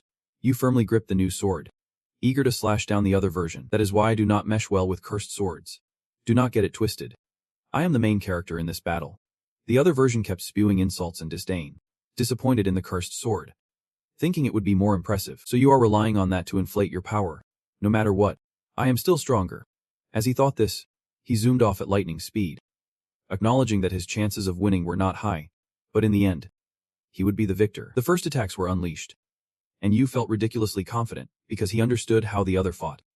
The strikes from the cursed sword were incredibly powerful and sharp. Yu attacked relentlessly without a moment's pause or hesitation. The other version commented, looking like he was struggling. Yu's expression clearly showed his irritation. Do not act all high and mighty. It is not a facade. But he stubbornly insisted, I am just better. His arrogant words were infuriating. And before facing the outer realm, this guy truly had no idea how to be humble. Not even a little. The system board displayed the stats. Mana at 118. Yu's demon sword and his blade were now clashing, draining the strength of both fighters. Frustrated, Yu thought, damn it, even with mana over 100, he was still being overpowered due to sheer strength. And right at that moment, he made a bold decision to unleash his skill, the power of a giant flooding his body. The giant's power condensed into his arm, achieving a perfect state of gigantification. The entity seemed taken aback. Gigantification. Ars and Arthur broke free from the chaos, charging ahead for the fight. The entity seemed to be channeling mana into his sword. Before Ars and Arthur could react, they were surrounded by his sharp attacks, overcoming those two. The entity closed in on Yu in an instant, sending him into a panic. His acceleration skill activated, and each of his moves came at him faster than ever. Yu struggled to keep up, unable to hold back any longer. He clenched his teeth in frustration. He knew the attack patterns, but his speed just could not match up. This could not go on any longer. He reached out to activate his technique. The entire space instantly filled with his energy, a holy flame protecting his body. Yu stood at the center, quickly using his fire eyes to control the holy flame. His eyes sparkled with intense determination.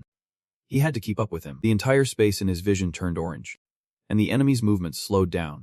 In this battle, time would settle everything. After a few seconds of straining to observe, he spotted the entity's figure over there. Yu shot up from the ground, closing in on the entity at breakneck speed, activating his heavenly speed. His movement increased by 100% for 5 seconds. His mana sword skill activated. In the air, a battle erupted that was too fast for the naked eye to follow. Both of them landed below, still locked in a fierce sword struggle. Yu's arm muscles bulged stronger with each passing moment, and the system continuously sent notifications. The power of the giant surged through his body. Man energy activated. Gigantification enhanced. The two fighters moved like lightning, their strength exploding in an endless barrage. The entity's eyes began to show concern, The more they clashed, the more his doubt turned into certainty. He quickly realized that he was gradually falling into Yu's trap. Skills. Attack patterns. The next moves he could use, everything was laid bare before him. The battle grew fiercer, and the fear within the entity deepened. Wow. The opponent seemed so evenly matched. Yet why was this battle dragging on like this? They were eerily similar, almost infuriatingly so, but definitely not a doppelganger. He was a thread of blood flung away again, staring at the wound on the entity's face, realizing it was him. Then he shifted his gaze back to Yugon. To himself, Yugon was dead serious, his gaze sharp and focused, free from any chaotic thoughts. Meanwhile, the entity's mind was spiraling, plagued by self-doubt and unable to concentrate on the battle. But why was that? I lost this mental duel that I set up myself. While Yugon was relentlessly using his skills, maximizing his range of perception, the entity felt a surge of anger. Losing control of his emotions, if that guy was really me. He stared intensely at the cursed sword in Yugon's hand and suddenly realized. The image of Yugon before him was almost insurmountable. The truth he discovered was slowly consuming him.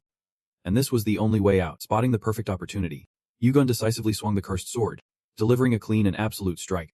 While his other hand was activating a technique, in an instant, he plunged it straight into the entity's back, denying him a chance to retaliate. The fiery power in his hand seemed to burn through every cell in the entity's body. That attack exploded violently, sending the entity flying far away. He gritted his teeth in frustration but was too late to counter. His eyes were filled with a fierce determination to defeat Yugon. Yugon felt the same way, his resolve even stronger than the entity's by 100-fold. Then, both of them charged at each other like moths drawn to a flame. The battle raged on for what felt like an eternity.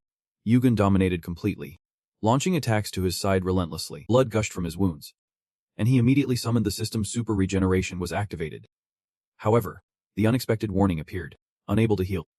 In pain, he collapsed to the ground, his grip on the sword loosening, and Yugon swiftly reached out, making the sword rise again. Watching the sword being controlled by Yugon's power, the entity could not hide his shock. He stumbled. Worried sword mastery, for those who do not know, is a technique in martial arts, using magical energy to levitate the sword in mid-air at will. Yugon spoke slowly. You know well how this works, right? Under this vast space, his mission was nearly complete, and at this moment, Yugon spoke without hesitation. Although it consumes a vast amount of magical energy, making it inefficient, it is perfect for assassination, which is why I always keep it as my trump card. The entity hung his head in self-reproach. At this point, he had to admit, if I lose in a battle of wits against myself, then I am the fool. Stopping the sword mastery technique, he let the sword fall before the entity. Trembling, the entity reached for the sword, and the next abrupt action he took left Yugon wide-eyed in shock. He could not believe he had just stabbed himself in the chest, ending his own life.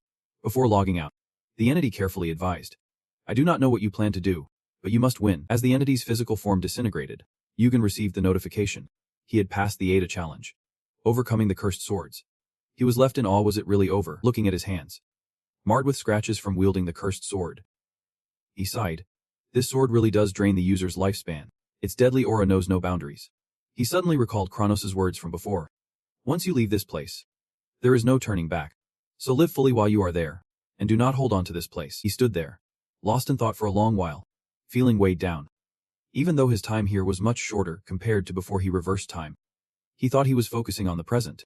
Yet, it seemed he was still tied to the past. It is definitely not easy. From the void behind him, the Ada mirror fell, and only then did Yugon breathe a sigh of relief.